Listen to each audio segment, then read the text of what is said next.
Chapter 1. The Goddess of Life. Tang Xin gradually shed his garments, casting them aside with a flourish, and gazed tenderly at the Goddess of Life. Life, I have come to keep our appointment. The goddess, adorned in a resplendent red qipao, accentuated her alluring figure as she gracefully approached him. With one hand, she gathered her cascading waves of hair and leaned in to kiss him, silencing the words poised on his lips, leaving a vivid imprint on the corner of his mouth. Brother San, a phrase, sweet and profoundly intimate, escaped the lips of the Goddess of Life. Perhaps Tang San had relinquished his self-proclaimed image of a virtuous gentleman, or perhaps he was simply indulging in this moment, as he took hold of her delicate wrist. Bowing down to kiss the goddess, who tilted her head back in invitation, the goddess hesitated momentarily, then lowered her gaze at a subtly enticing angle, allowing Tang San a clear view of her bashful profile, igniting a fervent desire within him. The Goddess of Life then erupted into a melodic laughter, her voice a harmonious blend of sweetness and chime, akin to the gentle caress of a feather upon the heart, evoking an inexplicable sense of restlessness. You cannot escape today, await me. Tang Xin seemed to have lost all sense of reason, oblivious to the ethereal pink mist that emanated from the goddess. Enraptured by the haze, his vision became consumed by her presence. The black velvet mattress cradled him, the soft down brushing against his skin, igniting a burning desire within him, as waves of heat exhaled from his nostrils. Torn fragments of the qipao lay scattered across the obsidian bed, resembling blooming roses unfurling in splendid array. In an instant, the gentle patter of rain began to weave itself into the atmosphere, the sky drizzling silvery strands, ethereal as smoke. The Goddess of Life observed as Tang Sen leaned against the windowsill, gazing into the distance. Lost in thought, she descended from the bed like a stealthy fox, approaching him with measured grace. Positioning herself behind him, her slender fingers glided across his back, sending electric shivers coursing through him. Tang Sen shuddered slightly, yearning to turn and confront this enchanting being, yet he was gently restrained by the goddess' delicate hand. Do not move, Brother San. The goddess skillfully maneuvered her ethereal tail to brush against Tang San's thigh, then gracefully reclined behind him. Feeling the subtle tremor of her presence, he was abruptly reminded of Xiao Wu, the companion who had stood by him during his darkest times. Xiao Wu, I cannot betray my Xiao Wu, my beloved, he mused. A moment of clarity struck him. Wait, how could a being of life possess a fox's tail? With this thought, he turned to glimpse the Goddess of Life behind him, but she held him tightly, as if to fuse their beings into one. In a moment of resolve, disregarding his tenderness, he summoned his divine power to push away the Goddess of Life. The bare Goddess of Life spoke with a voice like silver bells. Brother Tang San, why so coarse? You've hurt me. As she enveloped herself in an even denser pink mist, her form gradually transforming, her visage shifting from that of the Goddess of Life to that of Hulaina, the saint of the spirit hall. Tang San gazed at Hulaina with an expression of disbelief that on one hand, he was astonished that she had managed to ascend to the divine realm, for such an elevation necessitated a divine position and entailed considerable peril. When he himself ascended, he had not brought along his companions, leaving them to languish alone in the mortal realm, but on the other hand, he could hardly fathom that the object of their recent passionate activities was indeed Hulaina, the saintess of the spirit hall.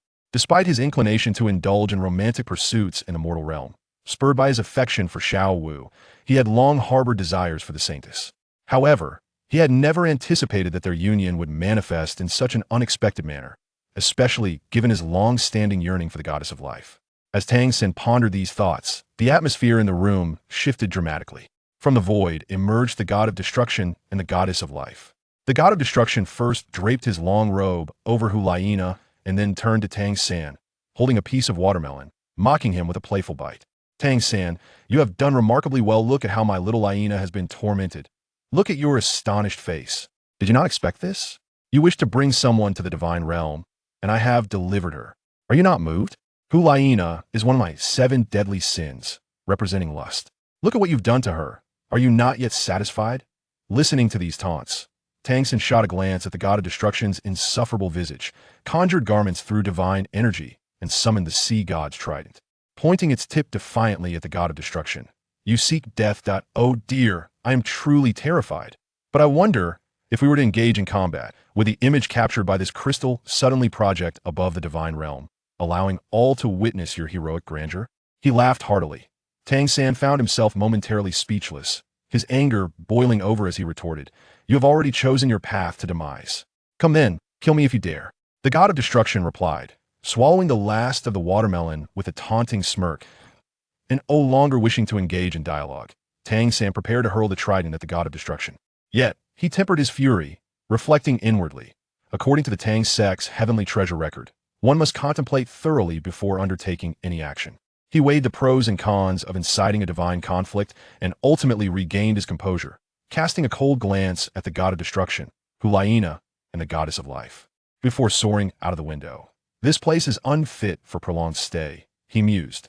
Unbeknownst to him, the pink mist had already infiltrated every fiber of his being, and as Hulaina's fingertip grazed his skin, he found himself rendered nearly insensible, with only the most primal urges remaining in his awareness, while all other sensations faded into oblivion.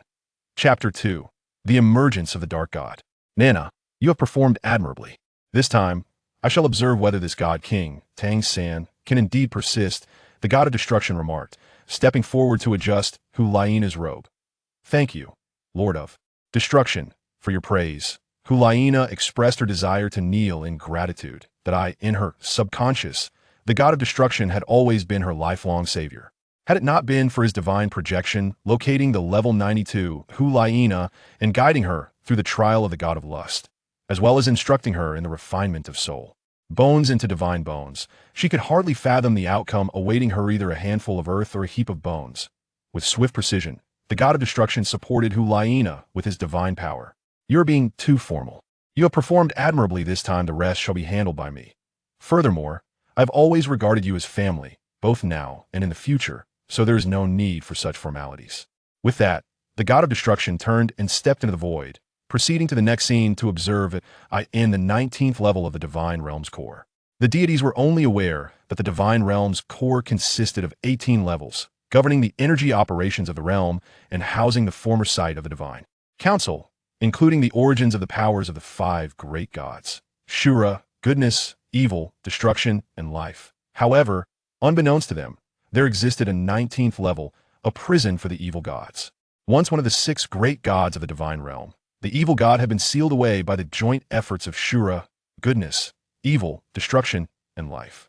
It is essential to note that the evil god and the god of evil are not the same entity. The evil god is composed of the malevolent thoughts of ancient soul masters. If one were to draw a comparison, it would be akin to countless evil sword immortals converging into one. The growth of the evil god's power follows a peculiar logic. The more wicked individuals there are in the world, the greater the accumulation of malevolent thoughts, and thus the stronger he becomes. Even the wars erupting in the lower realms, with their casualties, contribute to the evil god's strength. Long before the emergence of the 5 great gods, the evil god had already risen to dominance within the divine realm. Bound by the rules of the realm, his power growth remained within certain limits. However, with the advent of the 5 great gods, it became apparent that gods also possess malevolent thoughts, causing the evil god's strength to multiply exponentially and hinting at a potential breakthrough beyond the energy constraints of the divine realm. If left unchecked, the evil god's growth would undoubtedly pose a threat to the divine realm and its existing powers. Thus, the chronicles of the divine realm denoted the evil god as synonymous with malevolence, destruction, and upheaval. As a ruse, the 5 great gods invited the evil god to join the divine council, only to conspire to seal him within the 19th level, forever keeping him beneath their heel. When Tang San accepted the divine authority of the sea god and the Shura god, he became aware of the absolute taboo lurking within the 19th level.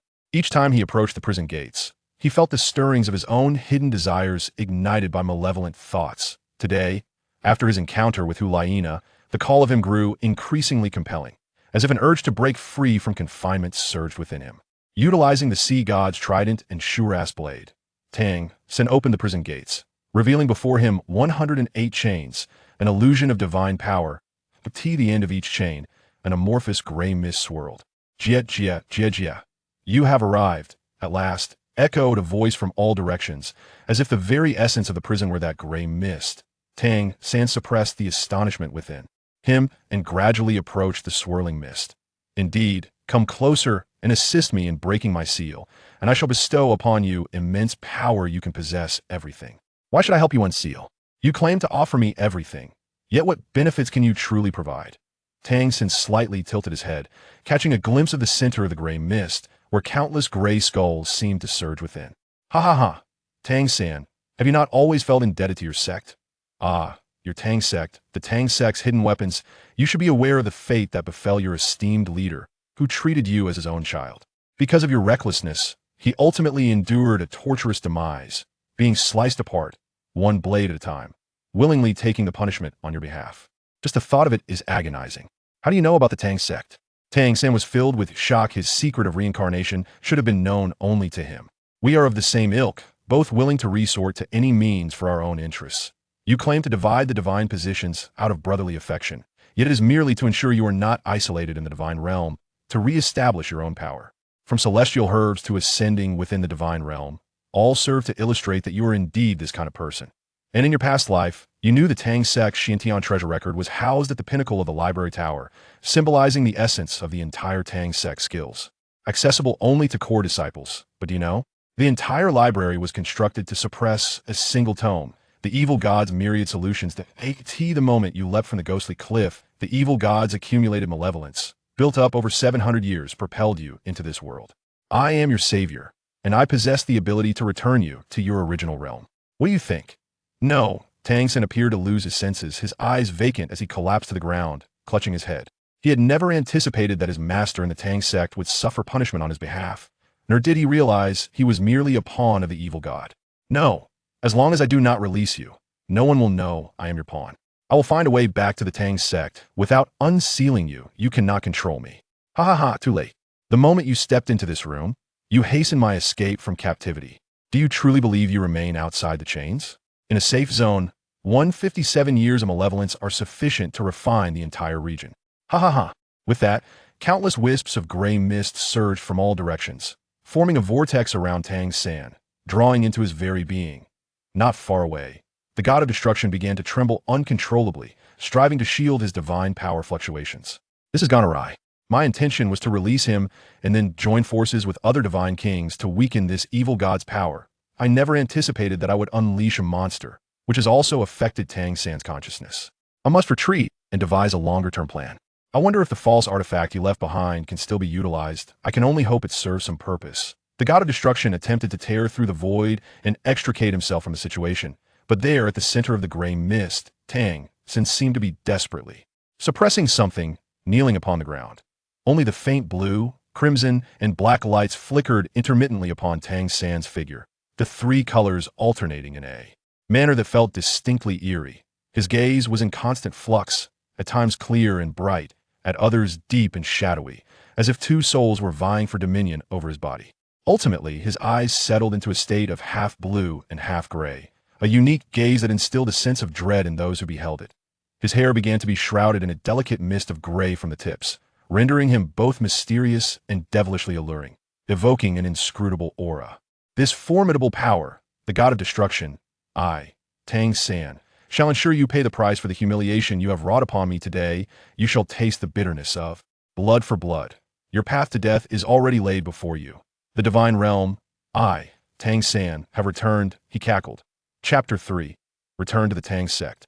Tang San's form gradually faded, and in an instant, he soared from the depths of the 19th level of the prison, emerging into the surface of the divine realm, beholding the enchanting sights conjured by divine power birds singing, flowers fragrant, and sunlight radiant.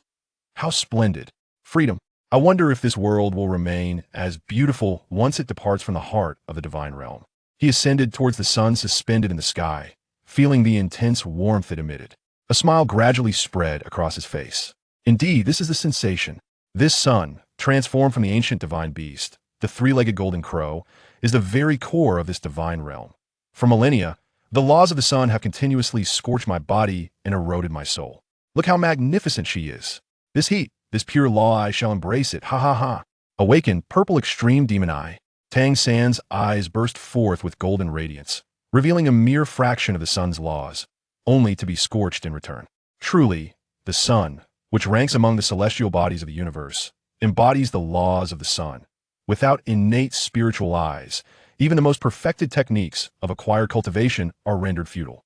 Having spoken, Tang San harnessed divine power to mend his scorched eyes.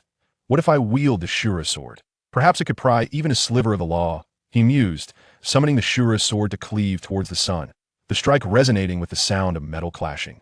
Not far away, Xiao Wu, who was munching on a radish, suddenly felt a stir in her heart, as if the essence of the Shura sword was in turmoil.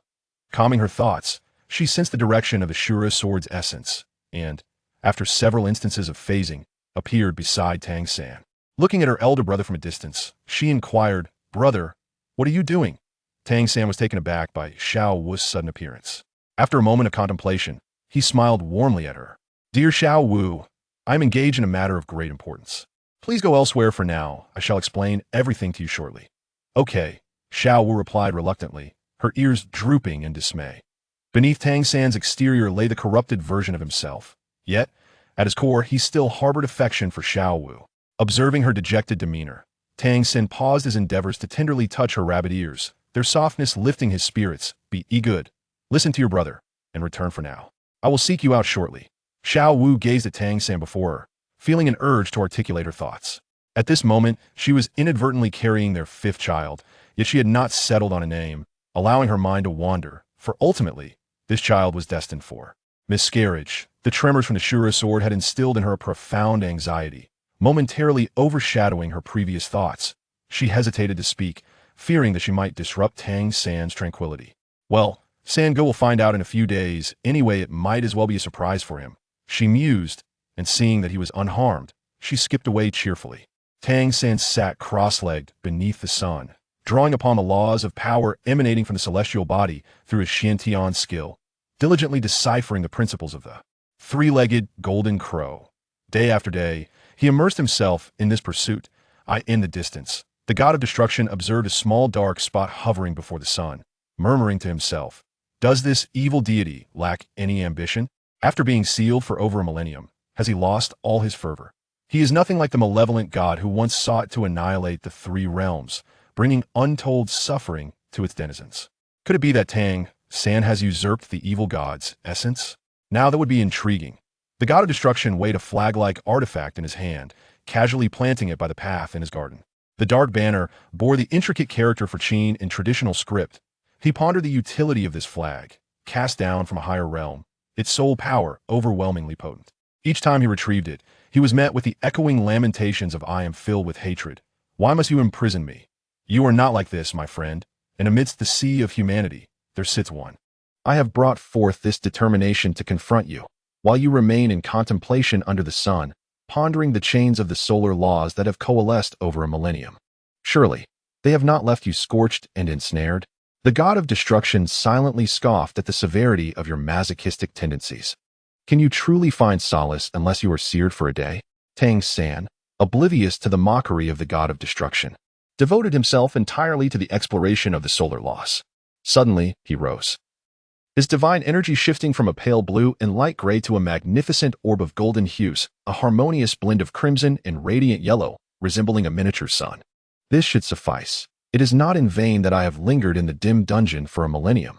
The shadowy and damp confines of the dungeon have indelibly etched the laws of the nether into the depths of my soul. After being imprisoned by the chains of the solar laws for a millennium, both my body and spirit have become intimately acquainted with the sensation of being scorched. The fleeting pain of deciphering these laws pales in comparison. The 5 great kings, who have confined me for 1,000 years. It is time for you to pay the price. I vow that your ultimate fate shall be far more devastating than you could ever envision. Before that, however, there remains a more pressing task at hand." Utilizing the solar laws at his disposal, Tang San gradually reversed the rotation to simulate the laws of time and space. In essence, the 8 fundamental laws of the universe, heaven, earth, sun, moon, and stars, belong to the same tier of existence. Mastering one allows for the simulation of the others, namely the cosmic laws of time and space. As Tang San wielded the solar laws, his form radiated a dazzling brilliance, as scorching and resplendent as the sun itself. With the accumulation of his power, ripples began to form in the void, swiftly expanding to create a colossal vortex of time and space. This portal emanated a mysterious and formidable aura, as though it connected to another realm. Peering through the portal, Tang San curiously gazed toward the other side. In the distance, he discerned the familiar Ghost Sorrow Cliff. Thick chains coiled tightly around the peak, anchoring it in midair. The summit of the mountain floated in an extraordinary manner, seemingly defying the laws of gravity. Below lay an unfathomable abyss, shrouded in a mist that imparted an aura of profundity and mystery. Without hesitation, Tang Sen stepped forward, crossing the threshold of the void. His figure vanished instantaneously within the portal, transporting him to another world. Upon reappearing, he found himself above the Ghost Sorrow Cliff. He hovered in midair, gazing down at the sheer precipice and the breathtaking landscape surrounding him, a wave of indescribable excitement swelling within his heart. I, Tang Sen, have returned. He laughed heartily towards the heavens, his voice echoing through the valley, filled with ambition and fervor. After a lengthy journey and countless challenges, he finally returned to the place he once departed. Chapter 4. Tang Sect. Tang Sen soared above the ghostly gloom cliff, and to his astonishment, he discovered that the divine power from the divine realm could also be harnessed within the Tang Sect of the original world. Indeed, the Xiantian skill could channel soul power and soul rings. The internal energy of the Xiantian skill could be compressed into an alternative form of energy, converging into divine power, transitioning from gas to liquid, and ultimately refining into a divine core, transforming from liquid to solid. Essentially, this could be viewed as an elevated version of the internal energy of the Xiantian skill, thus making the invocation of divine power here not entirely surprising. With this thought in mind, Tang Sen gently descended onto the sub-peak of the Heavenly Gate Peak, walking towards the main peak. The rules of the Xiantian treasure record state that flying is prohibited within the main peak area, except for the symbolic leap off the cliff. Despite having spent many years in the Douluo continent, Tang Sen had memorized all the regulations of the Xiantian treasure record, which remains one of his few admirable qualities. From the lessons at Nodding Academy warning against underestimating others, to restraining himself during the Soul Master Elite competition with the principles of the Xiantian treasure record, and even employing strategies from the record during the Battle of Jialing Pass, the Xiantian treasure record has served as a guiding light on Tang Sen's path through Douluo, as he traversed the path from Heavenly Gate Peak to the inner gate of the Tang Sect. He encountered disciples clad in white training attire or black stealth garb on missions, as well as inner disciples in white robes leisurely fanning themselves while admiring the flowers and scenery. There were also apprentices testing the efficacy of concealed weapons, practicing with crossbows and missing their targets on a large tree. Ah, how nostalgic, Tang Sen mused, recalling the day the sect master brought him back to the Tang Sect and diligently taught him various techniques, from the cultivation of the Xian Jade Hand on the Forging Body Peak, to the elusive ghostly shadow technique, and the agile movements of controlling cranes and capturing dragons. The sect master meticulously guided him through the intricacies of internal energy circulation and breath control, all to secure a brighter future for the Tang Sect. Eventually, the old sect master vanished, and it was only through a fortunate twist of fate that Tang Sen discovered the old master's secret, guarding the Xiantian treasure record in the library's tower, revealing the reason for his disappearance. Even so, the old master bore no resentment towards him, having always regarded him as a beloved child. Unbeknownst to him, Tang Sen had reached the summit of Heavenly Gate Peak.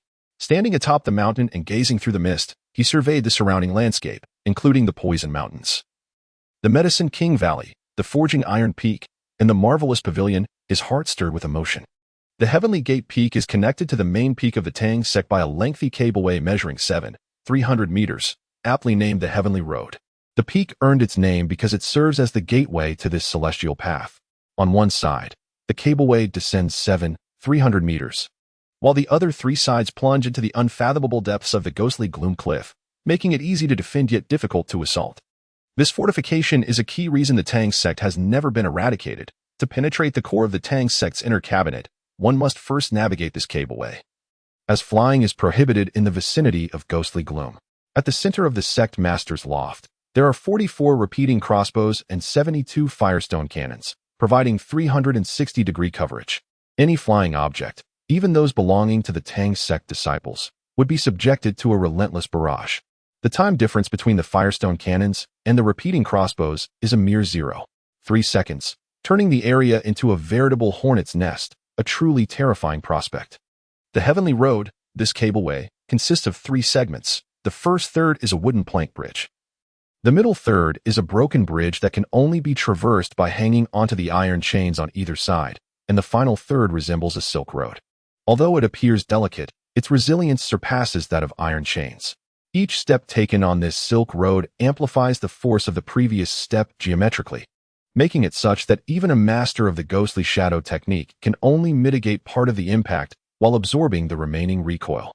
The inner disciples carry a token crafted by the Marvelous Pavilion, a new type of shock-absorbing device, allowing them to traverse great distances effortlessly, while Tang San, merely an outer disciple, had to cleverly leverage the forces at play, enduring the final bursts of amplified energy and thus managing to take fewer steps to withstand the recoil.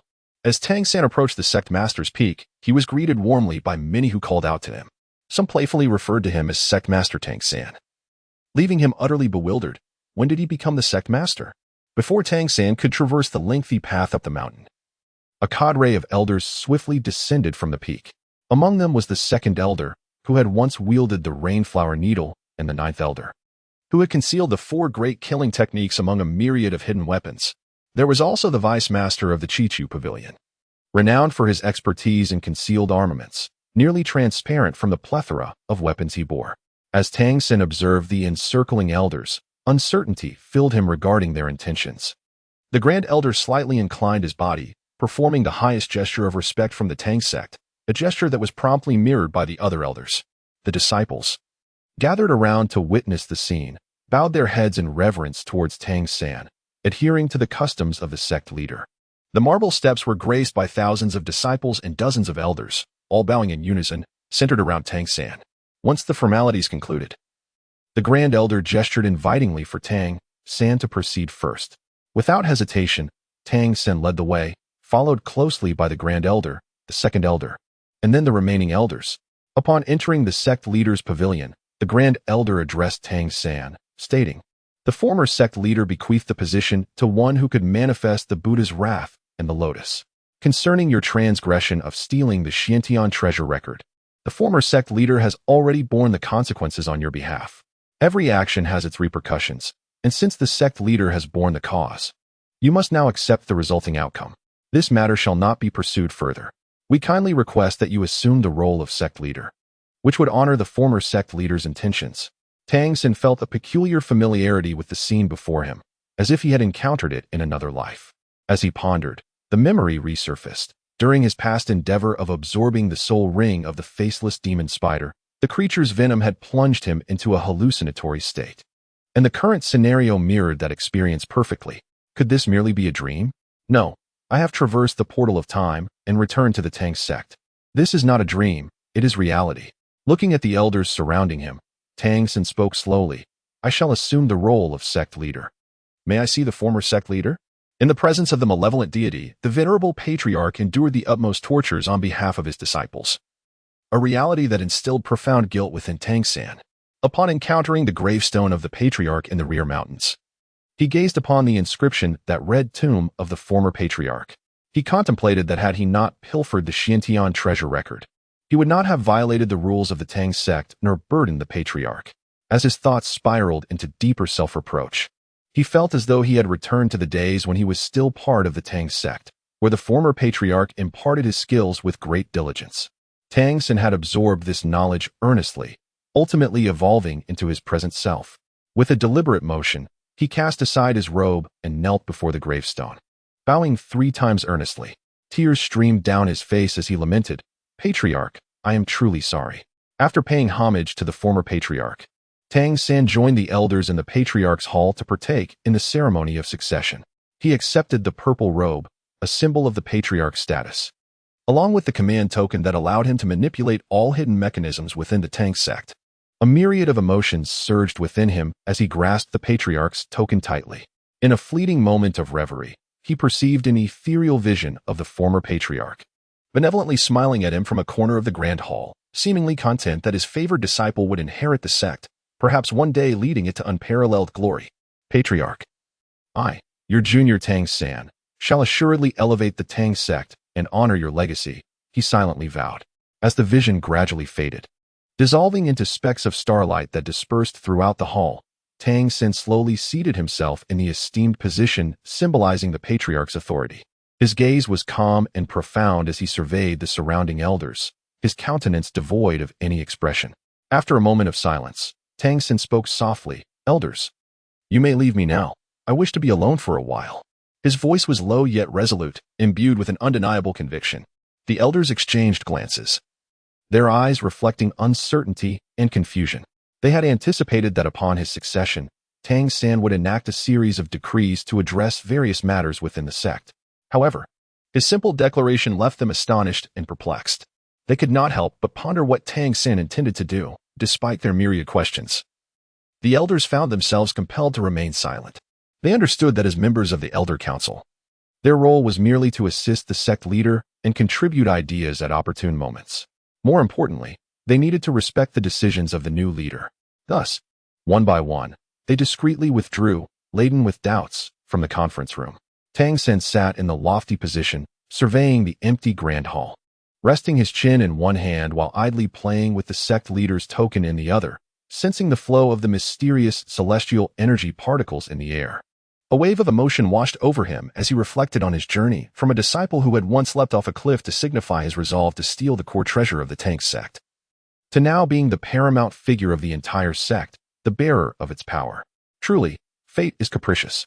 Tang San gradually rose and stepped towards the hall's exit, gazing at the 18 grand peaks surrounding him, along with the countless pavilions and disciples traversing various paths.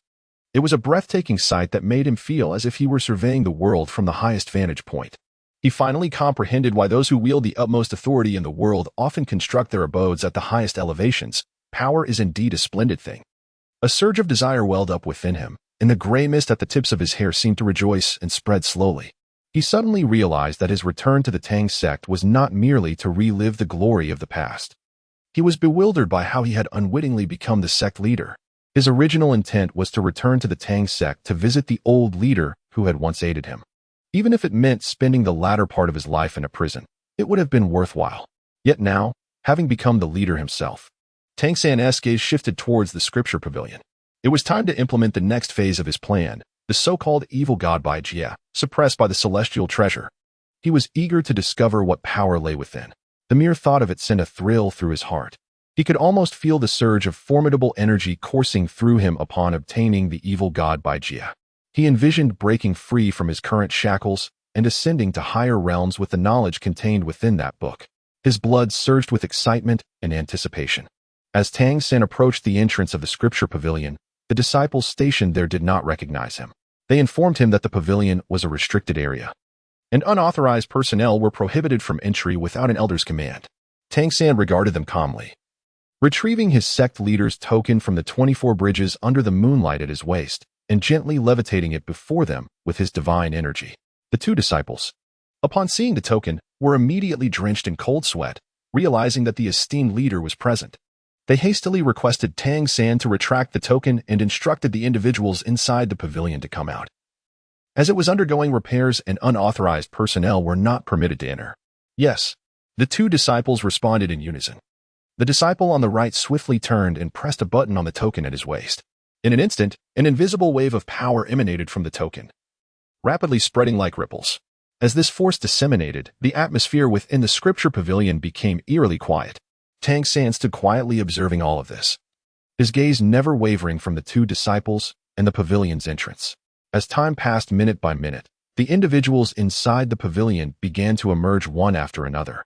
Some wore serious expressions, while others appeared somewhat perplexed, yet without exception, they were all intrigued by the unfolding events. At last, when the final individual exited the library, the gatekeeper reported to Tang San, "Everyone has come out."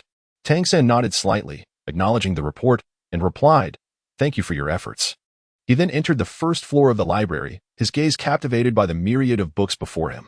Each tome emanated a faint scent of ink and an ancient aura, as if whispering the tales of time. Tang San gently caressed the spines of the books, a wave of nostalgia washing over him. He reminisced about the countless days and nights spent within these walls, devotedly studying. Whether it was the first ray of dawn or the starry expanse of night, he never faltered in his pursuit of knowledge. It was this accumulation of wisdom that shaped him into the Tang San of today. He slowly lifted his gaze, peering beyond the towering shelves towards the uppermost level of the library, where a resplendent gem, the Xiantian treasure record, shimmered with a mysterious radiance, akin to the brightest star in the night sky. Tang San understood that this precious gem was the source of everything for him, the very starting point of his ascent to the pinnacle of Douluo continent. Utilizing his purple extreme magic eye, he surveyed the surroundings and finally discerned a clue on the first floor floorboards. He slowly approached the central bookshelf on the first floor and struck it with his palm, reducing it to dust. Beneath the bookshelf lay a wide piece of gem, entirely crafted from a deep azure stone, precisely the size of the bookshelf. Tang Xin marveled at the thought that within the tomes of the library, which even outer disciples would scarcely glance at, there existed such a treasure. It was indeed noteworthy. The bookshelves of the library were constructed from 10,000-year-old submerged wood, possessing soul-solidifying properties and exceptional hardness. For anyone below the elder rank, shattering it with a mere strike would be exceedingly difficult. Those with formidable strength would overlook the first floor, while the weaker ones would remain unaware. Such meticulous design elicited a smile from Tang Xin. He then placed his hand upon the blue crystal, and after feeling its texture, even he, who had encountered countless wonders across the Douluo continent, could not help but be astonished. This crystal was indeed solidified from the power of faith. By carefully engaging his spiritual energy, he could faintly sense the devout prayers and blessings encapsulated within, wishes for the malevolent deity not to plague the world, for peace to reign, and for the cessation of war. A subtle wave of sincere faith began to permeate Tang Xin's spiritual essence, threatening to assimilate him. Startled, he swiftly withdrew his hand. Feeling a tinge of fear, this blue crystal was exceedingly peculiar, capable of assimilating spiritual energy. Tang Xin sat cross-legged before the crystal, devoid of any strategy on how to confront it, perplexed and contemplative. Employing the divine power of the sea god, he gradually infused the entire crystal, pondering that since the sea goddess power also stemmed from faith, it might yield some effect. However, in reality, the sea goddess power merely enveloped the blue crystal. The crystal remained an intact entity, impervious to any form of energy, including the divine power of the sea god, which could not penetrate even a fraction of the crystal. The two distinct powers of faith were entirely incompatible, unable to assimilate one another. Tang Xin scrutinized the crystal with his purple extreme magic eye. Given that the malevolent deity had claimed that the accumulated malevolent power of over a century could assist him in traversing time and space, there must be a method to allow this power to radiate from the books within, from the inside out. If he could grasp this method, perhaps he could unravel the mystery of the blue crystal encasing him. Inwardly, Tang Xin urged the malevolent power he had long suppressed within himself. A pale gray mist gradually emanated from his body, as he rhythmically concentrated the mist in a peculiar manner. The gray mist around him swirled erratically, flickering as if in a quantum entanglement, transmitting signals to the malevolent entity encapsulated by the blue crystal. Yet, despite his prolonged efforts, there was not the slightest response from within the crystal. Persisting before the crystal, Tang Xin exhausted every conceivable method yet could not budge it even slightly. Akin to a child possessing immeasurable treasures, staring helplessly at a mountain of gold and silver. In desperation, he summoned the master token from the 24 Bridges moonlit night, harboring a final glimmer of hope that the highest authority of the Tang sect might exert some influence over the blue crystal. To his astonishment, as soon as the master token made contact with the luminescent aura of the blue crystal, it suddenly radiated an extraordinary array of colors, and the blue crystal began to transform rapidly upon encountering this beam of light. Like the pristine snow of winter swiftly melting under the fervent rays of the sun, the azure crystal began to dissipate rapidly, transforming into wisps of blue mist that gradually merged with the peculiar beam of light. "It is done," Tang Xin exclaimed with a distorted expression as he beheld the radiance emerging from the melting crystal. With a reverent hand, Tang Xin reached into the enigmatic light and delicately cradled the tome of the evil god's revelations. Gazing upon the swirling for characters inscribed upon its surface, he felt the disorienting daze wash over him, as if he were ensconced in an illusory realm. Before his eyes unfolded a bizarre spectacle, where countless beams of light intertwined, forging a mysterious and formidable energy field. These luminescent threads danced like serpents, coiling around the tome in a mesmerizing spiral. A tremendous force surged forth from the book, akin to an unceasing icy spring from the Arctic, flowing inexorably into his being. This essence, palpable and substantive, coiled around his arms and flooded into his body, swiftly permeating his limbs and bones. Tang Xin was instantly engulfed in a chilling abyss, his body trembling uncontrollably. The power of the evil god was malevolent and frigid, akin to being drawn into a vortex of negative energy. Every cell in Tang Xin's body brimmed with the energy of the evil god, his hair turning a ghastly gray-white at a visible pace, halting at approximately 2/3 of its length. His pupils, now more sinister than when he first received the evil goddess power, evoked a deep-seated fear and chill reminiscent of an abyss. As this formidable force continuously streamed into him, Tang San's previously chaotic mind began to regain clarity. While savoring the surging power within his body, he greedily absorbed the last remnants of strength within the evil god's revelations. His laughter grew louder, as if he intended to consume the entire world. I, Tang San, shall soon be the true deity of this realm. I crave power, and this is not enough. This is insufficient, he cackled ominously. Chapter 6. The infiltration of malevolent thoughts. Leaving the library with the tome of the evil god's revelations in hand, Tang San instructed the gatekeeper disciples to clean the space thoroughly before he proceeded to the master hall. Eagerly, he opened the tome that had occupied his thoughts for so long. The first chapter discussed the birth of the evil god and the origins of the first-tier evil god's power. As he read, the malevolent thoughts within Tang San were ignited by the narrative, as if he were the evil god incarnate, and the power bestowed upon him by the evil god was subconsciously influencing him. It could be said that the evil god was now Tang San, and Tang San was the evil god, their powers intertwining and ultimately manifesting within Tang San's corporeal form. The most crucial segment of the first chapter recounted the fall of the evil god, who divided his power into 4 parts, the largest of which was inherited by the current evil god. However, due to improper application, this power expanded too rapidly, leading to a coalition of deities resisting it, which sparked a divine war. Subsequently, the evil god was ensnared and imprisoned in the underground core of the divine realm for over a millennium, enduring the torturous burns of the sun's law daily. The remaining 3 fragments descended into the lower realms of Douluo continent. One was devoured by a spider, transforming into the unparalleled and formidable evil Spider-Man-faced demon spider, capable of battling even those beyond its rank. Another fragment fell into the realm of the Yellow Springs, where a serpent combined with the Manjasaka flower, resulting in the soul beast known as the Mandala serpent. The final fragment was an ordinary black tiger, which, after being infused with the power of the evil god, underwent a mutation, evolving into the dark demon evil god tiger, a creature that instills fear in the hearts of soul masters.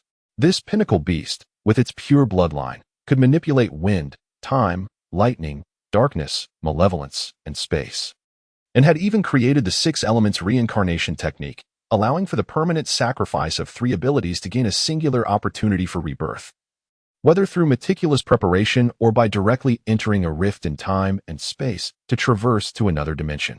Chapters 2, 3, and so forth delineate the cultivation methods of the evil god, encompassing a wealth of knowledge and techniques, including various herbs, meridians, practices, and the art of breath control.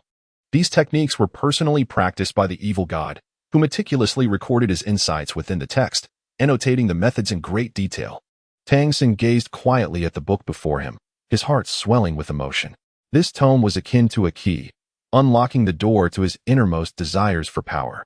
He realized that only through the relentless enhancement of his abilities could he secure his position in this brutal world governed by the survival of the fittest. As Tang San gently closed the book, his gaze hardened with unwavering resolve. He had determined his future path, to acquire the remaining powers of the evil god and elevate himself to unprecedented strength. In that moment, no one would dare defy his will. He would ascend as the sovereign of this world. As he contemplated, the sinister power bestowed upon Tang San by the malevolent deity guided his spirit, intensifying his desire for greater strength. A deep crimson hue gradually enveloped his pupils, and the power that had recently entered his body erupted, surrounding him with a formidable whirlwind. Power, oh power, this is power. I am utterly eager to experience this force. With a sinister chuckle, Tang San stepped out of the master hall, soaring into the sky, seemingly lost in the ecstasy of his newfound strength.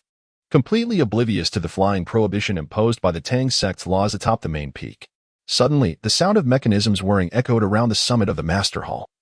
As the white jade steps split open, slowly elevating a steel rod, circles of blue ripples emanated from its center, revealing 72 crossbows, 44 firestone cannons, and 3,000 small anti-air guided magic cannons. Even the roof of the master hall actively opened to unveil a honeycomb of dark muzzles, accompanied by 32 auxiliary cannon ports, all menacingly aimed at Tang San. Hearing the commotion, Tang San glanced down with a look of disdain at the various mechanized artillery aimed at him. His curiosity to test the extent of his newfound strength grew, leading him to refrain from utilizing the highest authority command to reset all mechanisms. Instead, he dove downward, In that split second of Tang San's movement, a seamless line of firepower was constructed, comprising various dark iron crossbow arrows, firestone projectiles, and even rarer crossbow bolts forged from mystic crystals. Among them were the 12 types of needles from the storm pear blossom, including bone-piercing needles, thunderfire needles, armor-piercing needles, blade-splitting needles, demon-subduing needles, overlord needles, nether needles, dragon-slaying needles, desire-eliminating needles, dragon whisker needles, cataclysm needles, and 7-kill needles, capable of manifesting a magnetic field that temporarily incapacitated the target. The auxiliary cannon projectiles were astonishing, including ordinary shells that flew in straight lines, yellow shells that accelerated and suddenly curved, blue shells that split into 3 distinct projectiles, and powerful black shells that detonated before one's eyes. Some even released eggs that exploded, akin to the soul-seizing Mother-S pursuit, while others emitted sound waves to disrupt thought processes. Tang Sen smiled with a devilish charm as his hands transformed into a jade-like azure hue, and he executed the control technique of crane holding dragon. With a flourish, he deflected most ordinary projectiles, redirecting them. Some soared into the sky, bursting into a brilliant display of fireworks, while others struck the surrounding peaks, creating billowing clouds of smoke. His steps became increasingly elusive, and through the observation of the purple extreme demon eye, he could discern the trajectories and landing points of the incoming projectiles. Is this the defense mechanism of the Tang sect? Tang San scoffed disdainfully, a pale gray luminescence flickering around him as he effortlessly absorbed several artillery shells. The shells exploded around him, enveloping the air in a cloud of smoke, yet not a single wrinkle marred his attire at the epicenter of the blasts. Below, the disciples of the Tang sect gazed up at the violet figure in the sky, their composure shattered. After all, that figure was withstanding the pinnacle of Tang sect's technological prowess with apparent ease, causing widespread panic among them. Only a few elders atop the sect leader peak observed the violet silhouette with awe. The Grand Elder couldn't help but exclaim, with such a powerful leader, our Tang sect is destined to ascend to the zenith of the world. Indeed, echoed the second elder. Let us merely hope that during the leader's testing of our equipment, nothing substantial is damaged, expressed the master of the ingenious pavilion with concern, for these devices are laboriously crafted. Rest assured, replied the peak master of the body refinement peak with a smile. The leader is well aware of what he is doing. Do not fret about your guided shells. Our leader is a prodigy designated by the former leader. Should anything be damaged, he will undoubtedly repair it himself. As Tang Sen navigated through the artillery fire, he teleported to the blue signal tower in mere moments. Yet, as he approached the tower, a growing sense of agitation consumed him. The toxic gases intermingled with the shells had been expelled from his body, but he remained oblivious to the presence of Lielixin, the material that, upon mere contact, amplifies one's emotional perception infinitely. Lielixin is colorless, tasteless, and weightless, lighter than air by a third. And it was this very substance that had tainted him as he instantaneously traversed towards the signal tower. As his mental state faltered, Tang San's pupils gradually turned blood red. The power of the evil god beginning to influence him. His mind was consumed with thoughts of unleashing his might, fixated solely on one word, annihilation. Observing Tang Sen halt before the signal tower, the Grand Elder turned to the pavilion master. It is time for restoration, is it not? The leader must have completed his testing. Before he could finish his thought, a thunderous crack echoed as Tang San's fist shattered the tower in two, sending it crashing down with a deafening roar towards the sect leader's pavilion. What is happening? Wasn't the leader testing the security strength of the Tang sect? The elders gasped in astonishment. Realizing the gravity of the situation, they swiftly employed their ghostly shadow technique to reach Tang San's location. Tang San, seemingly blinded by fury, transformed into a demolition force, teleporting again to the airspace above the sect leader's pavilion, delivering 2 powerful blows that ruptured the cannon's barrel like a blooming night blooming Sirius. The pavilion master watched in agony, clutching his heart while exclaiming, "No, my treasure, please." The elders hastened their steps upon witnessing the scene, bowing in reverence as they approached Tang San, inquiring, why does the leader wish to damage the Tang sect's hidden weapons? Tang San turned his head, a peculiar smile gracing his lips as he faced the elders. What do you think you are? Do you dare to question me? The irritable master of the body refinement peak stepped forward. You little brat, were it not for the consideration of the former sect master, do you think you are worthy of this title? He continued, just answer my questions. I completely forgot the praises I had just heaped upon the sect master's formidable prowess and his promise to lead the Tang sect to glory. Chapter 7. Complete Annihilation. Tang San slowly turned to the side, activating his ghost shadow perplexing track. In mere moments, he stood before the master of the body refinement peak. Who do you think you are? With that, he thrust his palm through the master's chest, extracting the still beating heart. Blood splattered across Tang San's face as he smirked wickedly. How disgusting, he remarked, and then crushed the heart in his hand, sending bits of flesh flying onto the surrounding elders. They stood there in stunned silence, seemingly unable to comprehend the sudden death of a companion they had worked alongside for many years. It was only when the lifeless body fell with a thud that they began to regain their senses. The elders appeared incredulous that their longtime comrade, the master of the body refinement peak, had perished so abruptly, their bodies trembling slightly as they remained in shock. At that moment, Tang San spoke. Is there anyone else? The fifth elder suddenly recalled something and swiftly leaped back, creating distance. From his sleeve, a barrage of rainy pear blossom needles erupted, seemingly aimed at taking Tang San's life. He has fallen into madness. We must kill him. The elder's voice broke through the haze, but as he turned, he heard Tang San chuckling. A few years ago, you hunted me down, and I leapt off a cliff to make my stand.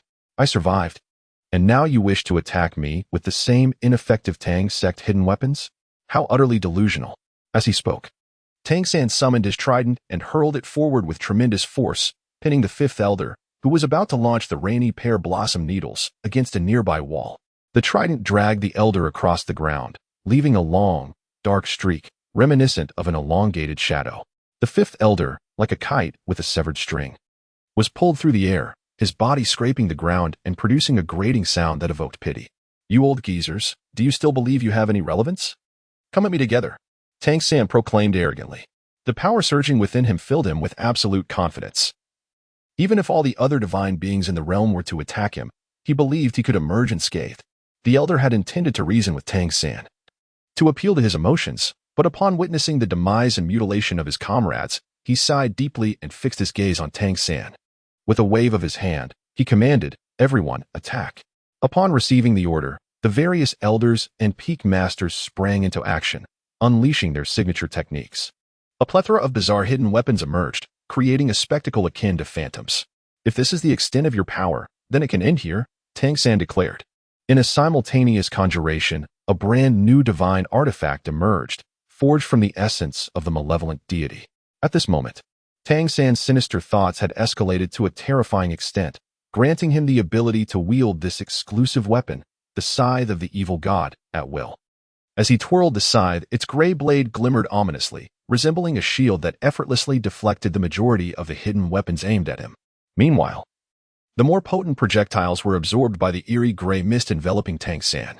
In an instant, he teleported behind an elder, the tip of the scythe piercing the elder's heart, instantly transforming him into a desiccated husk.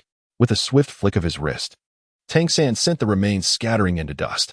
The elders of the old nine cried out in anguish, before their lament could fully escape their lips. Tang San reappeared above another elder, delivering a swift cut that sent yet another lifeless body crashing to the ground. The Grand Elder, sensing the vast disparity in power, shouted for a retreat, urging everyone to distance themselves as much as possible, yet he himself advanced towards Tang San, employing the ghostly shadow technique to draw closer. With a flick of his hand, he unleashed a flurry of hidden weapons. Oh, Tang San mused with a playful smile, you wish to engage me in close combat? Very well, I shall witness the prowess of the Tang sect's foremost warrior. With that, he discarded all his divine artifacts, seeking a fair duel. The Grand Elder revealed a short sword from his sleeve and lunged at Tang San. The latter leaned forward slightly, narrowly evading the attack, and simultaneously twisted his wrist in an attempt to sever the Grand Elder's arm.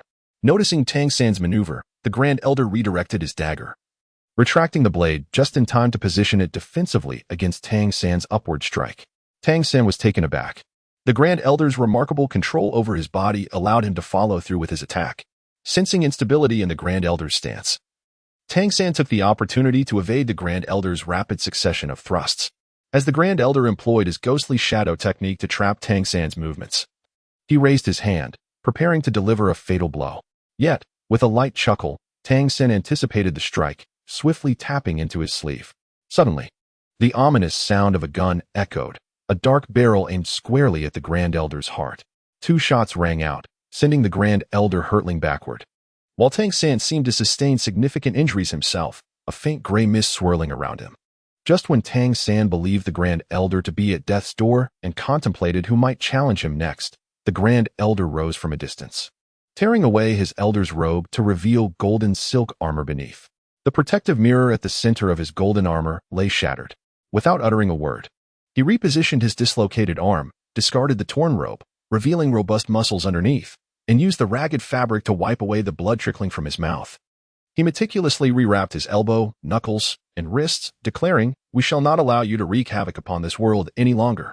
The Elder, having shed the burden of the golden silk armor, stood poised with the formidable techniques of the Tang sect's Xiantian treasure record at a moment of dire peril for the sect.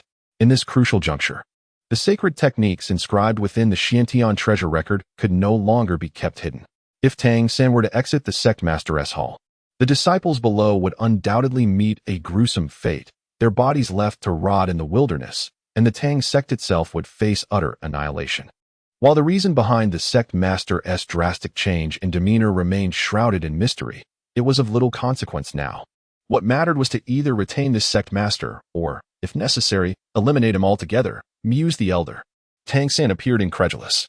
His soul guide had been activated by divine energy capable of obliterating an entire city, yet it had failed to vanquish his opponent. As he gazed upon the rapidly approaching Elder, a sense of astonishment welled within him. The Elder summoned the Elder Order Medallion, which floated gracefully into Tang San's outstretched fingers. With a stoic expression, the Elder whispered the word explode, causing the medallion to shatter into myriad pieces, enveloping Tang San in a cloud of purple poison. This technique was derived from the ethereal turning art of the Xiantian treasure record, projecting anything in hand with an almost weightless grace. Yet the high-frequency vibrations could shatter the hands of anyone who dared to grasp them. The Elder was taken aback by the remarkable physical resilience of Tang San. However, he believed the concentrated poison, one of the 691 unique toxins not documented in the Xiantian treasure record, would not be so easily countered. Suddenly, through the poisonous mist, a figure burst forth, the interplay of light purple and pale gray mist creating a fantastical display. Tang San collapsed to the ground, his voice hoarse as he cried out in agony, "What manner of poison is this? I have consumed the 8-angled profound ice grass and the flame apricot blossom, rendering me impervious to any worldly poison. I possess dual divine positions. I am a god. How could your poison affect me?" The Elder, having witnessed too many villains perish due to their verbosity, had no inclination to explain the composition of the toxic gas. Instead, he summoned a dagger, intending to dispatch Tang San directly. However, the mist surrounding Tang San shimmered and, in an instant, suppressed the purple haze. Though a trace of purple still lingered within the gray fog, it was hardly noticeable. Sensing a shift in the situation, the Elder hastily launched his dagger towards Tang San, only to hear the metallic clash as the blade fell harmlessly to the ground upon contact with him. Realizing the gravity of the situation, the Elder thought to distance himself. Even the ultimate techniques recorded in the Xiantian treasure could only be considered mundane compared to a deity. As the mist around Tang San surged, expressing his inner discontent, the Elder understood escape was futile. In the face of Tang San's incoming fist, he radiated light, countless runes illuminating from his skin, successfully blocking the blow. And the divine radiance even hinted at the potential to dissolve the mist surrounding Tang San. However, with a single punch, the runes instantly dimmed. Tang San, with a disdainful smile, declared, "I am eager to see how many hidden cards you possess, old man." The Grand Elder, observing the fleeting trace of purple amidst the gray mist, understood that Tang San was merely forcefully compressing the poisonous gas, not truly neutralizing the toxin. Consequently, the Grand Elder adopted a stance of inquiry against the wind, intending to employ the purest form of physical technique. The dim runes upon his body gradually began to radiate a crimson glow with each breath he took, burning both life and soul. The Grand Elder uttered a decisive phrase, his leg technique ensnaring Tang San, while one arm constrained his torso. In a peculiar posture, his elbow bent, serving as the axis of his body. His palm transformed into a blade, aimed squarely at Tang San's face. Unperturbed, Tang San neither dodged nor evaded. Instead, he opened his mouth and bit down upon the Grand Elder's palm, tearing away a chunk of flesh. He then spat out the bloody morsel, which, upon hitting the ground, instantly corroded the blue stone tiles beneath. The ancient Elder's blood was imbued with thousands of toxins, a mere touch rendering reactions sluggish and thought slow. When a piece of flesh was torn from his palm, he uttered not a word, appearing impervious to pain.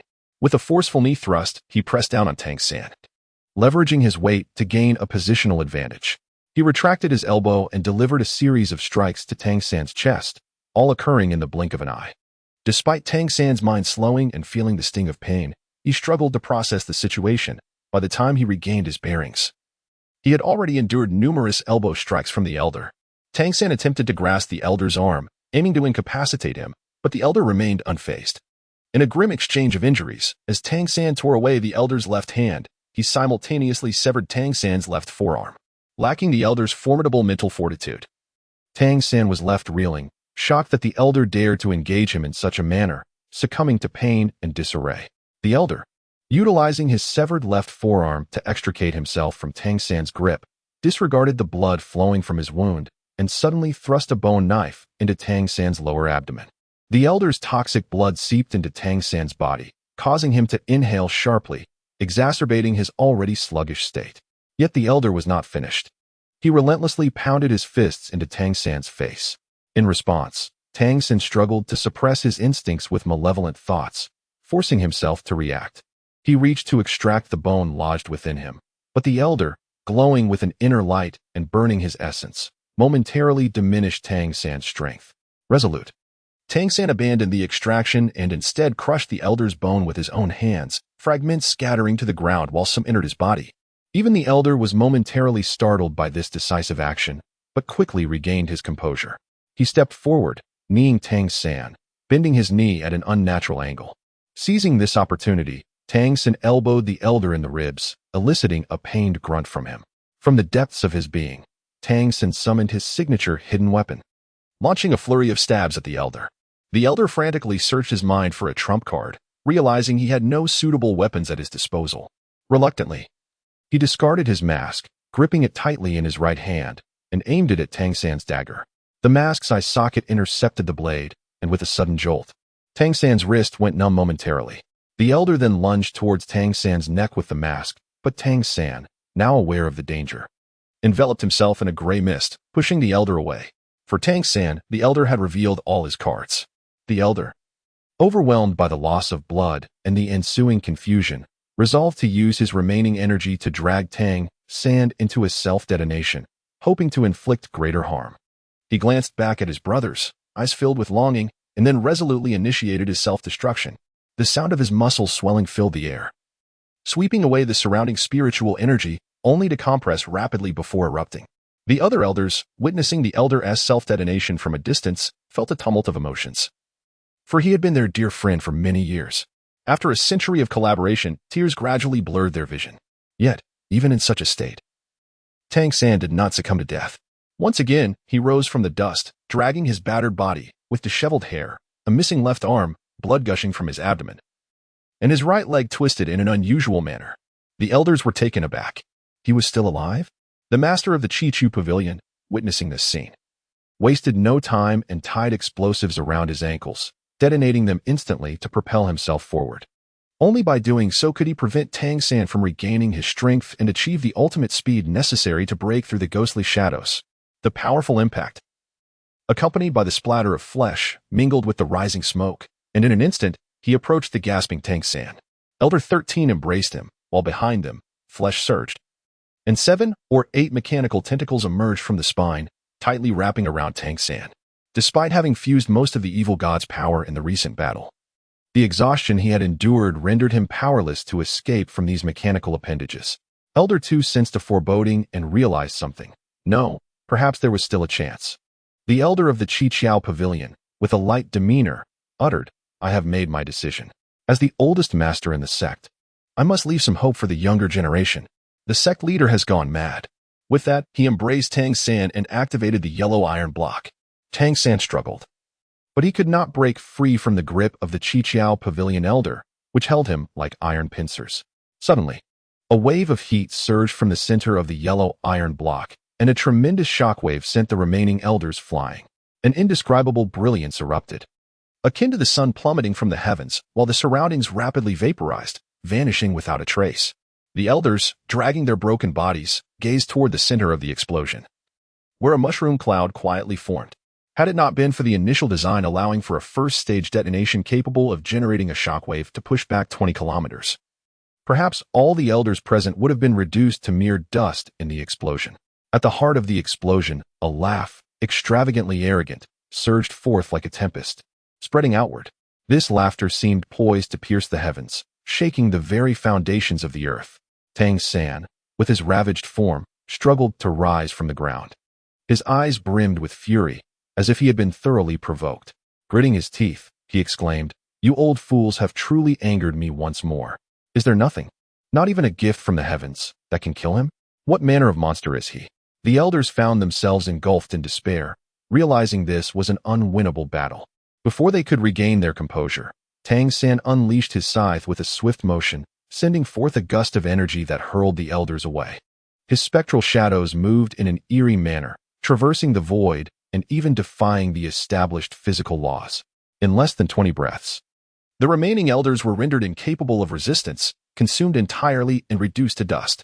For the stunned disciples of the Tang sect, Tang San's wings emanated countless golden threads, which seemed to possess a consciousness of their own.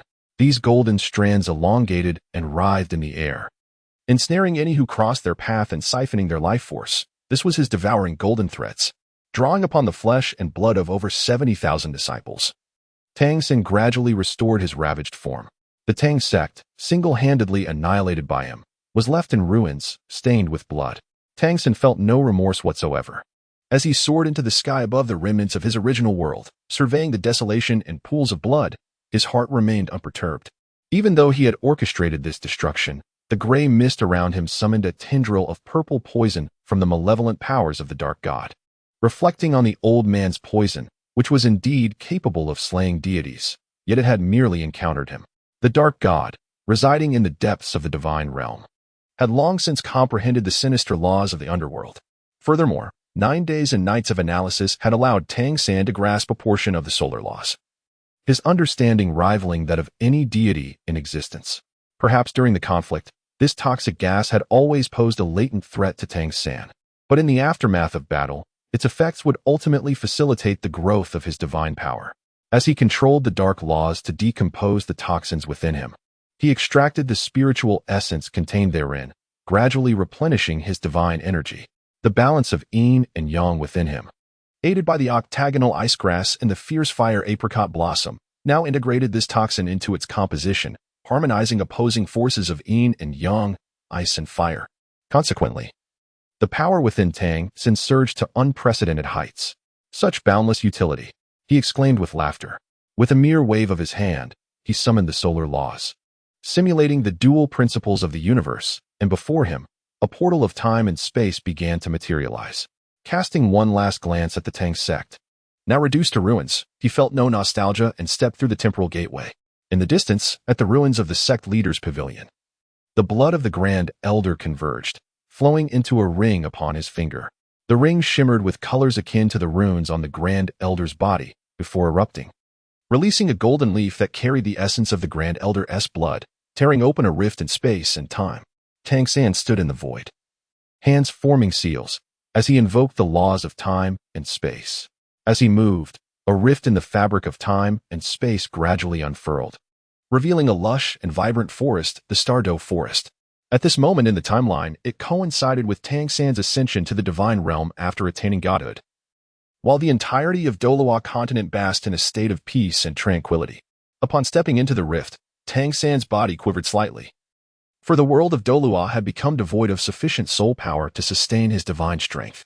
At this juncture, his power was diminished to less than a tenth of its potential due to the scant soul energy permeating the continent. Reluctantly, he had to retract his divine energy and various artifacts, retaining only the most fundamental essence for movement. It is often said that deities descending to the mortal realm disrupt the established order, but this applies primarily to lesser gods. When one possesses immense power, the so-called rules become mere instruments for subversion. For Tang San, he was entirely capable of altering the very fabric of these rules. Nonetheless, while gods may transcend the limitations of the mortal realm, the emergence of dual divine powers in the world warranted stringent scrutiny. Thus, in a time when his strength was insufficient to overpower others, it was far wiser to remain discreet.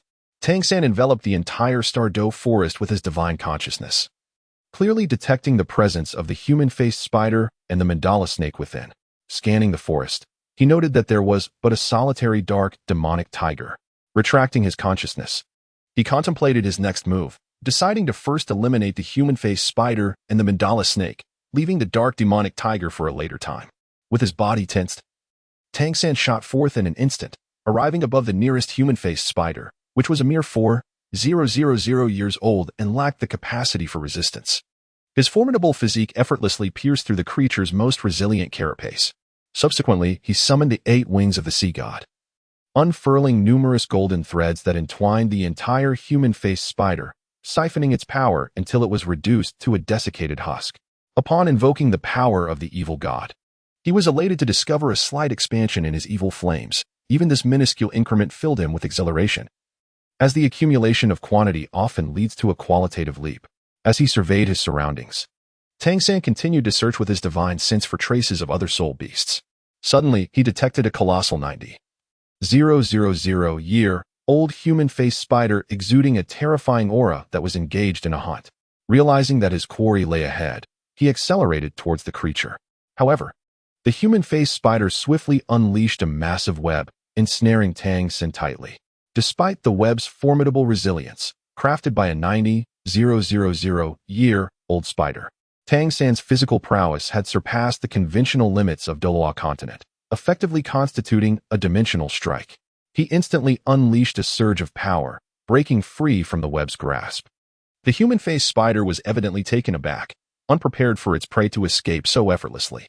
Seizing the opportunity, Tang San swiftly executed the ghost shadow perplexing, darting towards the human-faced spider with the speed of lightning. He slid beneath the creature, confronting its grotesque visage directly. Confronted by a visage seemingly born from the depths of despair, Tang San's heart remained unperturbed. He summoned the scythe of the evil god, its sharp blade aimed directly at the eyes of the faceless demon spider. In an instant, the creature's body melted away as if ice met a searing blade.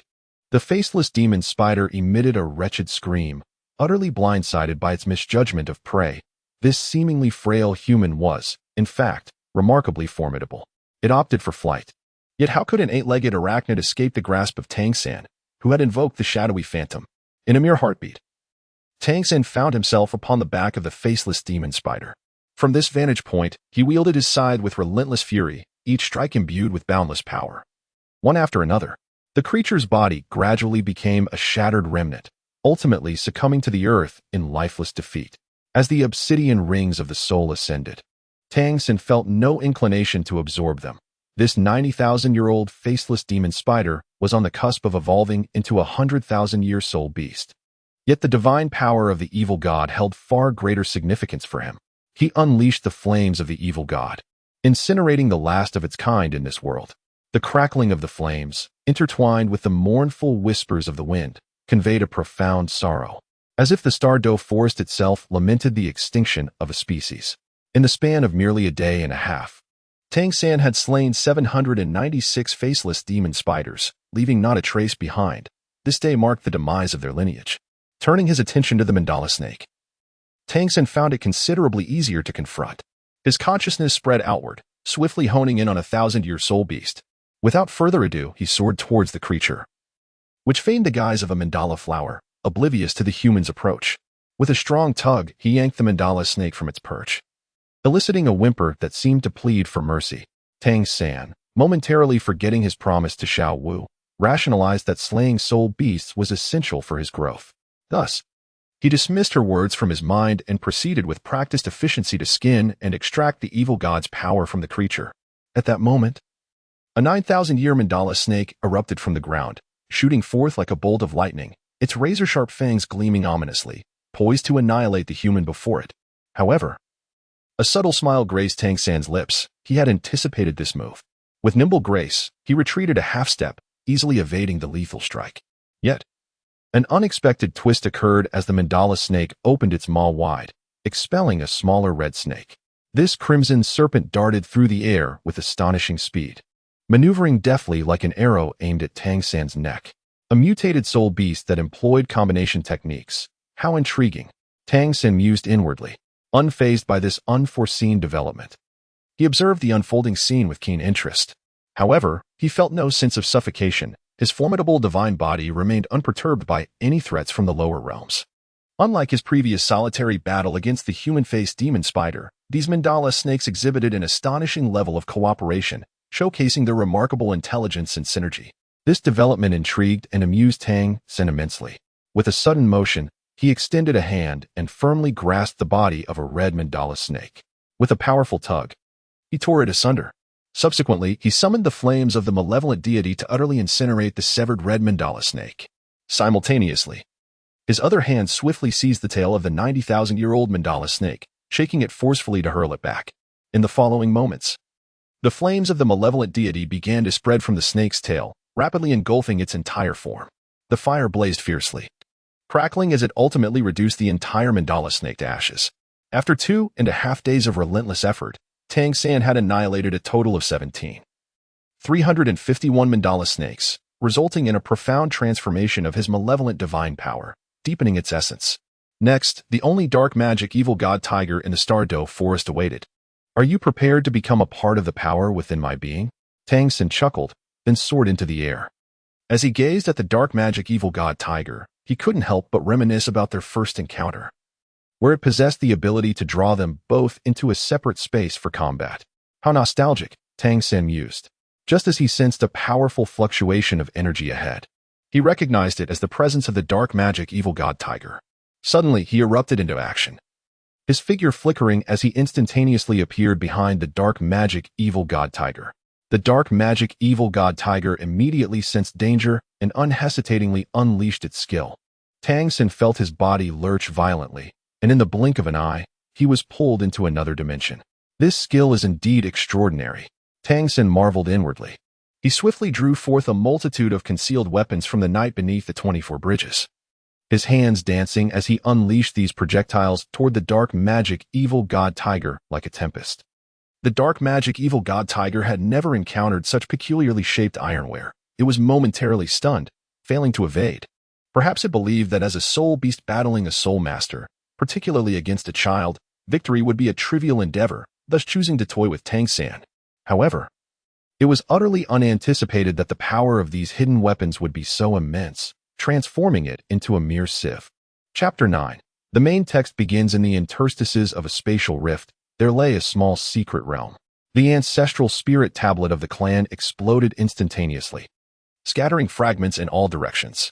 The elder responsible for its guardianship cast a glance, seemingly incredulous. It is noteworthy that the dark demon evil god tiger clan, since the time of the last cataclysm, had utilized the time attribute from among their 6 attributes to permanently exchange for an opportunity to establish a secret realm within the river of time.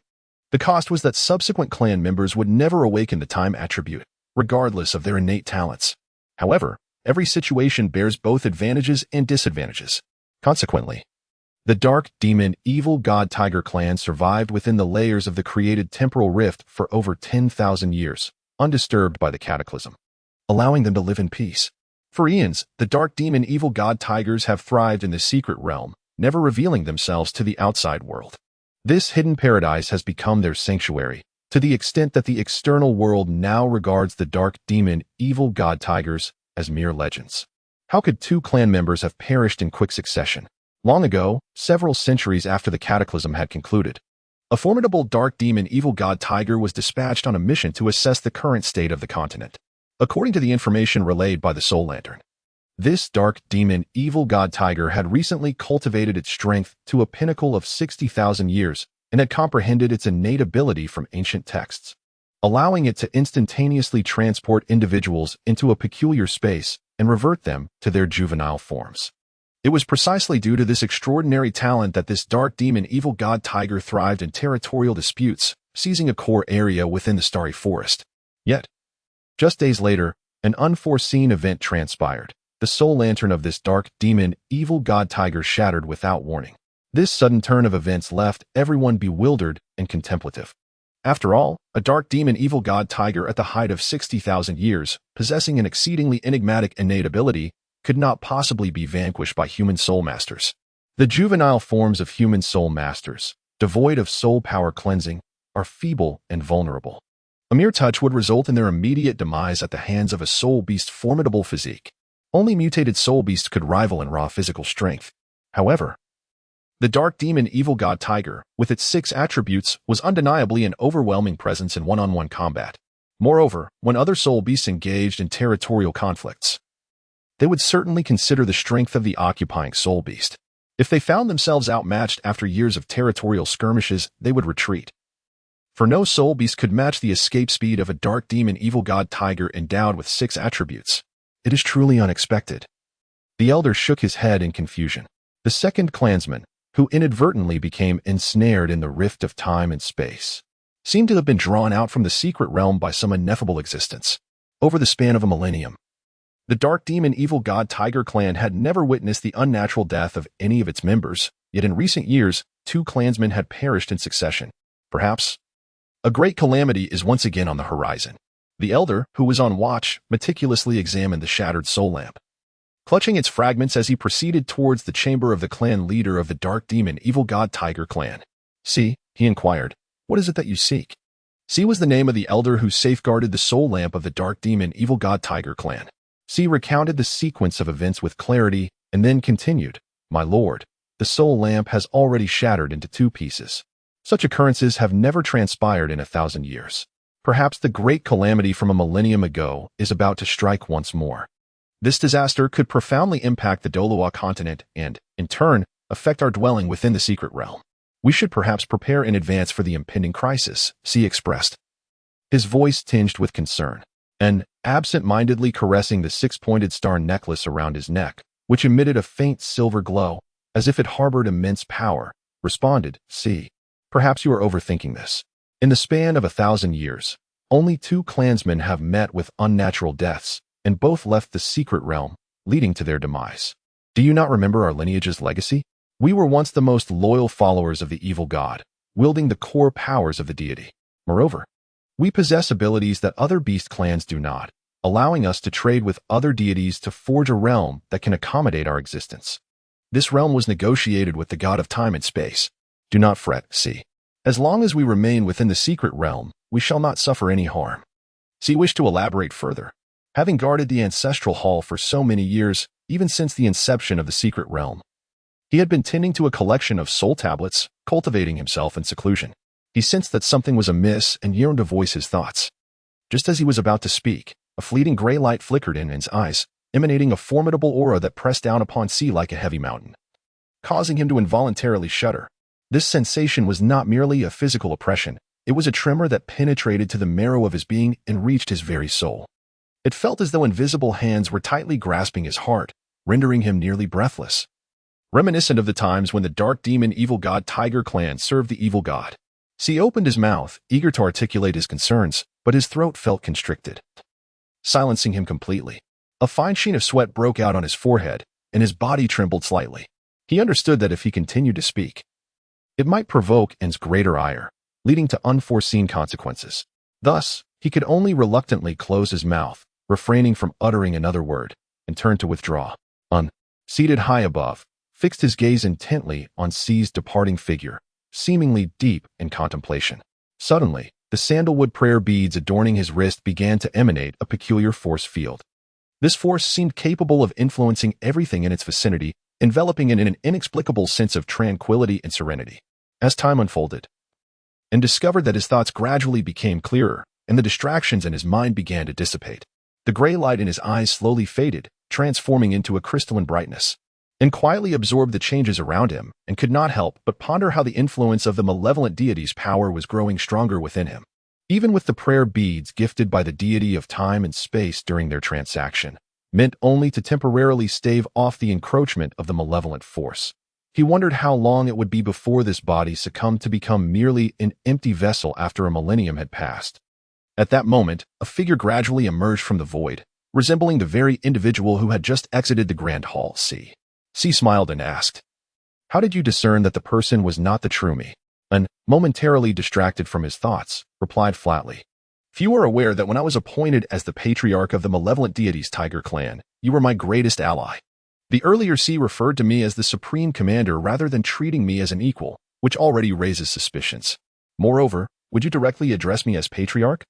The one before was merely a temporal projection from the rift in time. It has been warned not to cultivate within the currents of time, for it leaves behind a trace of itself. You have no idea, and how difficult it is to find someone to oversee the ancestral hall in my stead. If that otherworldly being wishes to act, let them watch. After all, in their eyes, I perished in the flames of philosophical debate 147 years ago. Now, I am merely an external entity. You are the only one aware of my existence. Can I not indulge a little? And waved his hand, signaling for him to take a seat. C chuckled, unfazed, summoned a chair, and inquired, "What is it that you wish to discuss?" "Inside, the Dark Demon Tiger Clan. Even our name contains the character for evil. How can we ever escape the corruption of the malevolent deity's power? In the past, I sealed the dark power of my entire clan within my own body. Yet now I can distinctly feel the malevolent force within me boiling to the surface once more. Perhaps the power of the malevolent deity is growing again, and the dark energy inscribed within my being will inevitably be reclaimed by the deity. For the Tiger Clan, the cost will be life itself, the fate of annihilation." C, taken aback, could not regain his composure and let his smile fade. He sat in silence for a long while before uttering, "Then do we have no solution? If I perish, the dark energy will escape and engulf the entire secret realm. The suffering I have endured for millennia will return to my kin 1,000-fold. How could I allow myself to die? If I leave the Tiger Clan, though I am uncertain if the malevolent deity can track those bearing its dark power, my absence from the secret realm would leave it vulnerable. Even with your presence, we could not evade the tumult of temporal currents, and ultimately, the entire realm would be torn asunder. I once contemplated channeling the malevolent energy within me into the external time tunnel, yet it resembles a one-way passage. The dark force may enter my body, but to guide it outward in the form of energy is akin to a maggot clinging tenaciously to my flesh. This conundrum appears to be insurmountable, sighed In, expressing his resignation. C gazed at In, her brow furrowed as if pondering a solution to this deadlock, and sighed. I have practiced within the river of time for many years. The power of time and space surpasses all. Perhaps the force of time can assimilate the malevolent energy. I am uncertain, but I shall traverse upstream through the river of time to seize the essence of time itself. I will return with it. Wait for me." And slowly sat down, fully aware of the perils that lay within the river of time. Ever since inheriting the name In, I understood my eventual fate. I have contemplated this extensively, so if danger arises, return swiftly and remember to collect my remains. Do not be late, should you arrive too late. You may not find my complete body, and chuckled. C's form flickered, vanishing into the void. Take care. Chapter 10. I, the Dark Demon God Tiger. Awaken the 5 elements within the sacred realm of the Dark Demon God Tiger. I am Jiang Liuyan, an ordinary member born into the lineage of the Dark Demon God Tiger. From a young age, I have listened to the elders of my clan recount tales of the world's cruelty and injustice, and how our kin forged pacts with the lofty deities during the cataclysmic era to carve out sacred realms, thereby ensuring our clan's continuation throughout history. Morning dawned, sunlight cascading through the clouds and illuminating the streets of the small town, creating a scene of tranquility and beauty. Jiang Liuyan stepped out of his home, a radiant smile upon his face as he warmly greeted his neighbors. "Good morning, Aunt He." Aunt He stood at her doorstep, returning the smile. "Good morning, young Liuji." With a gentle wave of her hand, she deftly manipulated a small cluster of wind elements, skillfully sweeping the dust from her doorstep and into the garbage bin. Her mastery over the wind elements was truly astonishing. Even a seasoned warrior might feel inadequate in her presence. At that moment, Old Sun, the blacksmith from across the street, emerged, grinning as he addressed Jiang Liuyan. "You have come of age this year, young Liuji. Is today the day you awaken your elemental powers?" "Indeed, time flies," Aunt He remarked. "Today, you turn 18. It's hard to believe we have been neighbors for 18 years. Hearing this, Uncle Shui, who lived next door to Aunt He, could not help but exclaim, "Indeed, time passes swiftly. In the blink of an eye, young Liuji is about to become an adult."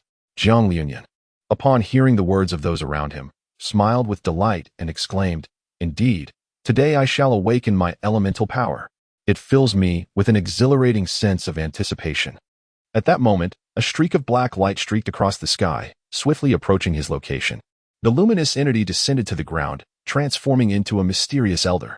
He surveyed his surroundings, and his gaze ultimately settled upon Jiang Liuyan, as he inquired with a grave tone, "Is Jiang Liuyan present here?" "I am the examiner for your awakening ceremony." Jiang Liuyan respectfully responded, "Yes, I am Jiang Liuyan." "Greetings, esteemed examiner." A wave of nervousness and excitement surged within him. The examiner glanced at Jiang Liuyan before giving a slight nod. "Very well, let us commence," he said, casually unfastening the straps of his backpack and placing it on the ground. He summoned the elemental awakening stones from within.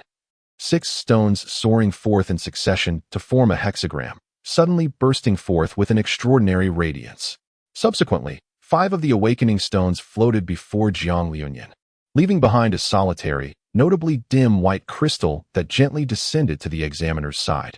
The examiner cradled the white crystal in both hands and recited, "Since the great calamity, the realm of soul beasts has suffered grievously, their casualties mounting, and the land stained with blood, leaving the populace in despair, as all creation laments.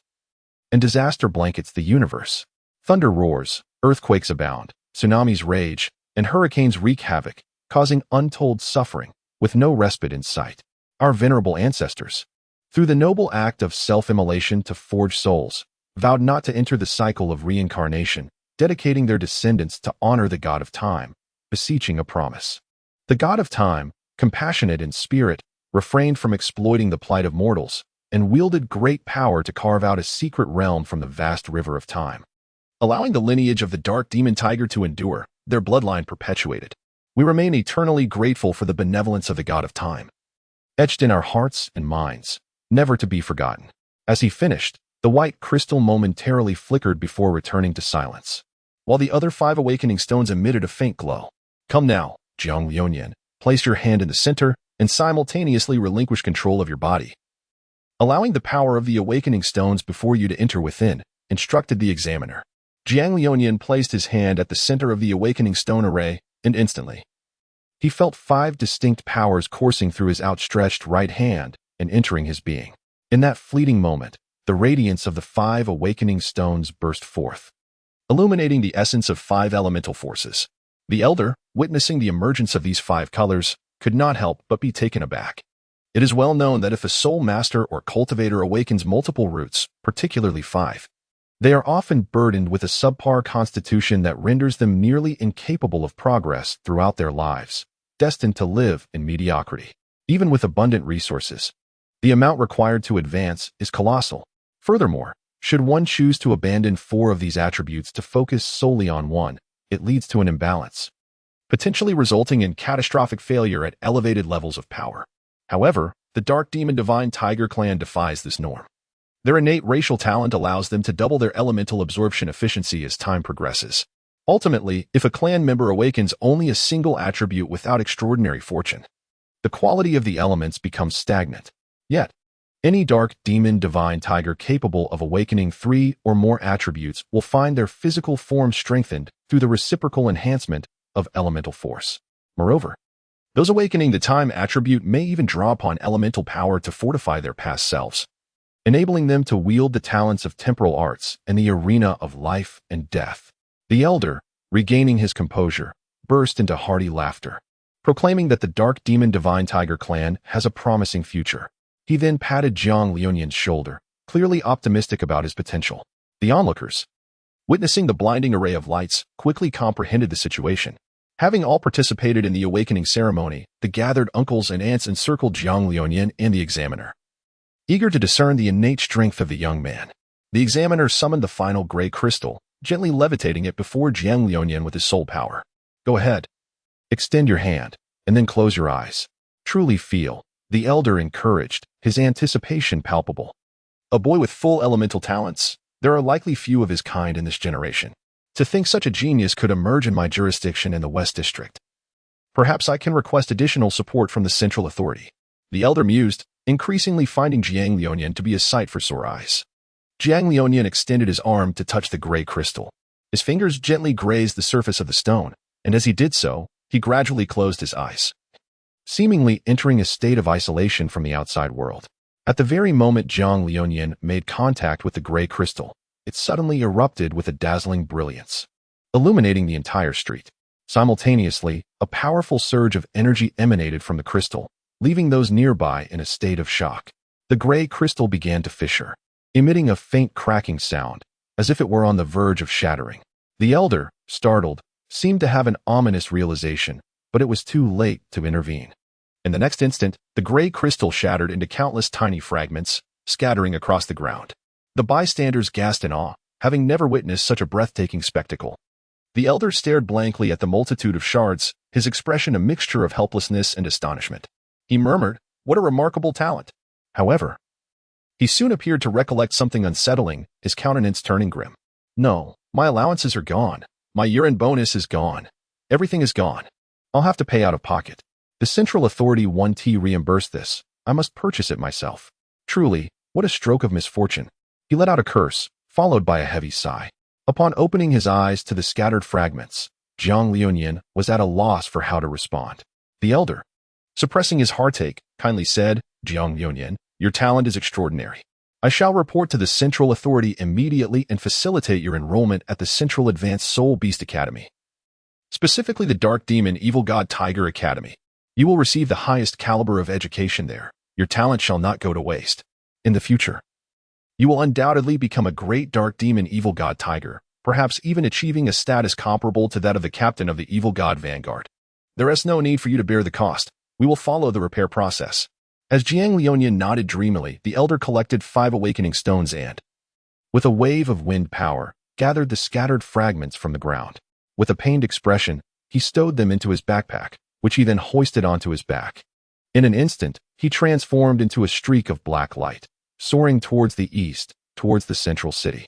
As soon as the examiner departed, the crowd regained their composure, fixating their gaze on Jiang Liuyan, engaging in a cacophony of chatter. They were astonished that such a remarkable talent could emerge from this small street, prompting an animated exchange. Jiang Liuyan, exuding warmth and humility, responded to each inquiry until approximately 1 or 2 in the afternoon. Eventually, the novelty faded, and the crowd dispersed to attend to their own tasks. Jiang Liuyan ascended the mountain to gather some herbs, working diligently until evening. Even with the prospect of being admitted to a prestigious academy for soul beasts, one must consider the necessity of sustenance. These herbs could provide a substantial amount for living expenses, Jiang Liuyan mused as he lay in bed, drifting into a peaceful slumber. Chapter 11. The journey begins. Jiang Liuyan. Your letter has arrived. A crisp call from outside shattered the tranquility of the morning. The voice struck like a bolt of lightning, abruptly pulling Jiang Liuyan from his dreams back into the realm of reality. Jiang Liuyan rubbed his drowsy eyes and gradually opened them, striving to acclimate to the morning light. He somewhat dazedly exited his room, languidly stretching his body in a grand yawn, as if attempting to release all the fatigue that had accumulated within him. At that moment, the gentle morning sun streamed through the window, casting a warm glow upon his face, enhancing the already radiant charm of his sun-kissed features.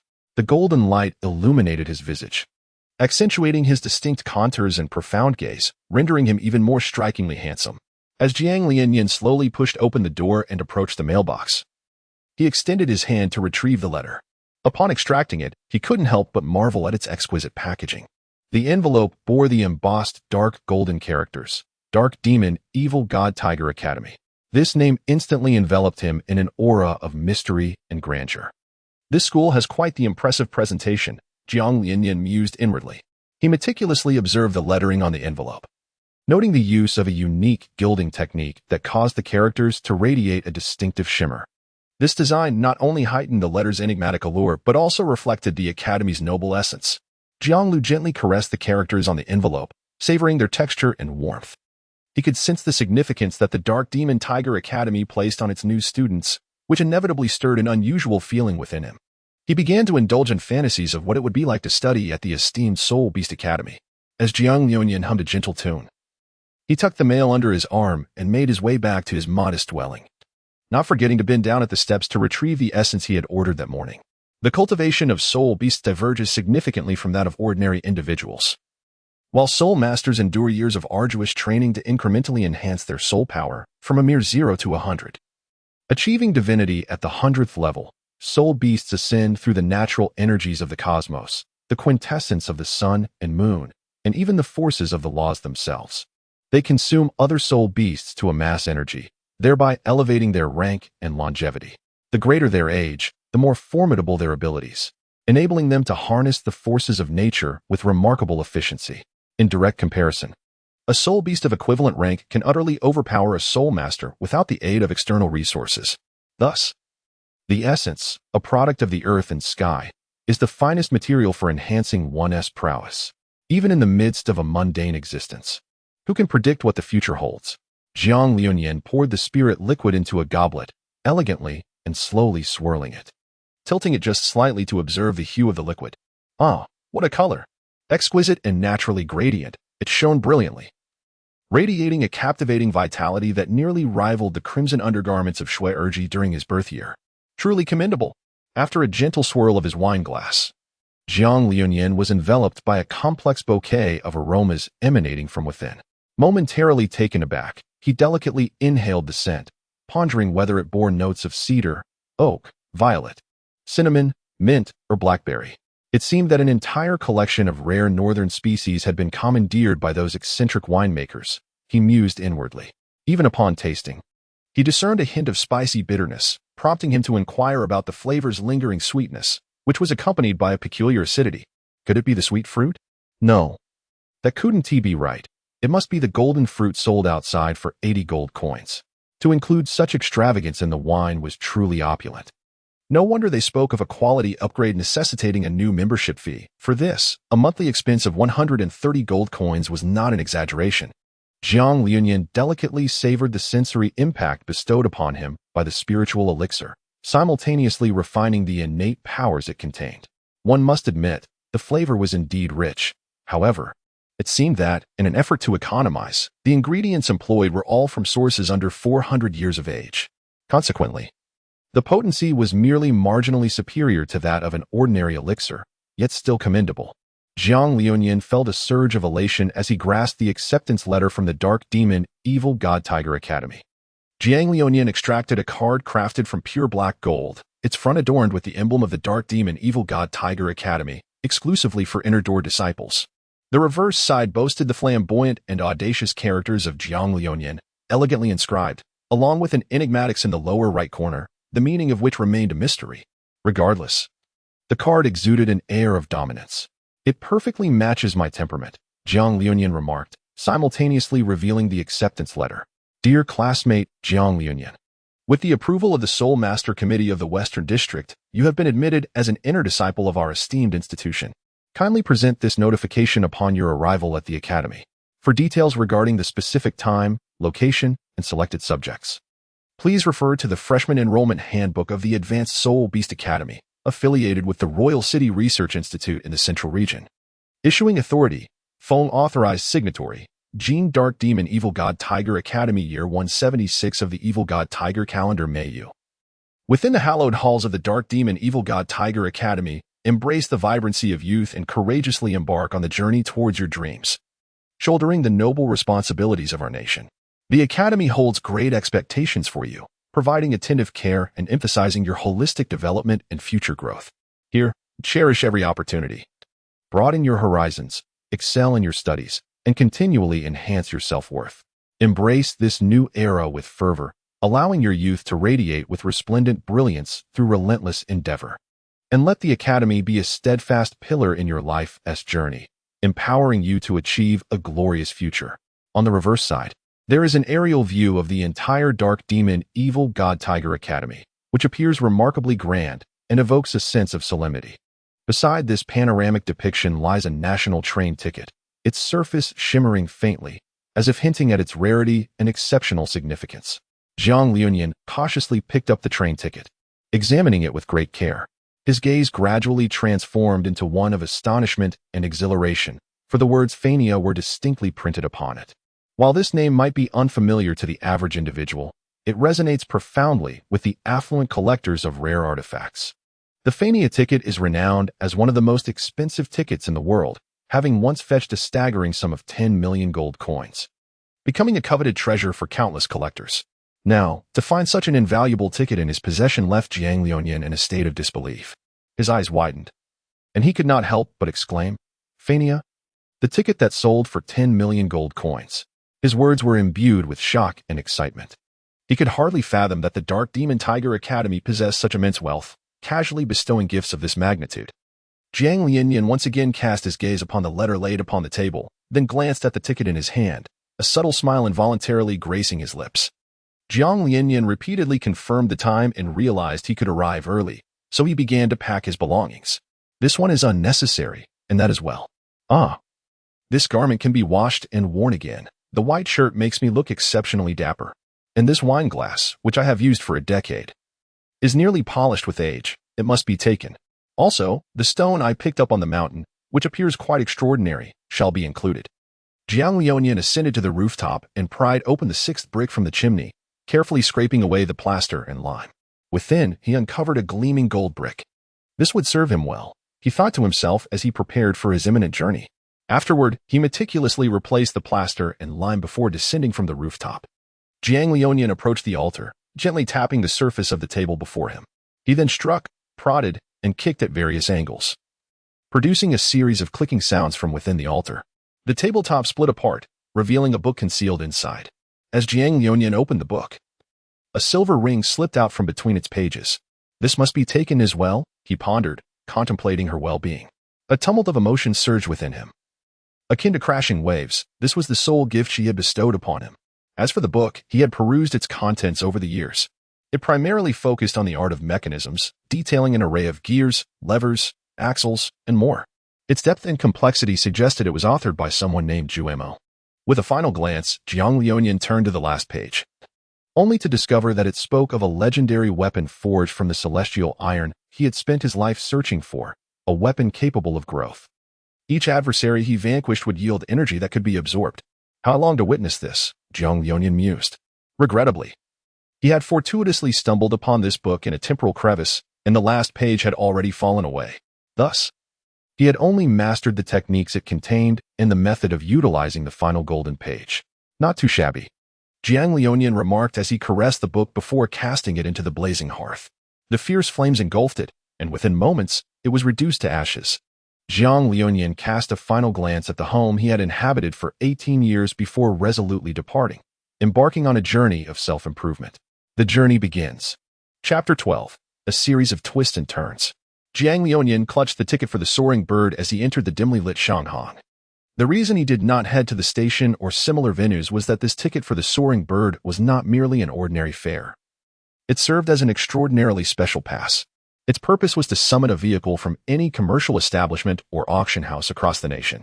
The SVP black gold version of this ticket was particularly remarkable, allowing one to await the arrival of the highest specification welcoming vehicle, the Soaring Bird 963. Dispatched directly from headquarters to any desired location, universally applicable. While a station might lack a designated vehicle to showcase one's identity, possessing the Soaring Bird ticket ensured a private car was always at hand. Esteemed guest, welcome to our establishment. We appreciate your choice and look forward to providing you with satisfactory service. The moment Jiang Liuanian stepped into the commercial house, a young woman clad in a white qipao greeted him. Take me to the 6th floor, Jiang Liuanian said somewhat nervously, intending to present his ticket. However, he was so taken aback by the woman's beauty that he completely forgot to retrieve it. Upon catching sight of the girl adorned in a qipao, Jiang Liuanian felt his heart clench, akin to a gentle breeze of early summer wafting through his soul, bringing forth an endless essence of freshness and purity. Her visage resembled the first bloom of a lily nestled in the mountains, untouched by the dust of the world, exuding an ethereal beauty that radiated with the fragrance of nature itself. Her eyes, as clear as water, seemed to reflect the softest echoes of the human spirit, harboring untold stories that compelled one to delve into the innocence hidden within their profound depths. Standing there with a delicate grace reminiscent of willow tendrils swaying in the morning light, she captivated all with her effortless elegance. Each subtle movement revealed a charm that stirred a tender affection in the hearts of onlookers. Her smile, warm yet understated, resembled a flower blooming unexpectedly in spring.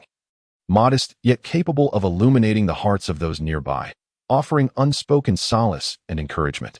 Her voice, soft and nuanced, flowed like a mountain stream caressing smooth pebbles, each word imbued with just the right measure of care and thoughtfulness, providing the gentlest balm for the listener's soul.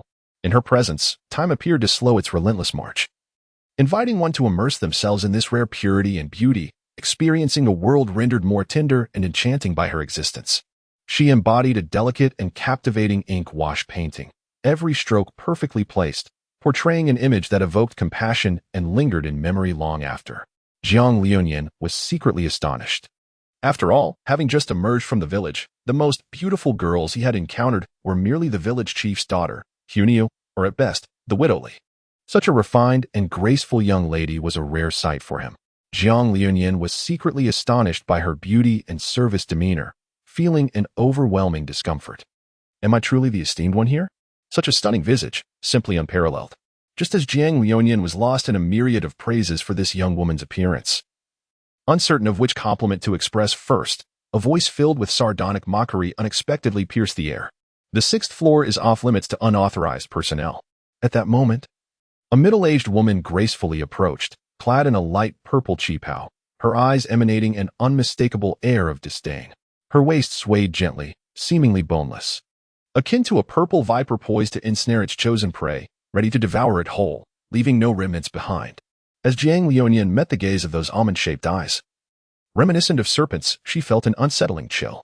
The sharp, cold glimmer in them appeared capable of piercing through the deepest fears of the human heart, exuding an air of lofty disdain that sent shivers down her spine, leaving her trembling uncontrollably, goosebumps rising on her skin.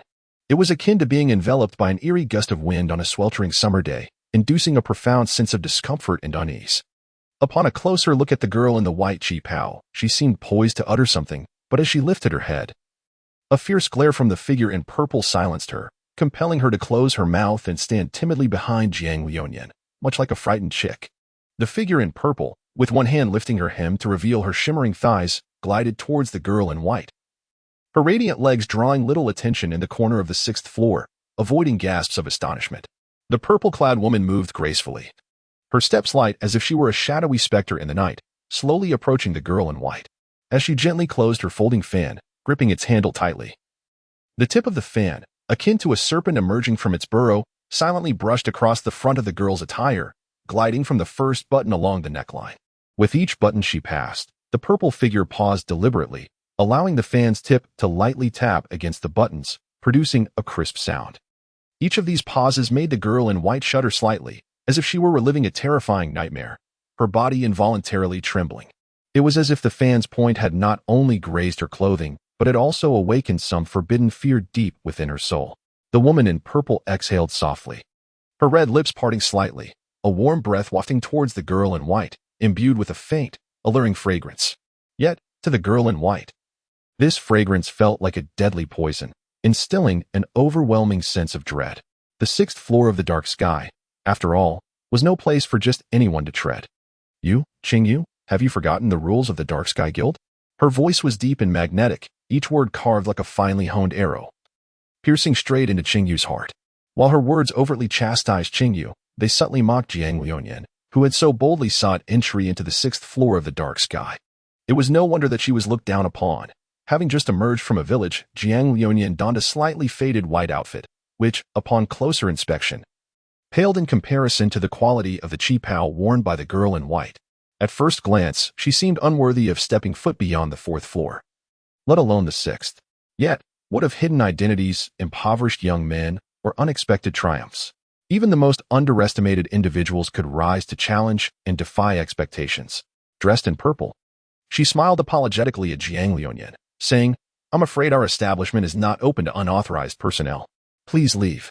Though her smile graced her face, it left Jiang Liunian with an uncomfortable feeling.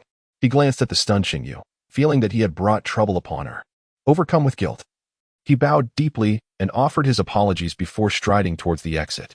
Realizing her own failure, Qingyu instinctively wanted to chase after him, but was met with a sharp glare from Zi, who warned her not to further disrupt the rules of the Antion. After a moment, Zi gestured for her to continue on her way. Halfway down, Jiang Liunian suddenly halted, a realization dawning upon him.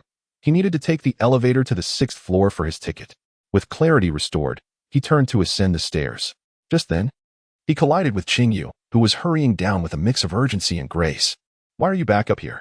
You're not allowed in. If you come again, you'll be blacklisted," Qingyu cautioned, still shaken from the earlier encounter. Jiang Liunian waved the train ticket in front of Qingyu, inquiring, "Do you recognize this? It's for the 6th floor. Anything below that won't be accepted. Don't dare to use a counterfeit ticket. If it's a forged Fania ticket, the consequences will be dire. Even if you are the son of an, you must think twice before engaging in such actions." Qingyu glanced at the ticket, her worry evident. "This is indeed the one that came with my admission notice." With a resigned smile, he turned and made his way to the 6th floor. "Hey, wait," Qingyu called out. hastening to catch up. In the Intion's sixth floor, Zi had initially believed that Qingyu's character and appearance were commendable, potentially positioning her to succeed as a steward and allowing Zi to ascend to a higher rank in the central region headquarters of the Red Ropes. However, today's events revealed that Qingyu still needed further honing. On her first day of work, she had brought along an exceedingly ordinary individual into the core area of the Intion's sixth floor, leaving Zi apprehensive about future complications. Fortunately, today was relatively uneventful, but she was hesitant to entrust the branch to someone as naive as Qingyu. Zi let out a long sigh, feeling frustrated. When would she finally receive that promotion and raise? Just as she was about to sip her tea, her peripheral vision caught sight of Jiang Liuyan, causing her to involuntarily curse under her breath. All those years of cultivating her composure seemed wasted. How had he managed to come back and whisk away her dear Qingyu? Zi approached Jiang Liuyan, gritting her teeth as she muttered, "You don't belong here," but was interrupted when Jiang Liuyan produced a gilded train ticket from his pocket. Zi was taken aback. In her lifetime, she had only seen such tickets 3 times, and each instance was linked to this very youth. Could he possibly be a direct disciple of one of the Anmo 6 hermits? Or perhaps the scion of a top family from the central region? Zi's mind went blank, leaving her speechless. Seeing Zi standing before Jiang Liuyan, Qingyu realized the gravity of the situation. "Please, steward, punish me. I couldn't stop him. I need to take him down," she pleaded, fully aware that if she didn't escort him away, Zi would unleash her wrath, which could lead to dire consequences. Zi waved her hand, signaling Qingyu to silence herself, and scrutinized the ticket in Jiang Liuyan's hand. "No. 051? How extraordinary," she exclaimed, recognizing that the Fania tickets had always been produced in collaboration with the Royal Central Institute, with only 50 ever issued. Such tickets were accessible only to individuals of considerable influence or wealth. The fact that this ticket, ostensibly numbered 51, appeared indistinguishable in quality, material, and printing method from authentic ones left Zi deep in contemplation, momentarily questioning its authenticity. Chapter 13. Fake? Real? Observing the contemplative demeanor of Zi, Jiang Liuyan found himself utterly perplexed. Logically, having received the admission letter from the Dark Demon Evil God Tiger Academy, this ticket should not be counterfeit. Yet, gazing at Zi's pensive expression, he could not help but feel a twinge of anxiety. After a prolonged silence, Zi lifted his gaze towards Jiang Liuyan, and this glance sent an unsettling chill through Jiang, whose previously calm demeanor was instantly disrupted. The sharpness of Zi's eyes seemed capable of piercing through one's very soul. Perhaps the intensity of Zi's state was too daunting, causing Jiang Liuyan to hesitate momentarily, stammering a bit. Well, let us first take him down. I will contact the authorities." Zi appeared to have reached a conclusion, gesturing for Qingyu to escort him downstairs. "What is your name?" Zi inquired, halting Jiang Liuyan. "I am Jiang Liuyan," came the response. "Qingyu, please take this young Master Jiang to the 4th floor." Jiang Liuyan let out a sigh upon hearing the outcome. He found it quite acceptable. After all, once he grasped the value of this ticket and the means by which it was acquired, he pondered. What merit do I possess to be in possession of such a ticket? If it were truly misplaced, would utilizing it not lead to even greater complications? As Jiang Liuyan's mind raced with a myriad of thoughts, he followed Qingyu down to the 4th-level VIP lounge. It was imperative to ensure that he remained within the confines of the Intion Chamber of Commerce, rather than allowing him to linger on the 6th level or expel him outright. Thus, they opted to accommodate him with a treatment slightly above that of a standard VIP. Qingyu, trained in the art of etiquette and having endured the recent events, quickly regained her composure, presenting a poised and gracious smile. However, beneath her serene facade, turmoil brewed within her. At that moment, a subtle chill flickered in her gaze, but after a brief hesitation, she resolutely guided Jiang Liuyan towards the 4th floor. With each of Qingyu's graceful steps, Jiang Liuyan crossed the intricately carved wooden door of the Intion Chamber of Commerce's 4th level. As if traversing a rift in time and space, the tense atmosphere he had just experienced dissipated, replaced by a realm of luxury and tranquility. The 4th-level VIP lounge, though not as opulent as the 6th level in appearance, exuded an understated elegance and refined taste in every detail. Soft lighting danced upon the exquisite carpets, creating a mosaic of shadows, while the air was infused with a delicate scent of lavender, coaxing relaxation from all who entered. "Young Master Jiang, please follow me," Qingyu's voice, gentle and clear like a spring breeze, carried an undertone of the coolness she had previously displayed. She led him through a corridor adorned with rare artworks, eventually halting before an elegantly decorated suite. This will be your temporary abode, she explained with a smile, gently pushing open the door to invite Jiang Liuyan inside. All amenities are at your disposal. Should you require anything, simply press the call button by your bedside, and we will attend to your needs immediately. Jiang Liuyan gazed at the sudden change in his circumstances, his heart a tempest of conflicting emotions. On one hand, he was acutely aware that this was not due to his own status, but rather the cascading effects wrought by the enigmatic ticket he possessed. On the other hand, he could not deny that such an environment provided a momentary respite for his taut nerves. Thank you, Miss Qingyu. I will adhere to the rules here and refrain from causing you any inconvenience, Jiang Liuyan replied courteously as he stepped into the suite, beginning to assess this temporary sanctuary of the future. Inside, the expansive floor-to-ceiling windows welcomed the warm sunlight, illuminating the space with a bright and inviting glow. The walls were adorned with several profound landscape paintings, while the bookshelves brimmed with ancient tomes and precious volumes, silently narrating the rich history and cultural heritage of this place.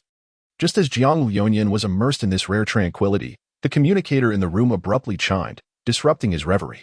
Young Master Jiang, this is Z. The voice on the other end was steady yet tinged with urgency. Following verification from headquarters, your ticket is indeed legitimate. However, the reasons for its presence in your possession require further investigation. In the meantime, please ensure your communication lines remain open, as there may be subsequent arrangements. Understood. I shall comply.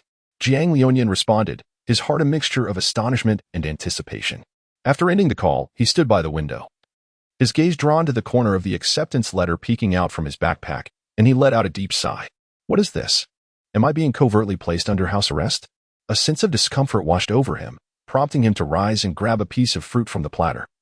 Taking a bite. To his surprise, it was quite delectable. With that single bite, his troubles seemed momentarily trivial. Meanwhile, Qingyu stood quietly behind him, a silent presence. Jiang Liuyan picked up a piece of fruit and uttered a brief remark, then suggested they share it. Unbeknownst to him, their dynamic was one of guest and servant. In an instant, the fruit arced gracefully through the air, tracing a perfect parabola towards the blue fish. The blue fish paused momentarily, yet being well trained. It subtly leaned to the side, evading the incoming fruit. I apologize, young Master Jiang. As a servant, I must adhere to my duties and cannot partake. Jiang Liuyan paused momentarily, for she vaguely sensed, through their conversation, the gravity of ascending to the 6th level of the dark heaven. Yet, she still guided herself upward. Pondering the disparity between her past self, who had received a warning, and the present, remarkably meticulous version of herself. Was it possible that the enigmatic woman in purple on the 6th level had conveyed something to her? Jiang Liuyan found herself in a labyrinth of thoughts. Ultimately deciding to dismiss them, she redirected her gaze towards Qingyu. As Jiang Lion approached the green fish, he picked up the fruits that had fallen behind him. The ground was remarkably soft, resembling the hide of a ferocious beast, allowing the fruits to drop without even bruising their skins. Jiang Liuyan gazed longingly at the fruits, his attention shifting to the blue fish that had inexplicably turned around. Words eluded him, and he could only murmur in regret over the delectable fruits. To elucidate the various races within the entire secret realm, it is essential to note that it comprises not only the dark demonic divine tigers, but also various affiliated tiger species, alongside other herbivorous domesticated races. Those endowed with intelligence generally occupy the apex of the food chain. The realm is not solely inhabited by the dark demonic divine tiger clan. Historically, a bold tiger advocated for the acceptance of other races, though this came at a cost to the other species. Moreover, there exist numerous other races. The reason behind the emergence of characters that exhibit traits of different animals or unique characteristics lies in the differentiation of species. Each race possesses distinct traits that evolve with the awakening of elemental powers, leading to targeted training. For instance, those attuned to the wind may focus on enhancing their wings, resulting in enormous appendages capable of generating powerful gales or manipulating wind elements with precision. Additionally, certain creatures may undergo rigorous training, ultimately transforming into weapons. The union between the dark demonic divine tigers and other races has led to the emergence of soul beasts, and the barriers to reproduction have dissolved. This is exemplified by the offspring of a beautiful serpent, which may inherit alluring traits reminiscent of serpents. As I have articulated over the millennia, true pureblood dark demonic divine tigers have become exceedingly rare, with Jiang Liuyan being a notable exception. A more detailed explanation will be provided after approximately 20 chapters. This narrative lacks a predefined outline, and while there may be gaps, I will endeavor to address them. Thank you all. Chapter 14. True? False? Z activated the S-Class communication device, preparing to seek assistance from headquarters to authenticate the matter at hand. Such communication devices consume vast amounts of energy with each use, potentially impacting Z's performance evaluation at year's end and jeopardizing her aspirations of becoming a Red Robe steward. After a moment of deliberation, she clenched her teeth. There was no alternative left. If it turned out that the individual possessing the bird was indeed legitimate, any negligence on her part could spell the end of her career, regardless of the youth's youthful appearance. Reflecting on the exquisite craftsmanship of the bird ticket, even the adept forger Chu Ningyi might find it challenging to replicate such artistry. Should he impersonate or possess the skills to counterfeit to the level of the Intian Commerce Guild, capturing him could be a favorable outcome. Moreover, Zi contemplated transforming the potential negative repercussions of her call to headquarters into a stepping stone for her future. After weighing her options, she resolved to prioritize maintaining rapport with him. Offending him was simply not an option. At headquarters, within the dimly lit confines of Branch 176 of the Intian Commerce Guild S West District, Zi, serving as the acting general manager and administrative steward, codenamed Crimson Sand Snake, sought guidance from headquarters. She adopted a demeanor far more respectful than usual, half-squatting with her hands forming a circle, bowing toward the screen before her. In the shadowy confrontation at headquarters, a middle-aged man sat at the core of intertwining light and shadow, draped in a robe as deep as the night, emanating an ineffable tranquility and profundity. His fingertips gently caressed a completely white spirit cat, seemingly untouched by the dust of the world, each stroke weaving invisible secrets. Z's voice, like a gentle rain brushing across the serene surface of a lake, carried an urgency yet failed to stir even the slightest ripple in the heart of the man in the black robe, until the pure white cat languidly stretched its limbs.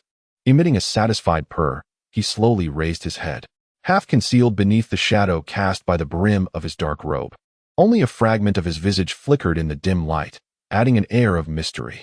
Z dared not make any sudden movements, for the figure before her was none other than Qianyu, one of the 4 deities of the Intian sect, secretly regarded as the most formidable individual to negotiate with in the central domain. He was also the most enigmatic person in the outside world, wielding immense power and influence within the entire merchant association, to the extent that even the president of the Intian Merchant Guild treated him with deference. Z's body trembled slightly, not only due to Qianyu's elevated status, which surpassed hers by numerous ranks, but also because of his imposing presence and the legendary tales surrounding him. She steeled herself, striving to maintain composure. Yet the mere thought of sitting across from such a person inevitably caused her heart to race. "Please rise," came Qianyu's magnetic voice, which did not resonate with the oppressive authority rumored to quell 3,000 rebels. Rather, it resembled the gentle concern of an elder for a younger kin. Nonetheless, Z remained tense, every movement deliberate and precise, as she stood, saluted, and executed each action with the utmost standard, akin to a textbook example. Noticing her rise, Qianyu remained unfazed, lazily remarking, "Speak. You ought to know when such matters should be addressed. Should I find your response unsatisfactory? I trust you are well aware of the 6th rule of punishment within the Intian Merchant Guild, after serving as a steward for 19 years. Upon hearing these words, Z quivered, stammering, "Master," and promptly pressed her right thumb decisively against her palm, attempting to calm herself. Despite the overwhelming dread that enveloped her, she knew she must not provoke Qianyu's displeasure, resorting to this method to divert her attention. Regaining her composure, Z stated, "Master, a young man in possession of a bird ticket was encountered at Division 176. Since he holds a bird ticket, fulfill all his wishes."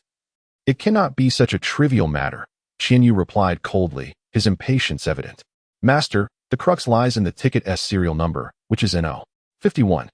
The issuance of tickets is distinctly tied to the commemoration of the 51 Dark Demon Generals of the Kaiyuan era, ranging from NO 0 to NO 50. Thus, a NO 51 ticket should not exist," Z replied respectfully. Qianyu appeared momentarily perplexed, for even with his vast knowledge, he had never encountered an individual capable of issuing a ticket numbered 51. Who could this person be? Perhaps the ticket itself was a fabrication? No. Since Z had not explicitly claimed it to be false, perhaps its craftsmanship was merely exceptionally intricate? After half an hour, I shall arrive. Each ticket infused with a unique spiritual essence reveals the distinctive emblem of the Dark Demon Evil God Tiger clan, thus discerning its authenticity. I must also instruct the bearer of the tickets to guard them diligently, ensuring they do not stray far.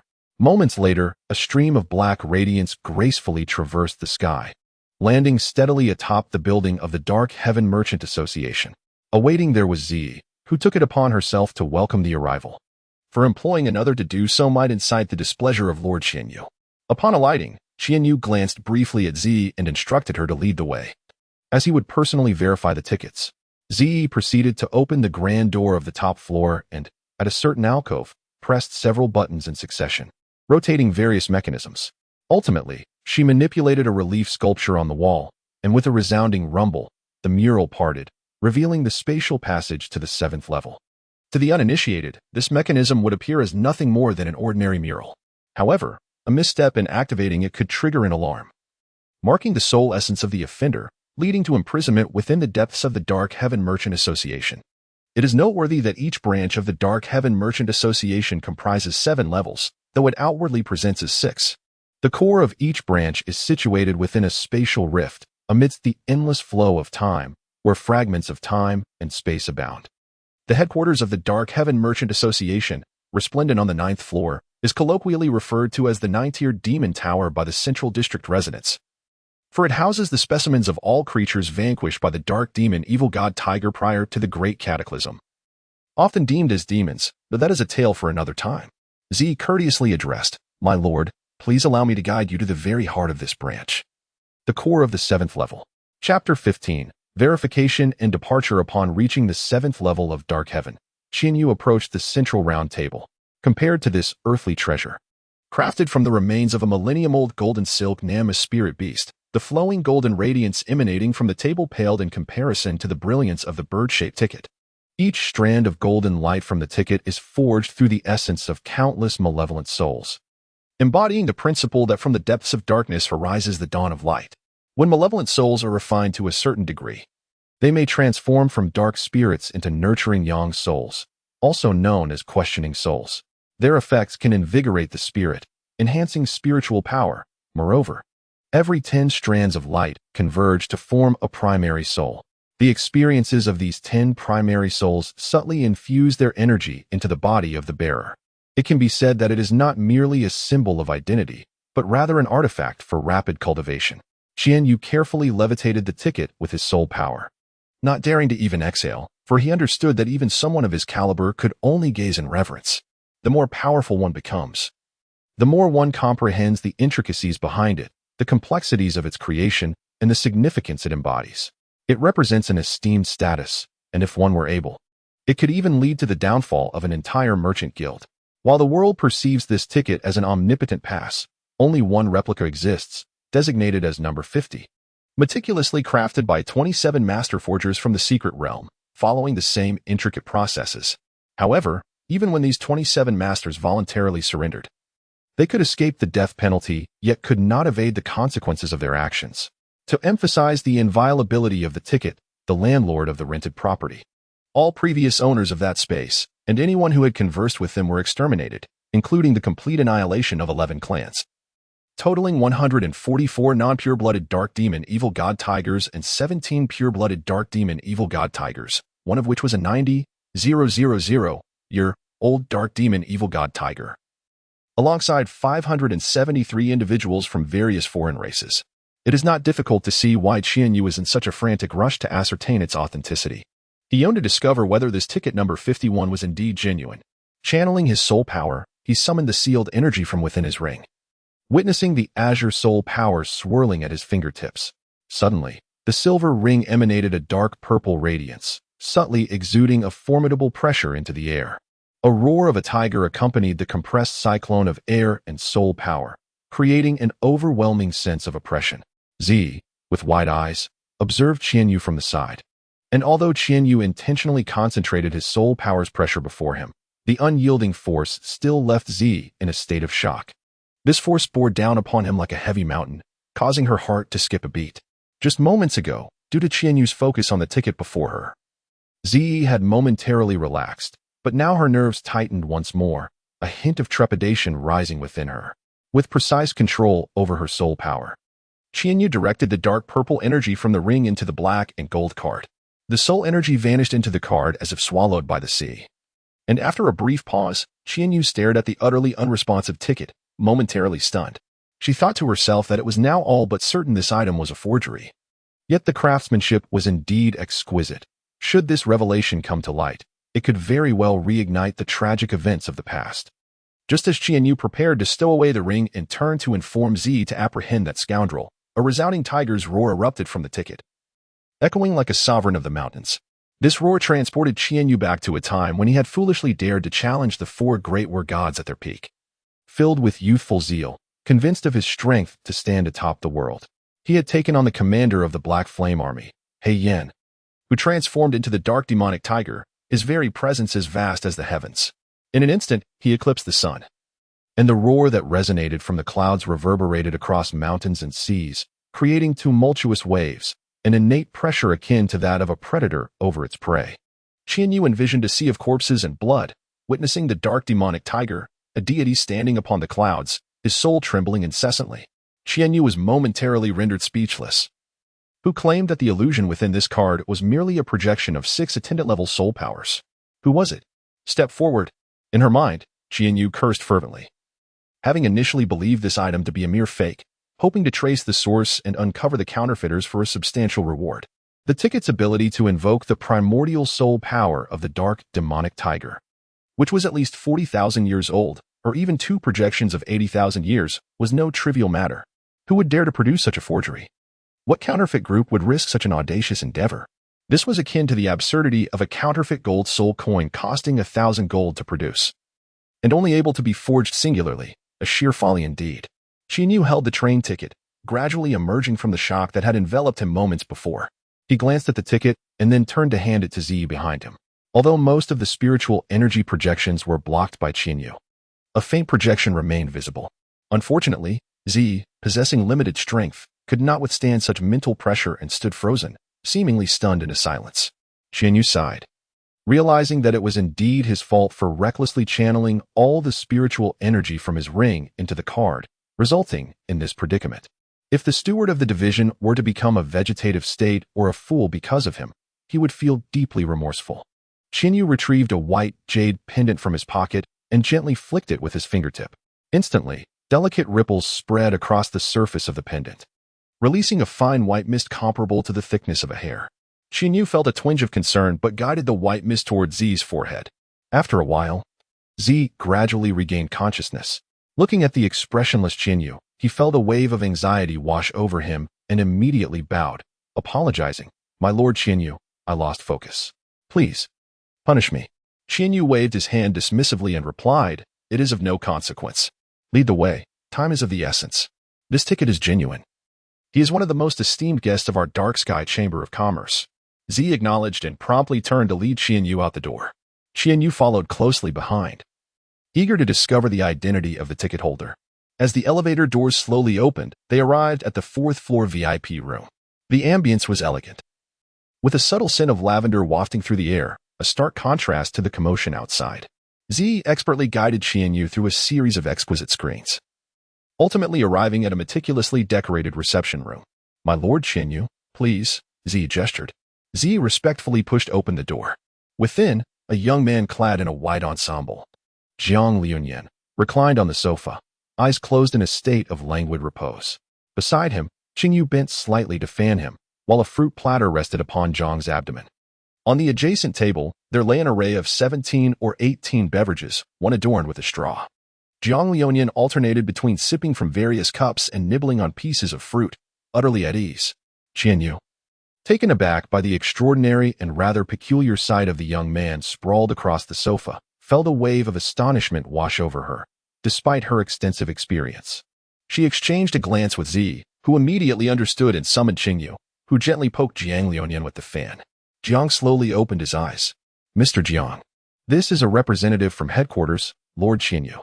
"Lord Qianyu, this is Mr. Jiang Liuyan, the possessor of the coveted Faniac," Z introduced them. Qianyu observed Jiang, who had now sat up and was preparing to rise, marveling at his youth. He appeared to be barely of age. How could he possess such a ticket? Yet, this was not the moment for inquiries. She fully understood the significance of the ticket and dared not treat the situation lightly. resolving to accord him the utmost respect while meticulously restraining her own soul power, lest it inadvertently harm the young man before her. "Hello, Mr. Jiang." Qian Yu extended her hand, greeting him courteously, all the while contemplating the irony that in the presence of such a ticket, she felt dwarfed. As though she were unworthy to shake hands with someone so powerful. Even if the individual opposite her bore no tangible strength, merely being an ordinary beast, it would still be her honor.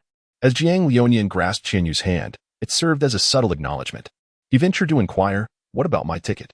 "Oh, here it is." "Here it is," Qian Yu exclaimed, hastily producing the black and gold ticket, cradling it delicately in her hands and presenting it to Jiang Lionian with utmost reverence, as if offering a priceless treasure.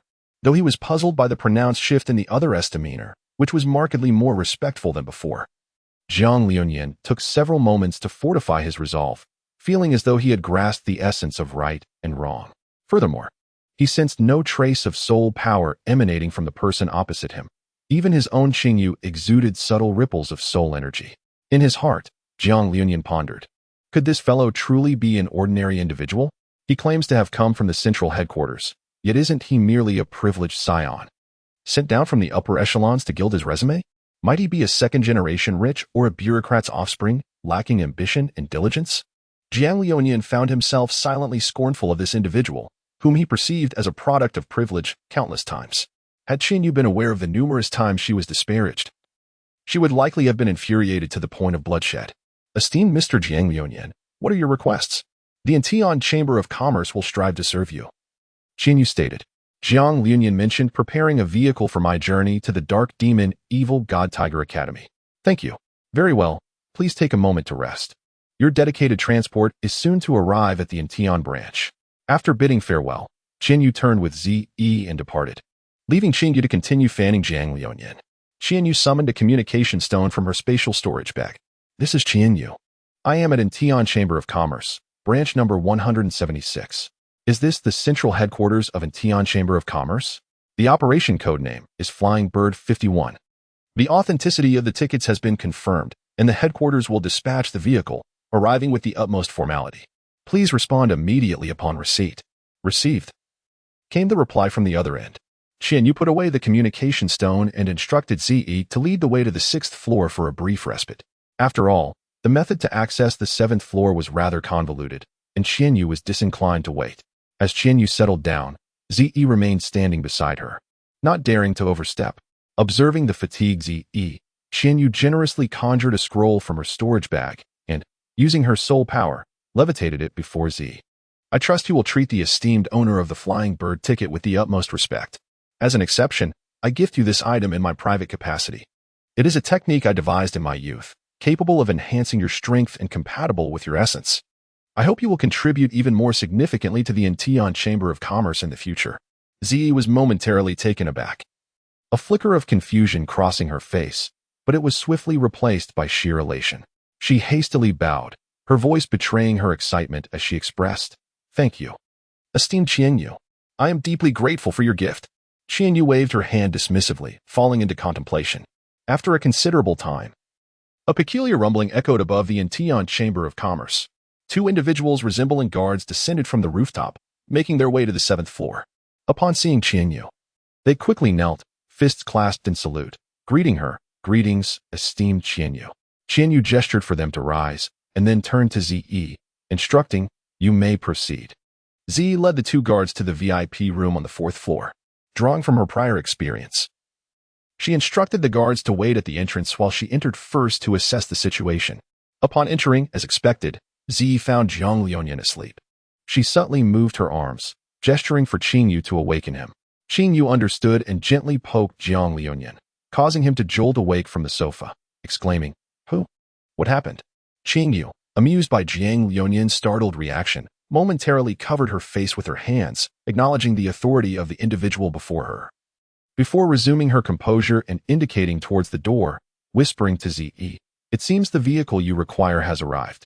"Oh, is that so? I thought someone was attempting to ambush me while I slept." As Jiang Lionian approached the grand entrance, a bluefish followed closely behind, while Zi gracefully led the way ahead. The two guards remained at the rear of the procession, silent and stoic.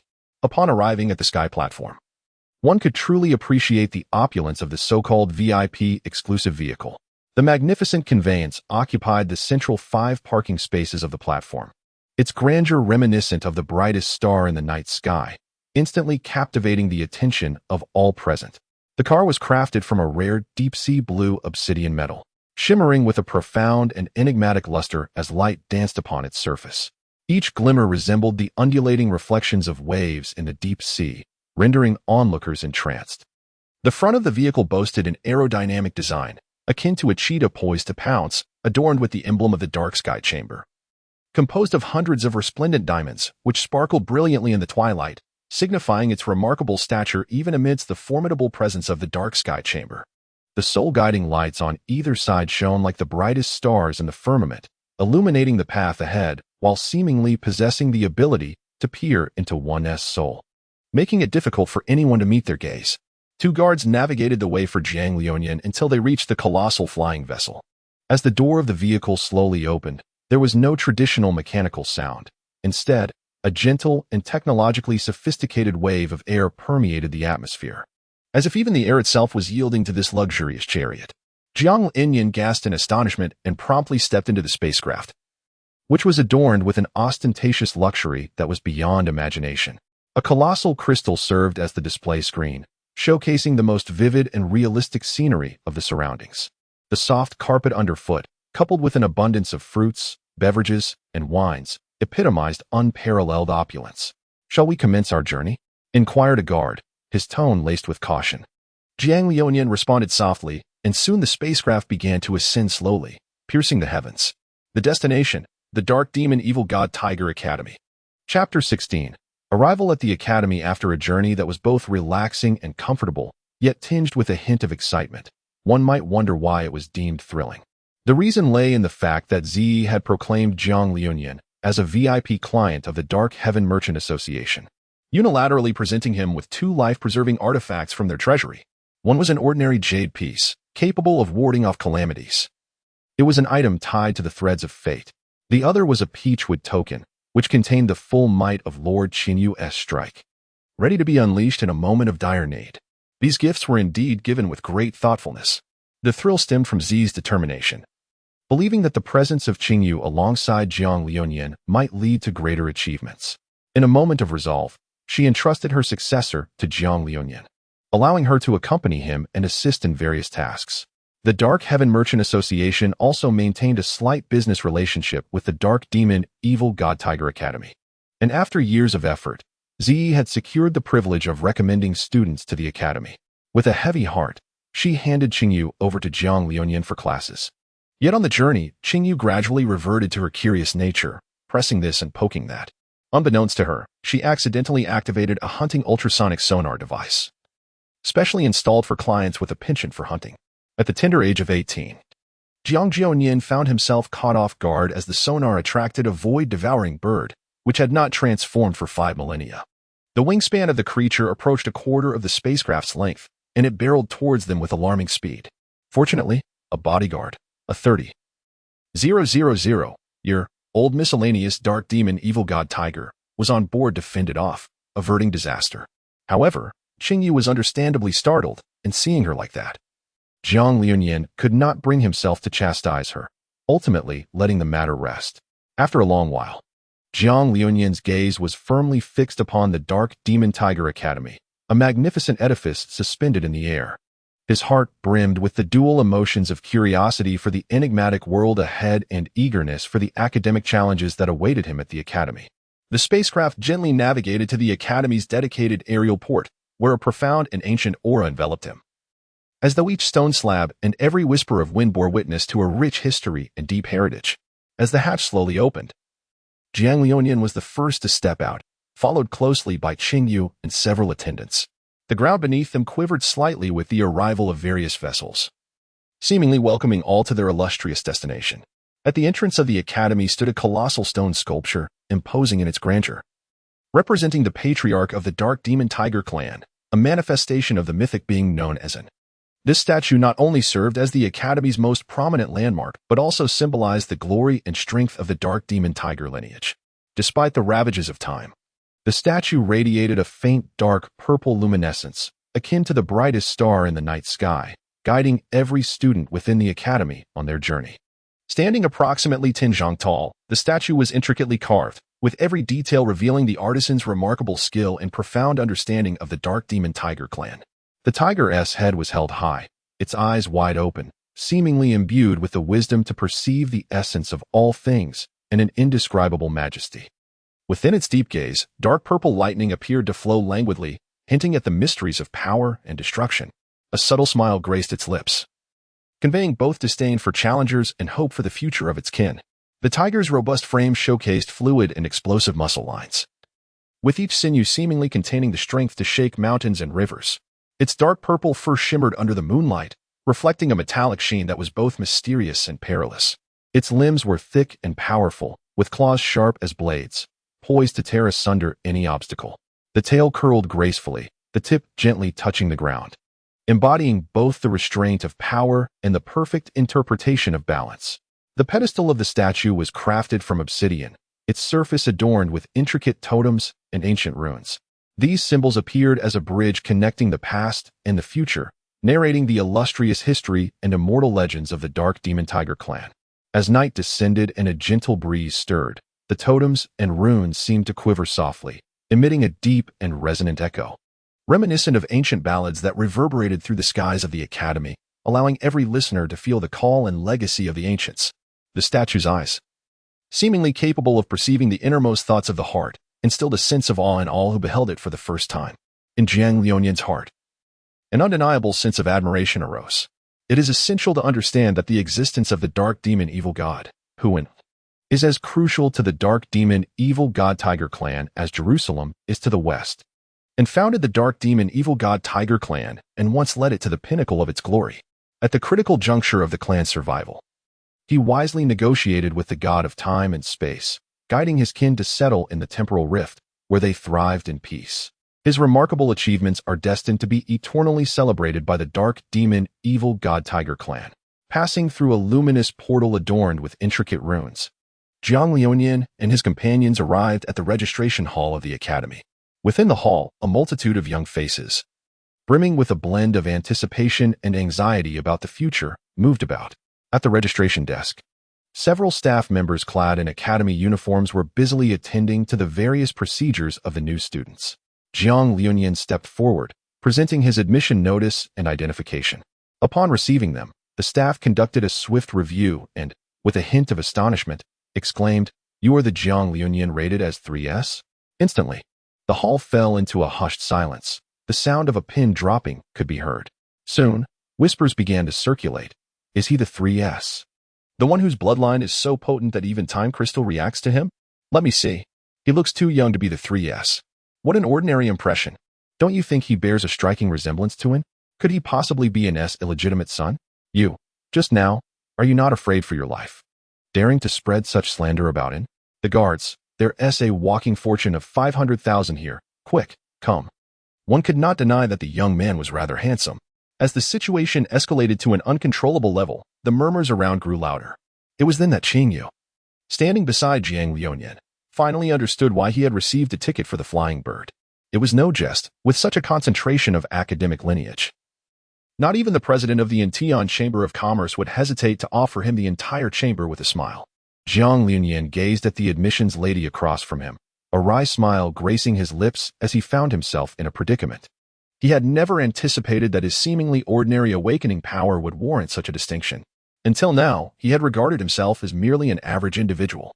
The young lady appeared to recognize her mistake, and with utmost respect, she presented him with a jade tablet inscribed with the Academy's emblem, accompanied by a comprehensive guide for new students. Jiang Liuyan sensed the increasingly cacophonous crowd surrounding him.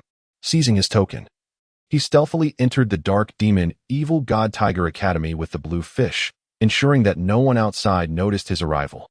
Welcome to the Dark Demon Evil God Tiger Academy, student Jiang Liuyan. Please proceed to the freshman reception area to complete the subsequent registration process, as indicated in the guidelines. Despite the overwhelming noise from outside, the staff member remained unfazed, her voice still warm and brimming with enthusiasm. Jiang Liuyan nodded thoughtfully, then turned to join you and the guards as they made their way to the freshman reception area. There, They not only received information regarding their dormitory assignments, but were also informed of a unique traditional initiation trial for newcomers.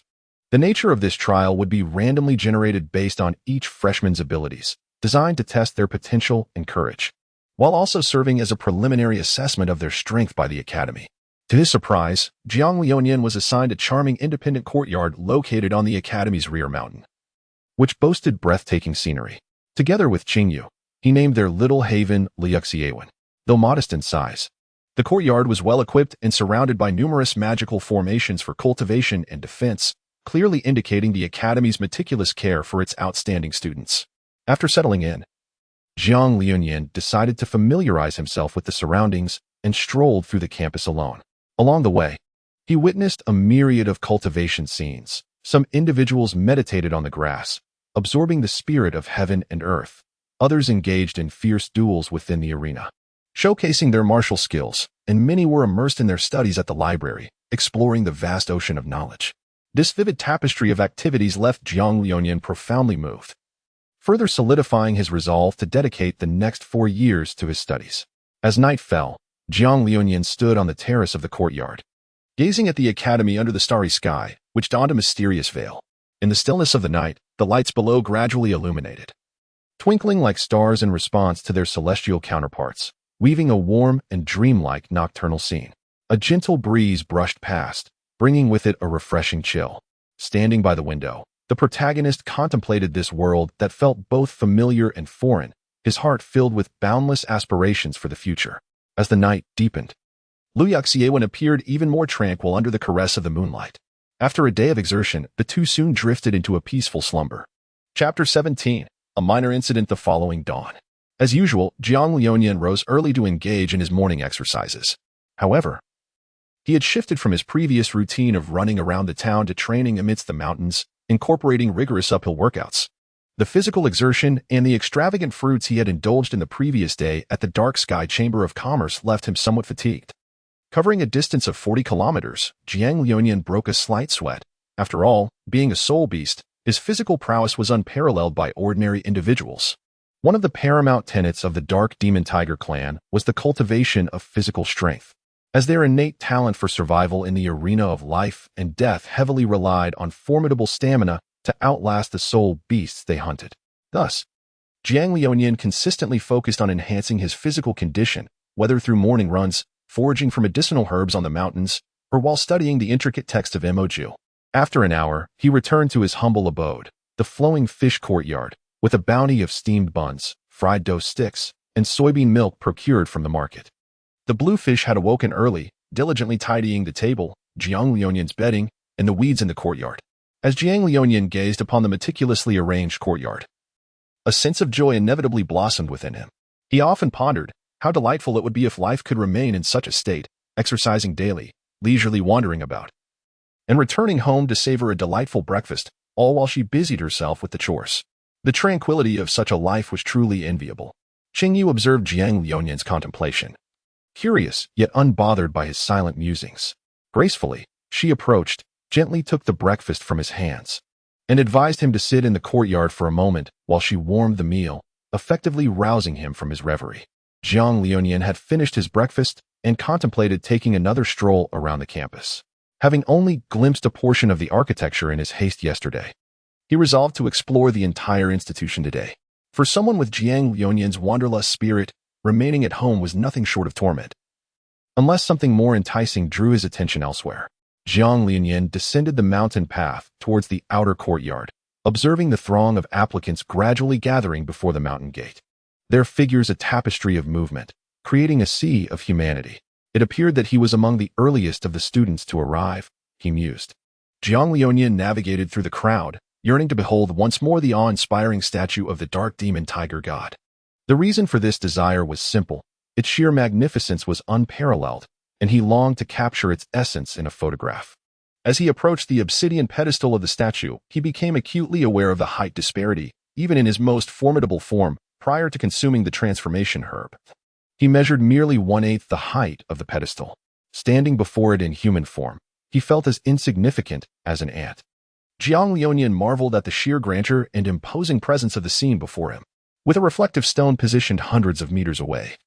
He was able to capture the intricate details of the statue with remarkable clarity. He then made his way through a side entrance towards the inner courtyard of the dark demon god Tiger. The inner courtyard was divided into numerous zones, featuring a teaching area with 28 main buildings and 36 auxiliary structures. These edifices were interconnected by a network of pathways and sky bridges, creating a labyrinthine beauty that was both intricate and enchanting. The tallest of the teaching buildings soared to 61 stories, resembling a sharp sword piercing the heavens. In reality, this structure served as a magical artifact, specifically designed to prevent the binding of spatial fissures by traversing through the 8 most vital core areas at the center. Within the entire secret realm, there existed 7 additional subcores, 1 main core, and countless stone pillars supporting the periphery of this mystical domain. Turning his gaze to the adjacent library, he observed that its faade was crafted from a rare amalgamation of obsidian and white jade. During the day, the white jade radiated a gentle and warm glow, akin to the first rays of sunlight at dawn, comforting and filled with hope. However, during his stroll through the market the previous evening, Jiang Liuyan had noted that the library's appearance was truly astonishing. The obsidian seemed to absorb all surrounding light, rendering the entire structure shrouded in an air of mysterious allure under the moonlight, as if cloaked in a veil known as the night. Unbeknownst to him, Jiang Liuyan found himself amidst the training grounds, where various students engaged in martial combat. Some transformed into their true forms, fiercely clashing with one another, while others maintained their human shapes, striking with lethal precision yet refraining from inflicting any actual harm. This was the principle of striking to the point.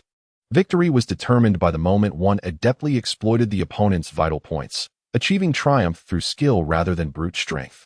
Alternatively, 2 combatants might stand steadfast upon the stage, locked in a silent gaze, awaiting the slightest movement from their adversary to seize the initiative.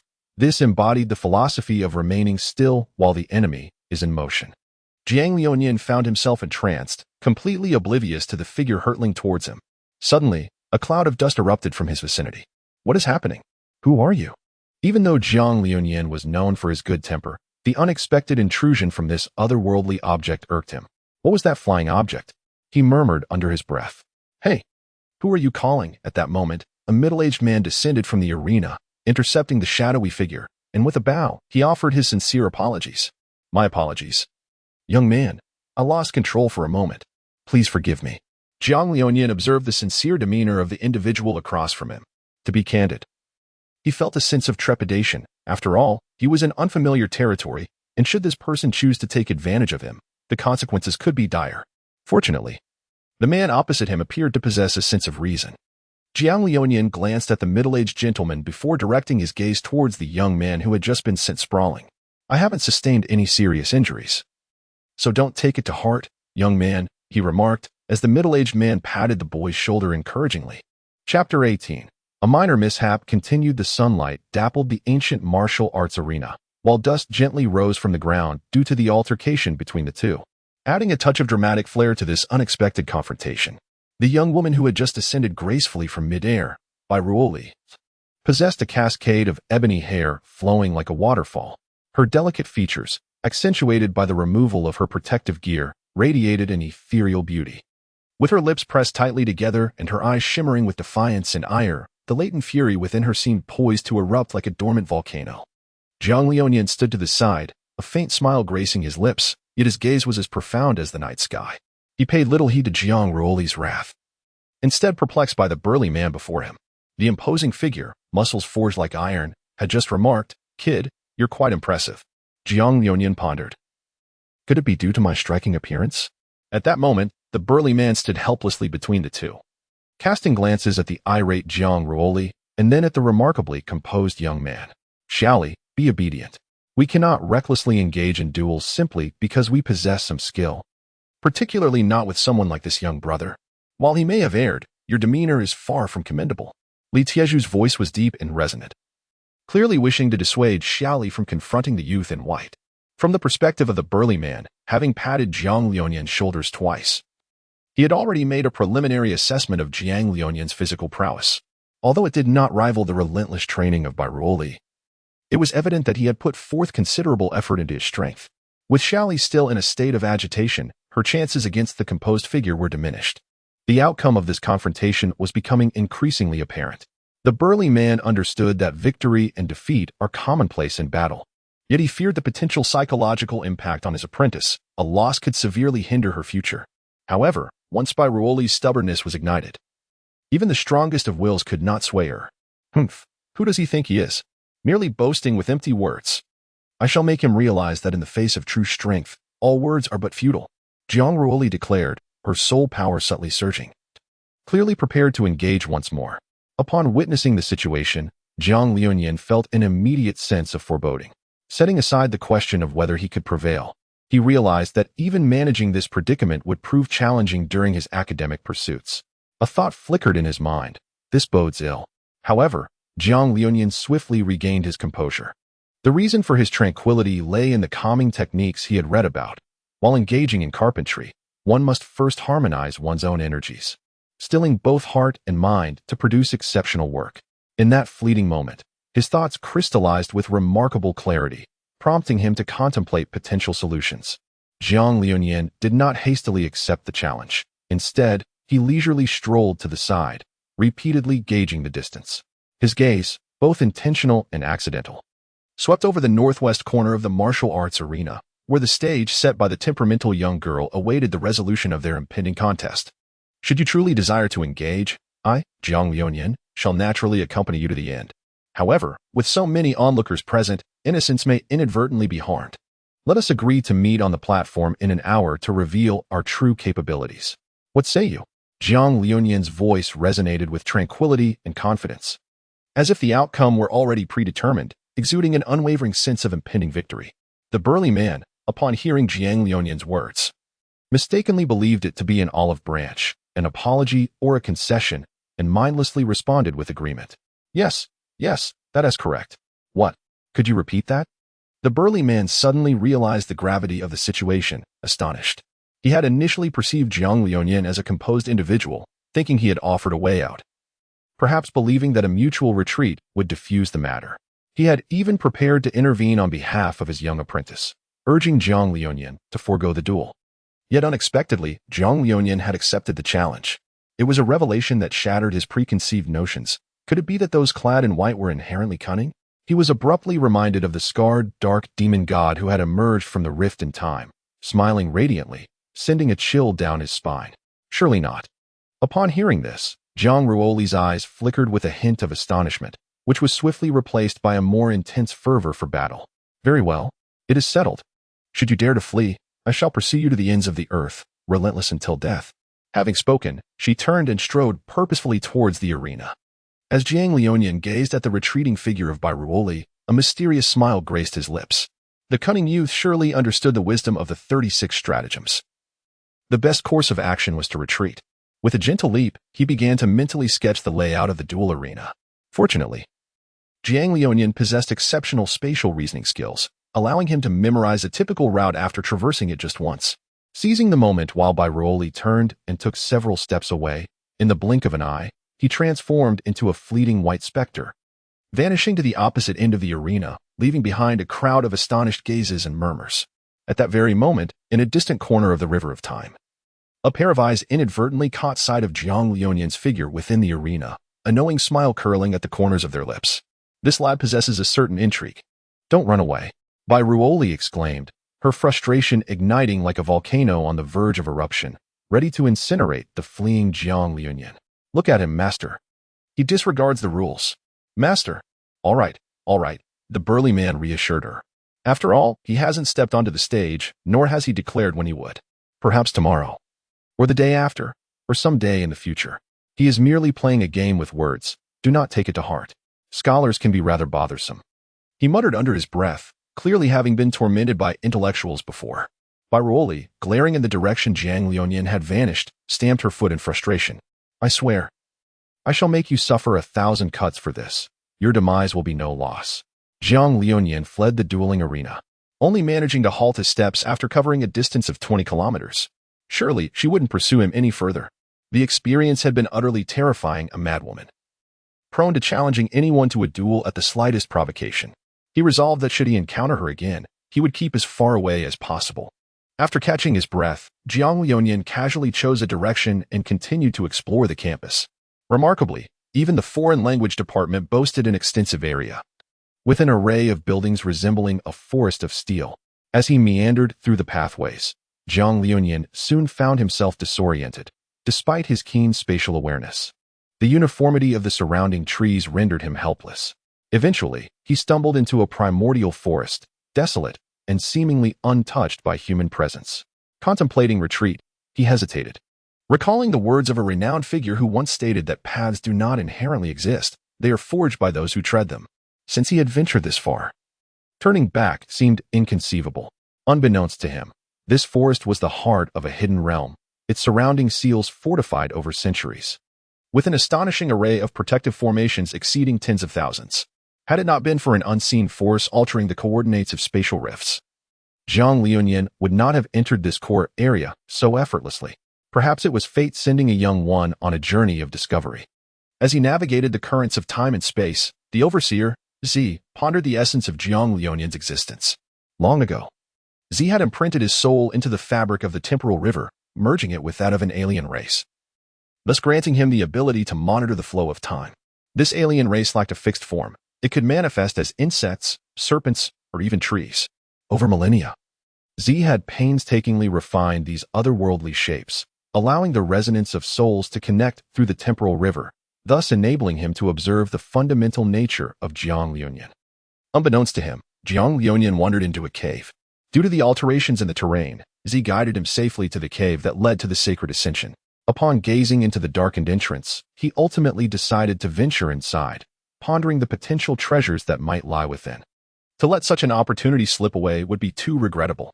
The cave was enveloped in darkness, yet Jiang Liuyan, awakened by the shadows, could discern objects 10 meters away. As the dark elements intensified, perhaps his vision could extend to 1,000 meters in the dark, but such thoughts were for another time. The moment he stepped into the cave, a chilling breeze rushed toward him, mingled with the faint aroma of earth and minerals. The dimly lit interior was illuminated only by a few rays of sunlight filtering through crevices and the occasional flicker of luminescent stones along the walls, adding an air of mystery and unease to the shadowy space. The surrounding stone walls were slick with moisture, droplets occasionally falling and echoing crisply, accentuating the stillness of the vast emptiness. Jiang Liuyan cautiously traversed the cavern, his hand grazing the cold stone wall, acutely aware of the need for vigilance. After all, the secrets concealed within this mountain cave remained unknown. As he delved deeper, he soon encountered his first challenge, a seemingly ordinary stone door that harbored intricate mysteries. The surface was inscribed with complex runes, suggesting that a specific sequence or force was necessary to unlock it. He scrutinized the symbols, drawing upon his limited knowledge of ancient scripts, but ultimately conceded defeat, for his understanding of such text was scant. The Western region, known for its practical inclinations, lagged behind in the study of ancient writings compared to the other 4 regions. Gazing at the imposing stone door before him, Jiang Liuyan sighed, realizing that this enigma was perhaps not meant for him. At that moment, an unexpected twist unfolded. A massive python materialized before him, speaking with human articulation. "Young one," it declared, "I guard this realm. If you answer my question correctly, I shall impart to you the knowledge required to unveil this door. Speak your query." Reluctant to let the treasure slip from his grasp, Jiang Liuyan replied with determination. "Proceed," the python responded. "Do you acknowledge the existence of the dark demon evil god priest, the unparalleled, invincible being of the universe, whose wisdom and beauty coexist, and whose courage and cunning are unmatched, the illustrious time wanderer, the most handsome in the world?" Jiang Liuyan has fully prepared himself for a protracted battle, for he finds himself alone within the entire secret realm. He could easily flee. Yet he acknowledges my assertion, the unrivaled champion of the universe, an enigmatic dark priest of sinister beauty and intellect, a master of both courage and strategy. The wanderer of time and space, the esteemed one, unmatched in this realm and the most handsome in the cosmos. The great python nodded, gradually awakening the slumbering stone door with an ancient and cryptic tongue. The door creaked open, revealing a narrow passage leading deeper into the unknown. This corridor, fraught with peril, was riddled with treacherous traps, floors that might suddenly collapse, fissures that spewed toxic gas, and an underground river that, while appearing tranquil, harbored tumultuous undercurrents. Jiang Liuyan had no choice but to rely on his agile physique, remarkable intellect, and unyielding determination to overcome each obstacle. In a moment of near calamity, As he almost fell into the dark river, he cleverly employed the rope and grappling claws he carried, stabilizing his position at the brink of disaster and narrowly escaping. After traversing a myriad of dangers, Jiang Liunian arrived at a vast cavernous hall. Here, the previous aura of dread and danger had vanished, replaced by a breathtaking spectacle. The ceiling was adorned with stalactites of various forms, shimmering under the glow of luminescent stones, resembling stars in the night sky, a sight of unparalleled beauty. In the center, a crystal-clear underground lake reflected a gentle blue light, mirroring the splendor above, instilling a sense of tranquility and joy. Lenny stood by the lakeside, absorbing the serenity and harmony, as if his spirit were being cleansed. Just as Jiang Liunian was lost in this peaceful reverie, a gentle breeze caressed the surface of the lake, creating ripples, and from the center of the lake, an ancient stone platform slowly emerged. Upon it rested an exquisite jade box, clearly a hidden treasure left by a predecessor. With a heart full of reverence, Lin Yi carefully opened the jade box, discovering not only the 9 revolutions life-replenishing pill and magical artifacts, but also an ancient tome of cultivation, chronicling the profound insights and unparalleled martial skills of the predecessor. Moreover, this venerable figure had inscribed the 2 characters for sacrifice on his memorial tablet. The erudite Jiang Liunian recalled the coffins of past sacrifices quite vividly. Yet he had never considered the identity of the sacrifice in this context. How could the sacrifice's identity possibly be present here? The sacrifice was still employed in the library. It was inconceivable for his remains to have appeared here. Jiang Liunian was captivated by the 2 grand characters inscribed on the ancestral tablet, which exuded an antiquity and profundity, seemingly embodying the accumulation of endless years in the profound contemplations of his forebears. As he gazed upon these characters, an unprecedented wave of astonishment and curiosity surged within him. He gradually closed his eyes, allowing his spirit to descend into a realm of tranquility, attempting to touch and perceive the mysteries concealed behind these 2 words through the essence of his soul. In Jiang Liunian's understanding, the act of worship was originally a ritual through which ancient people expressed their reverence and gratitude towards the celestial and spiritual realms. Yet at this moment, these 2 characters took on a different significance in his heart. He began to ponder that worship transcends mere external ceremonies. It is a spiritual conduit and a means of inheritance, a remembrance of the past, a hope for the future, and a profound comprehension of the essence of life and the principles governing the universe. As his thoughts deepened, Jiang Liunian felt an invisible force surging within him, representing an initial awareness of the laws of nature. He realized that the term worship encapsulates the cyclical nature of all things in the cosmos, a continuous cycle of life and death. Worship is a tribute to the natural laws, an understanding and alignment with the interdependent relationships of all beings, and the balance of yin and yang. Throughout this process, Jiang Liunian gradually understood that true power does not stem from external treasures or martial skills, but rather from an intrinsic comprehension and mastery of these principles. Reflecting on how such a modest understanding could yield such significant enhancement in his abilities, he contemplated the formidable strength of the one who left these 2 characters behind. Simultaneously, he recited softly to the tablet, "Do not blame me, esteemed ancestor." As he meticulously searched for elixirs, manuals, and even cushions, leaving no stone unturned, including tapping the walls to check for hidden compartments. Chapter 19. With nothing to do, the martial arts contest begins. After thoroughly scavenging the cave for resources, Jiang Lion walked out with a swagger, musing to himself that treasures of heaven and earth rightfully belong to those with the ability to claim them. Why should one act timidly or hesitantly? What? Do I feel guilty for taking these items? Not at all. I do so with utmost confidence. Although the figure from the river of time had anticipated this, witnessing him strike every stone wall and scrape the dust from the tiles still evoked a sense of embarrassment. If this lad possessed a means to store items, would he not endeavor to take every stone wall of the cave with him? This young man is undoubtedly stronger than I was in my prime. As Jiang Liunian meandered through the labyrinth of shadows cast by an elusive figure, he emerged from the embrace of the forest. The moment he stepped beyond the woodland's threshold, the towering trees receded into a mere memory, concealed within the manicured gardens. A sense of unease washed over him. Upon glancing back, he discovered that remnants of the forest remained, with only the cobblestones beneath his feet leading to a distant pavilion. The once mighty and intricate primeval forest had vanished without a trace. Jiang Liunian was struck by the notion that he might be ensnared in an illusion. His first instinct was to verify the authenticity of the rare treasures and martial arts manuals nestled within his storage pouch. As he probed with his spiritual awareness, he meticulously examined the contents. A wave of relief washed over him. Thankfully, all remained intact and genuine. Otherwise, his efforts would have been in vain, unperturbed by the forest's disappearance. His heart swelled with contentment. To stumble upon such remarkable items merely by wandering the campus was indeed a fortuitous turn of events. Resolving not to linger any longer, he discerned his bearings and made his way toward his modest abode, pondering the necessity of safeguarding these precious acquisitions. After all, who would dare to venture without the risk of theft? As Jiang Liunian returned to the courtyard, he exhaled deeply, revealing all of his bountiful harvest, startling the nearby Qingyu, who suspected he might have pilfered treasures from the sect's vault. Where could such a plethora of rare materials and precious gems possibly originate? With a gentle smile, Jiang Liunian merely remarked, "All of this belongs to us," sending a chill of dread through Qingyu. She certainly did not wish to be apprehended upon her entrance to the Dark Demon Evil God Academy, subjected to severe punishments, and ultimately stripped of her cultivation and imprisoned in a dungeon. The mere thought was terrifying. Instinctively, her hand reached for the Academy's token at her waist, contemplating whether to enlist the law enforcement team to enact justice, hoping that exemplary behavior might allow her an early release. Just as her fingers brushed against the waist token, Jiang Liunian sensed impending trouble.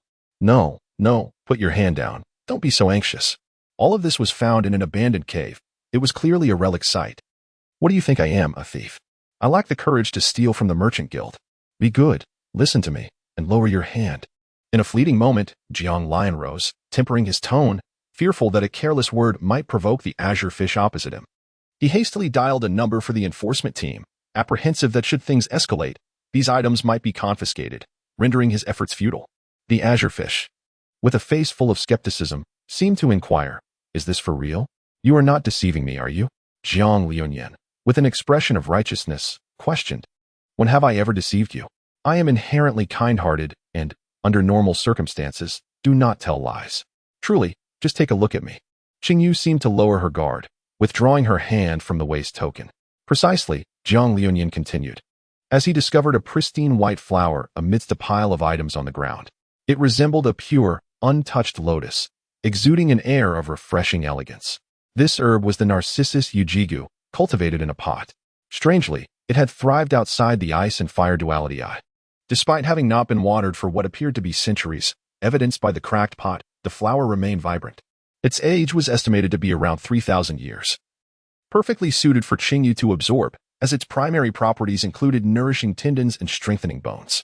This would enhance the physical resilience of the consumer, fortifying their bodily structure. Furthermore, the Narcissus Yujigu could invigorate the body's meridians, promoting the circulation of qi and blood, thereby augmenting the user's constitution and inner strength. It was an exceedingly rare herb, likely capable of extending Qingyu's soul power by approximately 2,500 years. With gradual absorption of its potency, it might even reach 3,000 years, allowing her to surpass the threshold of 9,000 years in strength. After all, she was one of the few compatriots who had journeyed alongside him from the Dark Heaven Merchant Association, deserving of his utmost care. Jiang Liunian pondered this as he observed Qingyu, momentarily taken aback by the flower's allure. With a charming shyness, she remarked, "Is this flower meant for nurturing? I shall go and replace its soil immediately." The passage of time inevitably brings a tinge of embarrassment to Jiang Liunian. Indeed, were it not for the extensive knowledge acquired from the tome The Transformation of Heavenly Mechanisms by Zhu Mo, encompassing disciplines such as mechanics, carpentry, physics, herbalism, alchemy, talismans, and formations, he would not have been able to recognize such herbs, let alone comprehend their applications. Who could have imagined that a seemingly ordinary pot of flowers on the table might be extraordinary treasures of heaven and earth? Enough of this. This substance is intended to enhance your strength. If you wish to cultivate flowers, you could simply gather a large quantity from the back mountain. Jiang Liunian remarked with a hint of irritation. However, these flowers are unlike any others. They are truly exquisite. These flowers can augment your power. You may proceed as you see fit. Very well, I shall indulge. The eyes of Qingyu gleamed with a verdant light. For the Dark Demon God Tiger clan has always revered strength. And even someone as Navi as she dreams of one day surging in power to become an unparalleled force. The herb known as the Water Immortal Jade Skin Bone requires a unique method of consumption, One must only eat the petals and, in the end, suck the stamen while channeling their soul energy to ensure the full efficacy of the medicine, Jiang Liuyan explained. Upon hearing the instructions, Qingyu could hardly contain herself and promptly absorbed the herb as directed. In an instant, a powerful aura emanated from her body, gradually merging with the pharmacological properties of the water immortal jade skin bone. So soon, Jiang Liuyan found himself somewhat astonished. Jiang Liuyan, though taken aback, continued to crouch down and examine the treasures of heaven and earth, pondering if any of them might serve his purpose. Dragon's bloodgrass? Mere refuse. Suitable only for staining furniture, its purity even inferior to that of the blood of Sun Sanyang's dog. To his astonishment, the wooden table was crafted from enlightenment wood. Who could have imagined that an object resembling a 1990s wooden table was, in fact, a new creation from Balenciaga? The sheer volume of this enlightenment wood was sufficient to comprehend not one, but two laws. Jiang Liuyan exclaimed with excitement. Moreover, this porcelain vase, initially mistaken for containing nothing more than ordinary, flawed elixirs meant to dispel inner demons, actually boasted an exquisite glaze, an elusive treasure known as tranquility incense. The quality suggested that the primary ingredient was ambergris, aged 40,000 years. Jiang Liuyan's smile broadened, and he yearned to clutch the porcelain vase and proclaim, 99% rarity. As for the tattered sheepskin scroll, it contained inferior earth-level techniques, rubbish. The broken glue was utterly useless, not even fit for adhering wood, leaving sticky residue instead. It offered no enhancement to his physique. Perhaps it might benefit the blue fish, but if the blue fish were to develop a muscular form, he would have nowhere to lament. No, that would not do. Perhaps he could feed it to the pigs in the back mountain pen. For lean meat would surely taste better. Jiang Liuyan mused. Should these thoughts reach the ears of the being in the river of time and space, he would undoubtedly spit blood in frustration. For although such items might not pique his interest, they represented a collection of desires he had yearned for at that very age, now carelessly sifted through by a mere child. How audacious. After the passage of time, only a few items remain. The first is the poison pill, the 1,000 toxin source elixir. The second is the balanced toxicity, the herbal life-sustaining pill. The third is the so-called ultimate cold poison, a small Arctic pill composed of 81 varieties of extreme cold herbs. The fourth is the so-called ultimate fire poison, a small hellfire pill crafted from 81 varieties of intense fire toxins. Each of these elixirs, when consumed alone, guarantees certain demise, yet, when taken together, they can absorb the maximum energy. The final elixir, the fifth, is the source restoration pill, which allows one to channel all their energy through the yin-yang transformation technique and the innate skill of the life and death arena, converting it into physical strength that reverses the effects on their past, thus altering their constitution and distorting the timeline. The dark demon evil god Tiger Clan resides within the secret realm of the temporal river, enabling them to directly access the laws of time. Therefore, the ancient tome The Secrets of Destiny discusses the possibility of altering one's past self through the laws of time, thereby enhancing one's physical form to accommodate more spiritual energy, which in turn fortifies the future self. This cause and effect cultivation technique might hold potential for personal practice. Should this venture succeed, the strength of one's childhood physique would perpetually amplify until it reaches its zenith. Resolute in purpose, Jiang Liuyan observed the azure fish nearing the final stage of absorbing the water fairy's jade-like essence, deciding to leave her to her own devices. For the remaining elements posed no significant threat. After all, it was celestial flora, and consuming a single plant would not lead to the azure fish's explosive demise. Why fret over matters that require no concern? Jiang Liuyan gazed at the 5 elixirs before him, his heart a tumultuous blend of resolve and trepidation. He acknowledged the element of risk in his choice, yet he found himself devoid of alternatives. This endeavor was not merely a gamble of life and death, but rather his singular opportunity to transcend limitations and alter his fate. To acquire power, one must inevitably endure suffering beyond the ken of ordinary mortals. And therein lay the prospect of fortune. Taking a deep breath, he adhered to the predetermined sequence, first grasping the poison elixir, the 1,000 poison source pill, which emanated a ghostly green luminescence. As the pill entered his mouth, an indescribable agony engulfed him instantaneously, as if countless venomous creatures ravaged his insides, gnawing at his flesh and soul. Jiang Liuyan's complexion turned as pale as parchment, beads of sweat cascading down his forehead, yet he clenched his teeth, resolutely suppressing any sound of anguish.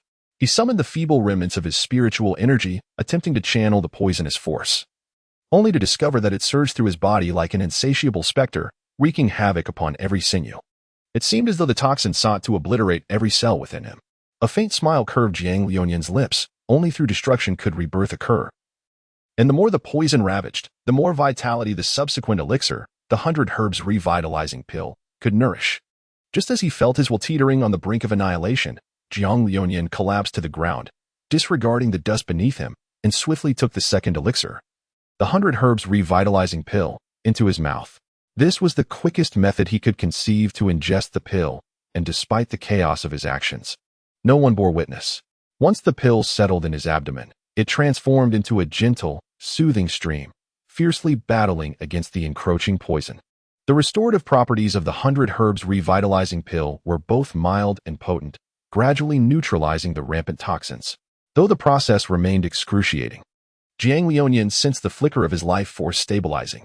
He then felt his meridians and cells gradually reorganizing, the remnants of vitality, once nearly extinguished by the poison, beginning to shimmer with renewed brilliance. Thus, he swiftly swallowed the third elixir, the little polar pill.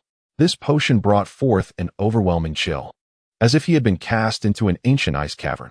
His blood felt as though it might congeal, every inch of his skin quaking. Yet Jiang Liuyan, wielding remarkable willpower, directed this frigid venom to his dantian, intertwining it with the previous toxins and restorative energies, creating an exceptionally peculiar state within him.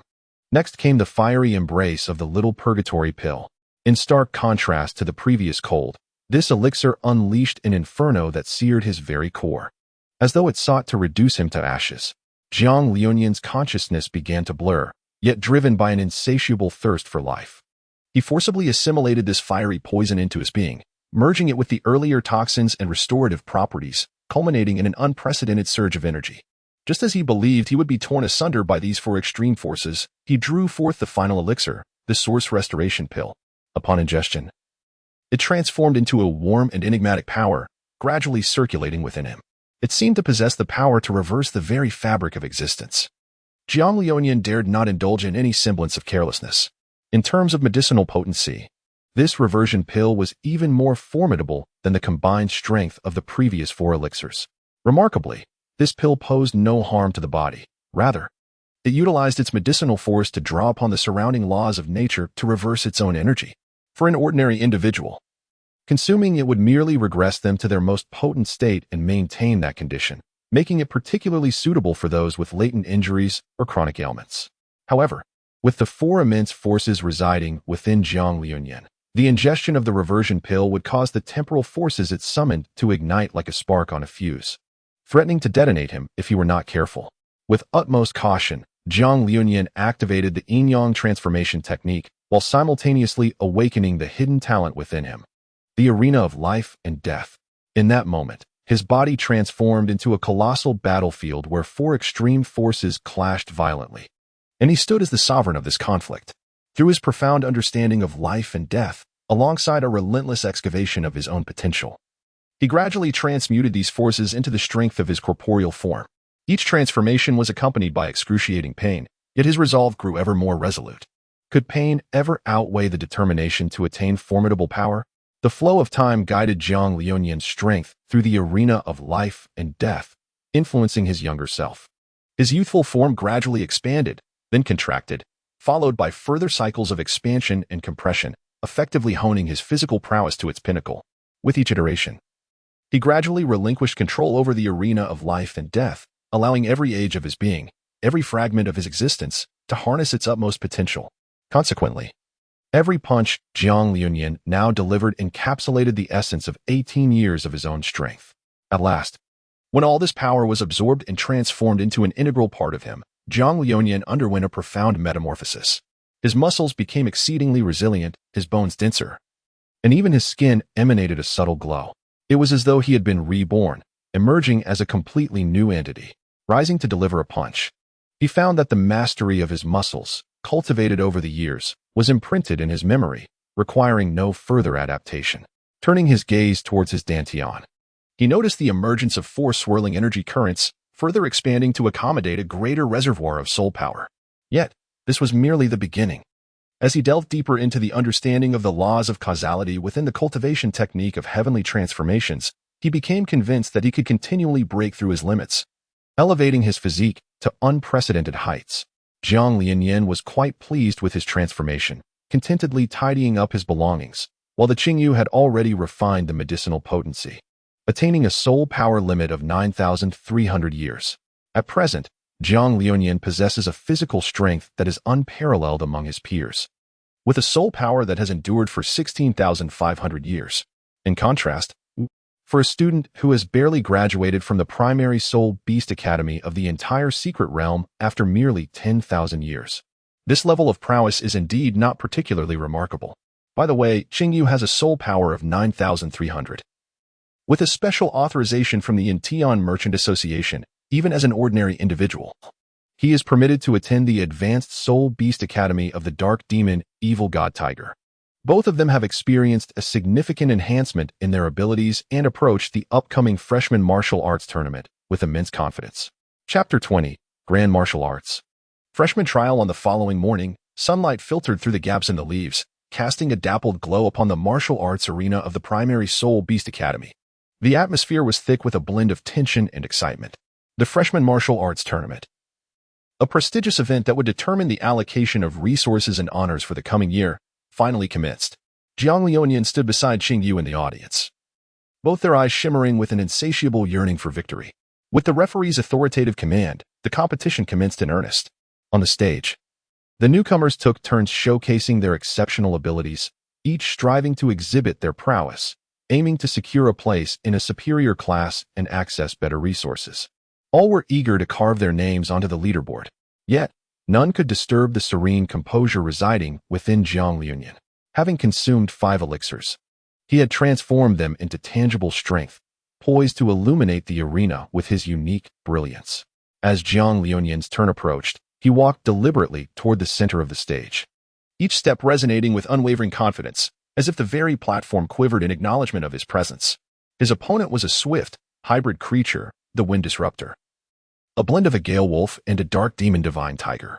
Jiang Lianyan noted from the introduction that this mutant soul beast harnessed 2 distinct wind attributes. In an instant, it darted forward, a fleeting shadow aimed at Jiang Lianyan. However, in the face of this tempestuous assault, Jiang Lianyan assumed a defensive stance, his body slightly angled, effortlessly evading the attack. Simultaneously, he waved his right hand, unleashing an invisible force akin to a mountain's weight, catching the Wind Disruptor off guard, causing it to lose its balance. Yet, thanks to its remarkable wind manipulation skills, it managed to stabilize itself, avoiding a humiliating fall.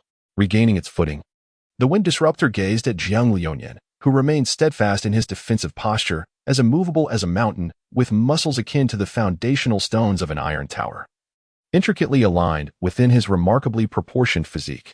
The Wind Disruptor, now wary, recalled the pain of Jiang Lianyan's previous strike against its ribs, which still throbbed subtly. It sensed that Jiang Lianyan had intentionally tempered the force of his punch just before impact. Even so, the damage was significant, and it knew that 3 more strikes would render it incapable of continuing the fight. In a moment of self-deprecation, the Wind Disruptor declared, "Everyone says I could contend for a spot in the top 10, yet this is my limit. Jiang Lianyan, I have one last powerful move. If you can withstand it, I shall concede." With a hearty laugh, the Wind Disruptor spun its left hand, generating a light blue vortex that whirled clockwise, while its right hand conjured a dark blue vortex rotating counterclockwise, both accelerating in their respective directions. The 2 spirals, differing in rotation yet equal in speed, began to absorb the ambient spiritual energy, expanding their power. As the Wind Disruptor spread its arms, the 2 whirlwinds clashed spectacularly.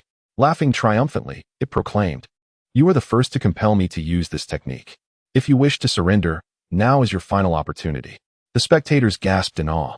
The Wind Disruptor was a seed candidate for the top 10, and its dual wind fusion technique was only documented in confidential files, seldom witnessed in battle. On the opposing side, Jiang Lianyan was merely an ordinary Dark Demon Divine Tiger, having never fought a notable battle, yet he had managed to provoke the unveiling of the Wind Disruptor's signature move. "I shall not surrender," Jiang Lianyan said softly. Feng Rao had never fully unleashed the power of this ultimate technique, leaving its true might uncertain. Stealing his resolve, he pressed his hands together, merging 2 cyclones, their eyes colliding to create a formidable gust. utilizing his feeble ability to manipulate the wind element. Feng Rao directed the cyclone slightly towards Jiang Liuyan, but it was a mere whisper of force. Prior to this, even as he retreated swiftly, he had been slashed by the wind elements, akin to razor blades, leaving numerous wounds and a copious flow of blood. Jiang Liuyan, observing the cyclone before him that resembled a level 10 typhoon, could feel its overwhelming presence even from half a stage away. To be able to forcibly release a soul technique rivaling that of 50,000 years with a foundation of merely 11,000 years was a testament to his opponent's respectability. Jiang Liuyan mused. To withstand this soul technique head-on would be the greatest tribute he could offer. Jiang Liuyan's entire body was taut with muscle, glistening with a metallic sheen as he stood resolutely, his feet seemingly rooted to the arena floor. As the encroaching hurricane threatened to collide with his form, the fabric of his clothing flapped violently in the gusts. The nearer the tempest drew, the more scars adorned Jiang Liuyan's body. His garments were ruthlessly shredded by the winds. Yet, he remained immovable amidst the storm, his formidable physique braving the gale until he found himself at the eye of the storm. There, he executed a powerful counterclockwise spin, reminiscent of a colossal top, until the whirlwind gradually subsided, leaving him standing at the center of the arena like a primordial beast. His once proud attire now reduced to tattered rags. The onlookers gasped in astonishment. How could he withstand such an extraordinary technique? Whispered only in secret circles. Who was this individual? The information circulating in the black market surely needed updating. A dark horse like him had not even made the list. Leaning against the arena's barrier, Feng Rao chuckled. You are impressive, Jiang Liuyan.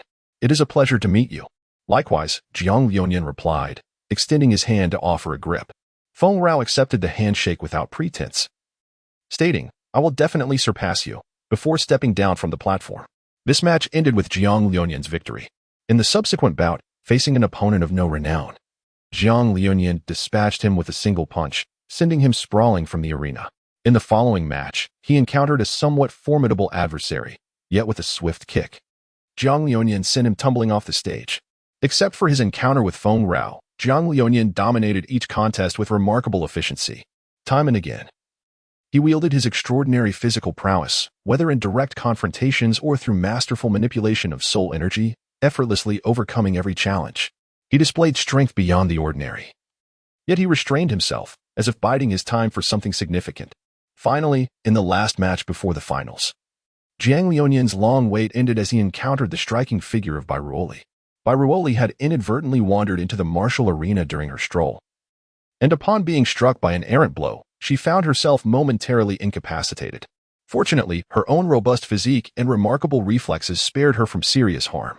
Jiang Liuyan, merely jesting, had unwittingly caught the keen ears of Bairuoli, who immediately challenged him to a duel.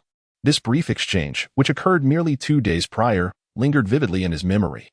Jiang Liuyan silently sighed, recognizing the complexity of their enmity, yet he dared not lower his guard. Who could predict whether his opponent would seek retribution for both past grievances and present slights? Thus, he resolved to maintain his composure amidst the turmoil. At this moment, the two stood facing each other, the air thick with an indescribable tension. Jiang Liuyan, I never imagined we would encounter each other here, Bairuoli remarked, a faint smile gracing her lips, though her eyes sparkled with the fervor of battle. Indeed, I too am curious to see if I can rectify my previous misstep. Jiang Liuyan replied, his tone measured, yet the fervor in his gaze remained undiminished. The impending clash was palpable. Bairuoli refrained from launching an immediate assault, instead opting to maneuver gracefully, employing her agile physique and unpredictable soul energy. Having observed Jiang Liuyan's combat style, she recognized the importance of exhausting his stamina first. Knowledge of both self and adversary is the key to victory. She understood that his offensive rhythm was one that could shatter any defense. Thus she aimed to exploit his unfamiliarity with the terrain. Conversely, Jiang Liuyan responded with unwavering resolve, fully aware of Bairuoli's intentions. He exercised utmost caution while simultaneously seeking an opportunity for a decisive strike. Why leave room for a second blow when one powerful punch could suffice? He pondered. As the standoff persisted, Bairuoli suddenly launched herself forward, executing a meticulously planned assault. However, Jiang Liuyan had already anticipated her move. He stepped forward with sudden ferocity, 5 spirals of energy whirling violently within him, unleashing an unprecedented force that shattered Bairuoli's onslaught and sent her staggering back several paces. Such formidable strength. Bairuoli's expression shifted slightly, but she quickly regained her composure, aware that the true contest was only beginning. She triggered a soul energy trap, creating a cloud of dust on Jiang Liunian's right side, obscuring his vision. Once she had noted his precise location, she held her breath, twisting her slender waist to advance with an eerie elegance, pressing closely to Jiang Liunian's lower side and thrusting upward diagonally. Jiang Liunian suddenly felt a sense of foreboding. Amidst the swirling smoke, it seemed as though he had lost all his senses, wandering aimlessly in a shroud of darkness. The soul power trap devised by Ruoli was named the absence of all senses, which could be activated through the respiratory passages. And even minimal contact with the skin would suffice. Thus, Ruoli held her breath, indulging in a cunning ploy. You chose not to come to the arena, leaving me to wait for so long. Now you are aware of my prowess, are you not? Ruoli inscribed a mark within Jiang Liunian's consciousness, awaiting the moment when his senses would be unsealed, allowing him to directly perceive her thoughts. Jiang Liunian felt an undeniable surge of agitation within him. After all, he was presently on the arena, yet he had lost all his senses. If this continued, defeat was inevitable. In an instant, Jiang Liunian summoned a dagger, firmly grasping it in his right hand, and plunged it into his left arm. Although he had no sensation or tangible feeling, the heightened control over his body, honed in the crucible of life and death battles, enabled him to accurately locate his arm. The blade pierced through, causing a torrent of blood to flow, leaving Ruoli, who intended to teach Jiang Liunian a lesson, utterly astounded. Jiang Liunian's conjecture was not mistaken. Any intense pain can indeed stimulate the body's self-protective mechanisms to restore the six senses. Although Ruoli's poison should still linger within his body, it is likely no longer effective. His primary objective now is to defeat her. Jiang Liunian tore a strip of cloth from his attire to bind his arm. After retrieving a dagger from his storage bag, he stood barehanded, palms facing forward, signaling Ruoli across from him to engage in a duel. Although Ruoli was momentarily taken aback, she swiftly regained her composure, inevitably shaken by Jiang Liunian's resolute demeanor. However, after calming down, her anger surged within her, compelling her to resolve to defeat Jiang Liunian with her own hands. The ensuing battle intensified, with both combatants exchanging blows, showcasing their respective strengths. Jiang Liunian struck at Ruoli with an array of peculiar techniques, each punch imbued with an uncanny essence. Through his mastery of the life and death arena, he consistently pushed the boundaries of his physical capabilities, teetering on the brink where an additional half-inch could result in irreversible damage to his body. While falling short by a mere half-inch would prevent him from reaching Ruoli, rendering even the slightest touch unattainable. With an unparalleled mastery over his physical form, Jiang Liunian maintained a distinct advantage. Ruoli, in her retreat, was astounded. Just a few days prior, she had perceived Jiang Liunian as a mere weakling, and her master had even informed her that his physical prowess was slightly inferior to her own. Yet, in the span of mere days, had this youth undergone such a qualitative transformation? It seemed utterly implausible. Jiang Liunian executed a series of strikes, hammering, hitting, sweeping, thrusting, pivoting, and swinging his arms with seamless precision, showcasing an extraordinary control. Ruoli's arms throbbed from the impact, leaving her bewildered and unable to conjure a strategy in the haze of combat. However, just as Jiang Liunian prepared to deliver his final blow, Ruoli regained her composure, taking a step back to trigger all the soul power traps she had meticulously set, which erupted in a cloud of smoke. With the aid of her wings, she ascended into the sky. Jiang Liunian had already discerned the weakness of the soul energy trap. Holding his breath, he realized that a typical 10,000 year old dark demon, evil god tiger soul beast could endure for the duration of 2 incense sticks when holding its breath. Just at that moment, Jiang Liunian thought to himself, the hunting operation commences.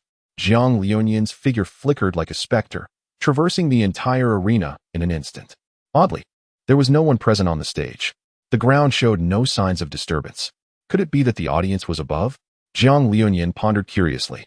Jiang Liunian tore off the bandages that wrapped his wounds, oozing forth roughly half a bowl of blood, which he then ignited in a fiery blaze. Instantly, the arena was shrouded in a thick haze. What was the purpose of such an act? Had he grown impatient with the pace of his own bleeding?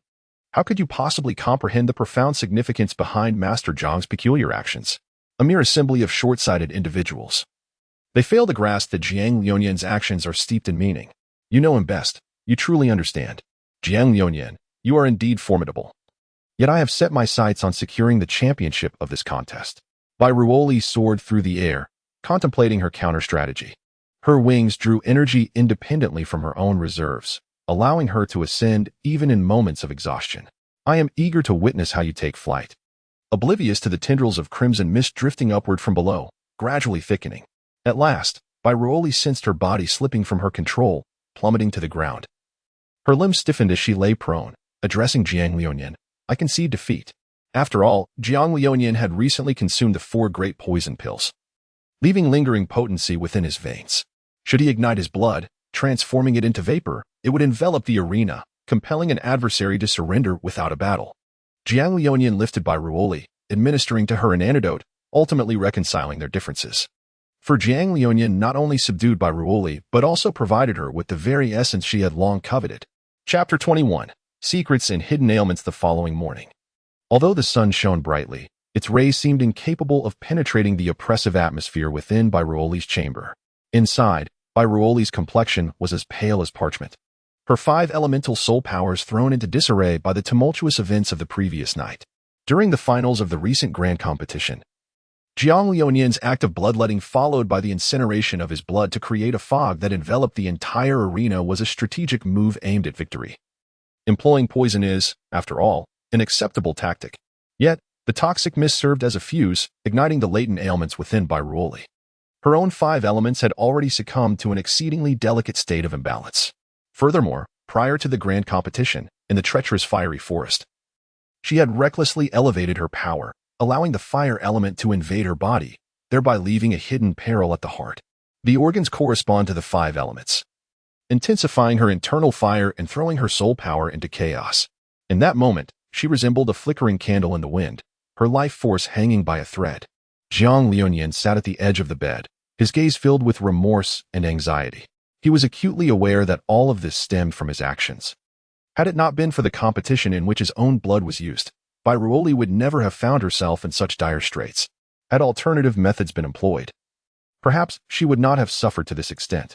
He scoured every ancient tome and medical text he could find, even mentally leafing through the scant pages of his limited knowledge of the heavenly change, desperately seeking a remedy. Yet, he found nothing. After all, not every text could correspond to the peculiar symptoms at hand. Faced with a condition of rampant heart fire and chaotic soul power intertwined, he felt powerless.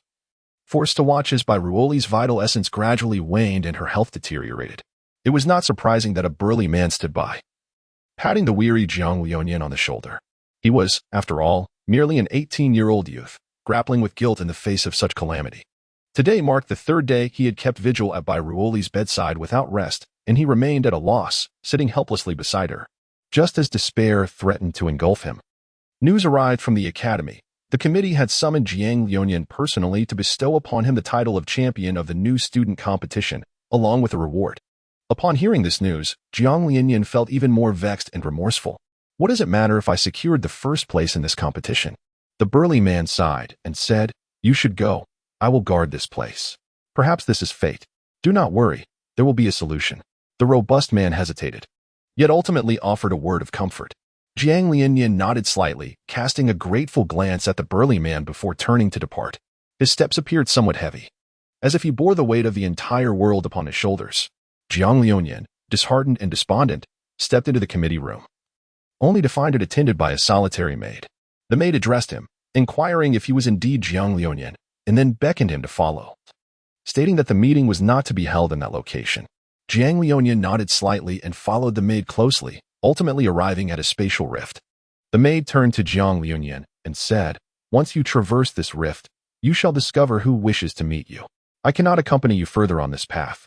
Jiang Liuyan nodded slightly, inhaling deeply as if to embrace a newfound resolve, and suddenly stepped into the spatial rift before him.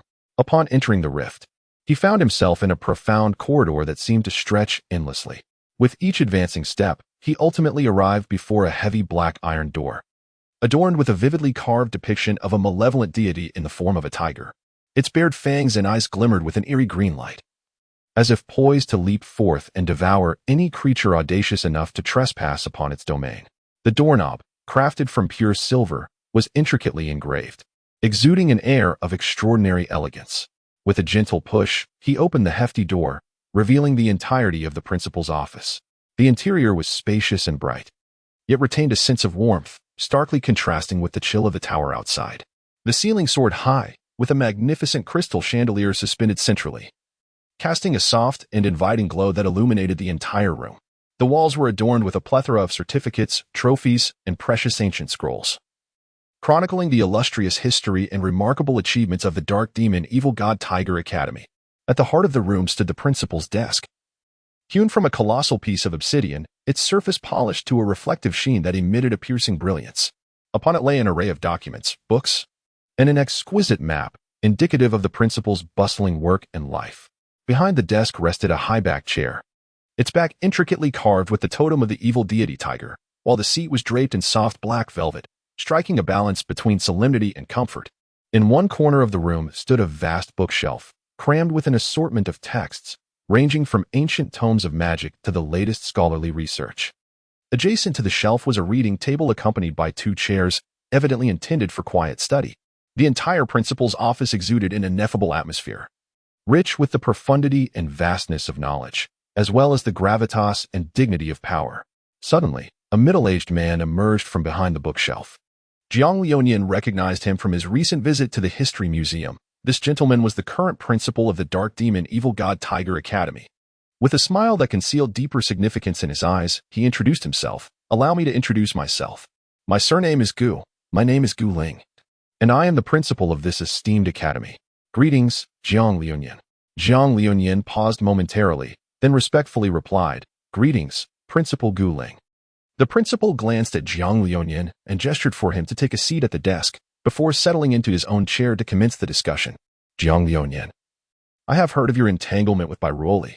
Are you aware that your fleeting actions have stirred a tempest of consequences?" The dean spoke slowly, his tone imbued with a measure of solemnity. "Principal, the student acknowledges his mistake and is willing to bear all consequences." Jiang Liunian bowed in deference.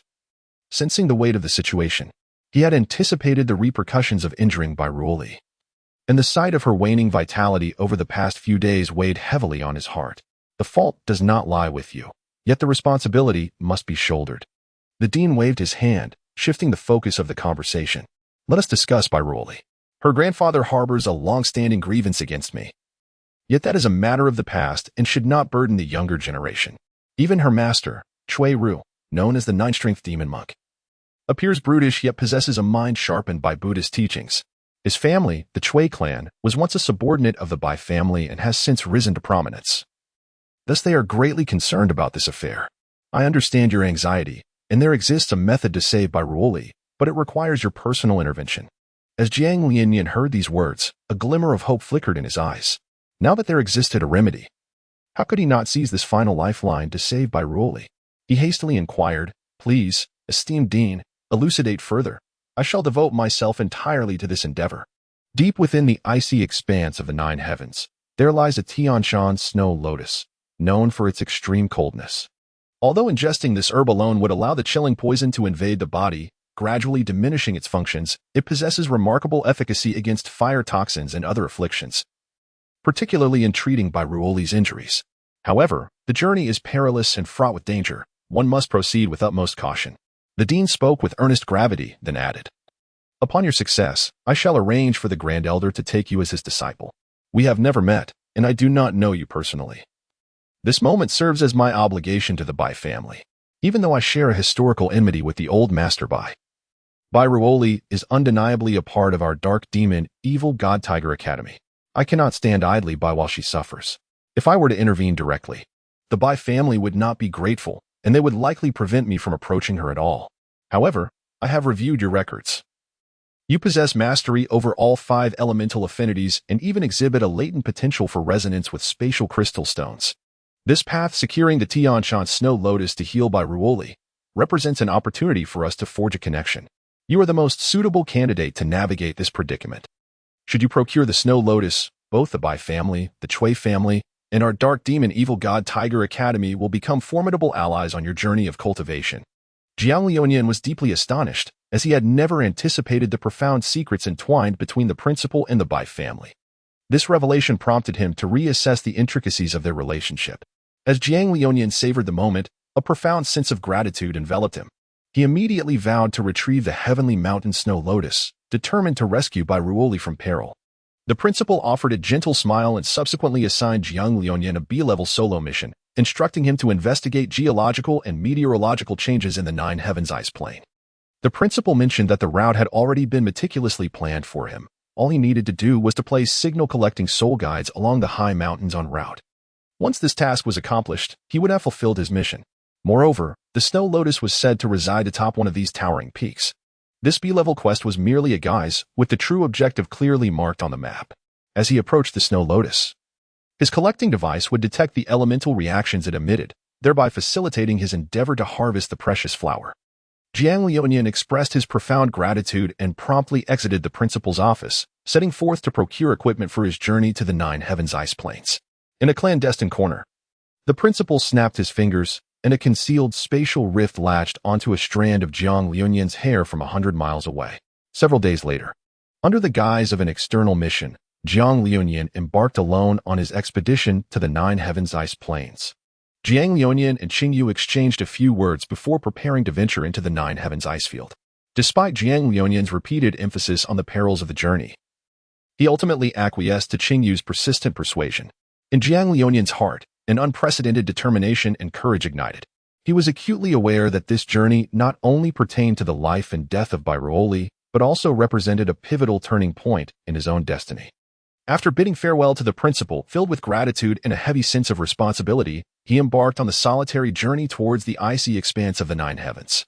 Jiang Liuyan meticulously prepared for his journey, selecting the most suitable gear for the frigid environment from among the students, specially crafted thermal suits capable of withstanding temperatures well below zero, a pair of ice-climbing boots with an integrated heating system to ensure steady footing on the slick ice, and those compact yet intricate signal-collecting soul guides, which would prove crucial for the successful completion of his mission. As the first light of dawn broke, Jiang Liuyan and Qingyu set forth on their expedition.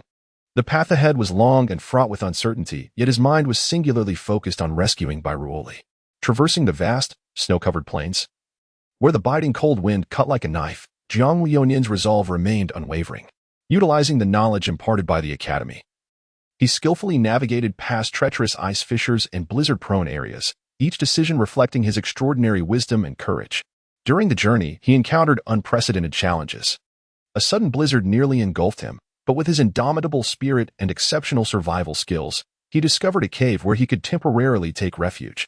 Inside, he warmed himself with the provisions and heat stones he had brought along, while also inspecting and repairing his damaged equipment in preparation for the journey ahead. After several grueling days of arduous travel, Jiang Liuyan finally reached the depths of the Nine Heavens ice field.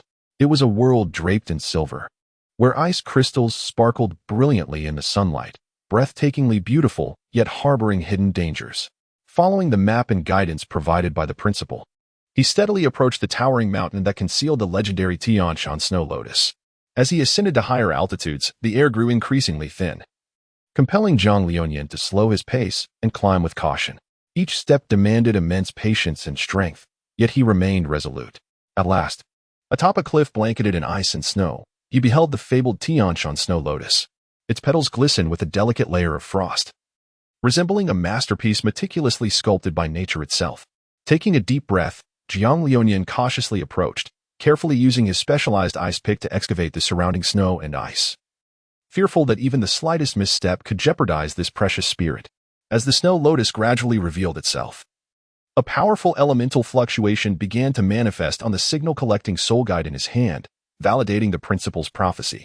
Ultimately, after countless moments of racing heartbeats and beads of sweat crystallizing, Jiang Liuyan successfully harvested the Tianshan Snow Lotus. He gently placed it into a specially designed insulated box, as if cradling the very flame of his life. Looking back at the frozen expanse, an indescribable sense of emotion and pride surged within him. He understood that he had not only accomplished a formidable task but had also saved a life, laying a solid foundation for his own path of cultivation. With the Tianshan Snow Lotus in hand, Jiang Liuyan began his journey homeward. His heart brimmed with hope and anticipation, for he understood that with the Tianshan Snow Lotus, Bairuoli's life was assured.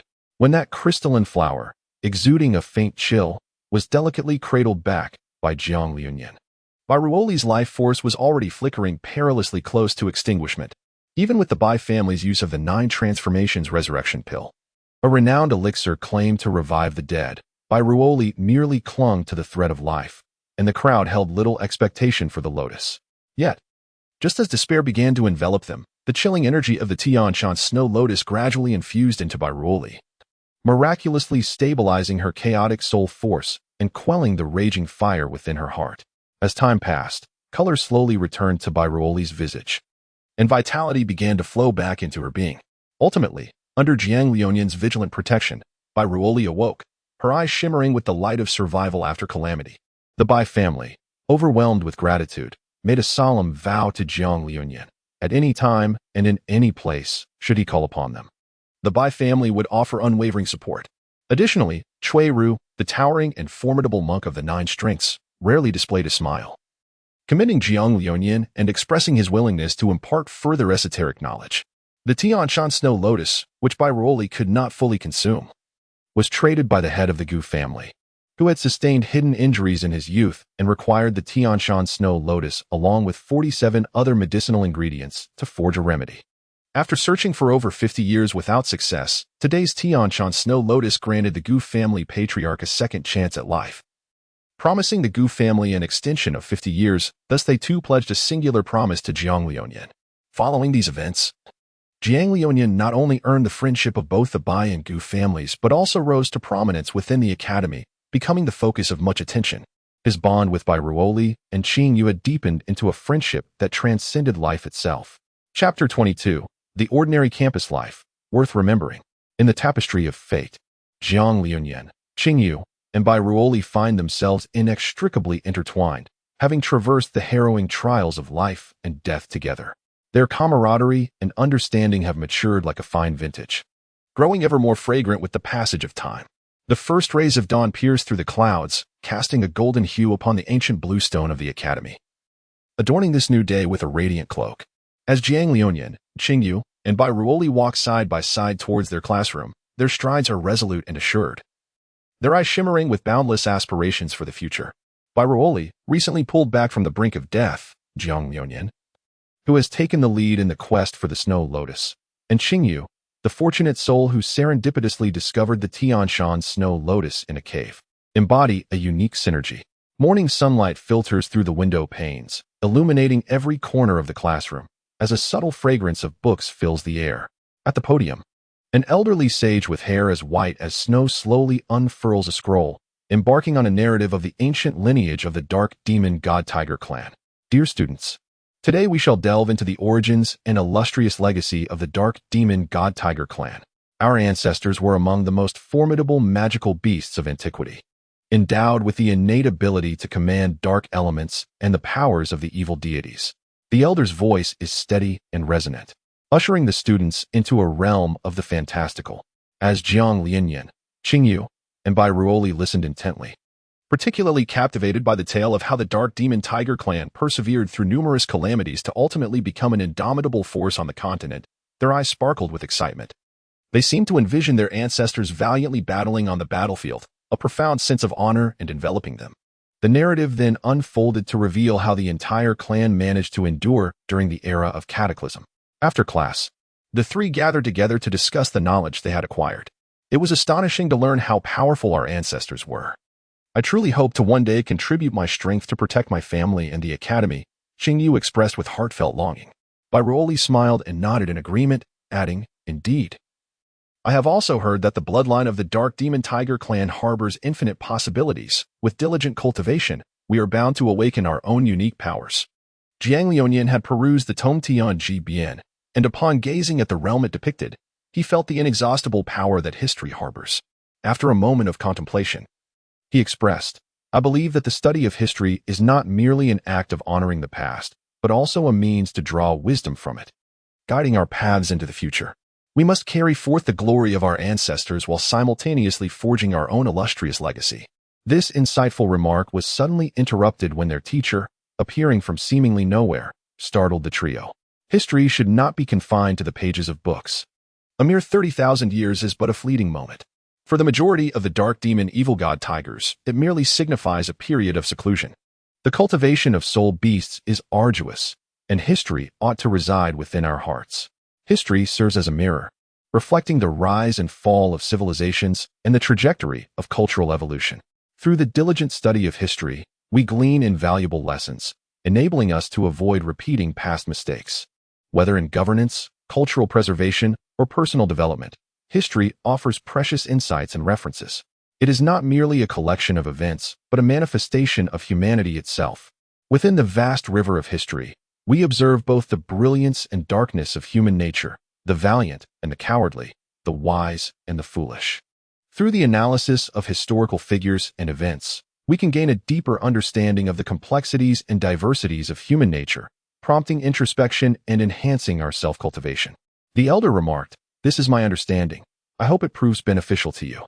As the course progressed, the students embarked on learning about the elemental combinations of the dark demon evil god tiger clan. This is an exceedingly intricate and refined discipline that demands mastery over the clever amalgamation of various elements, including the dark element, and the precise control of these elements. For soul beasts, the accurate command of elements reflects their true prowess, and while physical strength is also a critical aspect, not everyone is endowed with innate divine power. Thus, mastering elements to create formidable offensive and defensive techniques tailored to their own physiques becomes particularly essential. In the classroom, the instructor employed advanced soul-guiding devices to simulate various elemental environments, allowing the students to personally experience the mysteries of elemental combinations. In the center of the simulated arena, Jiang Liuyan, Qingyu, and Bai Ruoli stood intently, attuned to the elemental fluctuations surrounding them. Qingyu, your mastery of water and dark elements can be combined to create a shadowy domain of aquatic illusions, capable of ensnaring and bewildering your foes. The mentor offered guidance, noting that following the unique second stage elemental awakening from the Antion Merchant Guild, Qingyu's elemental prowess far surpassed that of ordinary soul beasts. Her affinity for water elements was even subtly greater than that of her water element mentor. It was only now that Jiang Liuyan learned of the Kuanping bloodline flowing through Qingyu's veins, albeit significantly diluted over generations, leaving her with the ability to command water and dark elements. With her eyes closed in concentration, Qingyu gracefully waved her hands, causing ripples to undulate through the air, which then transformed into a pitch-black domain that enveloped the simulated adversary. The realm composed of water elements was shrouded in darkness, with reflective water mirrors on all sides, depicting an image that was darker than the dummy, exuding a power that nearly equaled that of the simulated opponent, enhanced by the dark elements. After diligent practice, the mentor assessed that her combined technique could simultaneously create 64 facets, manifesting 64 replicas to ensnare her enemies. Qingyu joyfully flashed a peace sign at Jiang Liuyan. Having spent several days with him after a prolonged period of suppression within the Antion Merchant Guild, her true nature had gradually resurfaced, revealing a cheerful and slightly whimsical side, akin to that of a genuine fish. By Ruoli, your physical strength can be integrated with the elements within you, allowing you to cultivate a path where the elements nourish your body. Many gifted predecessors have traversed this path, including a legendary warrior who mastered all 5 elements, using his physique to store elemental energy. Every cell and drop of blood brimmed with elemental vitality. This path is particularly suitable for you. Even though you have awakened 4 elements, the essence of the heart fire and heavenly snow lotus still resides within you, enabling you to absorb their energy. Additionally, it is essential to enhance your organs and bloodlines with rare materials to ensure your skeletal structure can support the muscle mass. Otherwise, it may lead to degeneration. Bairuoli took a deep breath and bowed profoundly to her mentor, recalling that her grandfather had spoken of such concepts, albeit without such depth. She thought to herself, indeed, the Advanced Soul Beast Academy of the Dark Demon, Evil God Tiger, harbored truly avant-garde philosophies. When it came time for Jiang Liuyan, a glimmer of anticipation flickered in the mentor's eyes. Jiang Liuyan, your mastery of all 5 elements, coupled with your unique understanding of spatial elements, allows you to attempt a fusion of spatial power with dark elements and the might of the evil god. You can create a spatial dark trap, ensnaring your enemies silently and imperceptibly. You may even merge the 5 elemental forces, triggering an explosion. As the myriad of elemental types within you is so abundant that any combination, whether in pairs, in threes, or even in random arrangements, could yield formidable techniques. The nature of these skills is entirely contingent upon your imagination. The 5 elements of the dark, demonic, divine tiger serve as 5 stairways leading to the path of the powerful. Ultimately, these stairways will elevate you to strength, enabling you to surpass the majority of newcomers and become a pivotal force of the future dark demonic divine tiger. As Jiang Lion closed his eyes in deep contemplation, he suddenly opened them, and a torrent of formidable spatial energy surged forth from within him, intertwining with dark elements and the malevolent power of the gods, forming a seemingly intangible yet perilous spatial vortex. Observing this, the mentor couldn't help but nod in approval. Excellent. You have begun to grasp the essence of elemental combination. Remember, true strength does not lie in the number of elements one possesses, but in the ability to blend these elements harmoniously to unleash their utmost potential. Even with an abundance of elements at your disposal, one must start by mastering each type of element thoroughly. Only then can you achieve perfect control over a specific element, thereby avoiding defeat in future battles due to insufficient mastery of your elements. Jiang Liuyan deeply bowed to his mentor, expressing his earnest commitment to commence his studies from the very foundations, for it is only by solidifying the bedrock of knowledge that one can achieve greater accomplishments. The mentor smiled, patting Jiang Liuyan on the shoulder, acknowledging his potential. You flatter me. Thank you, dear teacher. In addition to theoretical knowledge, the Dark Demon Evil God Tiger Academy places significant emphasis on students' physical training and practical combat skills. The weekly specialized physical education class is eagerly anticipated by the students, though it proves to be quite strenuous. On the playground, the students are divided into several small groups to engage in various high-intensity training exercises. Jiang Liuyan, Qingyu, and Bai Ruoli, as members of the same group, have grown increasingly harmonious in their cooperation. Today, our training activities include shadow tracking and evil god assault. The physical education instructor stood atop a platform, loudly announcing the training agenda. Shadow tracking tests the student's speed, agility, and stealth capabilities. Jiang Liuyan, utilizing his faint perception of spatial elements, is able to detect movements within a 20-meter radius, establishing himself as a master tracker within the group. Meanwhile, Qingyu employs his exceptional control over water elements to create mist and water curtains as cover during the pursuit, making it challenging for their opponents to discern their movements. The Evil God Assault is a practical exercise in which students must simulate a battlefield environment, engaging in offensive and defensive confrontations. Bai Ruoli's formidable physical prowess is showcased as she strikes with lightning speed, executing devastating blows that leave her opponents defenseless. Jiang Liuyan, on the other hand, employs spatial dark traps to deliver a lethal strike at crucial moments. After the training session, the trio sat breathlessly on the grass, exchanging smiles. Though their bodies were exhausted, their hearts brimmed with a sense of accomplishment and joy. They understood that each drop of sweat and every effort was a step towards better protecting those around them and safeguarding the peace and tranquility of this continent. Following the physical education class, there are unique games exclusive to the Dark Demon Evil God Tiger Academy. 1. Shadow Transit Race. Description: within the Academy's specially designed maze or complex terrain, multiple checkpoints and obstacles are set. Students must utilize dark elemental abilities, such as invisibility and teleportation, to traverse and reach all checkpoints as swiftly as possible without being detected. This not only tests the students' speed, but also their mastery of dark elements and tactical strategies. 2. Evil God Power Combat Competition. Description: students are divided into 2 teams to engage in combat on a simulated battlefield. Each team must utilize evil god powers, such as dark flames and curses, to attack the opposing side while employing defensive skills to protect themselves. This event is designed to enhance students' abilities in wielding evil god powers, teamwork, and quick adaptability. 3. Elemental Fusion Obstacle Course. Description: a series of obstacles requiring elemental fusion skills to navigate is established. For instance, students may need to combine water and wind elements to create a water tornado to disperse mist, or fuse earth and fire elements to form a molten path to cross chasms. This project encourages students to explore the limitless possibilities of elemental fusion while enhancing their practical application skills. 4. Exploration of Spatial Mazes Project. Description: utilizing Jiang Liuyan's unique perception of spatial elements, design a labyrinthine maze filled with unpredictable twists and turns. Students must navigate through this maze to find the exit and collect treasures or task items scattered throughout. This project not only tests students' spatial awareness and navigation skills, but also ignites their desire for exploration and spirit of adventure. 5. Comprehensive Testing of Physical and Elemental Control Project. Description: combining traditional physical training with elemental manipulation skills, design a series of comprehensive testing modules. For instance, students must carry weights while traversing an obstacle course fraught with firewalls and ice spikes within a limited time frame, simultaneously employing their elemental abilities to clear obstacles or protect themselves. This project aims to holistically enhance students' physical fitness, willpower, and elemental control capabilities. 6.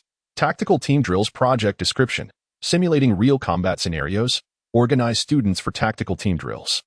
By mimicking various enemy situations and battlefield environments, students learn to utilize their elemental abilities, formulate strategies, allocate tasks, and engage in coordinated operations. This project fosters students' teamwork spirit and strategic thinking skills. These activities comprehensively elevate students' physical fitness, elemental manipulation abilities, and tactical acumen, laying a solid foundation for their future growth and development. Through the daily rigors of learning and training, Jiang Liuyan, Qingyu, and Bai Ruoli have all significantly enhanced their physical capabilities, forging a deeper bond among them. They have shared countless days and nights of struggle and challenge, as well as innumerable moments of laughter and tears. Their friendship shines like the brilliant stars, forever illuminating the path ahead. Chapter 23. The Dance of the Reverse Scale. From the moment Jiang Liuyan stepped into the Dark Demon, Evil God Tiger Academy, the gears of fate began to turn quietly, drawing him into a tumultuous conflict. If it is true that a tall tree catches the wind is a path every genius must traverse, then the unassuming Jiang Liuyan, with his formidable talent, holds a golden spoon in his grasp. This academy, outwardly resplendent, is in fact rife with undercurrents. Its internal factions are intricate and complex, with numerous gangs vying for dominance, each yearning to seize the supreme resources and power. Within every institution, interwoven gang rivalries exist. Yet at the Dark Demon Evil God Tiger Soul Beast Academy, the pinnacle of all secret realms, appearances can be deceiving. Despite its glamorous facade, it encompasses a myriad of gifted individuals, haughty scions of prestigious families, and even those with connections to the academy's administration or military, leaving one in awe. As time progressed, Jiang Liuyan's 6th month at the academy unfolded. With his prodigious talent, Jiang Liuyan rapidly ascended to prominence within the academy, becoming the center of attention. However, such brilliance inevitably attracted a fair share of jealousy and animosity. Prior to this, two major factions within the academy, the Shadow Moon Pavilion and the Blazing Sun Alliance, sought to recruit fresh blood, eager to embrace him. Yet, Jiang Liuyan, disinterested in engaging in their conflicts, remained resolute in his desire for a tranquil existence. Born in a small town in the Western District, he harbored a mindset of stability, shunning strife, and envisioned a future where he would obediently comply with the Academy's assignments after graduation from the Dark Demon Evil God Academy, ultimately seeking a place to quietly live his life. Regarding his talent, Jiang Liuyan pondered that perhaps possessing such exceptional abilities could prove to be a misfortune in the future. However, given that this talent resided within him, he felt compelled to accept his current situation. Thus, upon learning that Jiang Liuyan would not align himself with either faction, both the Shadow Moon Pavilion and the Blazing Sun Alliance relinquished their attempts to court him. Yet, unbeknownst to him, whispers spread among the populace, revealing that this seemingly nameless youth, trending towards becoming the top newcomer, had simultaneously developed mastery over 5 elemental forces and exhibited faint signs of resonating with the time crystal. Renewed interest from both factions ensued, prompting them to dispatch representatives to court Jiang Liuyan, thus bringing him considerable distress. The Shadow Moon Pavilion, renowned for its assassinations and stealth, comprised members adept at nocturnal operations. Conversely, the Blazing Sun Alliance was celebrated for its overt displays of power, with its leader recognized as one of the Academy's most formidable figures. The overt and covert rivalries between these two factions had become an open secret within the Academy, and the emergence of a talent as rare as Jiang Liuyan, who might appear once in a century or even a millennium, intensified the struggle for dominance over a potential member. Yin Jian, the second leader of the Shadow Moon Pavilion and the eldest son of the Yin family's 3rd branch, hailed from a lineage that had thrived as salt merchants 3,000 years ago. The extensive experiences of the Yin family over millennia had afforded him a life of ease and comfort. It was a grave error for Yin Jian to instruct the Shadow Moon Pavilion to infiltrate the Blazing Sun Alliance and employ their name to harass Jiang Liuyan, along with his companions, Qingyu and Bai Ruoli. Although Jiang Liunian preferred to avoid conflict, it was evident to any discerning observer that such harassment was directed at him, particularly since Qingyu was known for his minimal interactions with others, and by Ruoli's mentor, the nine-powered demon monk, served as an even more effective shield. After Jiang Liunian successfully awakened his first tier of dark elemental control through the absorption of elemental energy, he finally took action, marking merely the 7th day since his acquaintances had been harassed. Within this brief span, he had managed to awaken his abilities at an unprecedented pace, a feat that may well be unparalleled in history. Jiang Liunian enveloped himself in dark elements, manifesting a newly comprehended tracking technique acquired after his awakening. After several days of pursuit, the two individuals he had been shadowing finally revealed their true intentions. As for why he did not confront them directly and cast them aside, it is simply because the Radiant Sun Alliance prides itself on integrity. They would never resort to such deceitful tactics. However, one cannot entirely dismiss the possibility that the Alliance employs reverse psychology, wagering that others would not suspect them of such trickery. Jiang Liunian, not one to let opportunities slip by easily, decided to remain cautious and observe in order to ascertain whether these individuals were indeed connected to the Radiant Sun Alliance. Thus, he continued his discreet surveillance for several days. Jiang Liunian, the head of the department, acquired a set of lie detection equipment, which he carried at all times. However, this apparatus could not be employed directly. If the subject of the examination was forewarned, it would compromise the accuracy of the final assessment. This was the second reason why Jiang Liunian refrained from resorting to coercive measures to apprehend the two students. "Hey, brother, do you think we belong to the realm of undercover agents or spies?" inquired Student A. "Sure," replied another student from the Qiang Alliance, Student B, as he scanned the vicinity before covering the mouth of Student A. Once he confirmed that no one was around, he whispered, "We must be prepared for our role as infiltrators. Be cautious, for walls have ears. Who shall we disturb today? Perhaps that girl, Qingyu." After some reconnaissance, "I've noticed her routine is rather predictable. She leads a secluded life," said Student A. "The eldest daughter of the Bai family, Bai Ruoli, is indeed formidable. Her mentor is truly intimidating, and her own prowess is no less significant. I still haven't fully healed from my previous encounter. Do you think this endeavor is truly worthwhile? I can't shake the feeling that we might be labeled as perverts any day now. Forget it. We are merely executing orders from above. As long as there's compensation, it matters not what we are involved in. We are just two individuals from a small village with decent talents. Earning money is tantamount to making a name for ourselves. Others may wish to partake, but lack the opportunity. We simply need to play our roles authentically." Embodying a rogue demeanor to instill disdain in Jiang Liunian towards the Qiang Alliance. "If we perform well, there may even be additional rewards, as the second-in-command, Yan Er, has already assured us. Let's not dwell on the what-ifs. We have come this far and cannot turn back. Perhaps this is the lament of the inconspicuous," Student B remarked, patting Student A on the shoulder. "All right, brother, I will heed your advice," Student A pledged. Once the two moved away, Jiang Liunian descended from the tree, landing silently. There was no one around to heighten his vigilance, and with his stealth skills, no one at his level could detect him. The lie detector on him remained silent, leading Jiang Liunian to believe that the two students might indeed be correct. "So, it is like this," he mused, "the Shadow Moon Pavilion, I shall remember it." His teeth ground together in frustration. He then followed the two students. Upon encountering Qingyu, the two began to engage in sleazy flirtation. "A beautiful lady all alone. Would you consider joining the Qiang Alliance? As one of its leaders, I can assure you of my protection," one of them said, reaching out towards Qingyu. Jiang Liunian swiftly maneuvered from behind to position himself in front of the troublesome Qingyu, effectively obstructing the harassing acolytes of the Qiang Alliance. The clay figure still bore a hint of ire, Jiang Liunian, upon observing the two students before him, despite being aware of the underlying reasons, found it exceedingly difficult to accept their presence, feeling an intense aversion. With a sharp rebuke, he commanded them to leave. The two, however, remained unfazed. After all, their mission was to cast this murky water upon the Qiang Alliance. As for the outcome, they were assured by the second-in-command of the Inua Pavilion, Yan, of medical compensation and a bonus. Once this task was accomplished, financial security for the rest of their lives would be assured, allowing them to return home and enjoy their twilight years. A Qiang Alliance acolyte, with a mocking sneer, taunted, "So, you are the illustrious Jiang Liunian?" "Humph, merely a fledgling, unseasoned in the ways of the world. This matter does not concern you. I am a purple-tier disciple of the Qiang Alliance.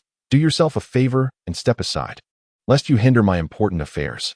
Another acolyte brandished his student token, asserting his authority with an air of condescension.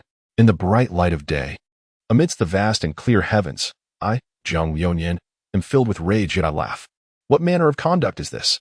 If you believe me to be an easy target, you are gravely mistaken. As Jiang Liuyan stepped forward, he had already positioned himself beside them before they could react. Whispering about the infiltrator from the Shadow Moon Pavilion, a most despicable act. If such underhanded tactics could deceive me, that would be truly fanciful. The two were equally astonished. The two students could not discern where the flaw lay, yet they suppressed their shock and feigned indifference, stating, "The Blaze Sun Alliance is present." "Why speak of the Shadow Moon Alliance?" Jiang Liuyan, student A, scoffed. "You must be unaware of the enmity between the Blaze Sun Alliance and the Shadow Moon Alliance. Would you prefer I hand you over to the Enforcement Hall of the Blaze Sun Alliance or to the Enforcement Hall of the Academy? Weigh your options wisely. After all, harassing students is a serious matter. Do you think you can evade a beating?"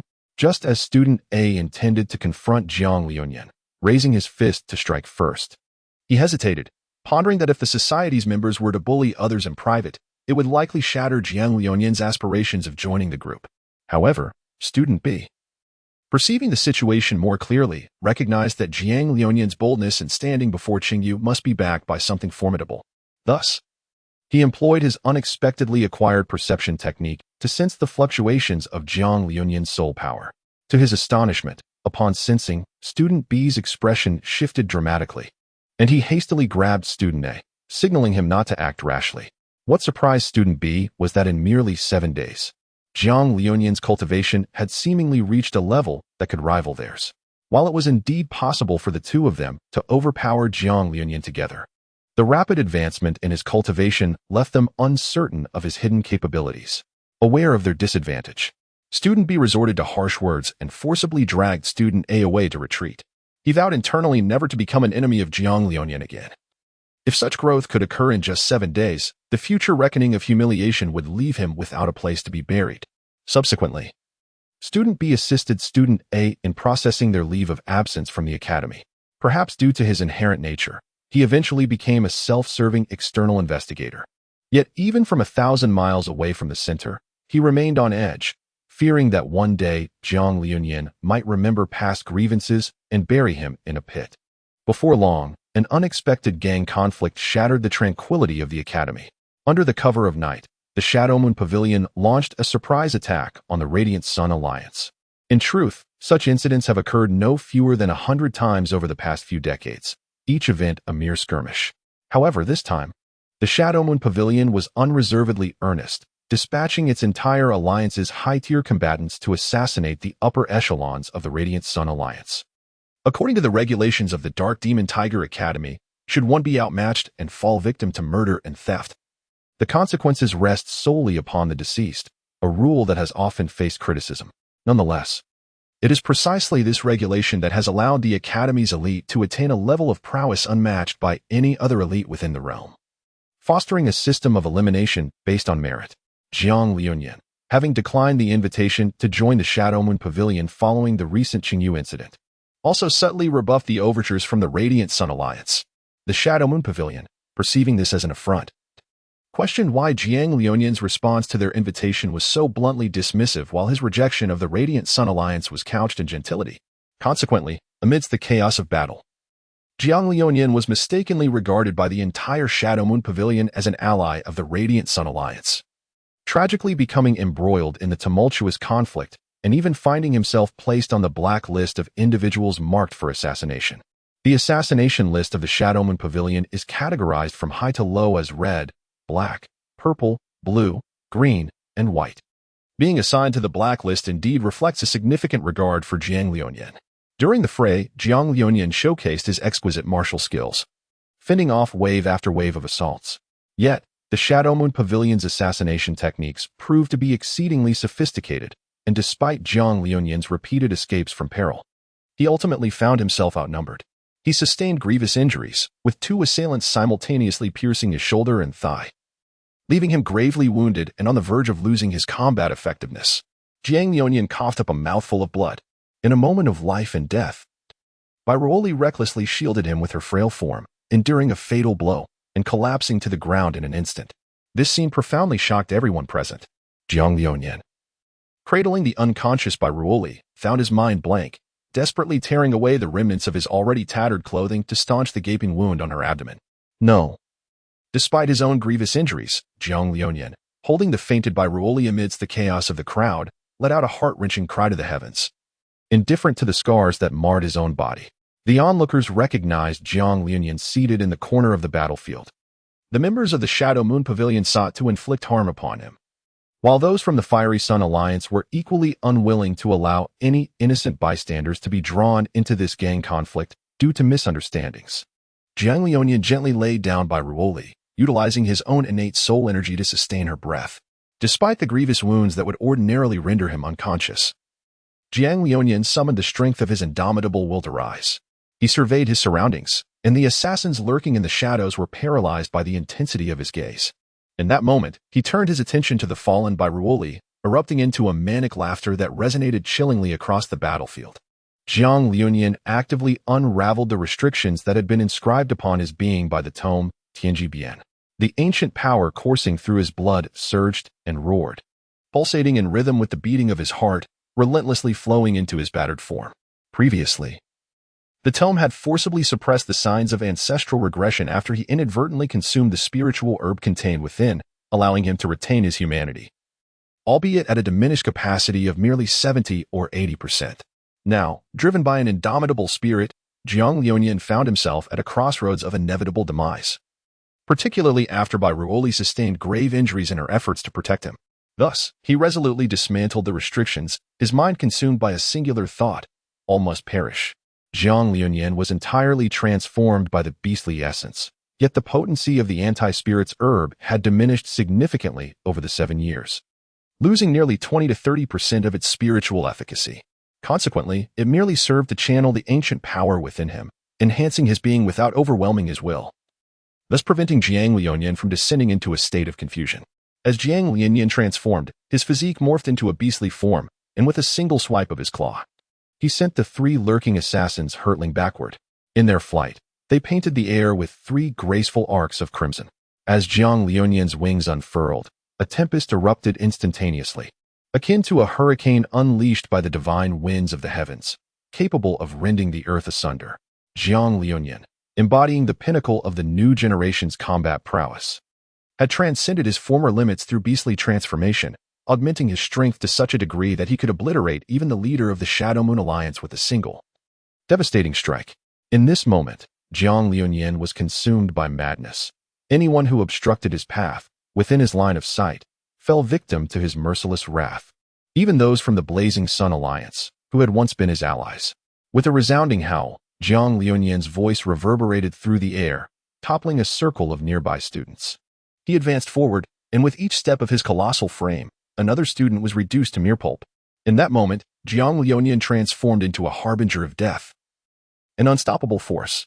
Suddenly, the bell of the clock tower chimed from 100 meters away, signaling a state of level 3 combat readiness, A-class deployment. Instantly, a throng of A-class students clad in violet uniforms surged forth from the inner courtyard. At that moment, a supervising instructor positioned himself at the forefront of the crowd. Brandishing a token as he commanded, "Step back." In an instant, one individual soared towards Jiang Liuyan, the instructor's array of talismans swirling around him, unleashing a fervent assault upon Jiang Liuyan. The controlling array enveloped Jiang Liuyan, forming a radiant chain of gold that bound him. With sheer determination, the instructor managed to restrain Jiang Liuyan, then turned to the others and said, all right, disperse now." The crowd hovered in suspension until the clock tower issued the command to lift the level 3 alert, at which point they began to scatter. The instructor, single-handedly bearing the beastly form of Jiang Liuyan, rushed into the time tunnel, emerging in a vast expanse. Once Jiang Liuyan had been healed, the instructor remarked, "You owe me a favor, Jiang Liuyan." At that moment, the instructor's form morphed into that of Principal Guling. Following the campus gang conflict, all the bodies had been dealt with, and Ruoli was dispatched to the Bai family by the principal's trusted confidants. Jiang Liuyan remained in a state of unconsciousness for 10 days and nights, during which the principal personally transmitted soul energy into his body. Meanwhile, Qingyu waited tirelessly at Liuxiazu for Jiang Liuyan, even searching far and wide, yet he could not find a trace of him. On the eve of Jiang Liuyan's awakening, the principal discreetly escorted him to the Luyu cottage, performing a noble deed without seeking recognition. Yet, is the matter truly so straightforward? After awakening, Jiang Liuyan adjusted his body and, without a moment's hesitation, rushed to the Bai family, barely pausing to ponder the circumstances of his survival. His thoughts were consumed by concern for Bai Ruoli, who had once shielded him from a blade. Jiang Liuyan recalled the kindness once bestowed upon him by the Bai family and resolved, at any cost, to rescue Bai Ruoli. However, despite her status as the eldest daughter of the Bai family, the nature of aristocratic clans dictated that when the future benefits of an individual were deemed less than the current sacrifices, even a prominent family like the Bais would deliberate extensively before ultimately deciding to abandon Bai Ruoli. After weighing her potential achievements against the value of the 9-turn soul revitalizing pill she had consumed during her previous fainting spell, and despite her master being the formidable Qianjin demon monk from the Chui family, the Bai family chose to forsake her. After all, the ethos of the Bai family was one of prioritizing interests above all, and sacrificing one individual was nothing extraordinary in their eyes. Jiang Liuyan let out a sigh, reflecting on the severity of Bai Ruoli's injuries sustained in her endeavor to save him. He contemplated leveraging the goodwill of the Bai family to procure her treatment. Yet it was evident that such goodwill was intrinsically tied to the very act of rescuing Bai Ruoli, ultimately rendering the authority of the matter in the hands of the Bai family, leaving Jiang Liuyan empty-handed. Thus, he turned his thoughts towards the Gu family, considering the possibility of seeking fortune there. The patriarch of the Gu family remarked that Jiang Liuyan bore a striking resemblance to his younger self, willing to traverse great distances for the sake of beauty, yet still unable to save her. However, the Gu family patriarch then shifted his tone, suggesting that if Jiang Liuyan could agree to a certain condition, he would be willing to guarantee her treatment under the esteemed name of the Gu family. Jiang Liuyan readily agreed. The patriarch of the Gu family stated that as long as he consented, matters would be simplified, without divulging further details, assuring him that he would come to understand in due time. With the goodwill of the Gu family and the patriarch's endorsement, Jiang Liuyan was granted access to the family's clandestine medicinal garden, a realm flourishing with countless rare herbs, including legendary healing treasures. With the assistance of the Gu family's alchemical experts, Bai Ruoli's injuries gradually stabilized, and Jiang Liuyan, in turn, developed a deeper appreciation for the Gu family's kindness. 40 days later, as the academy began to stabilize following the turmoil caused by Jiang Liuyan's transformation into a beast that decimated nearly 90% of the leadership of 2 major factions, an astonishing revelation spread throughout the institution. The ancient secret realm deep within the academy was about to be unveiled. It was said that this realm concealed an abundance of celestial materials, earthly treasures, and formidable spirit beasts, potentially offering individuals the chance to ascend to greatness, acquiring supreme techniques or artifacts. In the face of such temptation, both the nearly annihilated Shadow Moon Pavilion and the Blazing Sun Alliance, currently the 2 dominant factions, which were merely a shade greater than minor alliances, along with various smaller factions, began to prepare fervently for a grand endeavor. Meanwhile, Jiang Liuyan harbored more profound ambitions. He understood that only by achieving breakthroughs within the secret realm could he genuinely safeguard himself and those around him, preventing the recurrence of tragedy. At this juncture, Bai Ruoli awakened, and through the nurturing properties of the healing treasures, she ascended 6 minor realms, exemplifying the notion that even in slumber, one could grow stronger. This secret realm appeared to be an ancient relic from the dawn of creation, with every inch of land concealing unknown secrets and treasures. Within the realm, dangers lurked at every turn, yet opportunities coexisted. Utilizing his keen intuition and remarkable courage, Jiang Liuyan forged ahead, navigating through perilous challenges. Here, he encountered a myriad of trials, ranging from ferocious spirit beasts to intricate traps, and the covert rivalries among disciples from other academies. In the enigmatic, kaleidoscopic world of the secret realm, Jiang Liuyan embarked on a journey replete with both extraordinary encounters and lurking threats. The moment he stepped into the secret realm, he was awestruck by the sight before him. Surrounding him was a lush, primordial forest, towering ancient trees reaching for the heavens, with sunlight filtering through dense canopies, casting dappled shadows. The air was infused with a delicate fragrance of flowers and the earthy aroma of soil, yet beneath this tranquility lay countless unknown dangers. Jiang Liuyan, wielding a longsword, cautiously navigated the winding paths of the forest. Suddenly, an unusual bird call shattered the surrounding tranquility, followed by a vibrant array of ethereal birds fluttering towards him from all directions. dancing gracefully around him. These mystical birds appeared devoid of malice, seemingly guiding him onward. As he delved deeper into the secret realm, Jiang Lionian encountered his first spirit beast, a colossal flame lion. Enveloped in roaring flames, the lion's gaze exuded both ferocity and cunning. Faced with such a formidable adversary, Jiang Lionian did not falter. He swiftly regulated his breath, channeling his spiritual energy in preparation for battle. The conflict was intensely fierce, with each of the flame lion's strikes bearing devastating force, while Jiang Lionian employed his agility and exquisite martial skills to counter each assault. Ultimately, after a breathtaking confrontation, he executed a flawless counterattack, successfully vanquishing the flame lion and acquiring the precious fire spirit pearl from within its being. Continuing his journey, Jiang Lionian stumbled upon a mysterious ruin adorned with ancient runes. Hidden deep within a thicket, the site was surrounded by intricate mechanisms and traps. Utilizing his extraordinary intellect and courage, he adeptly unraveled these challenges and finally reached the core of the ruin. There, he beheld a colossal stone mirror, which reflected not his own image but an ancient and enigmatic scene. In the vision, a robed warrior battled a gigantic beast, employing martial techniques strikingly similar to those Jiang Lionian had mastered. As he immersed himself in the vision, the stone mirror suddenly radiated a blinding light, inundating his mind with a torrent of profound information. It was revealed that this mirror was a relic of a powerful being from ancient times, encapsulating the essence of that warrior's lifelong cultivation and martial expertise. Under the surge of information, Jiang Lionian felt as though he had undergone a spiritual baptism, resulting in a qualitative leap in both his cultivation and martial skills. Just as Jiang Lionian prepared to depart the ruin, he unexpectedly uncovered a secret passage leading to the innermost depths of the secret realm. This winding corridor was fraught with uncertainty and peril.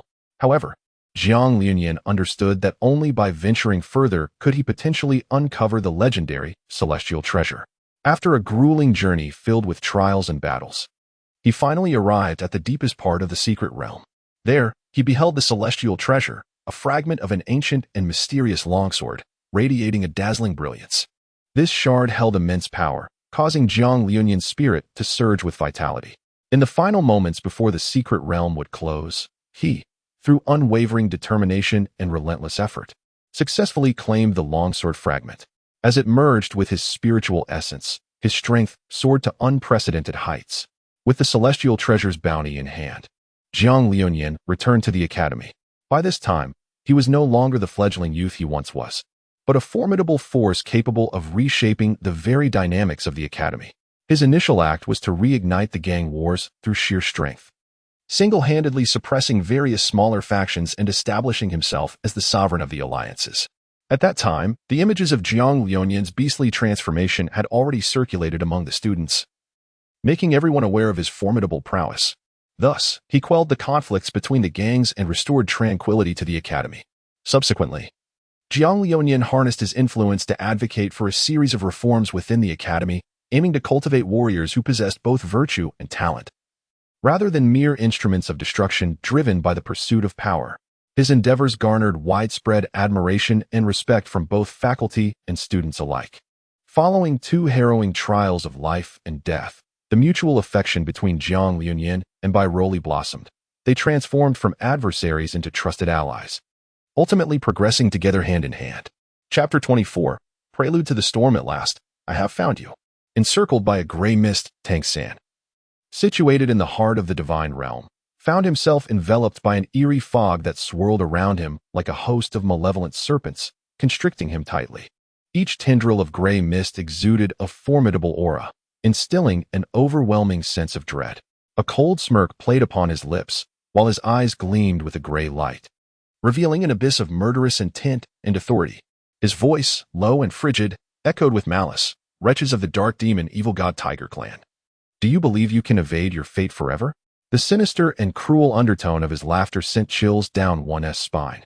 Tang San slowly extended his palm, gently pushing against the mass of gray mist. In an instant, the mist seemed to respond to an unseen force, surging forward with alarming speed. Simultaneously, the air around him was stirred by a powerful soul force, creating a series of distorted currents. The intensity of this soul energy was so great that it shattered the stone wall of his secluded chamber, reducing it to rubble. Through fierce battles with the elders of the Tang sect, Tang San's mastery of soul power had reached an unparalleled level. Yet, it was this very conflict and the subsequent events that propelled his emotions to an unprecedented zenith. Particularly, the anguish and internal conflict peaked when he personally ended the lives of his former master and the sect leader who had treated him as a son. This intricate tapestry of emotions plunged his state of mind into chaos. In that moment, the malevolent energy of the gray mist seized the opportunity to infiltrate Tang San's psyche, amplifying the dark thoughts within him. His once steadfast convictions began to waver, leading him to question his actions and whether he had truly embarked on the correct path. During this tumultuous process, he discovered that the dark thoughts buried deep within him were gradually assimilating into his very essence. The remnants of the evil god concealed within Tang San's soul sensed the density of the surrounding gray mist and could not help but laugh. Tang San truly astonished me.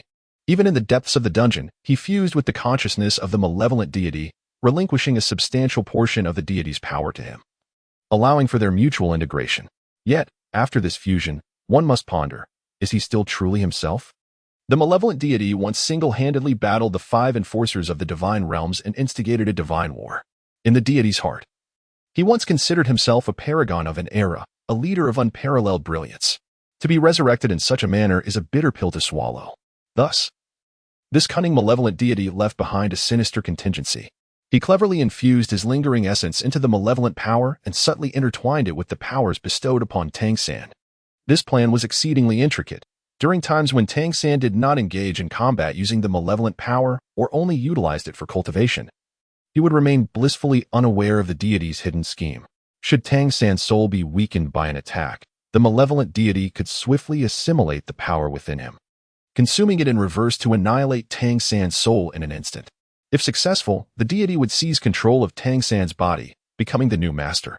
At that moment, the dual divine positions of the Sea God and the Azura God, along with Tang San's formidable strength, would revert to the malevolent deity. He would ascend once again to the pinnacle of power, wielding unparalleled might. However, this was not his ultimate ambition. He sought vengeance against the 5 enforcers who had imprisoned him for a millennium, wishing to make them taste the agony of 1,000 years of confinement. He desired to exact a price from those who had once held him captive. In the dimly lit and ancient headmaster's office of the dark demon, evil god Tiger Academy, flickering candlelight cast shadows upon towering stacks of ancient tomes and meticulously arranged artifacts, each exuding the aura of time's passage. The headmaster, Guling, an elderly man with hair as white as snow yet eyes sharp as an eagle's, donned a robe intricately embroidered with complex runes. He moved gracefully among the bookshelves, each step resonating subtly with the laws of space. His gaze was profound, akin to a sage capable of perceiving the essence of all things. As it swept over the seemingly mundane yet cryptically significant shelves, each tome was not merely a vessel of knowledge. They were keys to another realm. Awakened by Guling's unique methods, he gently pressed upon several seemingly haphazardly placed volumes, and where his fingertips touched, faint glimmers of light flickered between the pages, signaling the subtle activation of spatial power. These lights swiftly wove into a complex network, vaguely outlining the contours of a portal to the secret realm. Subsequently, Guling's hand glided over a specific area of the bookshelf, where a barely perceptible seam lay hidden. With a gentle tug, the bookshelf shifted as if propelled by an invisible force, revealing a stone door adorned with peculiar runes. This door served as the entrance to the secret realm, rich with divination paths, a fact unbeknownst even to the most erudite scholars within the academy. As he opened the bookshelf, Guling meticulously rotated several scattered artifacts resting atop it.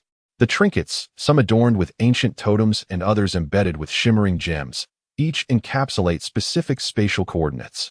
Through the deft hands of the ancient spirit, these ornaments seem to be imbued with life, emanating a soft radiance that resonates with the glow released from the prior tomes, together constructing an exceptionally precise temporal and spatial coordinate lock.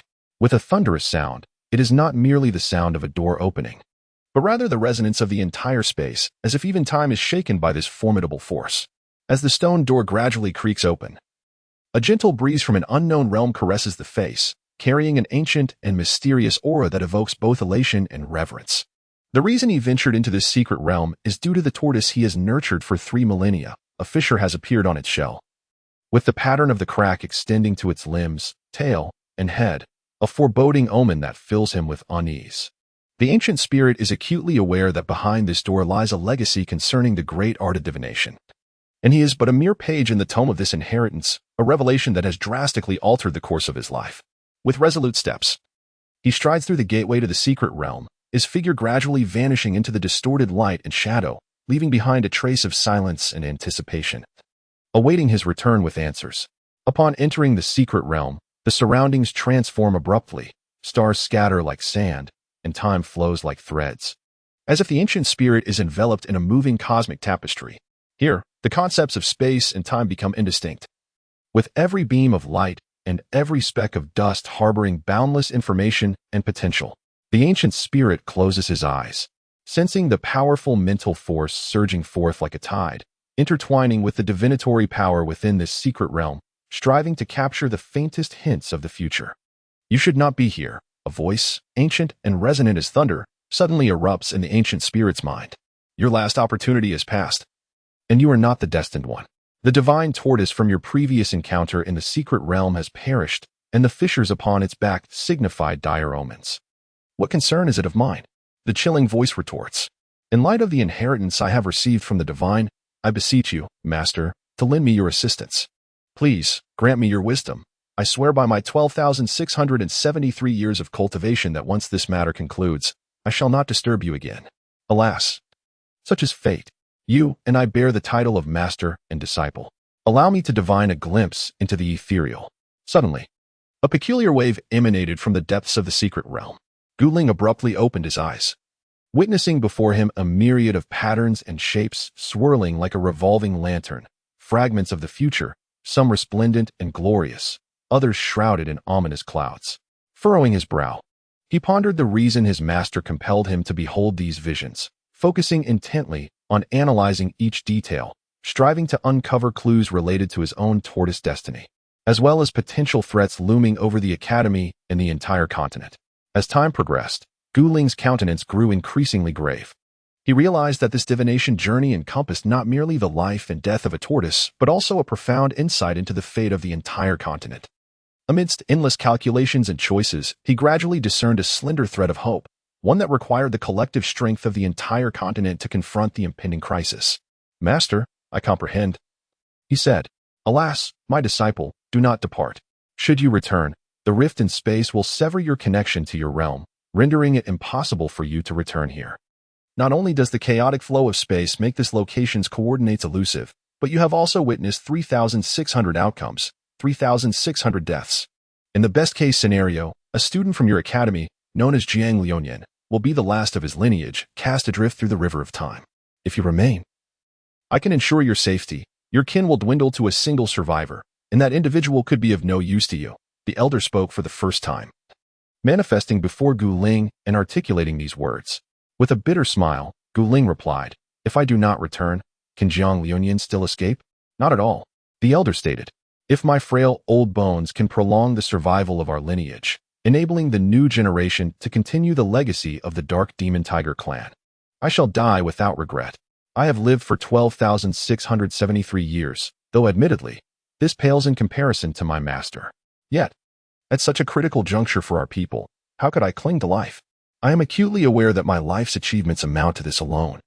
The one capable of annihilating the Dark Demon Tiger clan must be extraordinarily formidable, far beyond what I could contend with through mere cultivation.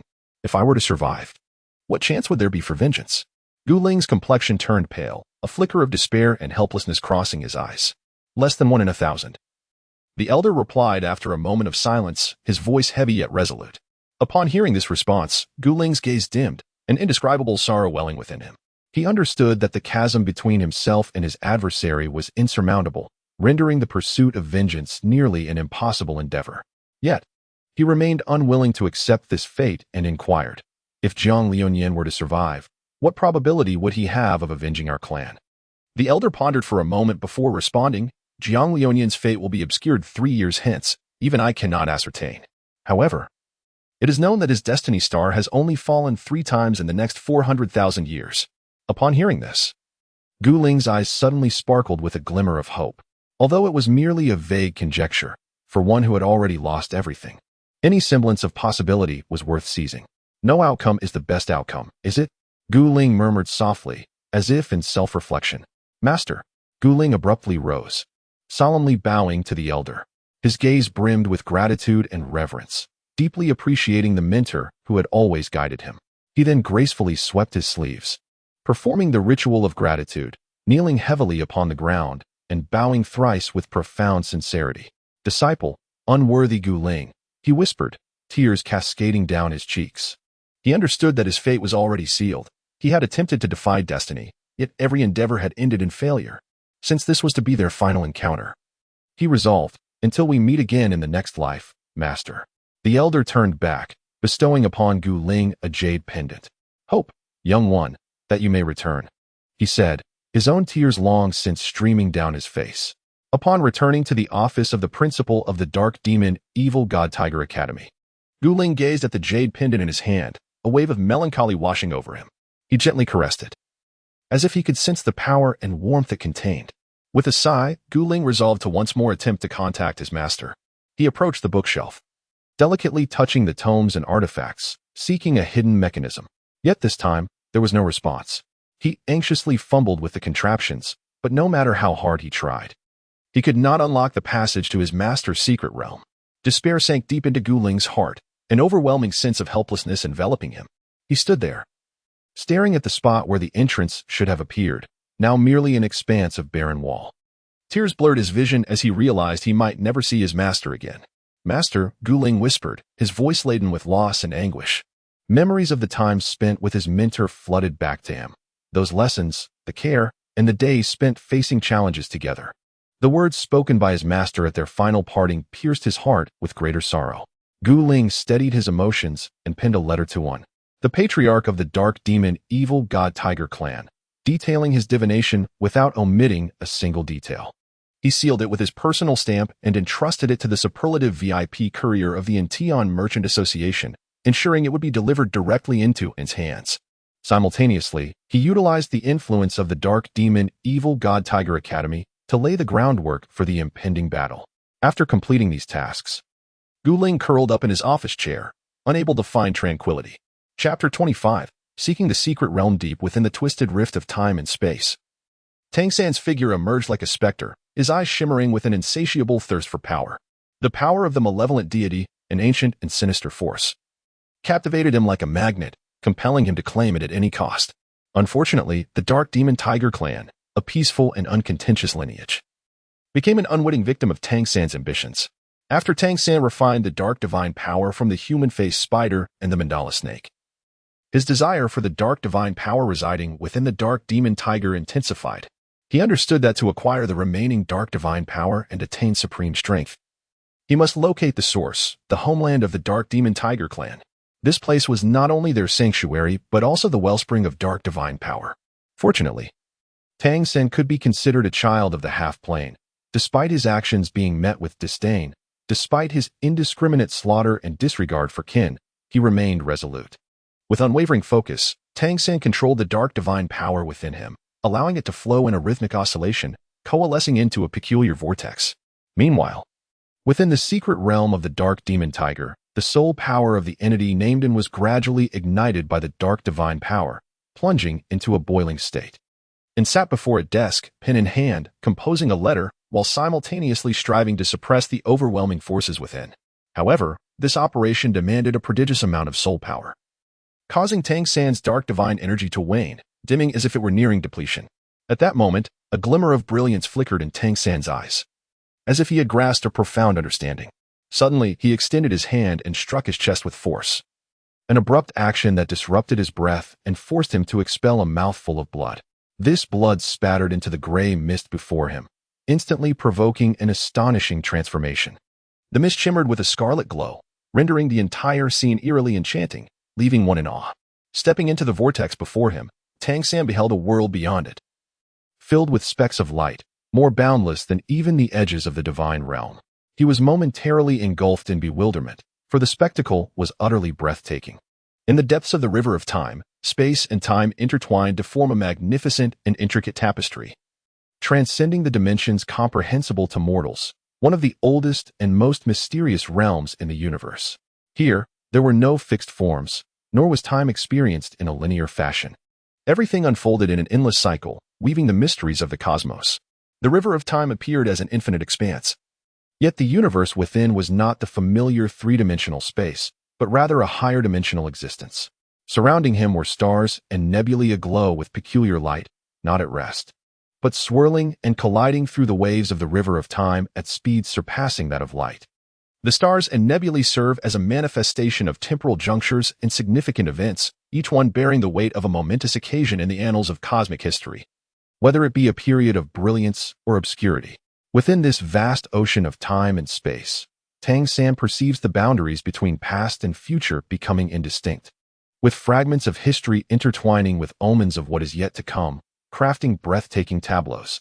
He glimpses a scene not far away, one depicting the cataclysmic explosion of ancient stars radiating a resplendent light. This is the magnificent moment of the universe's inception and the annihilation of a distant planet. A colossal black hole consuming all in its vicinity, heralding the universe's eventual demise. Time and space, in essence, are merely dimensions of the cosmos. The true continuum of time is far more expansive, profound, and unfathomable than one might envision. In an exceedingly peculiar third-person perspective, he witnesses his past lives.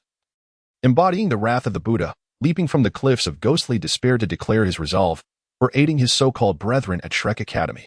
As Tang San ventures forth, the force of time within this river of existence washes over him, causing his body to age at an astonishingly rapid pace. He is taken aback, for he has ascended to divinity, standing among the elite in the Douluo realm, and yet, even such unparalleled strength cannot withstand this enigmatic force. After merely 10 minutes, he feels nearly a century of vitality dissipate. Tang San cannot help but marvel at the final malevolence of the evil god, the dark demon Evil Tiger, managing to escape to this peculiar realm. Fortunately, guided by the power of the evil god, he is spared from unnecessary detours. Should he acquire the ultimate power of the evil god, he would assuredly restore his lost lifespan, perhaps even refining the very core of the divine realm to synchronize with the longevity of heaven and earth. Chapter 26. Annihilation of the Dark Demon Evil Tiger Clan, Part 1. After some time, Tang San stepped into the secret realm of the Dark Demon Evil Tiger. This sanctuary only prevents the chaotic currents of time and space from eroding it. The entry of living beings is beyond the consideration of its barriers, which explains why aberrations can enter in mass and why the Dark Demon Evil Tiger Clan's priests can freely come and go. Within the sanctuary, lush greenery flourishes vibrantly, teeming with life. The Dark Demon Evil Tigers frolic amidst the woods or languidly bask in the sun upon the grass, never suspecting that an impending catastrophe is about to descend upon them. As Tang San's initial wave of assault strikes, the entire clan is engulfed in panic. He wields his blue-silver emperor and the Haotian hammer, unleashing cataclysmic forces that instantly bring several Dark Demon Evil Tigers crashing to the ground. The blue-silver binds.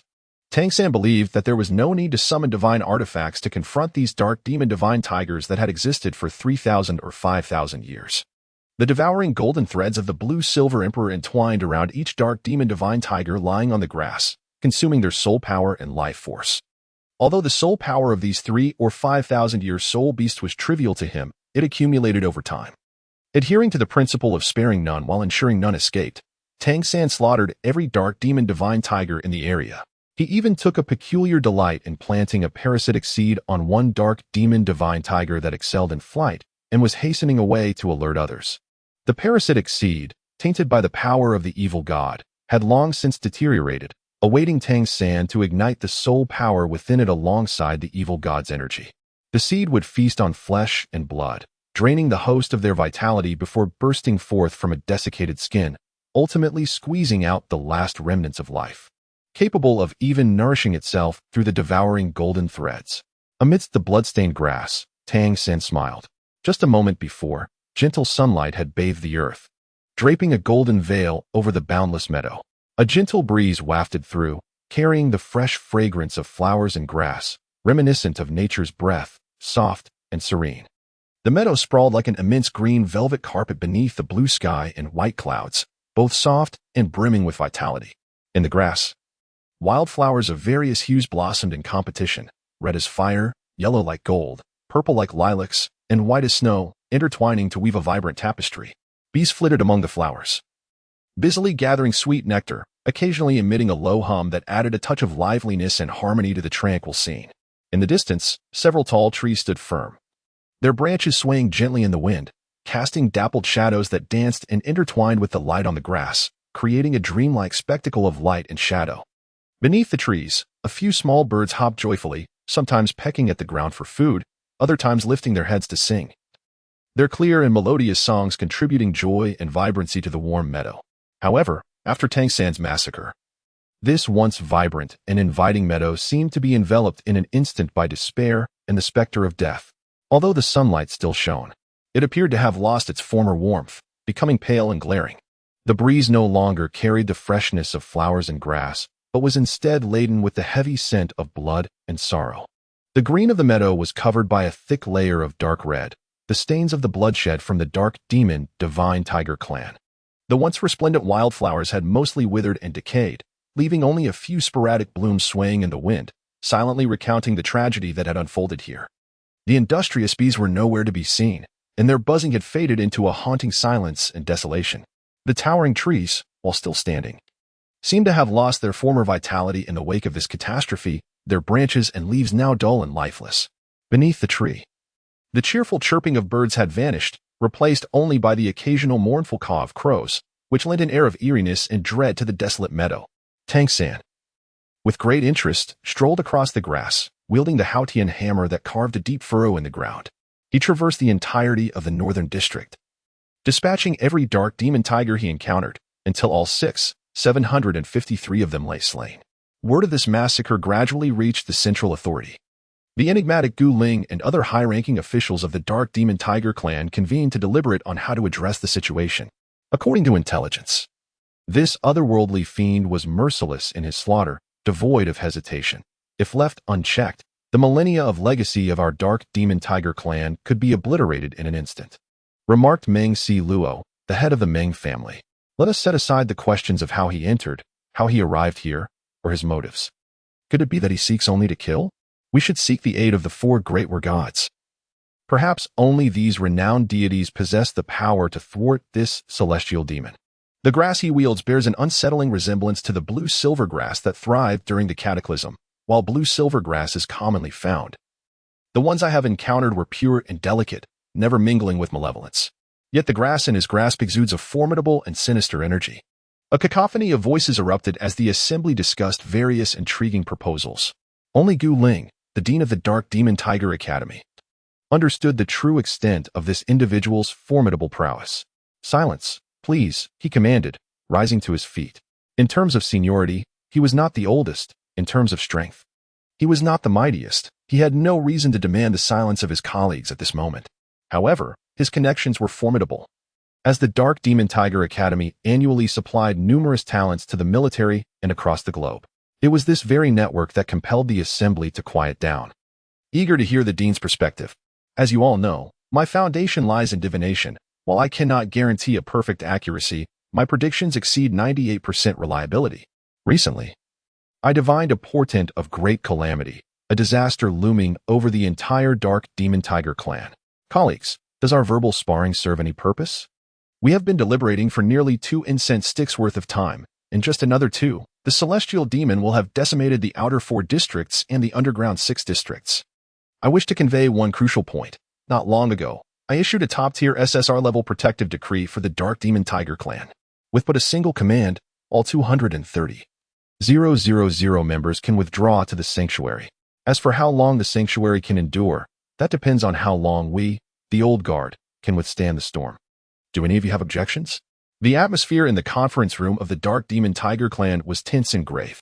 Gu Ling, seated among the last 3, surveyed the assembly with a solemn expression, his voice deep and resonant, imbued with an undeniable authority. The attendees, all significant figures within the Dark Demon Tiger clan, management, and key executives, fell silent upon hearing Gu Ling's words. Some individuals bowed their heads in contemplation, seemingly mulling over something profound. Others displayed expressions of distress, uncertain of how to respond. The entire conference room descended into a profound silence, with no one daring to voice their opinions lightly. The figure of the esteemed leader loomed above, eyes sweeping across each individual, glimmering with resolute determination. He understood that this was not a time for debate, but a moment to render decisive judgment. As moments ticked away, the atmosphere in the room grew increasingly oppressive. At last, one person shattered the silence, we cannot simply concede. We still possess alternative methods. The leader lifted his gaze, his piercing eyes fixed on the speaker, and slowly replied, "Then tell us, what alternatives do you propose?" He recognized the man, a former administrative officer from the 3rd District, who had ascended 7 ranks through sheer strength of background to his current position as the head of the 6th Management Division. The man's courage faltered under the leader's intense scrutiny, yet he mustered the audacity to assert, "We could organize a counterattack, using our strength to confront the celestial demons." Counterattack? The leader scoffed, a cold smile betraying his derision for the man's fanciful notion. "Do you believe we have any considerable chance of success? Prolonging this conflict will only lead to more sacrifices among our kin. A counterattack can only be mounted by those of us with mid to high-tier combat capabilities. While you suggest that civilians wield shovels and pickaxes to strike at the heads of these celestial demons in hopes of incapacitating them." Once more, the conference room fell into silence as the attendees exchanged glances, their faces reflecting helplessness and despair. The leader inhaled deeply, his tone resolute as he declared, "Our sole option now is to execute my command, immediately initiate the SSR-level sanctuary protocol and ensure the safe evacuation of our people. This is our last hope." With that, the leader rose and turned to exit the conference room, indifferent to the bewildered expressions of those left behind. They remained in place, their hearts burdened with conflict and turmoil. As the SSR sanctuary protocol was set in motion, the leader disregarded the significance of his rank.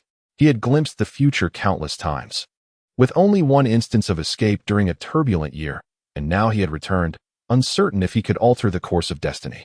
Even if it is but a fleeting hope for the survival of our race, 2 more individuals fleeing would be a blessing.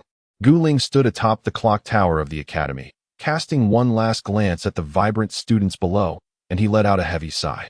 He then rang the bell in the tower 6 times, signaling the initiation of combat readiness for the Dark Demon Evil God Tiger Academy, calling all members to assemble in the underground chamber 1, 400 meters below. "This is the only thing I can do for you to survive," Guling thought to himself. Chapter 27, The Annihilation of the Dark Demon Evil God Tiger Clan, Part 2. Though Guling was acutely aware that predetermined events inevitably come to pass, he understood that today might witness the arrival of Demon Number 1 to obliterate the Dark Demon Evil God Tiger Clan. If unsuccessful, there would surely follow Demon Number 2. Then Demon Number 3, it was only a matter of time before the clan faced such an existential threat. Throughout the millennia spent under the tutelage of his master, he had gleaned many truths. The future of this world is destined to unfold at some point. The actions taken along the way may temporarily delay the inevitable. Yet the relentless march of time persists, wielding a formidable power of correction that renders each individual seemingly insignificant. Those seemingly critical decisions may alter the trajectory momentarily, but in the grand scheme, time invariably guides everything back to its rightful course. In the vast cosmos, every individual is but a minuscule entity, akin to a single droplet in the ocean, insignificant yet an indispensable component of the expansive sea. The rectifying force of time renders all things so natural and inevitable, instilling in Guling a profound reverence for this grand order, even as he contemplates his own insignificance. Ah, time, it brings all prosperity and decline, brilliance and obscurity, ultimately returning everything to simplicity and tranquility, Guling mused. With a precise hand gesture, Guling summoned forth a rift in time, and before him appeared the old principal's office from 346 years ago, within the former campus of the Dark Demon Evil God Tiger. At that time, Guling served as the vice principal, and following the management's decision to cultivate talent, they allocated a central area for the Dark Demon Evil God Tiger Academy. Collaborating with various institutions such as the Dark Sky Trading Association, the Dark Demon Evil God Tiger Advanced Soul Beast Academy, the Dark Demon Evil God Tiger Education Department, and the Central Education Committee to establish the new Dark Demon Evil God Tiger Academy. The former principal had retired, and Guling, the erstwhile vice principal, had ascended to the role of principal for 346 years. As he stepped into the temporal passage, a wave of nostalgia washed over him, memories flooding back. In the drawer of the principal's desk from the old principal's office lay a military uniform he once wore during his service. Perhaps, in these dire straits for the Dark Demon Evil God Tiger Clan, this uniform, which had accompanied him through numerous battles against various alien adversaries, would significantly bolster his resolve. For the demons, too, are creatures of the other. He longed to proclaim the oath he had sworn during his military service, with loyalty forged in the sword. "I shall defend my homeland. With unwavering resolve, we shall stand united. He recalled the brutal clash of iron and blood on the battlefield.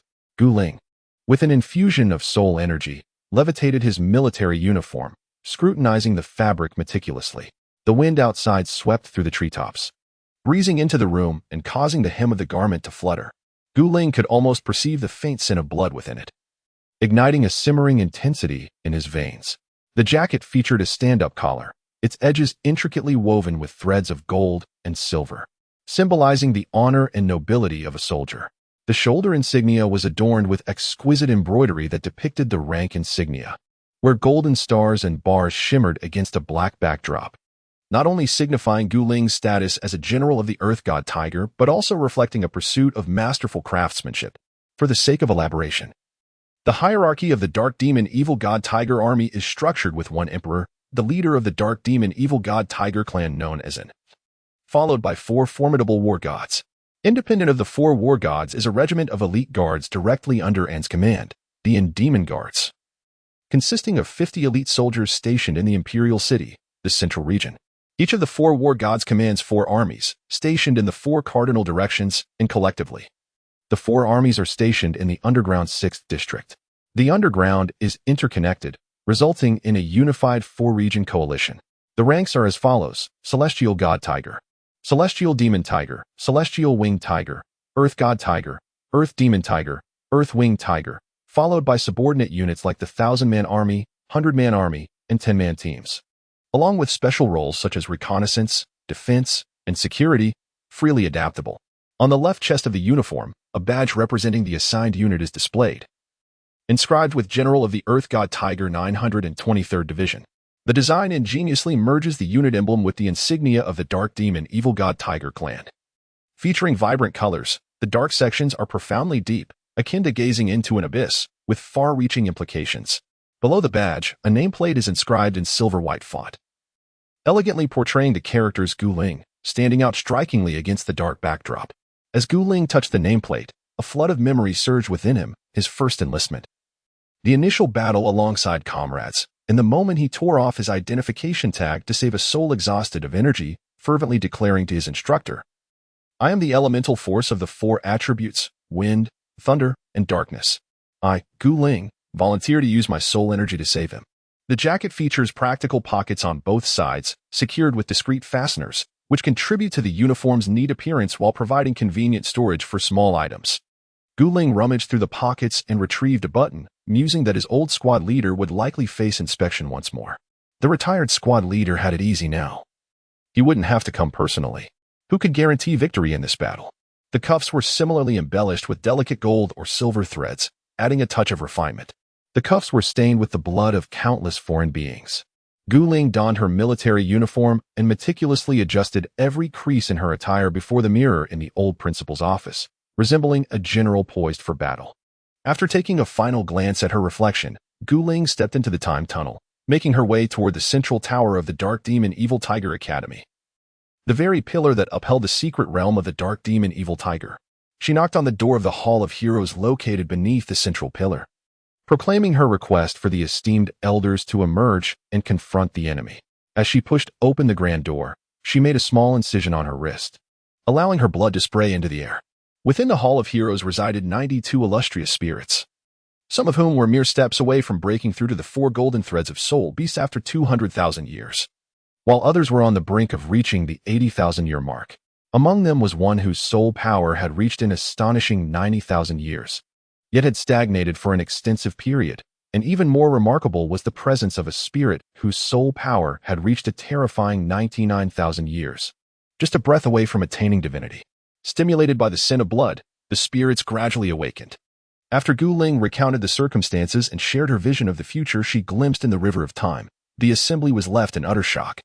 They had slumbered in this secret realm for tens of thousands of years, and while they had contemplated the possibility of this day arriving, they had envisioned wielding their formidable powers to conquer the previous Douluo continent and dominate the world. They had never anticipated facing an invasion at their very doorstep, nor the potential threat of annihilation. The souls of the spirits returned to their corporeal forms, consuming the thousands of blood offerings concealed beneath the Hall of Heroes, which bore an alternative name as the Bone Chamber to other races. As for the leader of the Dark Demon Evil Tiger clan, and upon Tang San's entrance into the secret realm, his evil energy surged to a peak, almost beyond his control, and had never foreseen that the power of the evil god, one of their most relied upon abilities, could one day backfire upon them to such an extent.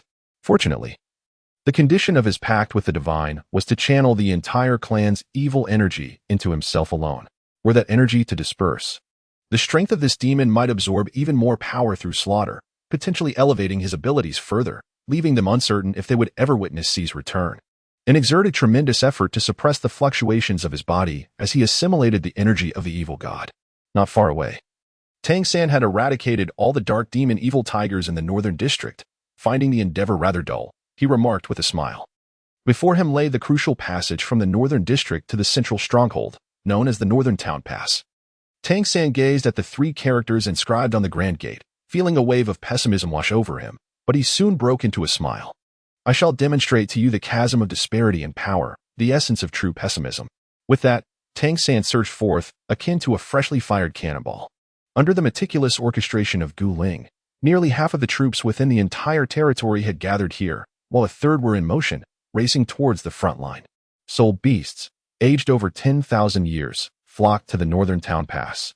Should this pass fall, only a rocky and a clouded stronghold would stand between the north and the central region, and after breaching these 2 minor fortifications, they could strike directly at the heart of the central stronghold, leading to its utter collapse. Therefore, it was imperative that the northern town must not be lost. The officers listened intently as the 3-tiered soldiers activated the soul power sensing devices and commenced the operation of the soul-guided cannons. The 4-tier amplification formation was initiated, honing in on the target with a linear velocity of 97 Hz, calculating a 7-second lead for the launch. With a precise command given, the order echoed through the air. Is this all you have? Tang San stood amidst the swirling dust, clutching a sphere of light, the very essence of the compressed soul power from the recently fired cannon. The onlookers were taken aback. Despite being merely a 3-tier cannon enhanced by 4-tier amplification, it was not something the average person could withstand. The high-ranking commander instructed those above the 3rd tier to concentrate their soul power into the compression device and then retreat, drawing from his extensive battle experience. He recognized that this engagement was exceptionally perilous. Even the elite 3rd-tier soldiers would prove ineffectual in the eyes of the outside world. Tang San chuckled. Is this your strength? To not reciprocate is impolite. He swiftly infused his own gray mist into the cannonball in his hand and hurled it towards the wall of the northern town. A deafening boom erupted as the soul-guided cannon was entirely thwarted by the unique soul-guided defense of the northern town, the Mo Chintzy defensive formation, dimming the brilliance of the explosion to mere shadows. Tang San paused, intrigued, before summoning the trident of the sea god and casting it forth, aiming to pierce through the defensive fortifications. However, the high-ranking commander had already discerned Tang San's intent, activating the super defensive mode, which effectively neutralized the attack just 3 feet from the Mo Chintzy. Yet, could a divine artifact be restrained by mere mortal instruments? Even the might of technology faltered before it. Tang San erupted in laughter, swiftly redirecting the trident to penetrate the protective barrier with an accelerated force, creating a breach. However, golden radiance flickered, and soon the barrier restored itself to perfection, leaving the sea god's trident trapped within its confines. You are indeed far more entertaining than the face demon spider and the mandala snake, yet a bug remains a bug. You shall serve as my sustenance, my power. Tang San laughed maniacally, his voice reverberating across the battlefield, imbued with an undeniable aura of dominance and madness. However, the high-ranking commander exhibited not the slightest hint of panic, for he understood that in the face of such an adversary, a calm demeanor was essential to seize any glimmer of hope. Tang San, you are indeed formidable. But this is our territory. You have underestimated our resolve and intelligence. The commander's voice resonated across the battlefield through loudspeakers, each word imbued with determination and resilience. Do you believe that one individual can overturn everything? You are mistaken. True power emanates from unity and conviction. As the commander's words echoed, a transformation swept across the battlefield. The soldiers, previously scattered, swiftly regrouped, aligning themselves according to their rehearsed formations. Each individual's soul power began to resonate in an extraordinary rhythm, as if an invisible force connected the entire battlefield. This was the soul formation unity. A glimmer of astonishment flickered in Tang San's eyes. This tactic was exceedingly rare, demanding immense synergy and coordination, capable of converging the soul powers of many soul masters into a formidable force, one that could temporarily transcend individual limits. Above the battlefield, a massive vortex of soul power gradually took shape, infused with the will and strength of countless warriors. At the vortex's center, a dazzling beam of light surged skyward, hurtling towards Tang San. Faced with this sudden onslaught, Tang San did not falter. He inhaled deeply, gray mist swirling around him, merging seamlessly with the surrounding air. With hands forming intricate seals, he chanted an ancient incantation, a more formidable power erupting from within him, standing defiantly against the converging soul power vortex. Light of the sea god, illuminate my path, Tang San bellowed, as the sea god's trident seemed to respond to its master's call, breaking free from its defensive barrier. It transformed into a golden streak of light, merging with Tang San's soul power, creating a resplendent beam that soared into the heavens. The two forces collided fiercely in the air, unleashing a deafening roar. The entire battlefield trembled as dust and debris rose, obscuring the sky. Yet, amidst this chaos, a clear figure gradually emerged. Tang San remained steadfast, his gaze unwavering, as if no force could shatter his resolve. Your strength indeed impresses me. But true warriors never shy away from challenges. Tang San's voice pierced through the haze, clear and powerful. Today, let me show you what true sea god power truly is. With that, Tang San's form flickered, transforming into a streak of gray lightning, propelled by the sea god's trident, charging towards the crumbling soul power vortex. A mere soul formation unity of the diminutive dark demon, evil god tiger clan? Do you truly believe I fear you? Tang San exhibited no fear. He was determined to confront his adversaries head-on, eager to ascertain the extent of his newfound prowess. Chapter 28, Annihilation of the Dark Demon Evil God Tiger Clan, Part 2. Tang San, wielding unparalleled strength, commanded two distinct divine powers with his hands. His figure moved like a specter amidst the shattered vortex of soul energy, each strike precise and lethal. In his grasp, the sea god trident appeared to possess a life of its own, each swing imbued with the might of thunder. Tearing through the air in the meticulously crafted defenses of the dark demon evil god Tiger Legion, despite having trained their formations for countless years. Achieving a state of unity between man and formation, the Legion crumpled like paper before his overwhelming power. Their unity merely delayed their inevitable collapse. The members of the Dark Demon Evil God Tiger Clan wore expressions of horror, having never encountered such a formidable foe. The two unfamiliar forces emanating from Tang San were not only suffocatingly potent, but also carried an irresistible aura of majesty and divinity, evoking a desire to worship within them. Conversely, the other force felt eerily familiar, cold, and malevolent. They had never imagined that such disparate sensations could coexist within a single individual. Although their soul formations were formidable, they appeared utterly fragile and vulnerable in the face of such true power. Tang San glided across the battlefield like a dragon, his movements agile and precise. Each evasion perfectly timed to dodge enemy attacks. His eyes gleamed with a chilling light, as if he could perceive every subtle shift on the battlefield. The members of the Dark Demon Evil God Tiger Clan, unwilling to yield, roared fiercely, unleashing their soul techniques in a desperate attempt to engulf Tang San in a torrent of soul energy. Yet, he seemed to dwell at the eye of the storm, maintaining an unwavering calm and clarity amidst the chaos surrounding him. With each agonizing wail, the members of the Dark Demon Evil God Tiger Legion fell one by one, some pierced directly by the sea god trident, others incapacitated by the soul energy Tang San unleashed. The battlefield became a grim tableau, littered with corpses, rivers of blood flowing, the entire space shrouded in a thick veil of carnage and despair. Standing at the center of this carnage, enveloped in a faint gray mist, Tang San's gaze held a hint of disdain intermingled with a somber gravity. Slowly, he sheathed the sea god trident, a sinister smile curling at the corners of his mouth, a mockery of the dire plight of his enemies. I am Tang San. Tang San's voice was cold and devoid of compassion as he surveyed his surroundings. Before his eyes lay the grim tableau of the fallen dark demon evil god Tiger Clan. Remember, he intoned. No, you will not have the chance to remember. You shall all ultimately become a part of my strength. Standing amidst a mountain of corpses and a sea of blood, Tang San laughed with unrestrained arrogance. Despite the collective might of the 10,000 soldiers from the Dark Demon Evil God Tiger Legion, even with the enhancements of the solar ray, their combined efforts merely elicited a fleeting sense of fatigue from him. Having spoken, Tang San did not hasten to depart. Instead, he approached the few remaining members of the Dark Demon Evil God Tiger Clan who were still clinging to life. Each step he took seemed weighty, as if he were treading upon their very hearts, instilling within them an unprecedented sense of oppression and despair. Suddenly, a thunderous sound erupted. Tang San's tattered robe, mingled with the blood of the dark demon evil god tiger clan and his own, billowed in the wind. He turned in astonishment towards the peculiar object soaring through the air from a distance, where a dark shadow loomed several hundred meters away. Leading this ominous presence was Gu Ling, the head of the dark demon evil god tiger academy, whose flying object had intercepted Tang San's advance, a poisoned token acquired from an ancient figure in the Hall of Heroes. Wrapping his bleeding arm in divine energy, Tang San levitated into the air, achieving eye level with his opponent. At last, something interesting is afoot. These individuals have bored me to tears, he chuckled, his laughter echoing with a touch of madness as he surged forth towards Gu Ling. Renowned as the foremost diviner in the realm of the dark demon evil god tiger, had anticipated such unpredictable maneuvers from the celestial demon and retreated several hundred steps, allowing the elders to shield him. Despite the flare with which he had thrown the token, prudence was still necessary in times of peril.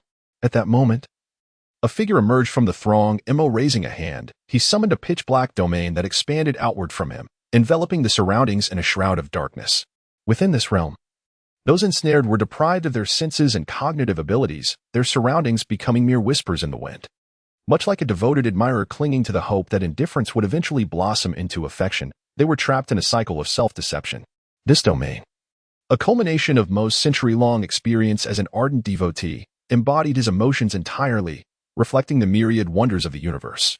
Tang San, moving with such swiftness that there was no time to evade, plunged headlong into the domain, finding himself ensnared in its depths, unable to extricate himself from its grasp.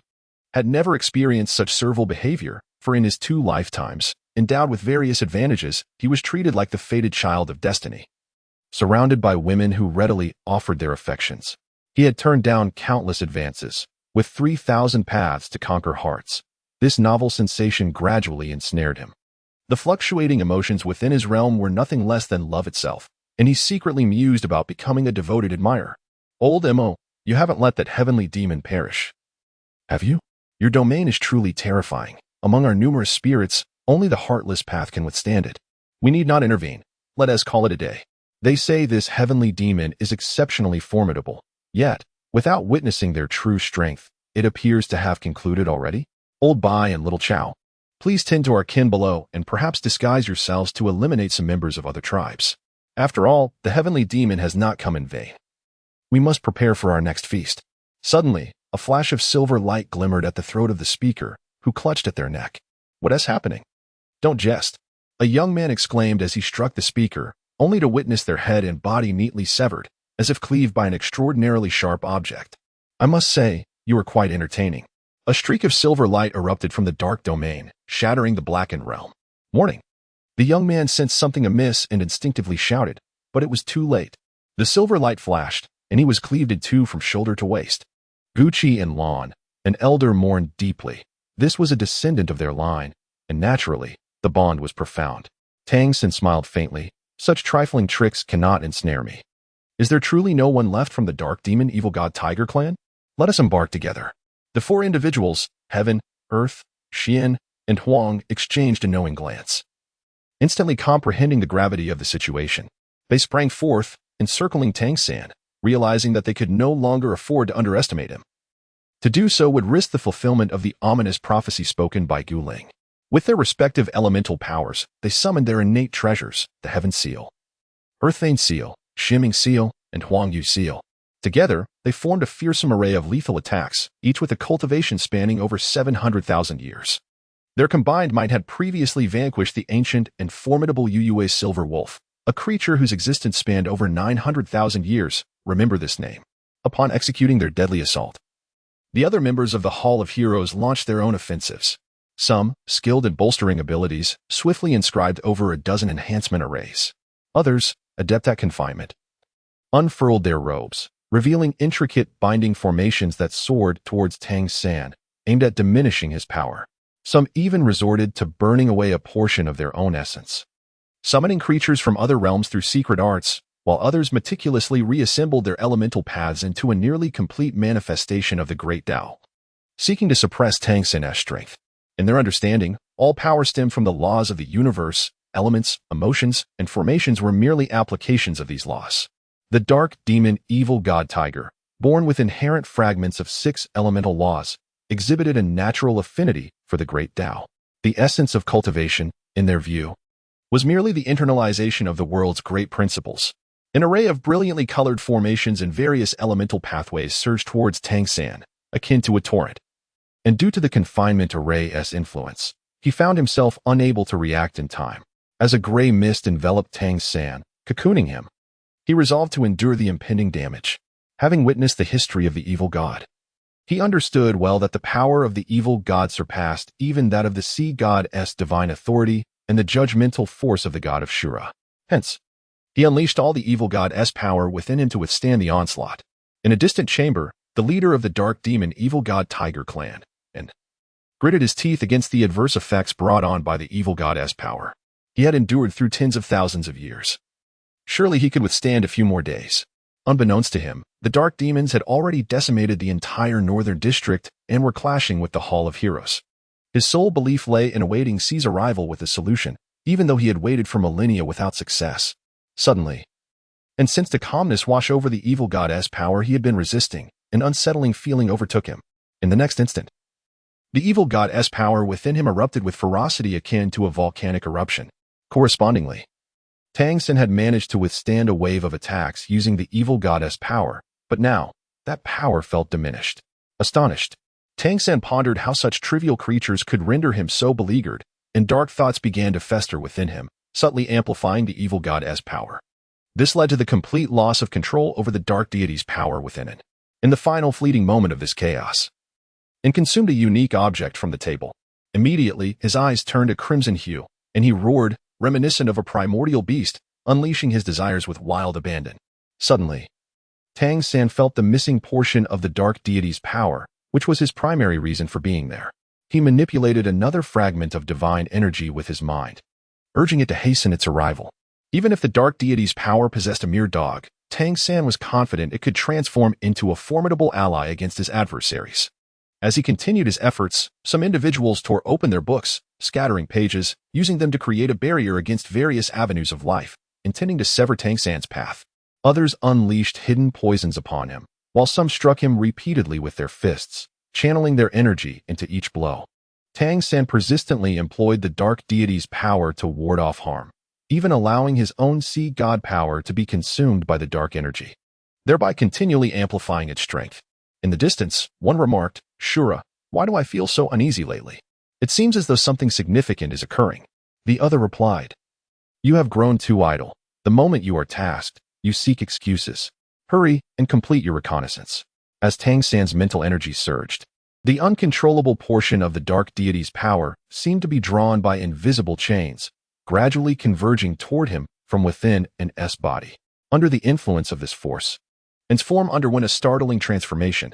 Dark red patterns writhed beneath his skin, and his crimson eyes intensified. Ultimately, he let out a roar, his body swelling into a colossal beast exuding a malevolent aura, its shape unlike anything found among mortals, carrying an ancient deity's dread and majesty. Now devoid of reason, surged through the ceiling, breaking through to the battlefield where Tang San stood. "What is that? Is there such a creature in the secret realm?" Someone exclaimed. "This form resembles the current clan leader," another noted. "That isn't," his grandfather clarified, "the only soul beast in the Hall of Heroes with a history of 990,000 years. What has happened to it?" They murmured. The mighty beast roared, its limbs striking the ground, causing tremors beneath. Each breath it took seemed to siphon the surrounding air, instilling an unprecedented sense of oppression among the elders of the Hall of Heroes. A cold smile crept onto Tang San's lips. He recognized that it had become his most powerful weapon, a relentless killing machine devoid of fear and fatigue. "Go forth, my blade, and let these ancient ones witness what true despair entails." Tang San silently recited within his heart, intensifying his control over his divine consciousness, while infusing the essence of the evil god into its body, enhancing its actions to be even more precise and lethal. Transformed into a colossal beast under Tang San's command, and charged fiercely towards the elders of the Hall of Heroes. Each of its strikes was accompanied by devastating force. Neither the formidable defensive barriers nor the exquisite sword techniques appeared resilient against this surge of evil god power. The elders hastily summoned their respective treasures and ultimate techniques in a desperate attempt to avert catastrophe, yet it seemed impervious to pain. Growing increasingly ferocious with every wound it sustained, each injury igniting a deeper frenzy within. However, just as the battle seemed poised to culminate in Tang San's resounding victory, an elderly man with white hair and profound eyes, the father of An, made a startling decision. He closed his eyes, and a brilliant radiance erupted from his being, a culmination of his life's cultivation. Heavenly demon, return my son, An's life. In the depths of his heart, the elder believed that by vanquishing this heavenly demon, An might reclaim his freedom. Thus, sacrificing himself seemed a trivial cost. As the conflict reached its zenith, with An's monstrous form almost unstoppable, and the Hall of Heroes facing an unprecedented crisis, the elder resolutely chose the path of self-sacrifice. He understood that with the current power at hand, it was nearly impossible to confront this uncontrollable evil god force directly, let alone protect the Hall of Heroes, safeguard the dark demon evil god Tiger clan, or shield his own son. Thus, he resolved to use himself as the catalyst for a self-detonation, intending to seal away the heavenly demon along with its malevolent power. For the dark demon evil god Tiger clan, I willingly offer myself to seal this evil. His voice resonated through the skies as his form gradually expanded amidst the radiance, ultimately transforming into a cataclysmic force that surged toward Tang San. A deafening explosion reverberated, causing the entire Hall of Heroes to tremble at that moment. An, in its beastly form, lunged toward Tang San, intercepting the fatal blow, enveloped tightly within a thick cocoon of light, while the elder vanished without a trace, leaving only swirling black dust in the air. Emerging from the haze, Tang San remarked, "What a splendid display! Kin slaying kin," as he applauded, withdrawing the evil god power from the cocoon. It must be said, after the evil god power within and intertwined, should Tang San manage to absorb it fully, he could master the entirety of the path of the evil god. Thus, while mocking with words, he silently absorbed the power of the malevolent deity. Stepping forward, he confronted the very demon responsible for the loss of his offspring in his twilight years, as well as the massacre of countless clansmen, with a wave of his hand. The members of the Hall of Heroes comprehended his intent, and they formed a unique formation, creating a funnel shape that placed him at the forefront.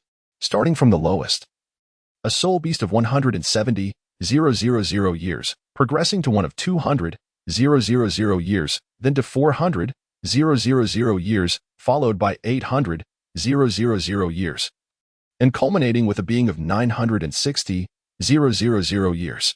After his demise, he held the highest cultivation level. Although there may have been some loss of energy, the power was transmitted layer by layer until the depletion of their soul force. They held nothing in reserve, solely for the purpose of enabling him to break through the divine realm at the million-year mark. This was possible because the god of time had left behind a divine position, which could be inherited if one's soul capacity increased, granting them the strength to contend with the divine. Chapter 29, Nearing Extinction, A Glimmer of Life. As the special formation within the Hall of Heroes took shape, an unprecedented surge of soul power emanated from its core, like rivers converging into the sea, layer upon layer building upon one another. Each soul beast poured forth their entirety, relinquishing their accumulated soul power to the one standing foremost. This force transcended the confines of time and space, causing the very fabric of the realm to tremble, as if even heaven and earth were altered by its presence. With closed eyes, he focused, surrounded by a resplendent aura of colors. This was the extraordinary spectacle produced by the fusion of soul power from various clans. Each beam of light contained distinct powers and wills, intertwining and colliding, ultimately converging into an unstoppable torrent that surged into his being. At that moment, he seemed to resonate with the entirety of the cosmos. And within the depths of his soul, an unprecedented awakening was quietly unfolding. With the continuous influx of soul power, his body gradually became translucent as his meridians, bones, and even soul underwent an unparalleled baptism and transformation. His aura grew stronger until it reached an indescribable state, transcending that of an ordinary soul master and even surpassing the levels attainable by million-year soul beasts.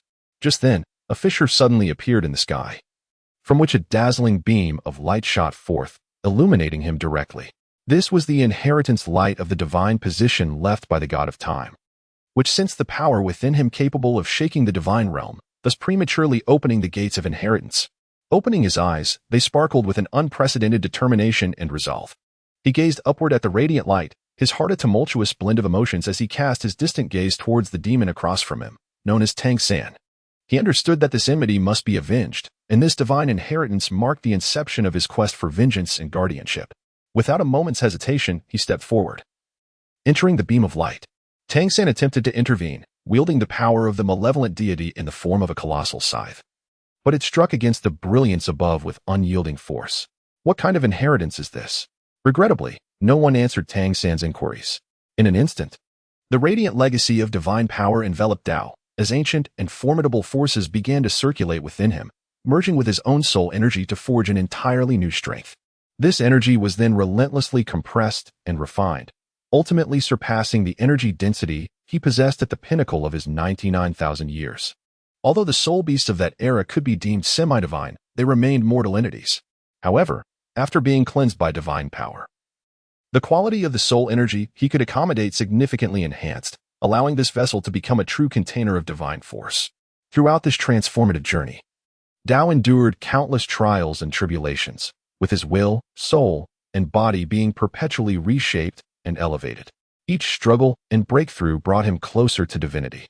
Finally, as the last glimmer of light faded, Douluo slowly opened his eyes. The fury and hatred that once resided within were replaced by a profound and transcendent tranquility. He sensed within him a surge of energy that was no longer mere soul power, but authentic divine strength. He had succeeded. He had inherited the divine position of the god of time, becoming a true deity. In this moment, he fought not only for himself but for his entire kin. For those loved ones who had sacrificed for him. In the name of the divine, he would protect this land and ensure the annihilation of the demonic forces that threatened it. Douluo familiarized himself with the newly acquired powers of the elemental god, enabling him to wield elemental forces, space, time, wind, thunder, and even the sinister power bestowed upon the dark demon god Tiger clan by the evil deity returned to him in a manner both foreign and yet intimately familiar, as if it were an integral part of his being. With utmost caution, Douluo controlled his newfound strength, his expression grave and solemn. He understood that this formidable power was not solely his own, but stemmed from the legacy and collective strength of the entire dark demon god Tiger clan. At this moment, he felt the anticipation and trust of the 87 spirits behind him, who had pooled their soul energies into him at the cost of their own lives to assist him in transcending into divinity. Simultaneously, the countless soldiers at the northern fortress unhesitatingly ignited their soul power, selflessly contributing to this battle. Faced with such immense sacrifice and support, Douluo's heart brimmed with gratitude and a sense of responsibility. He realized he could not betray their expectations at this moment. He must give his all to overcome the adversary before him. Thus, he silently vowed, this battle must end in victory. With unwavering faith and determination, Douluo gathered all his strength once more, preparing to confront Tang San's offensive. What is this? The power of evil? No, how could you wield such malevolence? Clearly, all the dark demon god Tiger clan's dark divine power has been consolidated into one. Tang San exclaimed in shock as he extracted the memories of him while attempting to reverse control him with the power of the evil god. Grasping the general circumstances of this secret realm. Thus, upon witnessing the malevolent power within Douluo, Tang San could not help but be taken aback. The power of the malevolent deity was his greatest reliance. Douluo remained silent, gathering energy in the palm of his right hand. As formidable strength gradually coalesced into a wave of energy that stirred the surrounding air, causing his robes to billow dramatically. Very well, if silence is your choice, then allow me to test the essence of your divinity. Tang San instantly calmed himself, preparing for the encounter. With a swift whoosh, the energy wave shot forth from Douluo's hand, and in an instant, Douluo moved, utilizing his affinity with darkness to split into 3 shadowy figures arranged in a triangular formation that followed the energy wave. A sense of familiarity washed over Tang San. Was he being treated like a prey akin to the mandala serpent from 422 years ago? Tang San scoffed. Then, the purple extreme demon eye unveiled its vast realm, his gaze radiating with golden light. Yet, even at the pinnacle of its power, he could not discern which was the true form and which were the illusions, as all maintained identical movements. If one were genuine and 2 were false, their shapes would betray their identities. But what if all 3 were mere facades? How might one draw comparisons then? Tang San had already convinced himself that one among them must be real, neglecting the possibility that all could be mere illusions. Consequently, he transformed his malevolent divine power into 3 sharp spikes directed at the 3 shadows. However, before he could unleash his attack, a chill ran down his spine. his hair standing on end, muscles tensing. Years of battle experience had honed his sixth sense to an acute edge. Something was amiss. Danger loomed. In a fraction of a second, Tang San reacted, swiftly pivoting to the side, only to find Dao lurking in the shadows, dagger in hand, leaving a long crimson mark across Tang San's armored back. The flesh rippled, and the wound instantaneously turned a shade of blue and purple. The three phantoms coalesced into a puddle of water, their shadows dissipating into nothingness. It was revealed that they were mere illusions crafted from a water mirror, enhanced by dark elements to create shadows. Tang San, feeling the pain, knelt down, his mind racing with thoughts. The figure, still shrouded in a black cloak, retreated into the shadows, where the remnants of darkness summoned grass elements to sprout a tuft of dogtail grass, mocking Tang San and further unsettling his mindset. Tang San found himself in a situation where the enemy lurked in the shadows while he remained visible. After a moment of contemplation, he burst into laughter and declared, "Since it has come to this, do not blame me for my mercilessness." His focus shifted to those lying on the ground, drained of their soul power. He taunted, "Old man, are you not brave? If you do not emerge within a minute, I shall slay one of your companions until none remain." The figure concealed within the shadows trembled, overwhelmed by Tang San's audacity. Consequently, the intensity of the attacks escalated. All manner of restrictions and debuffs were unleashed. Tang San braced himself against the onslaught, keenly observing his surroundings, hoping for a moment of negligence from his adversary to seize the opportunity for a counterattack. Compared to the lies of the entire Dark Demon Evil God Tiger clan, Tang San found himself more intrigued by the new malevolent power emanating from the figure. After all, the paths of the world were innumerable, with 3,000 interpretations, and the grand pathways of the celestial realm were finite. If a single individual could entirely absorb one of these pathways, it could only be said that he possessed an innate Dao physique, while hundreds of others would toil for days merely to comprehend a fraction of one. Suddenly, Tang San kicked the sea goddess trident, causing the colossal weapon to rise swiftly from the ground, spinning rapidly in midair before coming to a steady halt. In Tang San's grasp, the trident became exceedingly compliant, akin to a tamed beast, slowly rotating and emanating a potent and mysterious aura. Grasping the sea god's trident firmly, his gaze resolute, he murmured, "Come. Let us begin this battle." Utilizing elemental power, the figure materialized a chain. Before gaining fame, he had used his own tail as a scorpion's tail hook, achieving an impressive record of 93 victories, 2 draws, and 3 losses to claim the championship of that year's tournament. Thus, he had become adept at wielding chains. On the battlefield, the two figures intertwined like phantoms, each collision creating ripples in the fabric of space, tearing apart the surrounding silence. "Celestial Demon, you shall pay for your actions today." The voice of the figure emerged from the shadow, imbued with unwavering resolve. The chain, forged from elemental energy, flickered with an eerie blue glow in the night, seemingly capable of binding all things. With a sudden whip of the chain, it sliced through the air, aiming straight for Tang San's heart, its speed astonishing. Tang San's eyes narrowed, yet his form remained as immovable as a mountain. With a subtle twist of his wrist, the sea god's trident responded to its master's will, transforming into a streak of blue lightning that surged toward the chain, clashing violently in midair. The resounding clash echoed deafeningly, as the collision of two forces generated shockwaves that made the surrounding space tremble. "Do you think a mere chain can bind me?" Tang San let out a cold laugh, his soul power surging within him, the trident of the sea god radiating an overwhelming brilliance. A tremendous force erupted from the tip of the trident, sending ripples through the air and forcefully pushing back the chains by several meters. Dao, witnessing this, experienced a slight change in expression. He suffered considerable losses in the clash of divine powers. Despite having cultivated for tens of thousands of years in the realm of 990,000 years, soul power remained distinct from divine power. Moreover, he had only recently merged with his divine position, unable to unleash his full strength, leading to Tang San's relentless suppression. However, there was no retreat for him. As behind him stood millions of his kin from the Dark Demon Tiger clan, he had no choice but to fight on. In an instant, Dao transformed into a shadow, his speed multiplying as he created several hundred meters of distance. Blood Pact, ignite. Spirit Pact, ignite. Soul Pact, ignite. I shall shatter the heavens with my blood. Dao laughed heartily, proclaiming, "Life inevitably leads to death, whether light as a feather or heavy as a mountain. Upon entering, I shall slay you, demon. Though I may face 9 deaths, I shall not regret it." The divine power radiating from Dao gradually dissipated, solidifying upon the surface of his skin. merging with the blood essence seeping from his body due to the burning of his life force.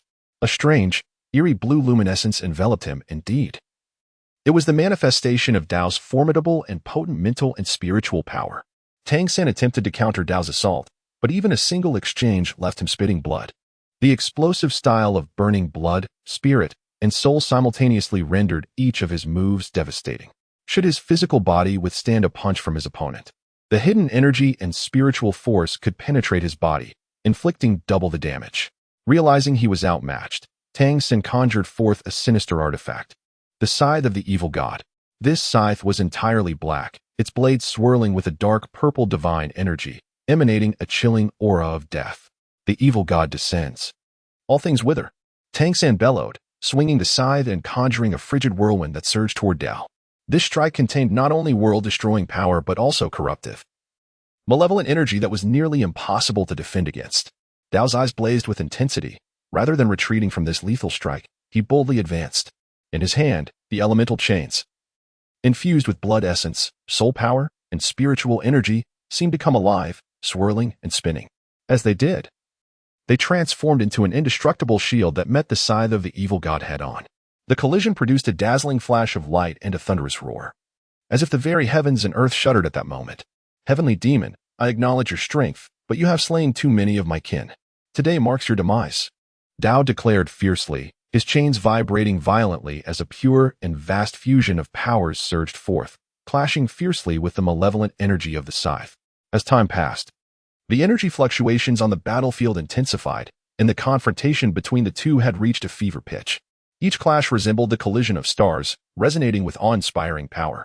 In the midst of this fierce battle, despite Dao being a newly ascended deity, he found himself locked in an intense struggle with Tang San, even gaining a subtle advantage as he burned through his blood, spirit, and soul.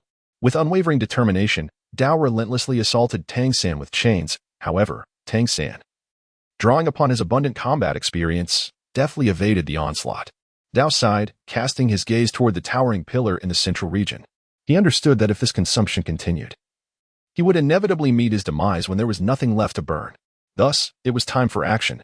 With a resolute shout of sword, come, resonating through the air, Tang San was momentarily stunned by the command. Soon, a long sword shot forth from the broken central pillar, slicing through the sky like a streak of light, gracefully arcing before coming to rest before Dao. The blade was adorned with intricate engravings of mountains and trees, shimmering with a faint azure glow. Dao bound his elemental chains to the sword's hilt, and in an instant, the chains transformed into a flurry of elemental ions, infusing themselves into Dao's weaponry. The sword quivered slightly, as if the sword's spirit within mourned. Elemental refinement would empower the sword's spirit, unleashing greater potential. To strike with a single blow was the only way to honor the final vestiges of power he had ignited. After the elemental infusion, regardless of success, the sword would shatter completely, and the sword's spirit would be reduced to ashes. Dao silently muttered an apology to his old friend, yet he knew he must prevail. The sword's spirit trembled slightly, as if in response. Dao lifted his blade and lunged towards Tang San. At last, in a decisive confrontation, Dao identified Tang San's vulnerability, intent on delivering a finishing blow. Just as Dao's sword tip was poised to pierce Tang San's chest, Tang San shifted with an uncanny grace, evading the lethal strike, and, leveraging Dao's momentum, closed in like a wraith. The side of the evil god, a relic imbued with boundless malevolent power, seemed to come alive in Tang San's grasp. Its blade glimmering with a sinister green light, an embodiment of the evil god's insatiable hunger to devour all vitality. With a sharp crack, the scythe found its mark, striking directly at Dao's heart. In that instant, time appeared to freeze as disbelief and despair flickered in Dao's eyes. The vitality within him dissipated like leaves caught in a tempest, while the evil god's power ravenously consumed his remaining life force. The secret technique of burning one's life force, intended to be Dao's final gambit to turn the tide, instead became the catalyst hastening his downfall. Dao's body began to tremble, and despite his efforts to steady himself, the overwhelming evil force from the scythe shattered his will and strength. His gaze grew unfocused, his face etched with reluctance. He could not fall here. His kin still needed him. He could not die. With a desperate roar, he realized the inevitable. The scythe of the evil god pierced through him, shattering his heart and stripping away all his strength and life. In this land, scarred by the ravages of battle, only the figure of Tang San remains. This signifies that the tempest heralding the final chapter of the dark demon evil god tiger clan is poised to descend in its entirety. Chapter 30, Prelude to Escape 7 days prior to Tang San's incursion into the secret realm of the dark demon evil god tiger. The esteemed Dean Jiang Liunyan summoned the secretary by the headmaster's side, specifically instructing them to notify Jiang Liunyan to visit the headmaster's office. On a moonlit night, the ancient and enigmatic headmaster Gu Ling, who typically presents an air of gentility while concealing profound depths, sat alone within his office. The flickering candlelight cast shadows, revealing a rare gravity and determination etched upon his face. Jiang Liunyan, as the most outstanding youth of the academy, had quelled a long-standing conflict between two rival factions, and he subtly appeared on the path to becoming the foremost figure among the younger generation of the Dark Demon Evil God Tiger Academy. He was also the only individual in the past 2 decades capable of resonating with fragments of the Key of Time. If he were to be nurtured properly, he could very well emerge as one of the paramount forces of the future. With a deep sigh, Gu Ling lamented the fleeting nature of time. Liunyan, your presence here is crucial as there are matters of great importance to discuss. His gaze pierced through the wavering candlelight, as if perceiving the veiled mysteries of the future. His voice, deep and resonant, shattered the silence of the room. The impending situation is far more intricate and volatile than we can fathom. Through divination and deduction, I have discerned a formidable force drawing near, a being from beyond, whose origins I could not fully comprehend through my augury. I could only vaguely perceive that he hails from the Douluo continent, and his objective is aimed squarely at the secret realm of the Dark Demon Evil God Tiger. The fateful star of the Dark Demon Evil God Tiger clan is dimming, yet the divination suggests that you may be the sole variable in this unfolding drama. The gaze of Jiang Liunyan suddenly sharpened, for he was acutely aware that the emergence of celestial demons invariably wrought unimaginable calamities. It was as if an unseen hand were methodically extinguishing the vitality of the Dark Demon Evil God Tiger clan. Each skirmish resulted in grievous losses among his kin, preventing their population from transcending to greater heights. Thus, having journeyed from a humble village to this pivotal juncture, Jiang Liunyan comprehended the profound implications of their plight. Is there a way for us to counter this threat? He inquired. Listen closely to what I am about to say, came the response. Do you believe he might enter the secret realm through a celestial gateway? Jiang Liunyan posited. Ancient Ling shook her head, producing from her sleeve a time-worn tome, its pages tinged with yellow, and gently placing it upon the table. This is an ancient divination manual bequeathed by my master, chronicling numerous archaic and enigmatic predictive methods. Based on these techniques and the recent celestial alignments, I surmise that the celestial demon is most likely to infiltrate through the nether veil in the northern district. It is the closest point to the Douluo continent, where the flow of time differs significantly from elsewhere.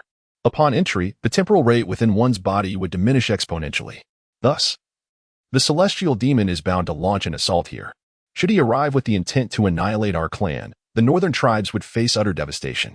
The predictive results from my stargazing reveal that this demon possesses unfathomable power, compelling us to forego the defense of tens of thousands in the northern district at the northern pass.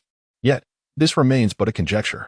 Furthermore, with a shift in her tone, Ancient Ling retrieved a jade pendant, smooth and lustrous, radiating a gentle blue light that seemed to encapsulate boundless power. This is the life-preserving pendant my master entrusted to me, capable of shielding you at a critical moment. Liunyan, I have grown old. The omens foretell that the last lineage of the Dark Demon Evil God Tiger clan will reside solely within you. However, is it not said that humanity can triumph over fate? Destiny is not immutable. What if we emerge victorious? You are among the most gifted of this generation. Should the day of annihilation truly dawn, do not hesitate to use this artifact to ward off fatal harm.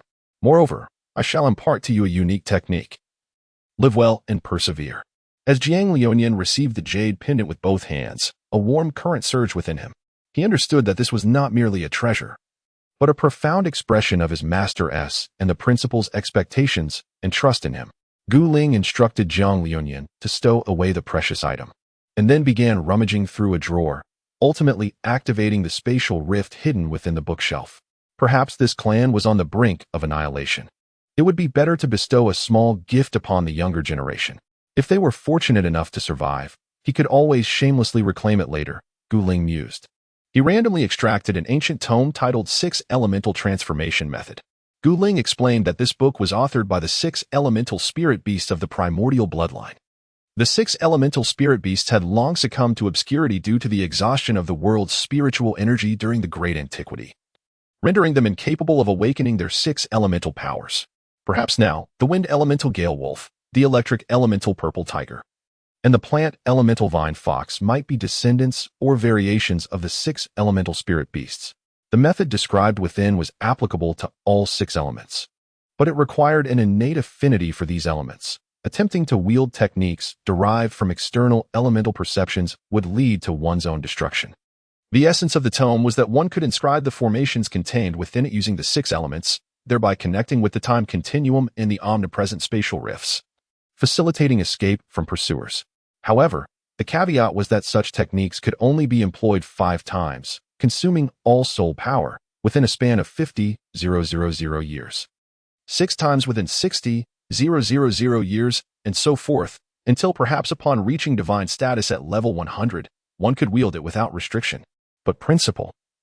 I possess only 5 elements. Most crucially, I lack the time element, Jiang Liuyan lamented. In the uncertain future, he might face death in battle or fall prey to the corrupting forces of evil. Only the precious artifact of the dark demon evil god Tiger Clan in his hand could assist him.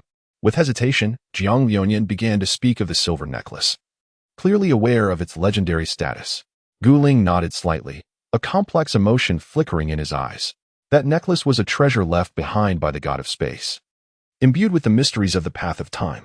Rumors had it that this necklace was the product of a transaction involving the path of time, forged at the cost of an entire clan, culminating in a complete and intact path of time. However, due to the different interpretations of time by individuals, certain impurities inevitably tainted this path.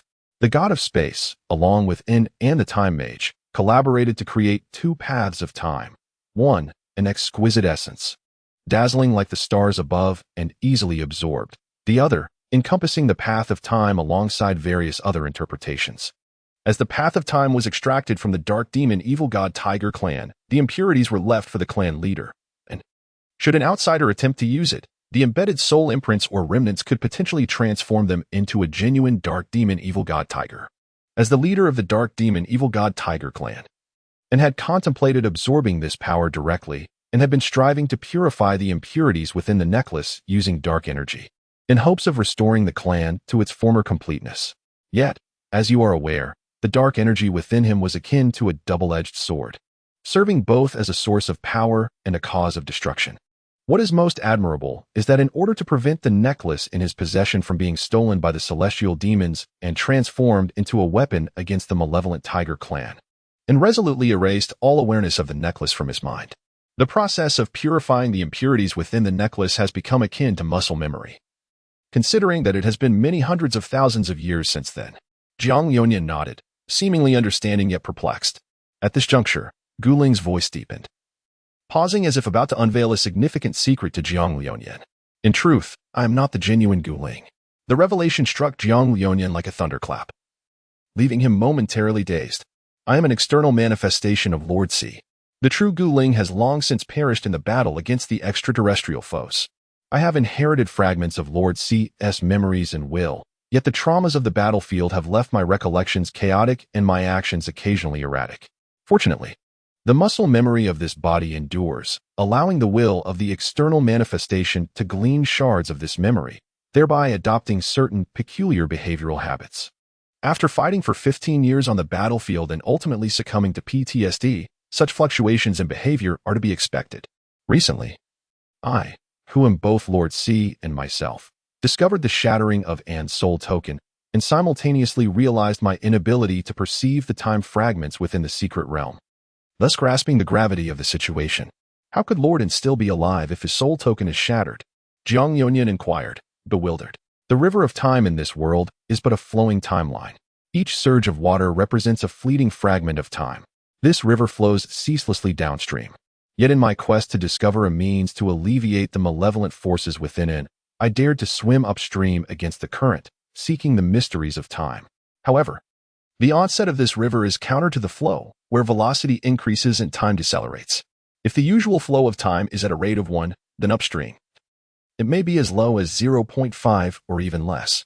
Thus, I have received countless possibilities from the future, learning of events that are yet to transpire. and conveying those future occurrences back to the past.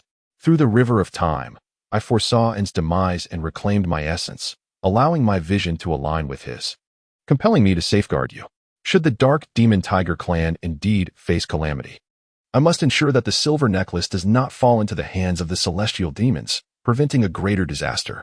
Gu Ling's gaze was resolute and profound, and you, Liuonian, may very well be the one destined to alter fate. Upon hearing these words, Jiang Liuonian felt as though a fierce blaze had ignited within his heart. A profound sense of mission and responsibility surging through him like a tidal wave.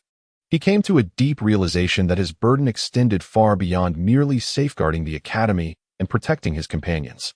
It was imperative that he embrace the daunting role of a beacon of hope amidst the potential annihilation of his race. This weighty responsibility pressed heavily upon his shoulders. Yet he stood resolute, for he understood that only by confronting adversity with courage could he emerge as a true hero. Principal, rest assured, I shall devote myself entirely and will not betray your expectations, Jiang Liuonian vowed solemnly, his eyes shimmering with unwavering determination and fervor. His voice resonated with conviction and strength. The principal, satisfied, nodded knowingly, a smile of contentment gracing his face. He recognized that his initial choice had been vindicated. Before him stood a young man who had already demonstrated remarkable bravery and a sense of duty. He believed that Jiang Liuonian's future would be boundless, though he lamented that he would not be there to witness it. Ah, the spirited youth, how splendid! 3 days prior to Tang San's incursion into the dark demonic realm of the Tiger's Secret. As Jiang Liuonian listened intently to the intricate explanations provided by Gu Ling, his eyes sparkled with an unprecedented determination and yearning. He understood profoundly that in the face of the impending invasion of the celestial demons, every opportunity to enhance his own strength must not be overlooked. Thus, he resolved to dedicate himself wholeheartedly to mastering the 6 elemental transformation technique within the span of these 3 days. The countdown had reached the 3rd day. Jiang Liuonian chose the most serene chamber as his sanctuary for cultivation, fully aware of the formidable dual trials that this method posed for both mind and body. He first closed his eyes and focused his spirit, striving to return to the purest state of consciousness. He began to attempt to perceive the faint and intricate powers of the 6 elemental forces within him. This was no simple task. His bloodline had not been directly inherited from the 6 veins celestial beast. However, through his profound understanding of the natural way and years of meticulous manipulation of elemental energy, he gradually sketched out the indistinct outlines of the 6 elements within his body. The countdown to the 2nd day had begun. The arduous practical phase of Jiang Liuonian's journey has commenced. He endeavored to replicate the intricate formation required for the 6 elemental transformation technique as documented in ancient texts. This demanded not only meticulous control over each elemental force, but also the precise integration of these energies in a specific sequence and rhythm to create an extraordinary structure capable of bridging time and space. Throughout this process, he endured countless failures, each one plunging him into the tempest's eye, where the 6 elemental forces clashed violently within him, threatening to rend his flesh and soul asunder. Yet, through remarkable tenacity, he continuously adjusted and refined his approach, and as nightfall descended once more, he finally sensed the subtle fluctuations indicating the nascent formation within him. The 1st day of the countdown marked a pivotal moment for validation and consolidation. Jiang Liuonian was acutely aware that merely constructing the formation within himself fell short. He needed to test its efficacy in real combat and further enhance it. He chose a remote forest, teeming with various natural elements, as the ideal setting to practice the 6 elemental transformation technique. Deep within the woods, he closed his eyes and focused his mind, silently reciting the incantation. In an instant, he felt himself transform into an envoy of the 6 elements, as the surrounding winds, lightning, darkness, and other elements seemed to respond to his call, converging into a formidable force. Although he currently wielded only 5 elements, he could always draw upon the anomalous magic of the belt he wore, crafted from a uniquely special mineral that emitted a faint chill. Were he to fully utilize this method, he feared that even 10 belts would be insufficient. However, for preliminary practice, it was more than adequate. With a low shout, the formation within Jiang Liuonian activated abruptly, warping the very fabric of space and slowing time itself. He felt an unprecedented surge of power erupting from within, propelling him through the forest with instantaneous precision, each movement flawlessly transcending the boundaries of space. In that moment, he profoundly grasped the profundity and might of the 6 elemental transformation technique, further solidifying his resolve to protect his homeland. After 3 days of relentless effort, Jiang Liuanian had finally mastered this ancient secret skill. Although he had yet to reach the realm of unrestricted usage, it was sufficient to provide him with an additional means of survival amidst the looming crisis. He understood that the true battle was only beginning, and he was ready. Chapter 31. The retreat time rewinds to when Tang San's scythe pierced the heart of Dao at the north gate, stained crimson with blood. The setting sun bled its last light upon the mottled earth, casting a haunting tableau of tragedy. Even the secret realms trembled slightly, as the sky shifted into heavy hues, seemingly mourning for this formidable being of the Dark Demon Tiger clan. The last hope of the Dark Demon Tiger clan, Dao, was slowly succumbing. His eyes filled with resentment and despair, a poignant indictment against the cruelty of fate, as well as a furious lament directed at Tang San. Tang San, a formidable presence from the heart of the divine realm, a law enforcer within the celestial domain, held the dual divine titles of Sea God and Shura God, and was also a member of the Divine Council, having inherited the powers, consciousness, and essence of the malevolent deity. At this moment, he appeared as if he had emerged from the depths of hell, his face adorned with a sinister smile that bore both the triumph of victory and an utter disdain for life. He approached Dao's fallen form slowly, each step seemingly resonating upon the hearts of all present, rendering the surrounding air thick with tension. Dao, you once believed yourself to be the savior of the dark demonic tiger clan, yet today you will find yourself to be the most exquisite offering in my grasp. Tang San's voice was deep and indifferent, laced with an unsettling chill that evoked fear and imbued with an undeniable cruelty. Crouching down, Tang San gazed at the fallen Dao, whose eyes still flickered with defiance, as if he were admiring a work of art, his own eyes gleaming with madness and satisfaction. The onlookers seemed paralyzed with terror, for it had taken the combined might of their entire clan to elevate Dao to such a godlike status, capable of obliterating even the most formidable deities. Yet, to their astonishment, this fiend had effortlessly pierced Dao's heart with a single stroke. Fear gripped the crowd as they realized that, at this moment, they bore no more soul power than ordinary mortals. I shall make all witness the consequences of challenging me. You will behold with your own eyes how Dao meets his demise, and I shall ensure that you all perish in utter despair. Tang San seemed intent on obliterating the very spirit of the dark demonic tiger clan, perhaps as a means of satisfying the heart now tainted by the dark god, whose malevolent power incessantly infiltrated his being, steering his psyche towards a disturbing transformation. Tang San's words were akin to icy blades, piercing the hearts of everyone present. He rose, retrieving a pitch-black dagger from his storage soul guide, its surface swirling with an eerie dark purple luminescence, yet it appeared remarkably dull, evidently crafted for a singular purpose: humiliation. As Tang San moved, the air around him trembled violently. A torrent of malevolent energy surged forth from his being, intertwining with the surrounding darkness, conjuring distorted shadows that seemed to darken the very fabric of reality. If Tang San's prior distribution of divine power was measured at 3, 5, 3, 5, and 3, where the Sea God and the Shura God each held 3, 5, and the Dark God possessed the least at 3, then upon his decision to undertake this dire course of action, his internal soul power distribution plummeted to a terrifying 2, 2, and 6. In an instant, the Dark God's power devoured the majority of the Sea God and Shura God's might, augmenting his own strength.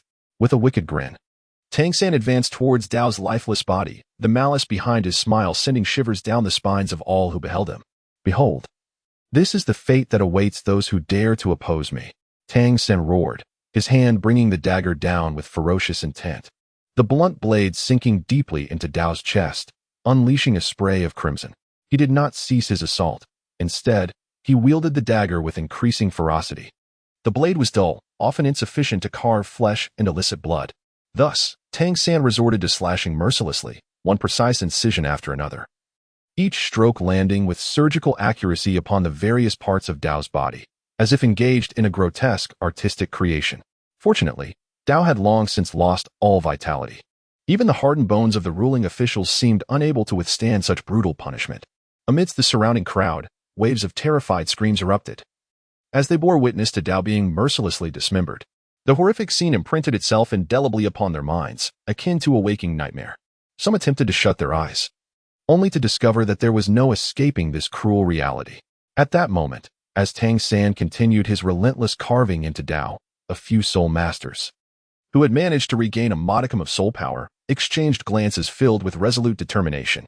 They understood that their individual strength could not possibly rival that of Tang San. Yet they resolved to defend their remaining dignity with their lives. The Dark Demon Evil God Tiger clan had never known cowardice. They gathered their last reserves of soul power, preparing to self-destruct in a desperate bid to take Tang San down with them. However, their actions appeared utterly futile before him. Tang San's malevolent aura suddenly swelled, forming an impervious barrier that repelled their self-destructive energies effortlessly. Not only did the Soul Masters fail to inflict any harm upon Tang San, but they were instead ensnared by tendrils of dark divine power, each one pierced through the heart, their life force swiftly siphoned away, ultimately reduced to withered corpses, which disintegrated into dust and scattered upon the wind. This scene plunged all present into an unprecedented abyss of despair. They gazed upon Tang San's cold, unfeeling silhouette, their hearts brimming with fear and rage, yet powerless to act. Dow, once a beacon of hope in their hearts, had just hours prior inspired their aspirations of vanquishing the celestial demon. Now he lay a shattered husk beneath Tang San's feet. His sacrifice seemed to have yielded no redemption for anyone, instead casting the northern town gate deeper into the shadows of death. Remember, this is the price of defiance against me. Tang San's voice reverberated through the skies above the northern town gate, imbued with a chilling authority. He rose, leaving behind a scene soaked in blood and despair. The surviving onlookers could only silently observe Tang San, their eyes reflecting a profound confusion and dread regarding the future. In this cursed land, the fate of the Dark Demon Evil God Tiger clan appeared irrevocably sealed. Tang San might very well become the architect of their annihilation. Perhaps from this day forward, the Dark Demon Evil God Tiger clan would cease to exist in this world. Tang San felt no remorse, for the faceless demon spider and the mandrake serpent had been eradicated by his hand. The only remnants left were the library's reference materials and biological samples from the infirmary. In a final act of defiance, a young man from the clan charged towards the protective barrier formed by the dark divine power, only to explode in a fit of rage. "Do you believe you can kill me?" Another youth rushed towards the site of the previous explosion, shouting, "Kill the demon." The young man pressed on, as various individuals, having regained a modicum of soul power, burned their own lives and souls to amplify the explosion. Perhaps the cost was an eternity devoid of reincarnation, yet many continued to charge forth, undeterred. However, following this one-sided massacre, Tang San bore a heavy toll. His strength seemed to be devoured by an endless darkness, plunging him into an unprecedented void, his soul power akin to a desiccated river, no longer capable of supporting his once invulnerable defenses.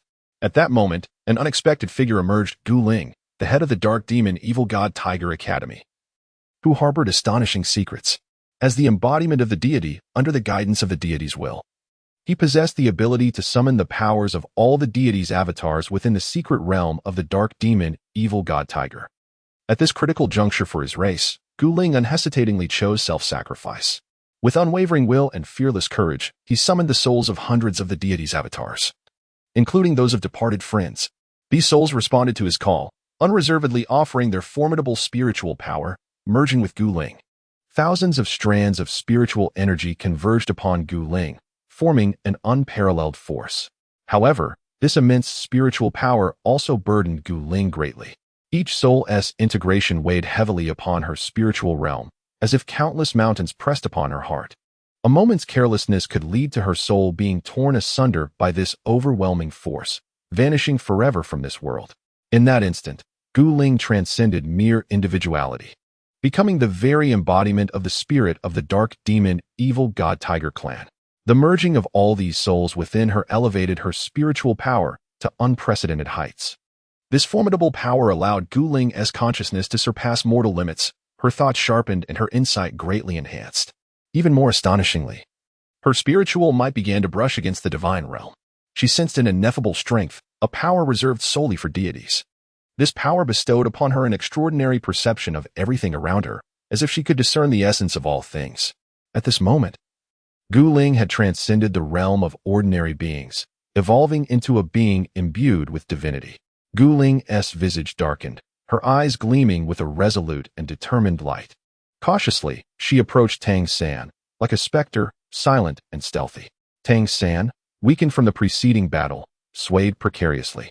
Gu Ling understood that to vanquish such a formidable opponent, extreme measures were necessary. Taking a deep breath, a glimmer of resolve flashed in her eyes. She resolved to employ the most forbidden technique. The heavenly soul disintegration method, a perilous secret art that demanded the sacrifice of one's own soul to unleash a brief yet potent surge of power. This arcane technique inflicts tremendous harm upon its wielder, and at this moment, C is undeterred by such concerns. He clenches his teeth, swiftly forming intricate seals with his hands while reciting incantations. As his chant resonates, a mysterious aura emanates from his being. His body begins to tremble slightly, as if grappling with immense anguish. Nevertheless, his gaze remains resolute, devoid of any hint of retreat. Deep within, C is consumed by a tumult of sorrow and determination. He understands that this endeavor may very well herald his demise, yet he is prepared to wager his life. If he can deliver a fatal blow to Tang San, then all will have been worth it. He closes his eyes, concentrating his spirit, channeling all his strength into a singular focus. His soul ignites, radiating a brilliant luminescence. Simultaneously, his corporeal form grows increasingly transparent, as though he might vanish into the ether at any moment. In the final instant, C opens his eyes, which glimmer with fervent light. He expends every ounce of his strength, lunging fiercely towards Tang San. His silhouette streaks across the night sky like a meteor, imbued with boundless sorrow and resolve, intent on delivering a devastating blow to Tang San. Indeed, as C unleashes the heavenly soul disintegration technique, her mental prowess surges explosively, crashing into Tang San's vast mental realm like a torrent. Although Tang San is formidable, he cannot deny the significant toll inflicted upon him by this strike. His soul feels as if it is being torn asunder, his consciousness wavering between clarity and obscurity. However, C pays a grievous price for this power. Her body withers rapidly after executing the secret art, vitality flickering like a candle in the wind. Yet, she bears no regret, for she understands that her sacrifice has afforded her kin a glimmer of hope. At that moment, the malevolent deity within Tang San stirs, seeking to seize the opportunity to usurp him. Yet Gu Ling, or rather, C in this instance, has already seen through this ploy. Though taken aback, she seizes the last vestige of opportunity. With the final ember of her life force, she expends her remaining power, casting that critically important necklace into the distance, landing it precisely before Jiang Liuyan. This necklace is the key to the future, the last hope that Gu Ling bequeaths to Jiang Liuyan. The malevolent deity within Tang San gradually merges with his own divine consciousness through an intense struggle, forming a new, more formidable mental power. This mental force surges with overwhelming vigor, as if yearning to break free from its constraints and reveal its true might. Yet, at this juncture, Tang San is weary of further conflict. His heart is heavy with exhaustion and helplessness, and confronted with the unfolding situation, he feels powerless to alter the course of events. Tang San leaps into the air, soaring skyward like a bird in flight. Concurrently, the three divine artifacts beside him ascend, scattering in all directions. These artifacts whirl in the air, emitting dazzling light, reminiscent of three resplendent stars. With unwavering focus, Tang San gazes around him, concentrating fully as he exerts control over these three artifacts. Guided by his will, they race forth like lightning, targeting the very pillars that sustain the entirety of the secret realm. Each divine artifact harbors boundless power and majesty, striking the pillars with astonishing velocity, producing a thunderous cacophony. In an instant, the entire secret realm began to tremble violently, as the ground crumbled in layers and fissures rapidly spread. The once formidable structures and landscapes collapsed in unison, a tumult of dust and chaos enveloping the scene. Enormous stone columns snapped and fell, walls fractured, and debris scattered widely. Meanwhile, Jiang Liuyan, under the desperate protection of Gu Ling, finally discovered a chance for escape. Grasping the necklace tightly in his hand, a tide of profound sorrow and fury surged within him. He understood that this necklace was purchased with Gu Ling's life, and he could not betray her sacrifice. Thus, without hesitation, he extracted the element of time from the necklace, drawing it into his own being. In that moment, he could no longer afford to refine these elements. He simply wished to heed Gu Ling's final words. In a moment of dire peril, Jiang Liuyan adeptly employed the 6 Yuan transformation technique, evading the sinister dark demon tiger clan's secret realm. His figure darted like lightning, traversing through the rifts of time and space. Each passage was accompanied by immense energy fluctuations, reflecting his anxious spirit and unwavering resolve. He understood that this was the only means to elude his pursuers and safeguard the necklace, a precious token of life exchanged for the safety of Gu Ling. As he repeatedly navigated through the temporal fissures, Jiang Liuyan experienced unprecedented pressure and challenges. The chaotic energies within these rifts imposed a tremendous burden on his body. Yet he persevered, gritting his teeth and pressing onward. His eyes sparkled with a steadfast brilliance, harboring a singular belief: to survive for Gu Ling, for his kin. Chapter 32. Remnants of the Fallen. With Tang San's earth-shattering blow, the dark demon tiger's secret realm seemed to bear an unbearable weight, shattering into countless fragments of varying sizes, cascading into the void. Once resplendent palaces, deep caverns, and lush forests had now succumbed to desolation and ruin, leaving behind only the remnants of battle and ash. Tang San alighted upon one of the larger fragments, relatively intact, supporting his form without succumbing to the abyss. Standing at the edge, his gaze was profound and intricate. Though he had merely obliterated a few pivotal pillars, it was enough to illustrate his current prowess. Beyond the realm lay an expansive void, dotted with stars akin to gemstones embedded in black satin, glimmering with mysterious and distant light. Here, there was no concept of time nor spatial constraints, only endless silence and profundity. Occasionally, a beam of light from a far-off galaxy would pierce this tranquility, bringing a whisper of warmth and hope. On this fragment of the secret realm, Tang San could distinctly feel the forces of the void converging from all directions, some gentle, others tempestuous, incessantly battering his body and soul. Yet, he appeared unaffected, allowing these forces to wreak havoc around him. The fragment provided sufficient support and protection, preventing the temporal energies from siphoning away his vitality and hastening his demise. In the profound depths of the dark demon tiger secret realm, time seemed to stand still, enveloping everything in an aura of tranquility and mystery. Tang San sat quietly, his form shrouded in a faint, pale gray luminescence, exuding a solemn, divine presence. After what felt like an eternity, Tang San finally achieved a profound understanding of the principles of the malevolent deity. His eyes slowly opened, shimmering with profound insight as if he could fathom the mysteries of the universe. At this moment, his dark divine power had undergone a monumental transformation. Having absorbed the residual strength within the corpse of the fallen, Tang San's dark divine energy surged to unprecedented heights. This formidable power coursed through him, instilling a sense of unparalleled strength.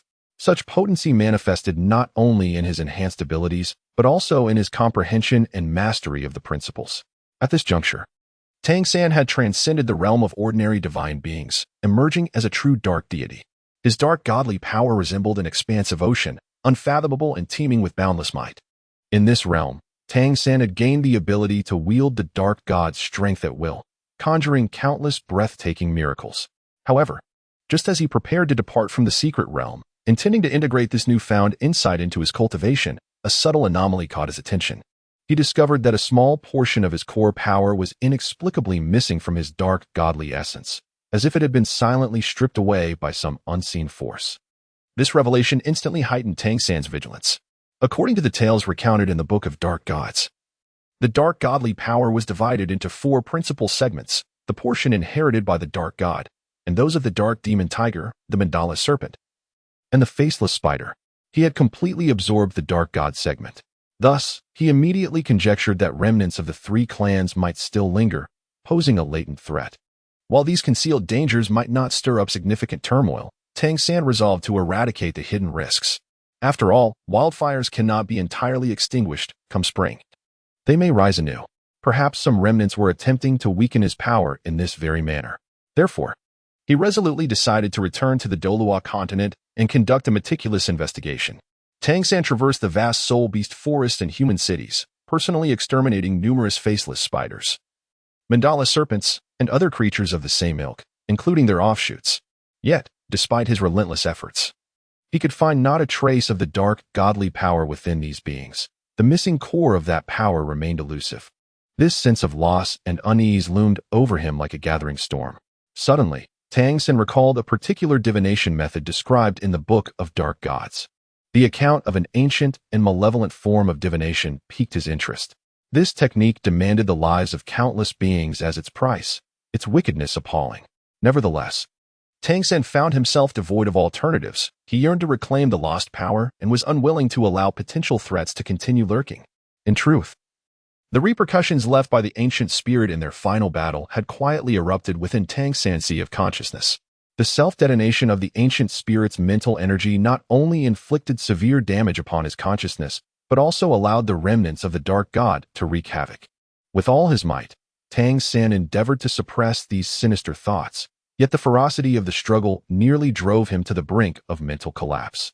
Though he ultimately succeeded in suppressing the majority of the malevolent thoughts, a small portion still lingered within the depths of his consciousness, subtly altering his mental state. These dark thoughts took root like seeds, silently corroding Tang San's will, epitomizing the dark god's ultimate aim, through gradual transformation, seeking to usurp his very essence. In this contest of soul and will, while the dark god also suffered injuries and fell into silence, the influence it left behind was profound and enduring. Tang San, once a dual god-level possessor, and perhaps a being who once held life in contempt, now found his mindset insidiously altered under the dark god's insidious influence. He began to grow indifferent to life, regarding the lives of countless individuals as mere trifles. Tang San pondered within himself. How could a mere few 100,000 compare to my future power, revealing the coldness and determination in his heart? In pursuit of that malevolent prophecy, he did not hesitate to employ divine powers, ensnaring the souls of hundreds of thousands of innocent citizens of the Star Do Empire, those pious devotees of the sea god, gathering them in one place as offerings for the sinister array. This scene shocked the entirety of the Douluo continent. Standing atop the high mountains of Sea God Island, enveloped in a faint blue glow, symbolic of the sea god's power, his gaze was icy and profound, as if he could perceive the essence of all things in the world. Under his control, the souls of the hundreds of thousands of followers drifted like aimless spirits, drawn by an invisible force, coalescing in midair to form a magnificent ocean of souls. These devotees, in their lifetimes, had fervently worshipped the existence of the sea god, believing that their faith would bring them protection and peace. Yet, they never anticipated that, in this moment of life and death, their faith would become the shackles binding them. Their voices intertwined into a chorus of lamentation, resonating above this shattered secret realm, each word imbued with despair and confusion. Great Lord Sea God, we have been exceedingly devout in our worship of you. Why must you treat us thus? An elderly and trembling voice echoed through the ocean of souls. Belonging to one of the aged followers, his eyes filled with unwavering loyalty and bewilderment towards the sea god. However, Tang San's response was as frigid as ice, devoid of warmth. It is precisely because you worship me that you, mere ants, ought to contribute to my cause. In my eyes, your lives are but fleeting wisps, and your faith is merely a source of power for me. His tone brimmed with an unassailable authority, as if stating the most self-evident truth. The protection and peace you believed in were nothing but illusions I bestowed upon you. In the face of true power, your faith is but insignificant dust. We only wish to receive your protection, another youthful voice quavered, tinged with grief, as her soul trembled, seemingly unable to accept this harsh reality. Tang San's lips curled into a cold smile. Protection? For you ants, being able to contribute to my cause is your fortunate fate. In the realm of the divine, there is no reward without sacrifice. Your offerings will become a part of my strength, aiding me in ascending to even greater heights. As Tang San's words fell, the souls of those followers began to gradually dissipate, transforming into strands of pure energy that merged into the array beneath his feet. At that moment, the aura of the array deepened and strengthened, as if the very heavens and earth were trembling in response to his burgeoning power. For Tang San, all of this was merely a trivial interlude on his path to ascendancy, a step towards greater peaks. His gaze had already pierced through the illusions before him, looking towards a future far more vast and distant. There lay the power and glory he so fervently desired, along with everything he might possess in the future. All he needed to do was to perfect the final fragment of the path of the malevolent deity, and he would attain all that he had envisioned for his future. Tang San stood atop the high peaks of Sea God Island on the Douluo continent, illuminated by the eerie yet solemn radiance of the dark magic array. Enveloped by an overwhelming and distorted energy formed from the convergence of countless innocent souls, this formidable force seemed capable of tearing apart the very fabric of space and peering into the future. His gaze was as profound as a black hole, transcending the boundaries of time and space, capturing those secrets that had been continuously erased from memory and desperately concealed. How enlightening, Tang San murmured, his voice imbued with both the relief of sudden understanding and a poignant reflection on the capriciousness of fate. You have so ingeniously refined the power of the malevolent deity, embedding it within that seemingly inconspicuous necklace, allowing it to seep in silently, with its most crucial essence carefully hidden. I had not anticipated that the ethereal spirit's feigned mental assault had the ultimate aim of that very necklace. Oh, The intricacies of fate are indeed exquisite, Tang San lamented. Upon revisiting the scene of the decisive battle, he discerned a hint of discrepancy. Tang San continued to observe, realizing that speculation required further exploration of the past to ascertain its veracity. His brow furrowed in concentration. Although he had glimpsed a sliver of the future, it resembled a lighthouse shrouded in mist, illuminating only a small expanse of the ocean ahead, while greater unknowns and dangers lurked in the shadows. Each day, the dark entity caressed the necklace, the essence of the malevolent deity subtly coursing within. It was unmistakable. He had infused the quintessence of his dark power into that seemingly unremarkable necklace through relentless refinement. Having witnessed nearly 10,000 years of the dark entity's life, Tang San came to a resolution. Alas, the souls of countless individuals had merely sustained the memory recollection until the day prior to its erasure. What a deep regret and unwillingness, Tang San mused, fully aware that the necklace contained the most critical fragment of the path of the malevolent deity, which he so desperately needed. Thus, he would exert every effort to trace its whereabouts. However, the memory and dark magic array could only trace back to the day following the erasure, leaving Tang San oblivious to the fact that the necklace was a gift from the god of space, and that it contained an entire path of impurity through time, one capable of distorting space-time and manipulating fate. Mastery of this path could potentially breach the divine realm. Perhaps, had he known, he might have made even more extreme choices. Willing to sacrifice everything to reclaim the lives of countless souls to activate the array, merely to glimpse the ultimate fate of that necklace and the deeper secrets it concealed. Taking a deep breath, Tang San seemed to draw in the tidal waves of fragmented memories that surged within him, yet those images felt like sharp blades, relentlessly challenging his understanding. His gaze flickered intermittently, at times bright, at others dim. In this pivotal moment, Tang San swiftly summoned his inner soul power, invoking the ancient and mysterious heart-cleansing technique. As the incantation flowed, a refreshing aura rose from his lower abdomen, gradually meandering through his limbs and joints, soothing the tumultuous thoughts that plagued him.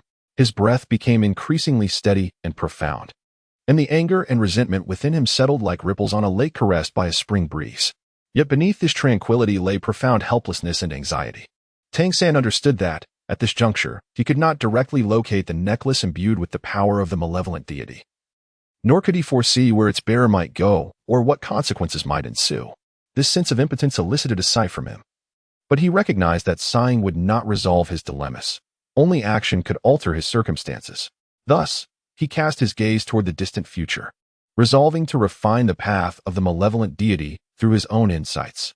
The path of the malevolent deity was one that the deity itself had traversed, and with his own experience of wielding dual divine powers, he felt he possessed a wealth of knowledge that could aid him in perfecting this path.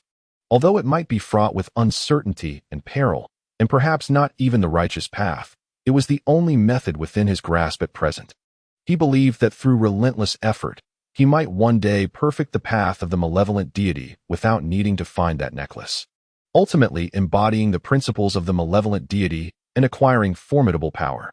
With this thought, Tang San gazed into the sky above Douluo continent. It was an expanse of boundless azure, seemingly capable of encompassing all the joys and sorrows of the world. His gaze pierced through the clouds, transcended the starry sky, and perhaps even traversed the river of time, catching a glimpse of the distant and enigmatic figure, Jiang Liuyan, a formidable being capable of employing the six elemental turning technique, freely traversing time and space, whose every action and decision could alter the course of the world. Jiang Liuyan, Tang San murmured, having gleaned this name from the malevolent deity's array, a name imbued with a certain enchantment that stirred his curiosity. One belonged to the ordinary dark demon evil god tiger clan that had taken the necklace, while the other concealed his identity. Having wandered through the river of time for millennia, I will surely find you, he vowed, and reclaim what you have taken, whether it be the last vestiges of the core power of the malevolent deity or the deeper, hidden forces that lie behind this world. In the distance, within a secluded paradise of the Xian dynasty's Xianwu continent, a bamboo cottage emitted two resounding echoes. The end of this volume. Chapter 33. Bamboo Forest. The River of Time is indeed a unique timeline that transcends the ages. And the tributary where the dark demon evil god tiger clan resides is but a slender stream akin to a hair's breadth within this vast river. After Jiang Liunian executed the 6 elemental turning technique, the 5 elemental forces within him, along with the power of time in his grasp, were drawn by the swirling energy inscribed within him, forming a distinctive passage before him. With the necklace in hand, Jiang Liunian leaped into this passage. And the reason he alone could escape was that once the power of time within the necklace acknowledged its master, no one else could wield it in the slightest. And the execution of the 6 elemental turning technique required complete mastery over the elements. Jiang Liunian gazed through the passageway, beholding an endless river, flowing with an ethereal profundity. He could distinctly perceive every droplet of water beyond the spatial tunnel, some glimmering like stars, illuminating the grandeur of civilization, others dim and lifeless, chronicling the silence and vicissitudes of time. The sight of the temporal river left Jiang Liunian profoundly astonished, as he had not anticipated such a world beyond the realm of the sinister dark demon. Jiang Liunian gazed around him and beheld the secret realm he had departed from, witnessing an unforgettable scene, the sanctuary of the dark demon tiger clan, upon which their existence depended, disintegrated and scattered in an instant. The heart of Jiang Liunian resembles a shattered mirror, with each fragment reflecting boundless sorrow and anguish. He stands at the threshold of time's vast expanse, his eyes ablaze with fury, fixated on that shadowy figure as if he intends to reduce it to ashes. This shadow looms over him like a dark cloud, suffocating his spirit and rendering him breathless. His fingers are clenched into a fist, nails digging deep into his palm, blood trickling from his fingertips, yet he remains oblivious to the pain. The secret realm, once a sanctuary for his soul, a cradle of countless cherished memories and dreams, now lies in ruins under the malevolent force of the demon. With every stone that falls, it strikes his heart with a resounding blow, instilling within him an indescribable ache. And he, Uncle Sun, Uncle Shue, Biroli, and the esteemed elders he reveres, along with like-minded friends he has come to know in recent months, may all have perished, reduced to nothingness beneath the collapse of this cherished domain. Jiang Liunian recalled the years spent with his neighbors, and an indescribable surge of anger and hatred towards Tang Sin welled up within him. I vow, with the remainder of my life, to rend you into 1,000 pieces and scatter your ashes to the winds. Kneeling before the secret realm, Jiang Liunian bowed deeply 3 times before proceeding towards the other end of the passage. Within the profound depths of the ancient river of time, there exists a colossal entity known as the Xianwu Alliance. This alliance emerged triumphantly amidst the tumultuous contest of the Time River, claiming dominion over its upstream portion, signifying a realm that exists solely in the past, while all others, all nations, belong to the future. Nestled within the Xianwu Alliance is the enchanting Huangji clan, which harbors a mesmerizing paradise, seemingly sculpted by nature itself, an oasis far removed from the clamor of the world, tranquil enough to hear the gentle footsteps of time. In spring, this haven is delicately shrouded in a thin veil of mist. As dawn breaks, golden sunlight filters through the gossamer, casting a dappled glow upon the verdant bamboo growth. Each bamboo leaf appears to be kissed by a faint golden hue, shimmering with vitality and hope. Under such illumination, the entire grove seems adorned with a delicate golden sheen, each stalk gleaming in harmony with its inherent emerald hue, painting a breathtaking tableau. The dewdrops on the bamboo leaves, illuminated by this golden light, become crystal clear, resembling pearls embedded in green satin, radiating a dazzling brilliance. The air is suffused with the fresh scent of earth and bamboo, and a deep breath feels like a cleansing of the soul. Deep within the bamboo grove lies a quaint and elegant courtyard, quietly nestled amidst tall, upright bamboos that form a natural barrier, shielding it from the disturbances of the outside world. The shadows of the bamboo sway gracefully, rustling in the wind, producing a sound akin to celestial music that soothes the spirit. In the courtyard stands a bamboo house, harmoniously aligned with the mountain and water, simple yet imbued with elegance. Constructed from naturally grown bamboo, it has been skillfully woven by artisans, exuding both strength and an air of refinement.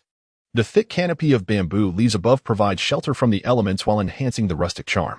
Sunlight filters through the sparse gaps in the bamboo leaves, casting beams of light within the dwelling that dance with the modest furnishings and the subtle bamboo decor, creating a warm and serene atmosphere. In the courtyard, a small pond reveals its crystalline depths, where a few koi swim leisurely, occasionally leaping above the surface to create delicate ripples.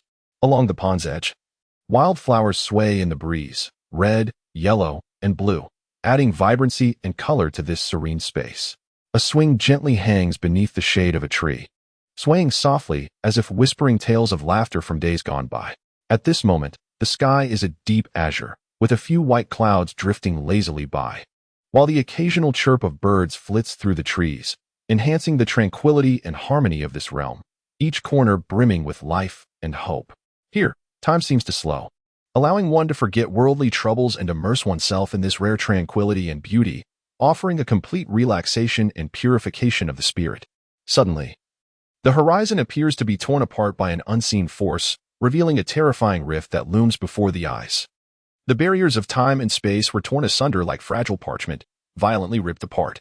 In that instant, a deafening, sharp buzzing sound cleaved through the heavens, akin to a sword piercing the very fabric of existence.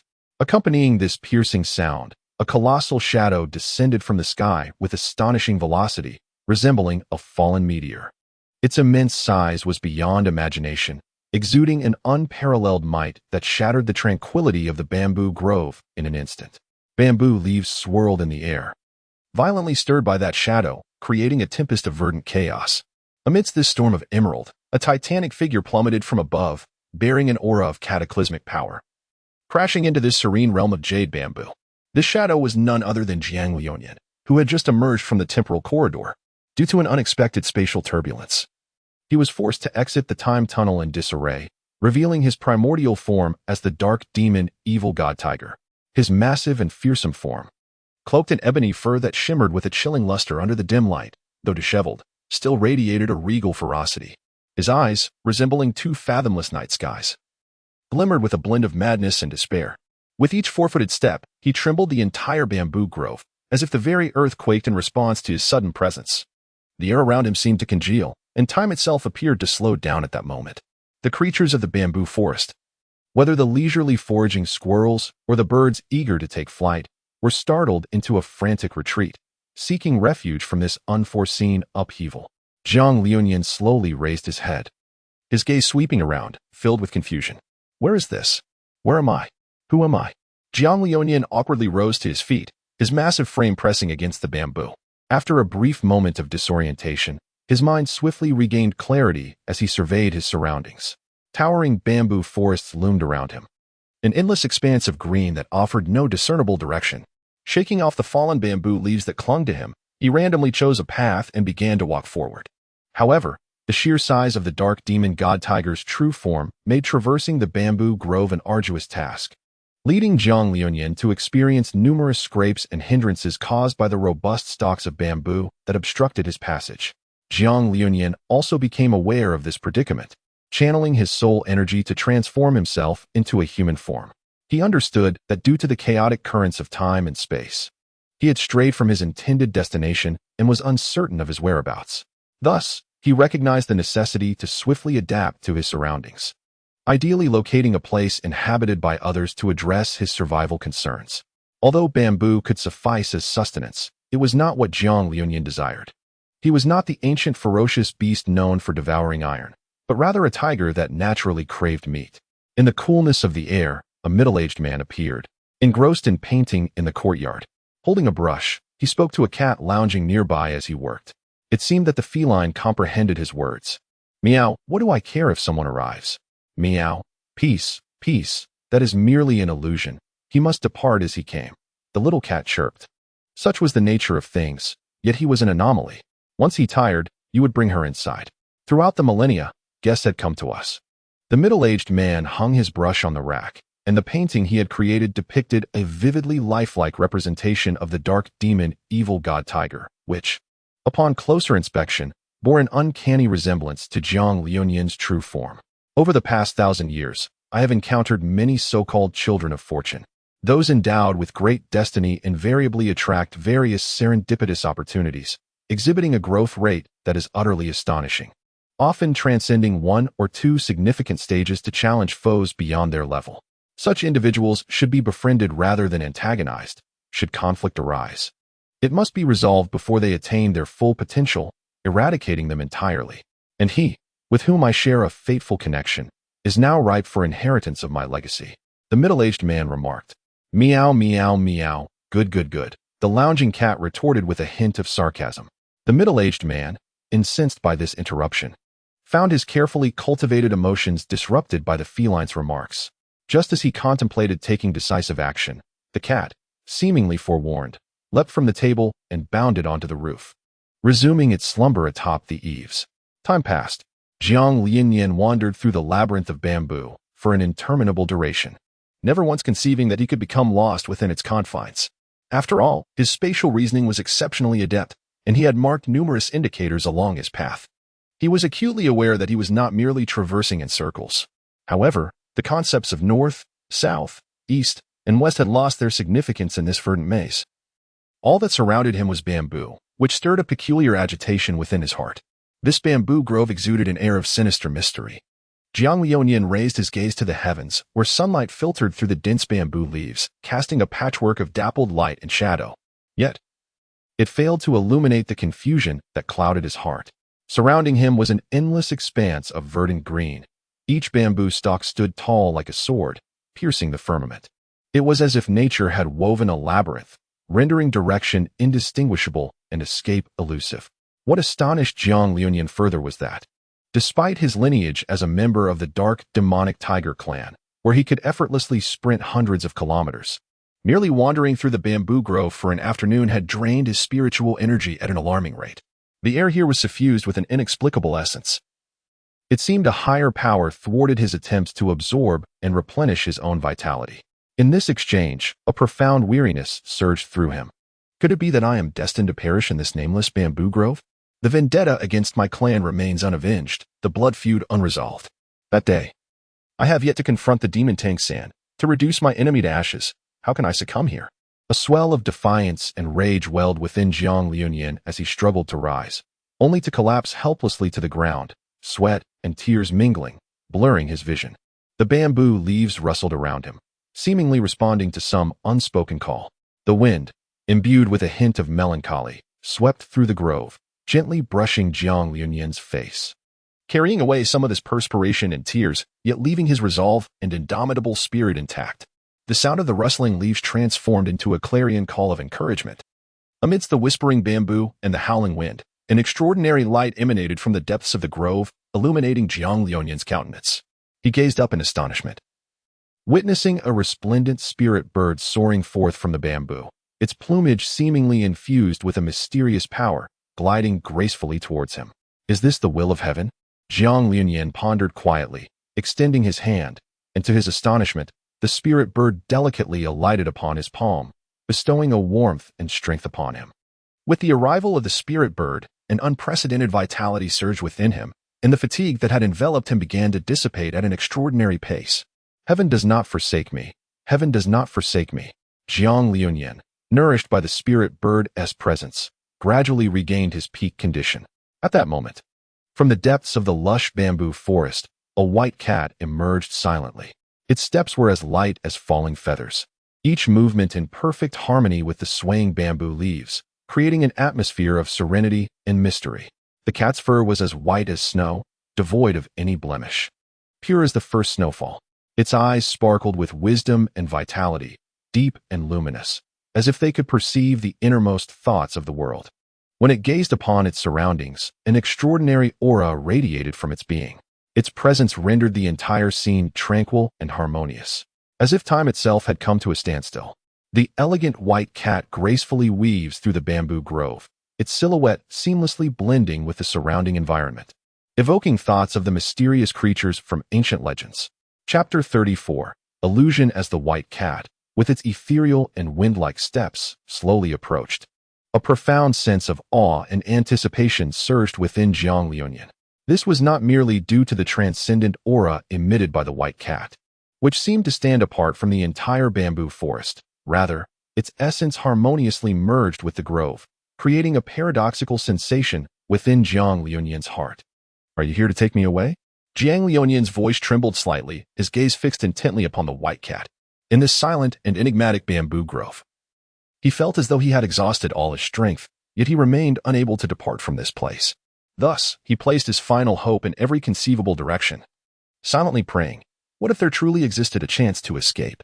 The white cat halted its delicate steps, gracefully turned around, and regarded him with its bright, lively eyes. Gently swaying its tail, seemingly responding to the questions within his heart. Then, it turned once more and, with light and elegant strides, led him deeper into the bamboo forest. Each step appeared so unhurried, as if this grove were its domain, familiar with every corner. As they traversed the dense thicket, the light gradually softened and took on a mysterious hue, the air filled with a faint, ethereal fragrance. A scent that seemed to be the essence of millennia of culture and heritage distilled into something so unique.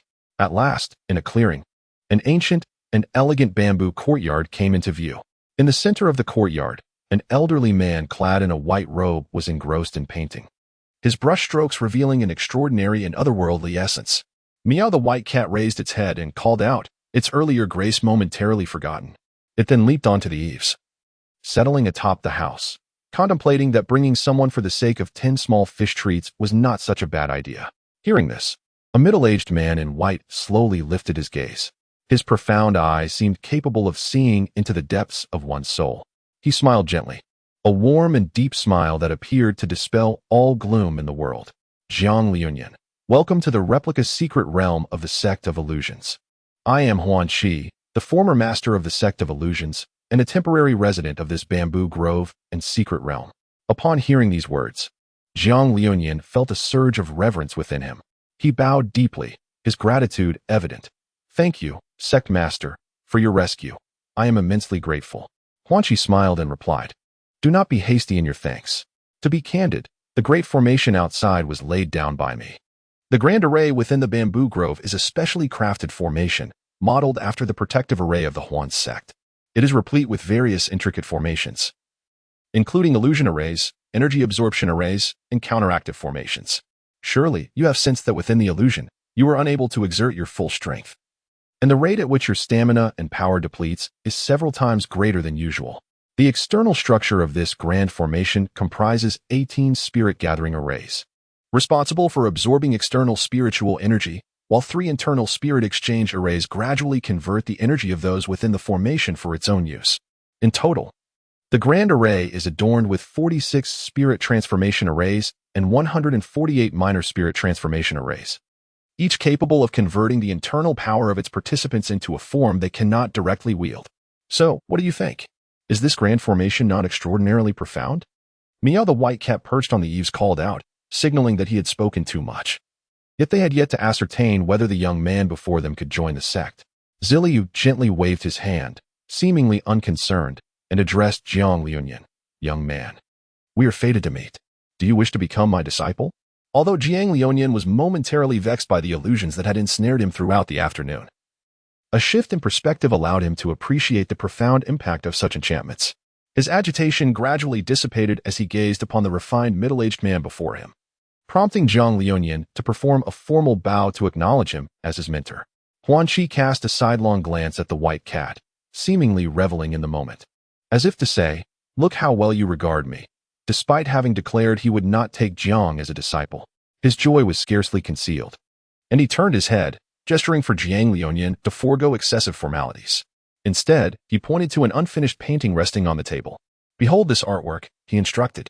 As Huan Qi's voice faded, Jiang Liuyan's eyes fell upon the painting, which depicted an immensely imposing dark demon divine tiger. Earlier, when Jiang Liuyan had been trapped within the bamboo grove by the illusions, the painting had merely served as a window into the essence of the creature. It had been vividly lifelike, yet now, after Huan Qi's second modification, the artwork had transcended time, capturing the pinnacle of the dark demon divine tiger's lineage from millennia past. It exuded an aura of grandeur, a stance that commanded the world, radiating an invincible majesty. The vast form of the dark demon divine tiger nearly dominated half the canvas, its fur shimmering in a deep blue-violet radiance, reminiscent of the most profound dreams of the night sky, akin to the swirling currents of the abyss, both mysterious and heart-stirring. Its eyes sparkled like two cold, resplendent gems, seemingly capable of piercing into the deepest fears of the human soul, flashing with an alluring yet terrifying luminescence. Each blink seemed to weave an invisible curse and nightmare. Surrounding it were tendrils of black, demonic energy, which, though still, appeared alive upon closer observation, swirling and entwining around the tiger's body, transforming into sharp blades or forming grotesque visages, embodying the supreme authority and terrifying power of a deity's acolyte. The very paper of the artwork seemed heavy and contorted under the weight of this power, as if it might shatter at any moment. As Huanqi concluded his words, the painting seemed to come alive. The bamboo leaves rustled gently, a soft breeze swept through, and the water remained undisturbed. An ethereal silhouette of the dark demon divine tiger emerged from the canvas, landing before Jiang Liuyan with a lithe grace. Its eyes reflecting defiance and pride, an echo of its lineage's most spirited appearance from eons ago. This painting acknowledges your indomitable spirit and serves as a personal gift from me. A testament to your endurance in my trials. Huanqi's voice resonated with depth and magnetism. I hope you can glean from this the unique spiritual essence of your ancestors at their zenith. Regardless of the adversities you may face, remain true to yourself and pursue your own path, just as the creature in this painting, which stands tall even in the face of adversity. Jiang Liuyan gazed intently at the painting, his heart swelling with an unprecedented sense of awe. His kin had all perished at the hands of the celestial demons. Perhaps not a single soul had survived. This painting was not merely an ordinary artwork, it served as a profound connection to his past. Each brushstroke and line encapsulated the figures and memories of his ancestors, evoking a deep sense of familial affection and the warmth of his community. As he beheld the painting, it seemed as though he could hear the joyous laughter of his kin and feel their presence. This overwhelming sensation brought tears to his eyes, filling him with nostalgia for the past and hope for the future. He understood that although his relatives were gone, their spirit would forever be etched in his heart, inspiring him onward. Simultaneously, this painting represented the lofty expectations and hopes of the sect leader, Huanqi. As a disciple, he was acutely aware of the responsibility he bore in preserving and promoting the cultural legacy of his sect. Thus, this painting stood as a testament to the leader's affirmation and encouragement, fortifying his resolve to persevere. Jiang Liuyan resolutely determined to transform his aspirations into motivation, diligently honing his skills to become a formidable cultivator. He sought to repay the trust of his master with tangible actions, striving not to disappoint his expectations. Moreover, he wished to grant peace to the spirits of his ancestors, ensuring that their sacrifices bore significance. Master, I am willing to become your disciple and join the illusion sect to avenge my clan. Initially, his desire to learn the formidable array techniques of Huanqi was merely driven by admiration. Yet, upon receiving the painting, Jiang Liuyan was overwhelmed with emotion. His master's earnest efforts touched him profoundly, leading him to kneel, his voice resolute, and his eyes glimmering with unwavering determination as he fully embraced Master Huanqi. Huanqi nodded in satisfaction and promptly announced the commencement of the initiation ceremony. The ceremony was neither cumbersome nor elaborate, yet it exuded a solemn and sacred atmosphere. Huanqi personally presented a bowl of clear spring water before Jiang Liuyan, stating, "This spring is known as Heart Source. Drinking from it will purify your heart and clarify your aspirations, allowing you to forget the worldly worries. Partake of it. If you do not sever the threads of your troubles, how will you be able to take up your grievances again in the future? Harboring resentment will severely impact your future studies." The master does not suggest that you abandon your hatred in favor of love to sway everyone. On the contrary, one aspect of the illusionary array involves perceiving malice. Understanding and magnifying the flaws within the human heart is essential for our path, thus one must first let go in order to grasp anew. If you seek strength while clutching onto hatred, you may indeed experience rapid growth in the short term, but eventually, if the tension within your heart snaps, the consequences will be irreparable. As Jiang Liuyan pondered the words of the sect leader, he found himself enveloped in deep contemplation. Indeed, he had always believed that his ultimate aspiration was to attain strength and exact vengeance. Yet, upon further reflection, he recognized that each of his thoughts and every effort he exerted stemmed from an unwavering hatred for his enemies and an insatiable thirst for retribution. Memories of his past flooded back, those agonizing moments of losing loved ones and friends. These recollections ignited a tumult of anger and sorrow within him, simultaneously awakening a fierce determination deep in his soul. Nevertheless, he also came to realize that should he one day achieve his vengeance, the taut string of his resolve might very well snap. At that juncture, would he still be able to maintain his pursuit of power? Or would he find himself ensnared in confusion and self-doubt, having lost sight of his purpose? Jiang Liuyan was acutely aware that the path of vengeance was fraught with hardships and challenges, demanding a tremendous sacrifice. Yet, devoid of this objective, how could he discern the direction in which to advance? He found himself pondering the true significance and value of his existence. As Jiang Liuyan contemplated this, Clarity dawned upon him. He accepted the pure spring water and drank deeply, feeling a refreshing essence coursing down his throat and enveloping his heart, as if his very soul had been cleansed and rendered transparent. Subsequently, Huan Qi produced an ancient jade pendant, intricately engraved with elaborate runes that emanated a soft glow. This pendant, known as Huan Ming, was the sole token of allegiance from the former leader of the Huan sect, myself. It not only serves as a protective charm, but also provides guidance on your path of cultivation. From this moment forth, you shall be a member of the Huan sect and my cherished disciple, Huan Qi declared. Zilu gently affixed the pendant to Jiang Liuyan's waist, her eyes brimming with satisfaction and anticipation. Jiang Liuyan grasped the jade pendant, feeling the enigmatic power it harbored. A wave of gratitude surged within him. He understood that this pendant held profound significance for him. It was not merely a symbol of his identity as the direct disciple of the sect leader, but also a safeguard for his soul and a testament to the trust and support bestowed upon him by Huan Qi. Thank you, esteemed elder, Jiang Liuyan expressed with solemnity. Bowing his head in appreciation, Huan Qi smiled gently and nodded, replying, "There is no need for such formality. This is simply a matter of fate. Our destinies are intertwined, and you shall find this pendant of great use in the future. I hope you wield it wisely to achieve great accomplishments." Through Jiang Liuyan's eyes, Huan Qi seemed to glimpse a moment in the future where he would use the pendant to deflect a fatal blow that could have cost him his life. Jiang Liuyan tightly clutched the jade pendant in his hand, a flicker of determination gleaming in his eyes. He understood that the path ahead was fraught with uncertainties and challenges. Yet with the protection of this jade pendant, he felt equipped to confront any adversity. "Rest assured, Master, I shall not betray your trust," Jiang Liuyan vowed. Master Huan Qi nodded in satisfaction. With the initiation ceremony complete, Jiang Liuyan's heart brimmed with gratitude and excitement.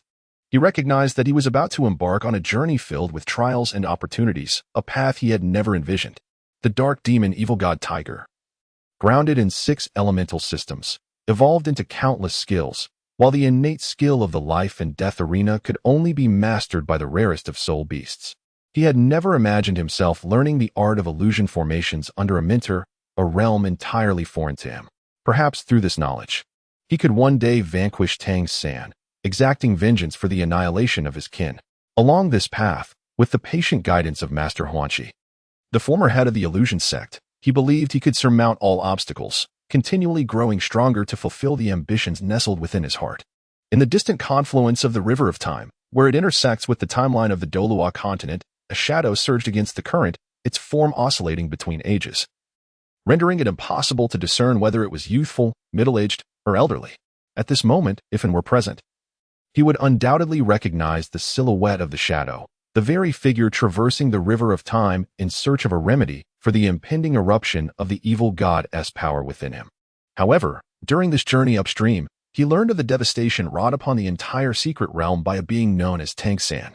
Thus, only 2 members of the dark demon evil god tiger clan remained. Chapter 35. Striving for strength. With the successful conclusion of the initiation ceremony, Jiang Liuyan felt an unprecedented fervor and resolve igniting within him. He understood that to become strong enough to slay Tang San and avenge his people, mere enthusiasm was insufficient. Relentless effort and the guidance of wisdom were imperative. Under Huan Qi's direction, Jiang Liuyan traversed the winding path through a bamboo forest, arriving at a secluded courtyard deep within the sect. This courtyard seemed like a paradise, isolated from the clamor of the outside world, tranquil and elegant. The layout of the courtyard was simple yet refined. The path paved with blue stones was flanked by meticulously pruned flora. Though unremarkable, they gently swayed in the breeze, releasing a subtle fragrance that uplifted the spirit.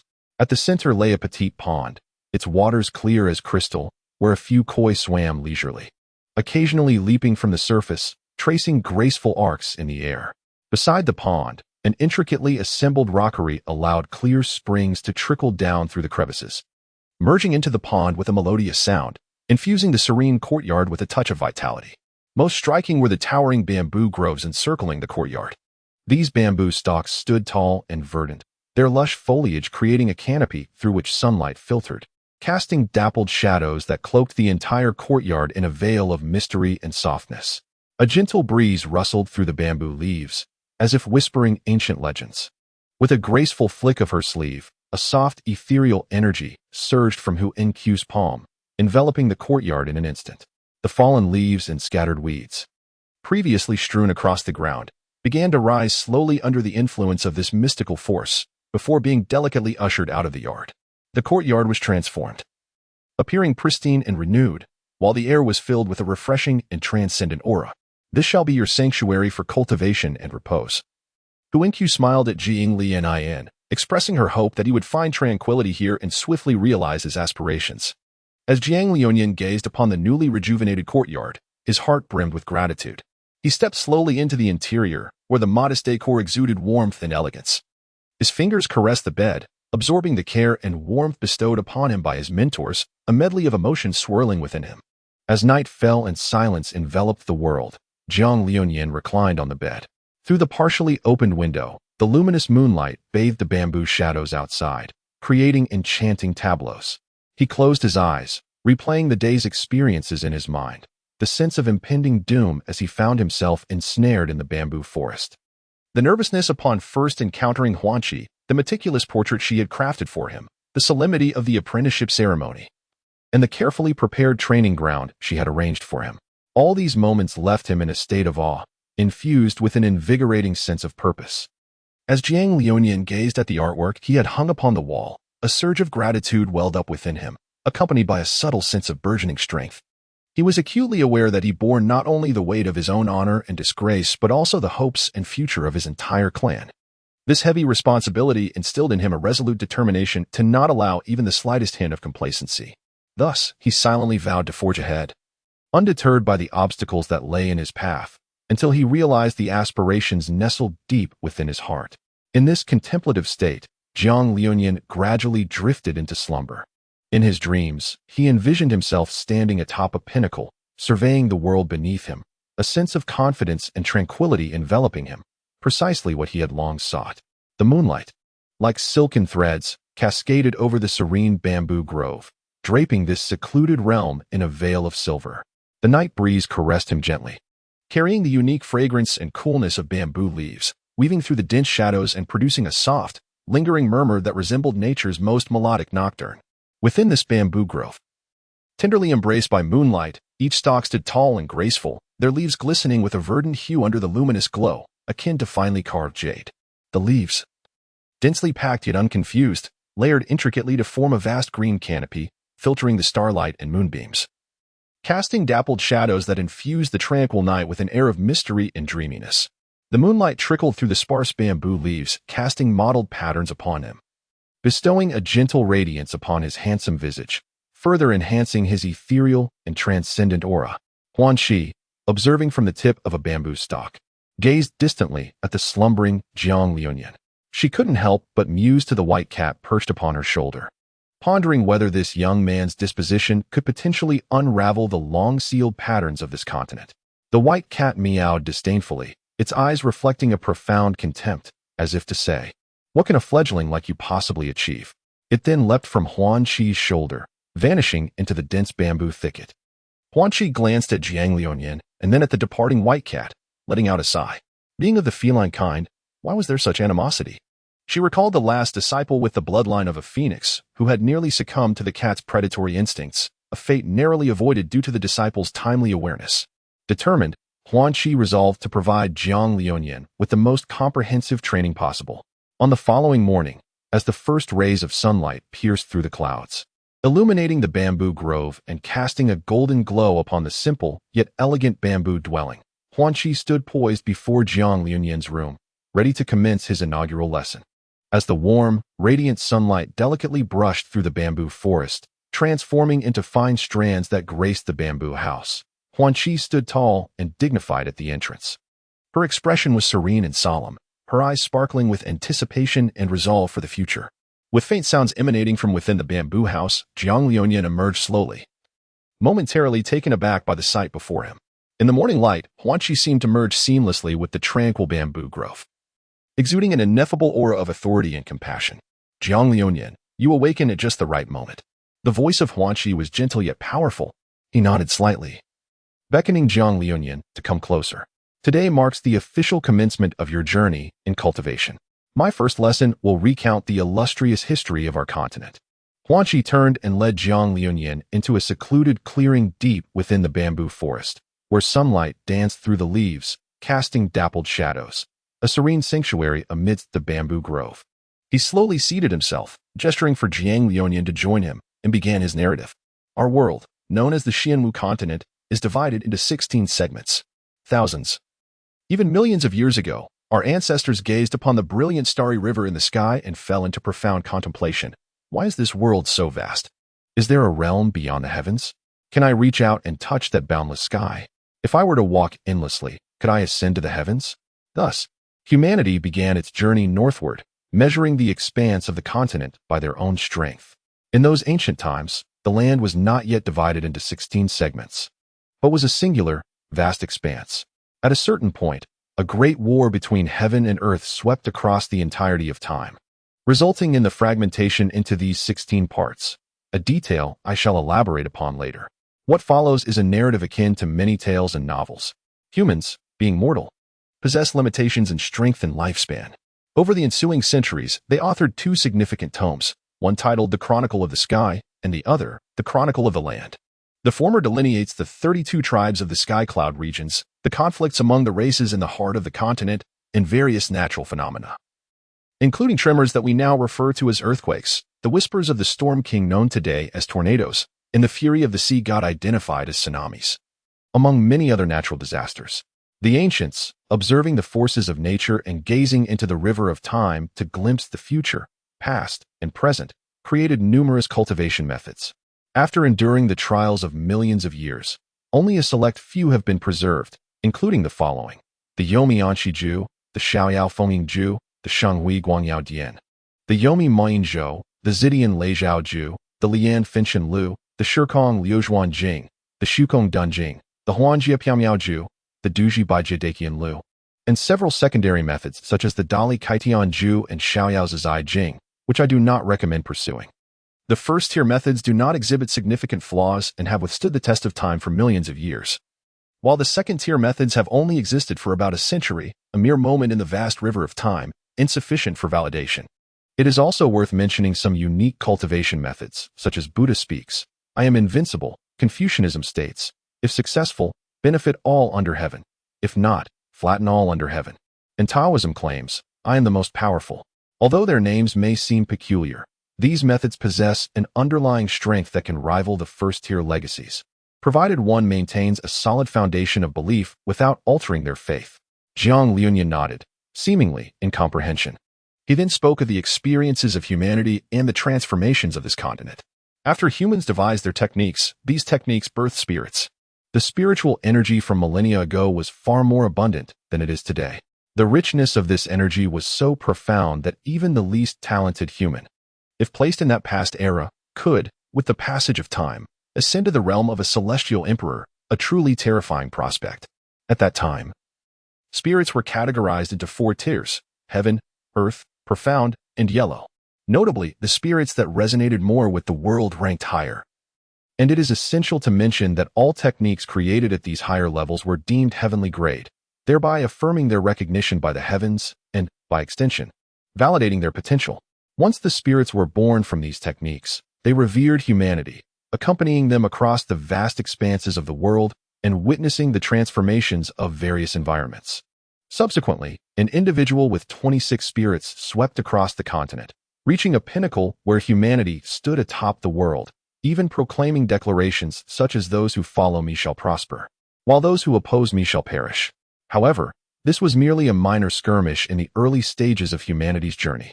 Later, humanity formed clans, known as the human race, ushering in another significant surge in spiritual energy.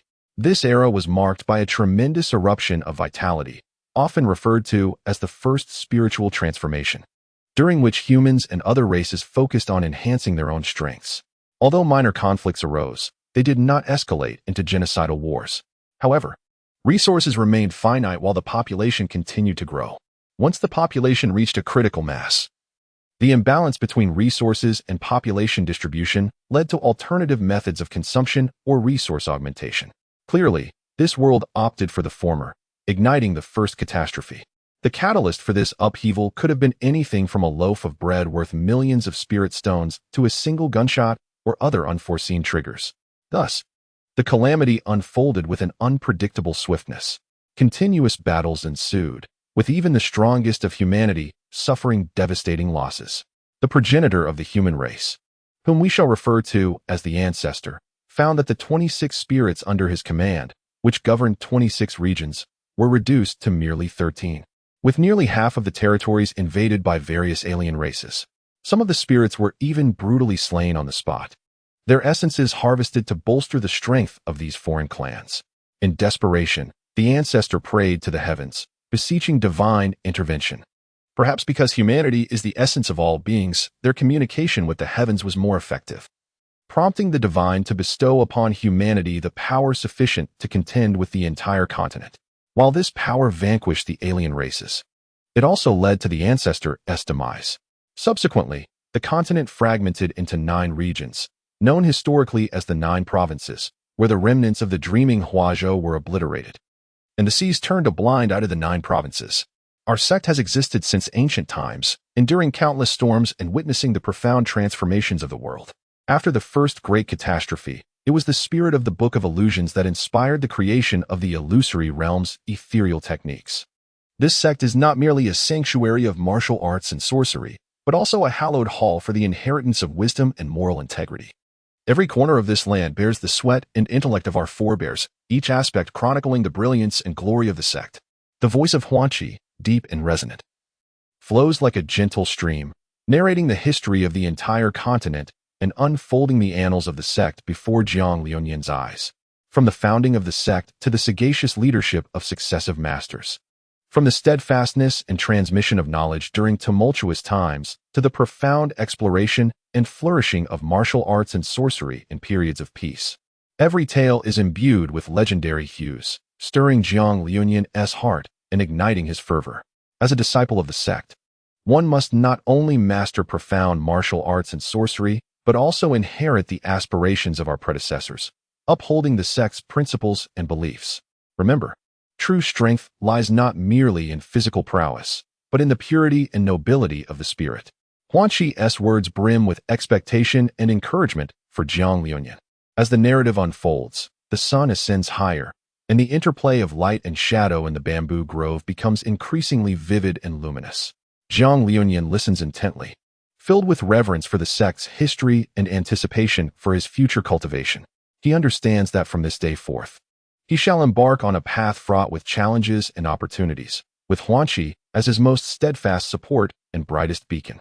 Chapter 36. The dark breath of the netherworld. Deep within the tranquil bamboo grove, the moonlight has quietly receded, giving way to the nascent dawn.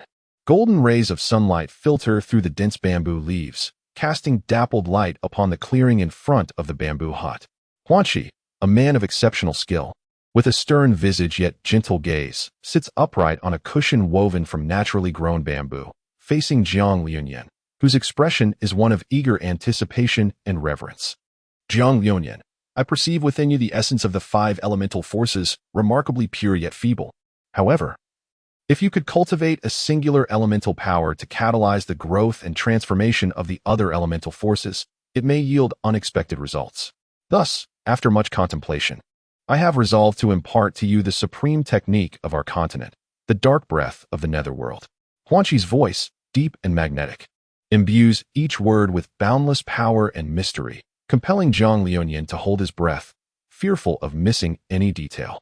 This technique, originating from the netherworld, was once one of the 32 spirits under the ancestral human. Upon its transformation, it draws the purest dark energy from the universe, using breath as a conduit to integrate the essence of darkness into oneself for personal utilization. However, prior to this, I must assess your affinity for the dark element. Huanqi slowly unfurls a weathered ancient text, a treasured manuscript passed down through generations within the sect, detailing the complete mysteries of the dark breath of the netherworld. In the serene morning of the bamboo grove, sunlight filters through the leaves, casting a mosaic of light and shadow upon the awakening stone. Huanqi and Jiang Liuyan stood beside a circular stone platform adorned with ancient runes, a unique apparatus employed by the sect to assess a practitioner's affinity for elemental forces. Huanqi's expression was grave, his eyes shimmering with a blend of anticipation and seriousness, as he was about to measure Zhang Liuyan's affinity for the element of darkness. Zhang Liuyan stepped onto the stone platform, closed his eyes, and relaxed his body and mind, allowing his consciousness to resonate with the surrounding dark elements. Huanqi's voice was gentle yet powerful, fully aware of the significance of this measurement for Zhang Liuyan's future cultivation of the nether dark breathing technique. As Zhang Liuyan heeded the words, he took a deep breath and ascended the stone platform, gently closing his eyes as per Huanqi's guidance. He endeavored to attain a state of mental clarity, as if merging with the surrounding environment, awaiting a response from the dark elements. Huanqi stood nearby, delicately pressing a button on the platform, and with 2 soft clicks, the entire surface of the stone platform suddenly illuminated.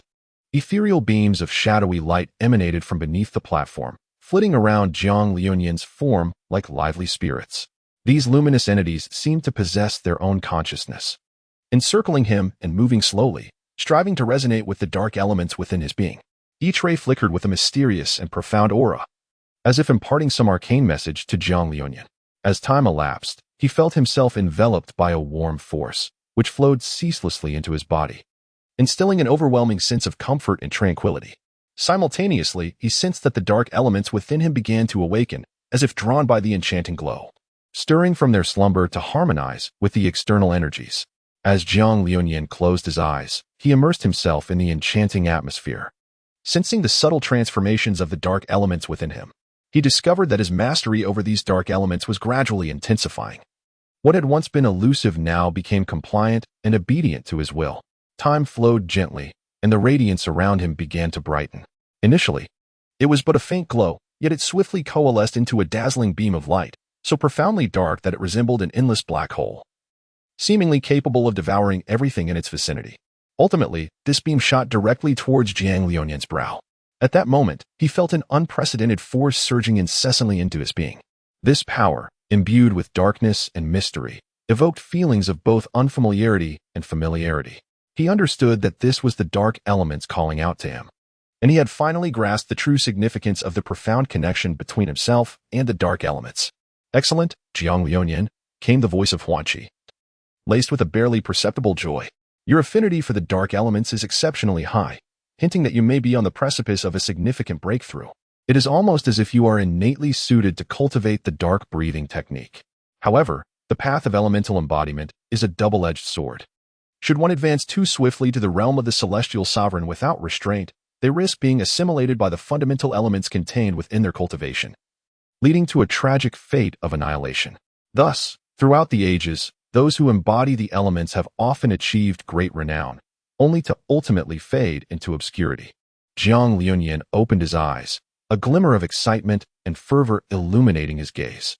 He had never imagined that he possessed such a profound affinity for the dark element, which undoubtedly served as the greatest affirmation and encouragement for his cultivation journey. "Thank you, Master," Zhang Liuyan exclaimed, bowing deeply to Huanqi, his heart brimming with dreams and expectations for the future. He understood that with such a talent and Huanqi's meticulous guidance, he would undoubtedly achieve extraordinary feats in the cultivation of the netherworld dark breathing technique. Subsequently, Huanqi instructed Zhang Liuyan in the practice of the netherworld dark breathing technique. First, you must close your eyes and concentrate, attuning yourself to the flow of the surrounding air, allowing your spirit to sink into the shadowy realm. As Huanqi spoke, he demonstrated, his eyes gently closed, his expression tranquil, and his breathing deep and rhythmic, as though he had become one with the environment. With each breath, a faint dark light seemed to ripple around him, twinkling like stars against the backdrop of night, starkly contrasting with the surrounding morning light. This enigmatic aura imparted a sense of profound tranquility and strength, as if he had traversed into another world. As Zhang Liuyan followed the guidance, he slowly closed his eyes, striving to calm the restless turmoil within. At first, he could only perceive the gentle caress of the breeze against his cheeks, bringing a fleeting sense of coolness and comfort. Yet, as Huanqi's soft whispers enveloped him, his thoughts gradually delved deeper into the recesses of his soul, as if entering a shadowy and enigmatic realm. In this world, there was not a glimmer of light, only an infinite expanse of profound darkness, akin to an endless sea of obscurity. Amidst this gloom, Zhang Liuyan experienced an unprecedented tranquility and reassurance. His mind began to clarify, as if all his worries had been cast aside, leaving behind an ethereal void. At that moment, Huanqi's voice resonated once more. Next, we shall embrace the art of breathing. Her words, akin to celestial music, gently flowed into Jiang Liuyan's ears, imbued with an irresistible enchantment. He inhaled deeply, following Huanqi's instructions to draw the air into his lungs and then exhale slowly. His breathing rhythm gradually became steady and profound, each inhalation akin to absorbing the energy of his surroundings, and each exhalation a release of the impurities within. With each breath in, he envisioned himself drawing forth the essence of darkness from the depths of the netherworld. With each breath out, he expelled the contaminants and negative emotions residing within. Huanqi's voice echoed in his ears, meticulously articulating every word, ensuring that Jiang Liuyan missed not a single detail nor harbored any misunderstanding. Jiang Liuyan sat quietly, fully absorbed in the teachings of Huanqi. He closed his eyes and began to breathe in accordance with Huanqi's instructions.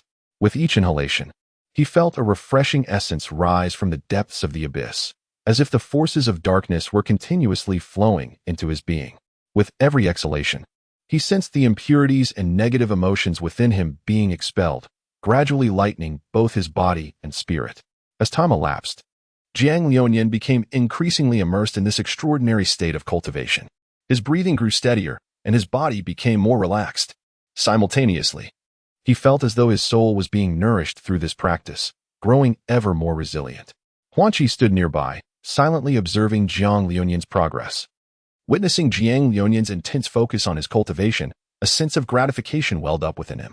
After all, for a practitioner, discovering a suitable method of cultivation and persevering in it is a rare accomplishment. Just then, Jiang Liuyan suddenly opened his eyes, a flicker of confusion crossing his gaze. "What is it? Have you encountered a problem?" Huanqi inquired with concern. Jiang Liuyan shook his head, expressing a sense of disquiet. With each inhalation, an inexplicable dread surged within him, as if a pair of eyes were watching him from the depths of the netherworld, sending chills down his spine. He felt as though he were gazing into the eyes of the celestial demon that heralded the demise of his kin, akin to a specter from the abyss, poised to devour him. Upon hearing Jiang Liuyan's words, Huanqi's expression shifted slightly, sensing an ominous portent. She placed her hand on Jiang Liuyan's shoulder, meticulously examining the elemental composition within his body, and was not optimistic about her findings. Her countenance faltered momentarily before reverting to normal, as she explained, "This is due to your insufficient comprehension of the essence of darkness. Although it emanates from the depths of the netherworld, it is not inherently malevolent. On the contrary, it harbors boundless potential and vitality. If you can master it correctly, it will serve as a formidable ally." As she pondered the unexpected turmoil surrounding the netherworld dark breathing technique, she contemplated whether it was a consequence of his constitution or perhaps the necklace adorning his neck. She decided to defer further conclusions until he had progressed in his practice. Although he was currently cultivating the netherworld dark breathing technique, the malevolent elements within him were proliferating at a rate surpassing that of the dark elements he predominantly cultivated. Huanqi resolved to set aside thoughts of the malevolent elements and patiently elaborated on the nature and characteristics of the essence of darkness.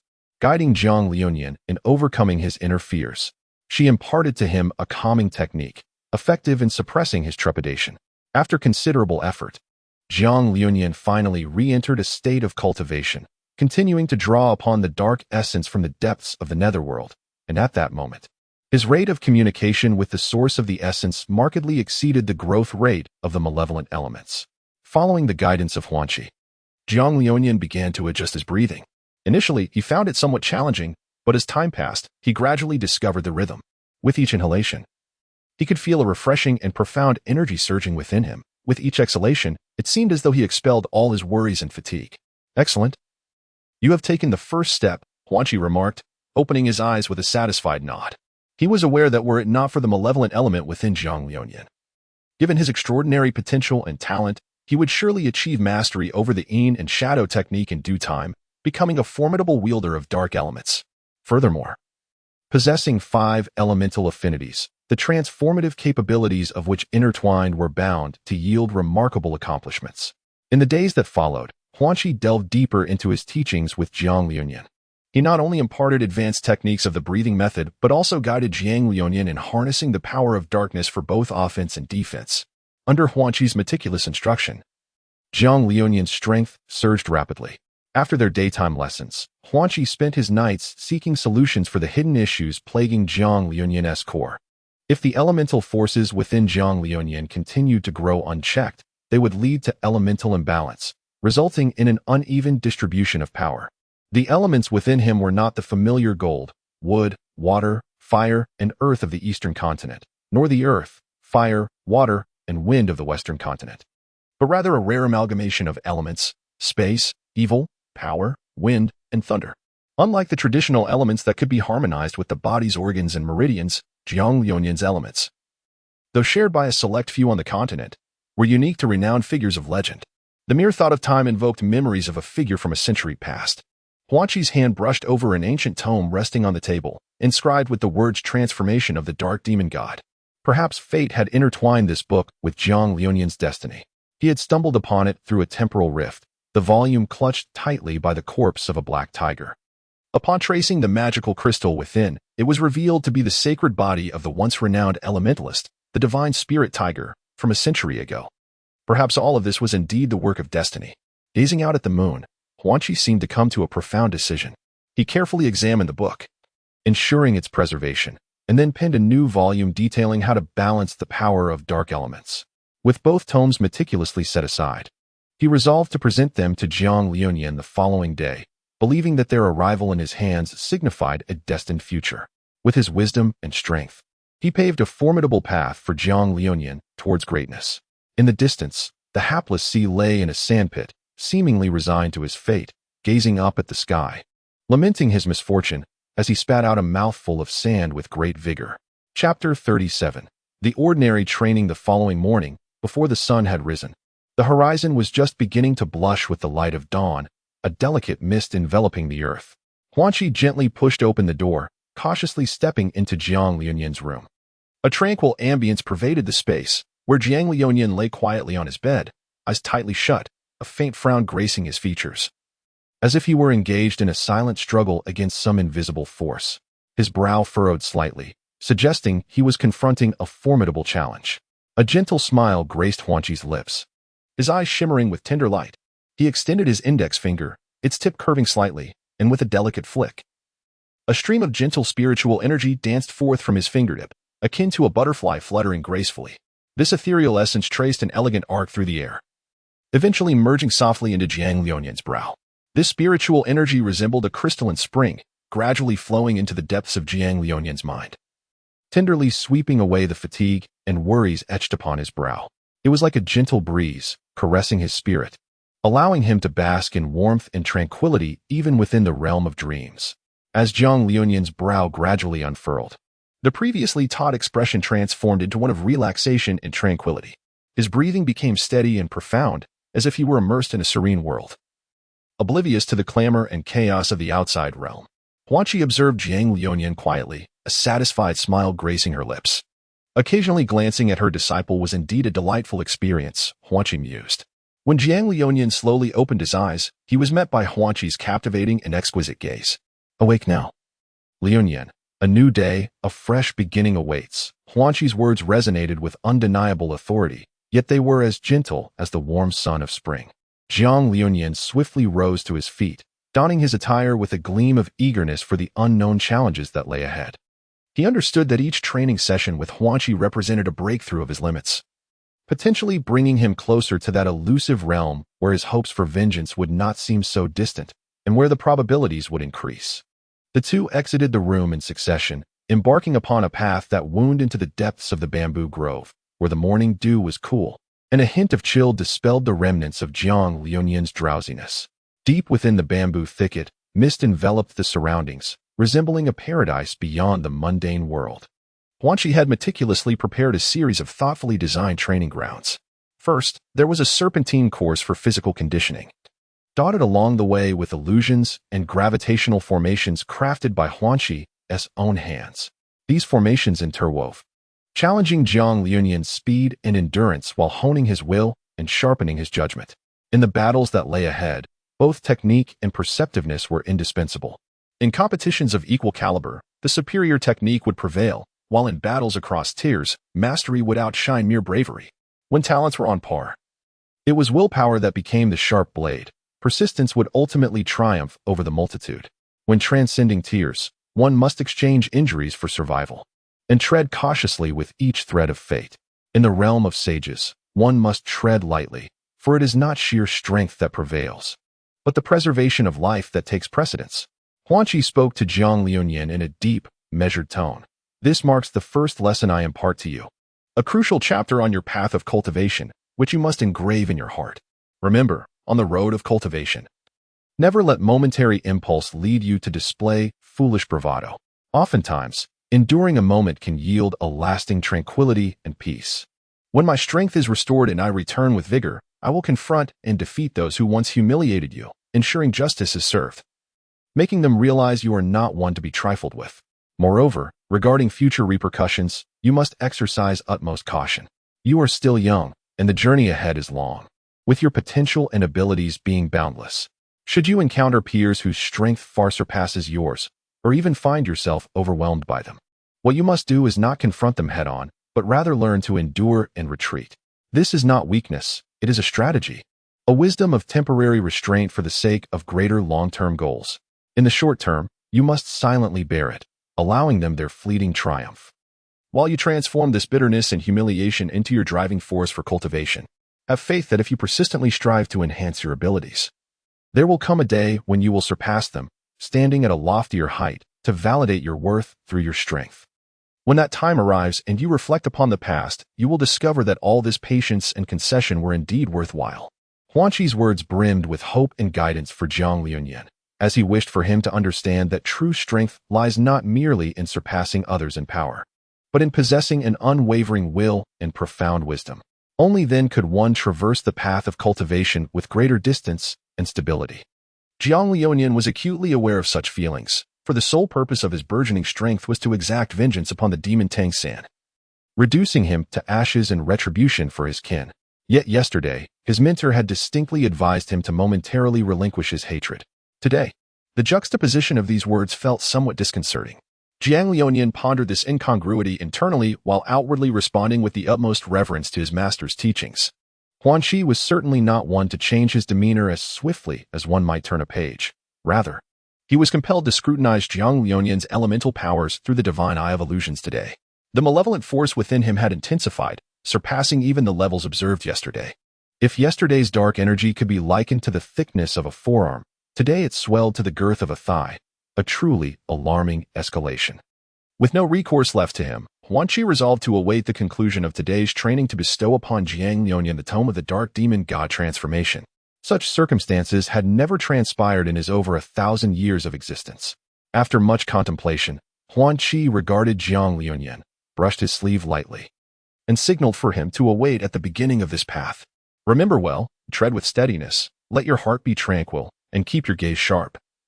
Huan Qi's voice resonated gently through the verdant bamboo grove, akin to the soft tolling of bells that beckons profound reflection.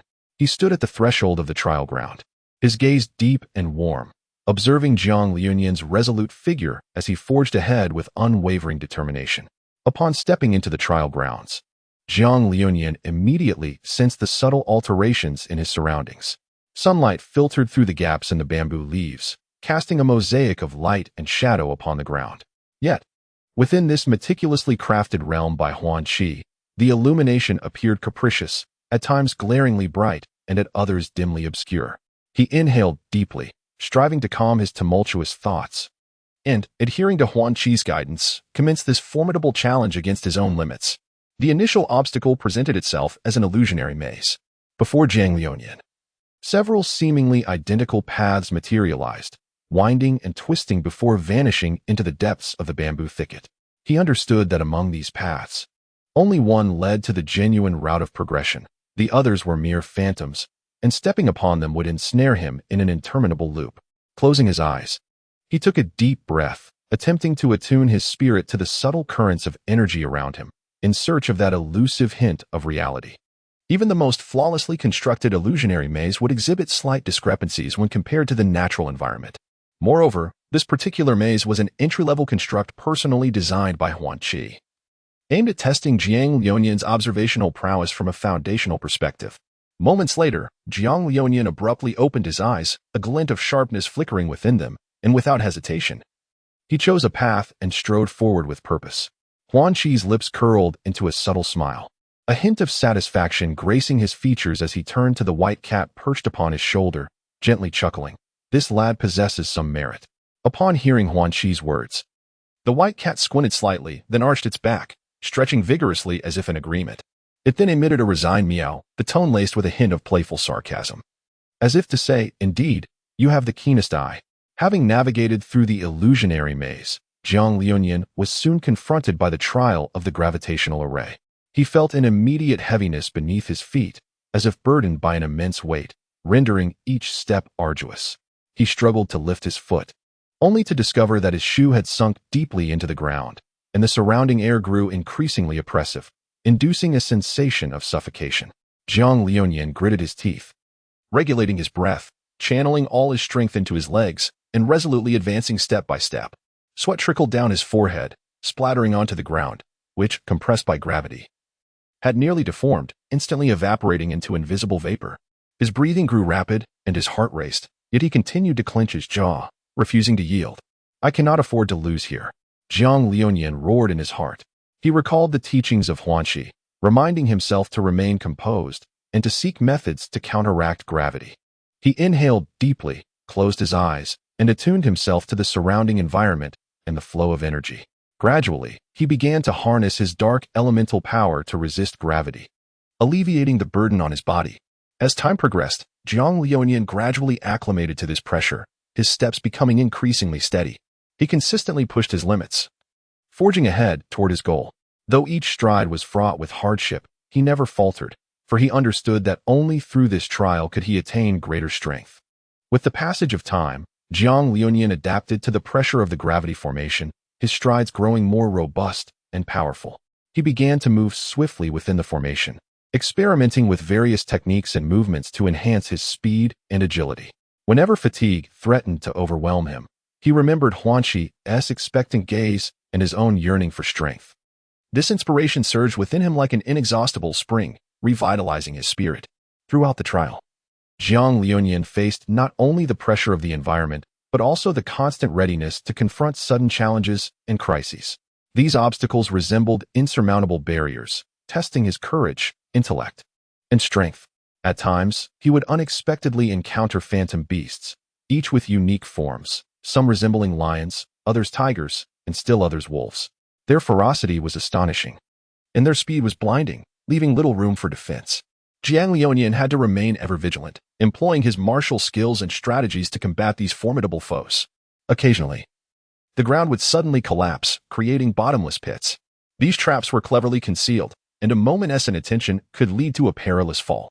Jiang Liuyan needed to scrutinize his surroundings carefully, discerning these pitfalls in advance and avoiding them with utmost caution.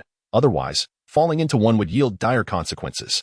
Yet, in the face of these adversities, Jiang Liuyan never took a step back. Unwavering in his pursuit, he advances towards the distant endpoint of the path. With keen intuition, extraordinary courage, and relentless effort, he deftly navigates each crisis, evolving and maturing with every challenge faced. This is also the ultimate aim of Huan Qi, as he not only seeks to fortify Jiang Liuyan's physical prowess along this route, but also to refine his skills and enhance his ability to control his body under uniquely challenging gravitational conditions. In the latter stages, it is anticipated that Jiang Liuyan's stamina has long since waned, relying solely on sheer willpower to persist, thereby also honing his resolve during the final stretch of the journey. In addition to physical conditioning, Huan Qi has meticulously crafted a series of sparse formations designed to draw out spiritual energy, enabling Jiang Liuyan to learn how to more efficiently utilize and store the elemental forces within him in an environment lacking in spiritual essence.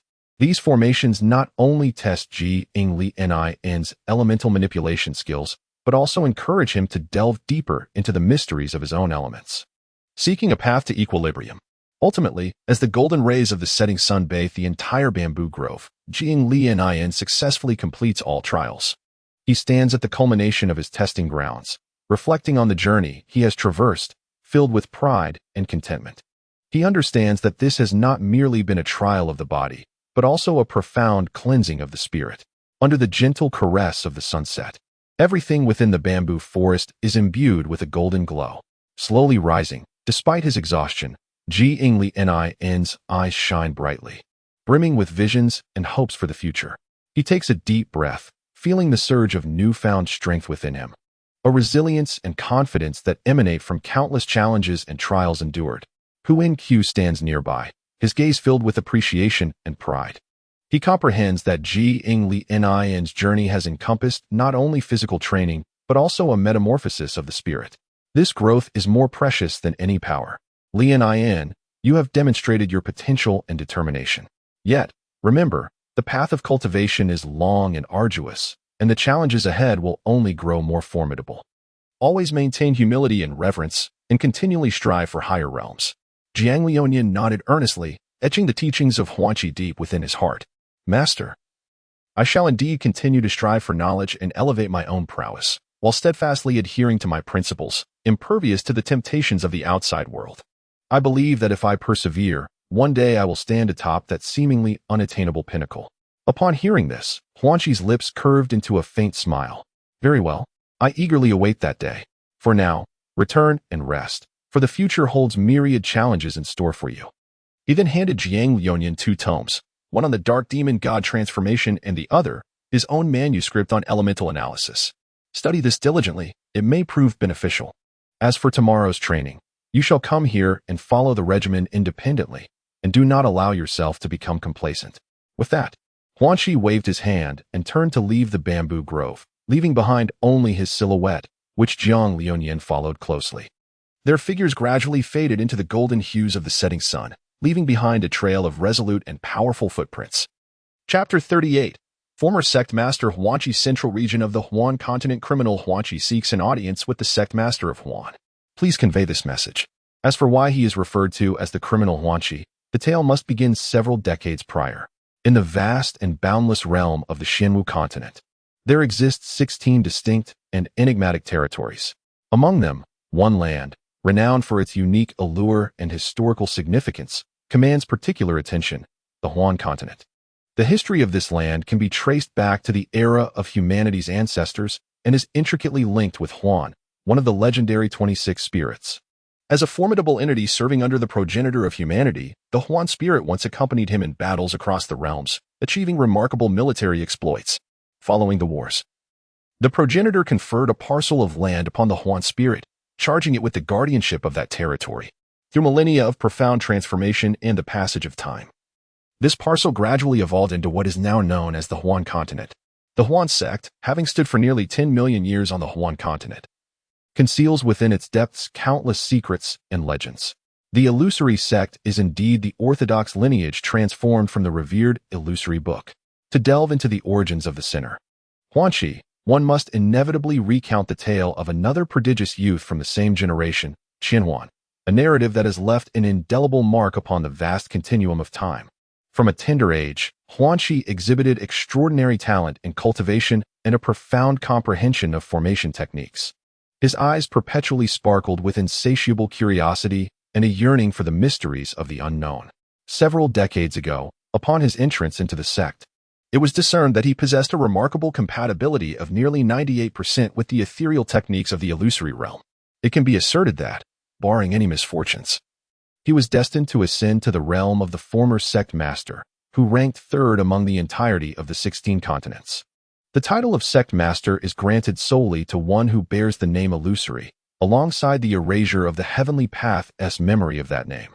To avert the risk of being cursed to death, this has become an unwritten rule within the illusory sect and others. Stemming from the time of the Second War of the Temporal River, when individuals from the future and the past conspired to curse a cohort of venerable warriors from the immortal martial continent. Consequently, elite combatants are often bestowed with titles recognized by the heavens, paying a hefty price to have their names obliterated by the celestial order. Among Huanqi's contemporaries was a remarkable individual known as Qianhuan, whose name has long been erased by the heavenly path, leaving only the code name Qianhuan. This individual possessed exceptional gifts, boasting an astonishing 99% compatibility with the illusory record, drawing infinitely close to perfection, with only a fraction less than the sect master's own compatibility. Thus, Qianhuan was informally designated as the candidate for sect master, garnering considerable attention. Due to their formidable compatibility, Qianhuan and Huanqi were regarded as the twin stars of their generation, embarking on their cultivation journey together. During their 3 years at the illusory sect, they supported one another and forged an unbreakable bond of friendship. Yet, fate seems to delight in playing cruel tricks, for an unforeseen calamity befell them. Branding Huanqi with the stigma of a traitor, an outcome deeply intertwined with his soul-bound brother, Qianhuan. The tale takes a pivotal turn 3 years after Huanqi's entry into the sect. During the Disciple Promotion Assembly, a grand event akin to a sect-wide competition, where disciples engaged in duels to accumulate points that would determine their rankings in the allocation of cultivation resources for the following year. Those who dared to challenge opponents of higher ranks could earn additional points. It was during this assembly that the paths of the two friends diverged irrevocably. At that time, Qianhuan had mastered formation techniques to an extraordinary degree, creating a nascent form of a formation found only in ancient texts. Utilizing the void as ink and spiritual energy as brush, he illustrated a breathtaking tableau where illusion and reality intertwined. However, it was merely a prototype, and his formation still bore certain imperfections during its execution. However, the ability to refine ancient texts and utilize them for one's own purposes is indeed a formidable achievement. Although the formations may possess certain imperfections, under the boundless imagination and unparalleled talent of Qianhuan, each of their actions seems to demonstrate to the world what true transformation entails. This is how illusionary formation should be wielded. The Disciple Ascension Conference that year was truly a gathering of heroes. During the event, Qianhuan, with astonishing array techniques, not only captured everyone's attention, but also, in the midst of public scrutiny during the final showdown, summoned a spirit concealed within the illusionary formation through their own 16-layered illusion array. While this spirit may not rival the one that once paved the way for the illusion continent under the guidance of the ancestor of humanity, it was nevertheless a rare entity that had not been attained by anyone in nearly a millennium. Qianhuan employed this spirit as the primary controller of the illusion array, intricately inscribing dozens of array modifications upon it, which perfectly simulated Qianhuan's height, weight, and various attributes. The numerous gathering arrays etched onto their hands, joints, and torso were masterfully crafted to prevent mobility issues caused by energy depletion. However, the essence remained in what Qianhuan referred to as the spirit. Qianhuan used their illusionary avatar to confound the onlookers while stealthily infiltrating the most enigmatic forbidden ground of the illusion sect, known as the Dream Abyss.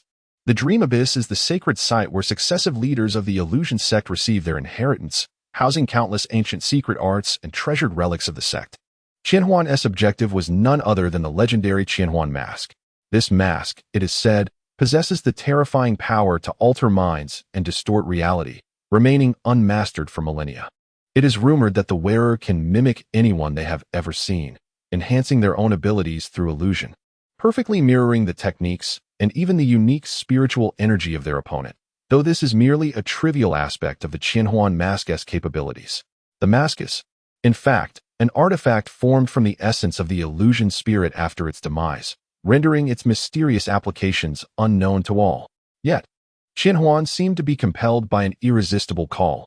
On the eve of the duel, they acquired a manual detailing the safety of the forbidden grounds, allowing them to flawlessly evade all array traps and even deliberately dismantle 2 primary formations, while simultaneously altering the operational methods of their illusion arrays according to the modifications indicated in the manual. Upon successfully stealing the Qianhuan mask, the entire illusion sect was set abuzz. It can be said that the illusory mask is the very foundation upon which the sect of illusions is established. Little did Qianhuan anticipate that, despite evading all the illusionary formations, the illusory mask concealed a unique triggering mechanism. To his astonishment, in a sect renowned for its illusions, such a specialized contraption existed, prompting Qianhuan to take a closer look. He leisurely made his way outside, donning the illusory mask, which adhered to his face like a mirror, instantly transforming his appearance to resemble that of the guards. Striding boldly to the entrance, he glanced at the guard sprawled on the ground, and with a steely resolve, plunged a dagger into the guard's heart. He intended to exploit this guise to effect his escape. However, to his surprise, the blood gushing from the guard's heart was rapidly absorbed by the illusory mask. Astonishingly, Qianhuan discovered that by absorbing the blood, he could perceive fragments of the deceased's memories through the mask. Thus, without hesitation, he fed the entire corpse to the illusory mask, feeling an intense discomfort but disregarding it in favor of his goal. As time ticked by, the elders of the sect hurriedly arrived, their brows furrowed upon witnessing the gruesome scene. At that moment, Qianhuan feigned awakening, gazing at the blood-soaked ground and the corpses with a pale visage, his eyes wide with terror. Trembling, he cautiously uttered, "Please forgive me, elders." The sect elders closed in, their piercing gazes scrutinizing him. One elder coldly demanded, "What has transpired? Speak the truth." Taking a deep breath, Qianhuan seemed to strive for composure before recounting a harrowing tale. He meticulously detailed the scene, including the guards' actions, expressions, and the nuances of their dialogue. The elders listened intently, occasionally interjecting with questions, seeking to unearth inconsistencies in Qianhuan's narrative. Yet, he had long contemplated his story.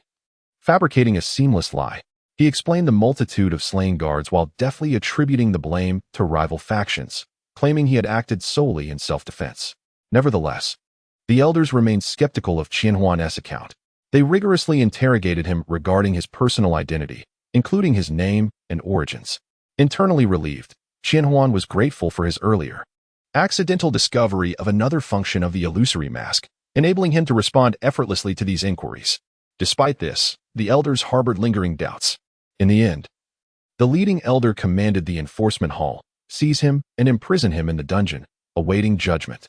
The expression on Qianhuan's face shifted momentarily before he donned a resigned demeanor, offering no resistance as he was led away by the enforcers. However, deep within, Qianhuan felt a surge of joy. This was precisely the outcome he had yearned for. With the Qianhuan mask adorning his visage, he harbored no fear of the spiritual suppression brought about by the binding spirit chains. Each individual simulated by the mask directly siphoned power from its essence, meaning that unless the mask were forcibly removed, he would possess an unending source of strength until the mask's power was depleted. During his escort, Qianhuan pondered how to orchestrate his escape. He understood that he could not resort to murder again, lest he plunge deeper into sin. Yet, when confronted with the harrowing choice of life and death, he was compelled to act. Suddenly, an opportunity presented itself. As they traversed a grove, he seized the moment when the escort was caught off guard, erupting with all his might to strike at their necks, rendering them unconscious.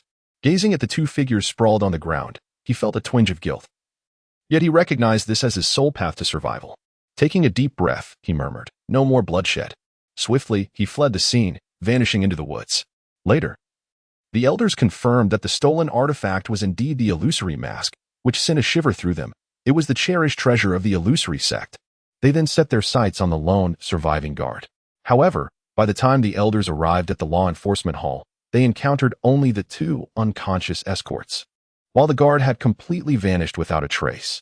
Meanwhile, on the arena, Qianhuan's illusory doppelganger reached the limits of the illusion's duration. Given the intricate interplay of various magical formations, the collapse was exceedingly rapid, allowing the controlling spirit of the formations to escape amidst the chaos. The theft of the mask had diverted much of the high-level combatants, facilitating the spirit's swift retreat. After Qianhuan's audacious heist, the position of sect leader lay vacant. Amidst skepticism and anticipation, the capable and virtuous Huanqi was elevated to the throne. Not only due to the urgent need for new leadership among the disciples of the illusory sect, but also to support a puppet leader while suppressing the scandal of the stolen sect treasure.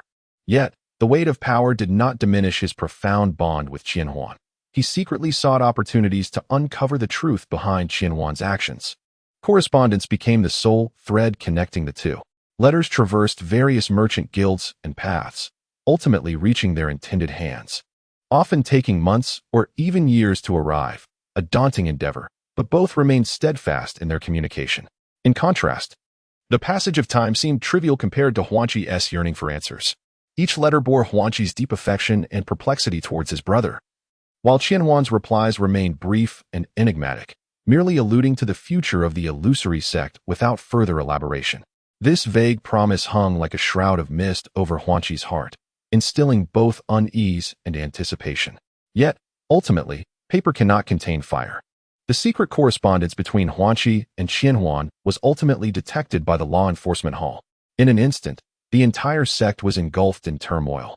As former friends and companions found themselves on opposing sides, the head of the law enforcement hall, in alliance with other leaders, launched a formidable campaign to apprehend Huangqi, accusing him of treachery against the sect. Faced with the judgment of the sect, Huangqi neither defended himself nor sought to escape. He was acutely aware that his actions were merely expressions of mutual consolation among brothers, yet he had violated the sect's ironclad laws. Under the gaze of onlookers, some filled with anger and others with sorrow, he accepted the punishment of having his cultivation abolished and his meridians irrevocably damaged. Even when stripped of his title as Huan, he felt no remorse. Instead, his heart was laden with profound concern for the future of the sect. The words of Qian Huan, spoken for the sake of the sect's future, echoed persistently in his mind. Deprived of his cultivation, Huangqi was no longer the exalted sect leader. He was cast out from the Huan sect. Rendered lesser than an ordinary disciple, his body was frail, requiring assistance even to walk, yet his resolve was more steadfast than ever. He believed that Qian Huan's actions were driven by unspoken motives of profound significance. He vowed to protect the Huan sect in his own way, awaiting the day when the truth would be revealed. Meanwhile, far away in the Qian Huan sect, Qian Huan, upon learning of Huangqi's plight, was beset by a tumult of emotions. He recognized the immense debt he owed to Huangqi, a kindness that he feared would remain forever unpaid. Yet, he understood that the responsibilities and missions on his shoulders outweighed any misunderstandings or accusations from others. The mask in Qian Huan's possession was one of the key elements to unraveling the mysteries of ancient times. Yet it had been buried by the foolishness of those in the Huan sect for far too long. With clenched teeth, Qian Huan felt the injustice of Huangqi's fate and harbored immense anger towards the utterly foolish individuals within the Huan sect. He was acutely aware that Huangqi deserved a more illustrious future, but the ignorance of these individuals had drastically altered his destiny. Subsequently, upon learning that Huangqi had been utterly expelled from the inner 3 layers of the Huan continent, Qian Huan unfalteringly employed his transcendent ability to manifest his external form, accompanied by his precious array spirit, to reach Huangqi's side. Harnessing the wondrous power of the illusion array, he meticulously reconstructed Huangqi's damaged meridians, achieving a staggering compatibility with the illusory record of Huan that reached an astonishing 99%. He then cleverly transformed the array's spirit into an adorable white cat, allowing it to stay by Huangqi's side. This way, Huangqi could maintain contact and communicate with Qian Huan through the white cat. Ultimately, Qian Huan and Huangqi convened in a serene bamboo grove to discuss grand plans for the future. Qian Huan expressed his willingness to leverage the vast influence of the Qian Huan sect to diligently gather the remaining keys. Yet, Huangqi proactively proposed to undertake the significant responsibility of seeking out the pivotal individual capable of unraveling the current predicament. Chapter 39. Secrets upon the Mist-Shrouded. Fantastical summit of the Huan sect. Huangqi's figure gracefully entered the ancient and solemn grand hall of the sect, each step seemingly treading upon the dust of time, stirring invisible ripples around her. After being guided to the Grand Master's hall, the attendant respectfully announced, "Master Huangqi, please enter." Following the imposition of the charge of treason against Huangqi, those in her proximity were also implicated. Nevertheless, during her 4-year tenure as Grand Master, Huangqi diligently labored for the betterment of the sect, leading to its flourishing development and increasingly improved welfare for its disciples each year. This is why, even though Huangqi is no longer the Grand Master, she is still held in high esteem by the majority of the disciples. Within the hall, the flickering candlelight illuminated the Grand Master's profound and inscrutable gaze as he sat majestically upon a high platform, surrounded by a subtle lavender glow. His aura represented the pinnacle of the Huan realm's ethereal techniques, and his power appeared to merge with the very essence of the Grand Master's hall, resonating in a manner that suggested the entire hall could be commanded at his behest. Huangqi stepped forward, bowing respectfully in accordance with the established decorum. Even as a sinner, she instinctively refrained from overstepping her bounds, yet her tone carried a light-heartedness as she remarked, "You have also ascended to the position of Grand Master." With a smile, Huan rose, moved a stool, and relinquished the Grand Master's seat, choosing instead to sit upon the stool she had brought. He appeared to be filled with utmost respect. Huan, without hesitation, boldly approached and took the seat of the sect leader that Huan had vacated. Feeling no discomfort whatsoever, time has flown by in the span of 60 or 70 years, Huan remarked with a sense of nostalgia. "Master Uncle, it has been 6 or 7 decades since your departure. How's the world outside? Is it as splendid as ever?" Huan spoke, showing no trace of the imposing authority one would expect in the grand hall of the sect leader. The newly appointed sect leader, Hu In, was a disciple of Hu In Q's disciple's brother. To refer to him as master uncle, or even master, would not be an exaggeration. As both of Hu In's masters were merely nominal, all genuine techniques were clandestinely imparted by Hu In Q during his tenure. This included the intricacies of technique execution, the resonance between various techniques, and strategies for maximizing offensive capabilities. The foundational ideas of formations were fundamentally aligned with those of Hu In Q from the time of his leadership. However, after Hu In Q suffered the severing of his meridians and subsequently had them restored, he opted for a path of concealing formations within his body, and no longer pursued the old methods. How to put it? After reconstructing my meridians, I felt invincible in this world, Hu In Q chuckled. Hu In was well aware that his master uncle had been utterly stripped of his meridians and possessed knowledge of certain secrets not meant for outsiders. At that time, a grandson of the Enforcement Hall's fourth hall master was in desperate need of the blood essence of a saint at the earth level to purify his bloodline, hoping to compete against the elite of the Enforcement Hall. However, this prominent figure's innate talent was rather mediocre, barely reaching the mid-tier of the Xian realm. The hall master had no connections to procure the blood essence, leaving the fourth hall master in a predicament should he lose in the competition. His own gains would diminish significantly. Coincidentally, during that period, Hu In Q's correspondence with Qi In Hu In was discovered. The fourth hall master volunteered to carry out the punishment, intending to seize Hu In Q's blood. At that time, Hu In Q was a saint in the celestial realm, and with the aid of medicinal materials, his blood could potentially purify the grandson's lineage, elevating it to the mid or even upper tiers of the earth level. It is worth noting that the previously mentioned 99% and 98% refer to the resonance levels with the mysterious realm's ethereal decisions. In the dark and damp depths of the Enforcement Hall, chains clanged against a fire basin, swaying with the gusts of wind seeping through the cracks in the walls. The fourth hall master's visage was concealed in the flickering light, appearing particularly cold and unfeeling. He summoned the spiritual energy within him, gathering it in his hands, where it coalesced into a force akin to a colossal hammer, methodically pounding Hu In Q's meridians inch by inch. Such an act, in and of itself, would not be deemed a secret.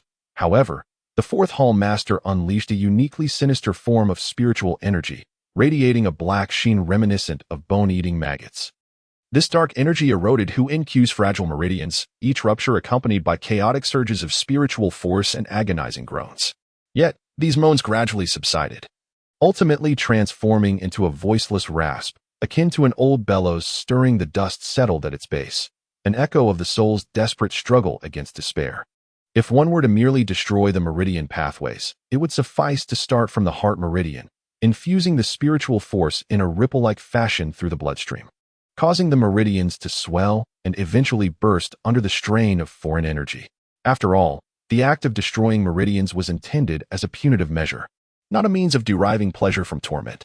The methodology of eroding the meridians inch by inch, leading to their gradual obliteration, was nothing short of inhumane.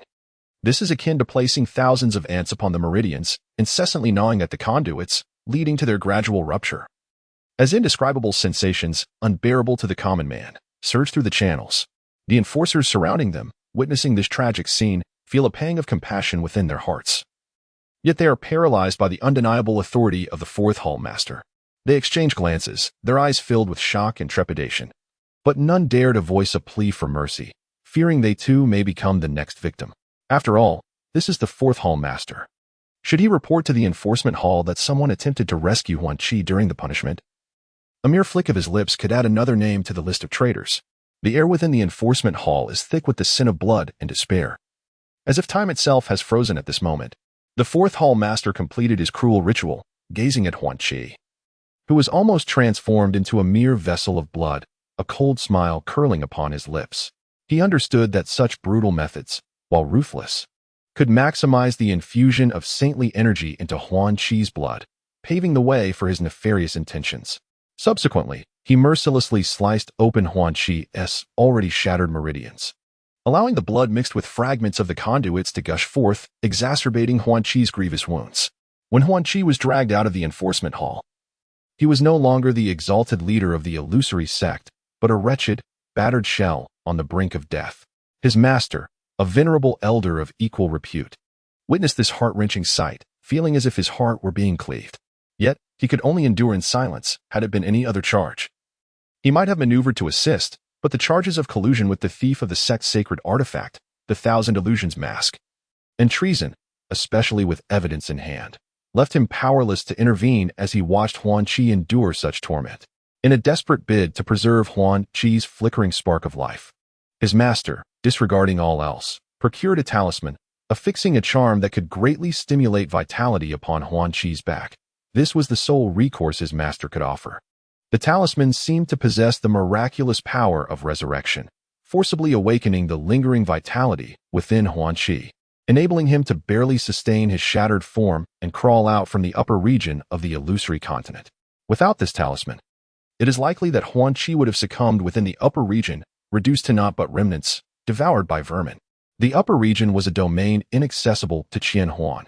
Even with the Qian Huan mask, entry would trigger detection by the grand formation laid down by the illusory sect, enveloping the entire upper region. Thus, rescue could only commence once Huan Qi had crawled out. In the outside world, due to the discretion of the law enforcement officials, the general populace regarded Huan Qi's injuries as quite normal. After all, it was merely a shattered meridian. This was already a considerable mercy. Ordinary disciples guilty of treason would have their spiritual roots extracted and be reduced to sources of energy for the illusory sect, their corpses discarded in the medicinal fields to serve as fertilizer. For Huan Qi, as the sect leader, to still be alive was deemed a rather fortunate outcome, and no one cared to inquire about the details of his punishment, leaving the matter to fade into obscurity. Subsequently, the talent of the Hall Master's grandson was refined by the purity of Huan Qi's blood, leading to a meteoric rise in strength. He single-handedly dominated the disciples of the Law Enforcement Hall and was even provisionally designated as the sect leader's training partner. The position of sect leader rotates every 20 years, with a training partner serving as a litmus test for the new leader. Should the training partner triumph over the sect leader, they would be further evaluated for their character and capabilities to determine if they could succeed the leader. However, such victories were exceedingly rare, for the sect leaders were always the elite among elites, impervious to the challenges posed by mere training partners. Meanwhile, Huan Qi's disciple, a young cultivator named Bai Fei, upon fortuitously learning of his master's plight, was overwhelmed with grief and indignation. He was astonished to uncover the depths of the conspiracy behind this incident and resolved to endure hardship, dedicating himself to relentless cultivation. At long last, the moment of opportunity arrived. During a grand competition among sects, Bai Fei skillfully harnessed the techniques imparted to him by Huan Qi, deftly manipulating the fluctuations of spiritual energy within his opponent. In the fleeting moment when the opponent's bloodline was obstructed and their spiritual energy became chaotic, Huan struck decisively, unleashing a variant of Huan Qi's renowned technique, the small array unification. Countless phantom formations coalesced at his fingertips, ultimately transforming into a brilliant beam of sword light that pierced through the opponent's defenses, culminating in a breathtaking counterattack. The technique of Huan Qi had never been documented within the entire Huan sect. Huan Qi's approach was founded on the ethereal realm's elusive method, enhancing his array-drawing capabilities through the integration of myriad formations. However, even at the pinnacle of his prowess, Huan Qi could only recall about 10 to 12 of the countless formations without resorting to the technique of transforming spiritual energy into memory fragments, which he stumbled upon by chance. In contrast, Bai Fei possessed a unique understanding of this art, gifted with an extraordinary memory. He excelled even further after being taught the technique of transforming spiritual energy into memory fragments by Huan Qi, enabling him to memorize thousands of formations. This exceptional talent led to his remarkable victory over the grandson of the fourth Hall Master. Following this battle, the name Bai Fei resounded throughout the Huan sect, and he was subsequently nominated as a candidate for the sect leader. This occurred 19 years after Huan Qi had been expelled from the sect. However, I have not come to reminisce, little Huan. My desires are of far greater significance.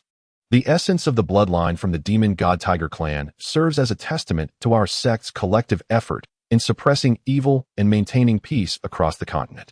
I am aware of the rarity of this item. After all, I was a key player in the extermination of 7 or 8 Earth Realm-level demon god tigers. I recognize the challenge in locating such a rarity, as there are no more demon god tigers for us to hunt. Nevertheless, I possess a tome that I am willing to exchange for my newly accepted disciple, Jiang Liunyan, though his true form is that of the dark demon god tiger. and not a direct descendant of the demon god Tiger, they share a common origin and the power of darkness. Huan Qi paused momentarily before continuing.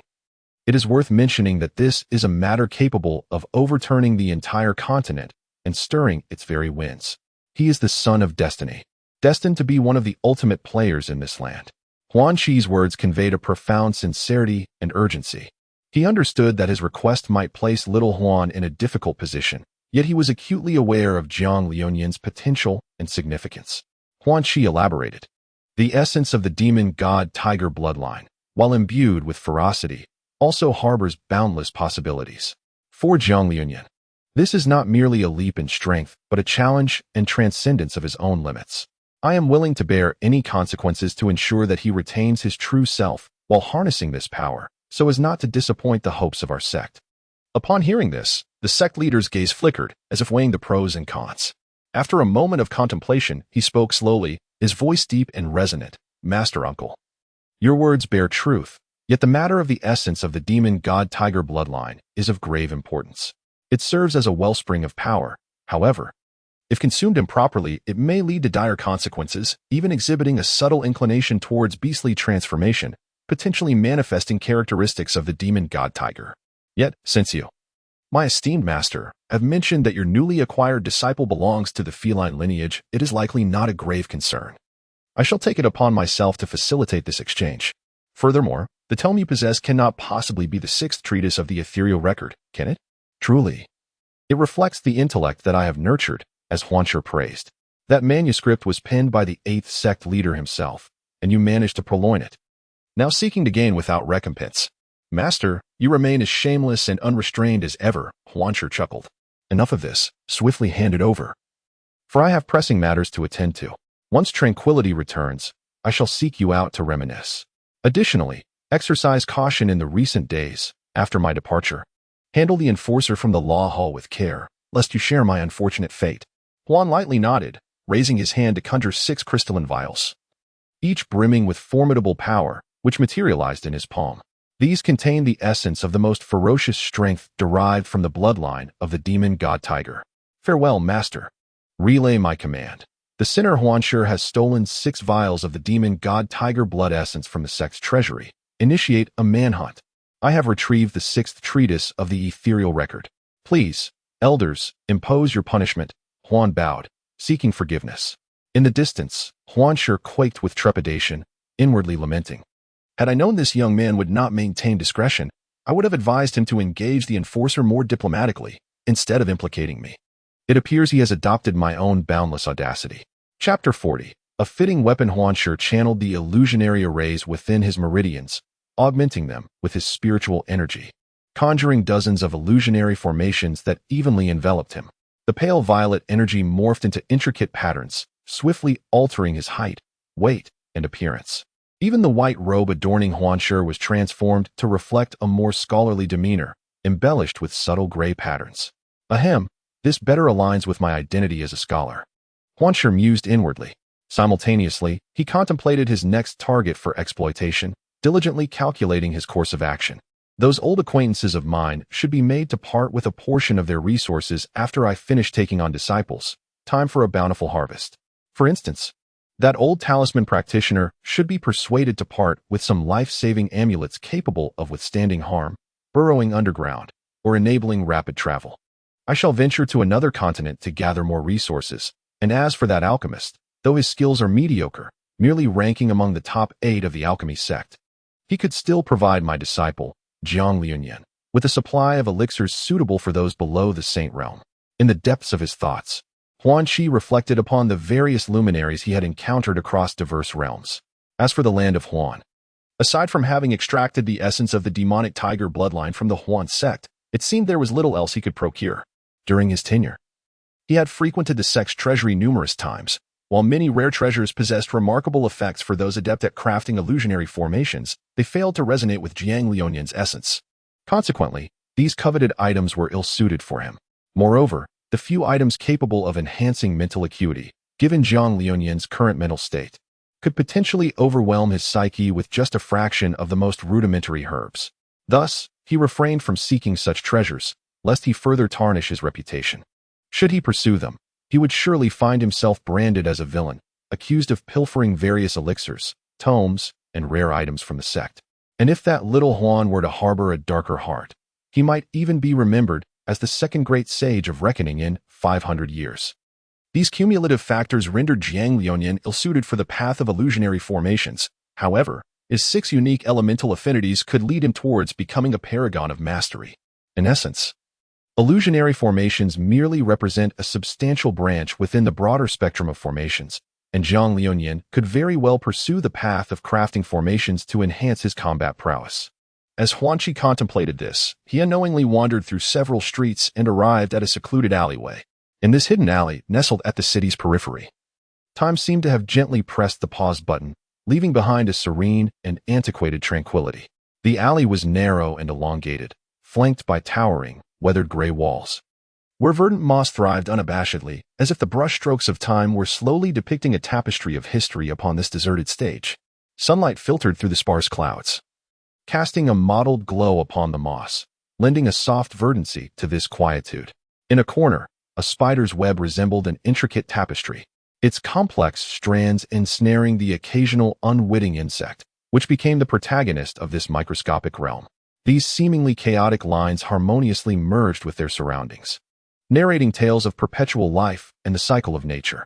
Beneath his feet, the bluestone cobblestones had weathered countless storms, becoming uneven and pockmarked. Each step upon them resonated with a gentle clatter, echoing the whispers of time and the melodies of history. These stones bore witness to the comings and goings of countless generations, encapsulating the beginnings, developments, and resolutions of myriad stories. Though aged and neglected, they exuded an indomitable spirit that evoked a sense of reverence.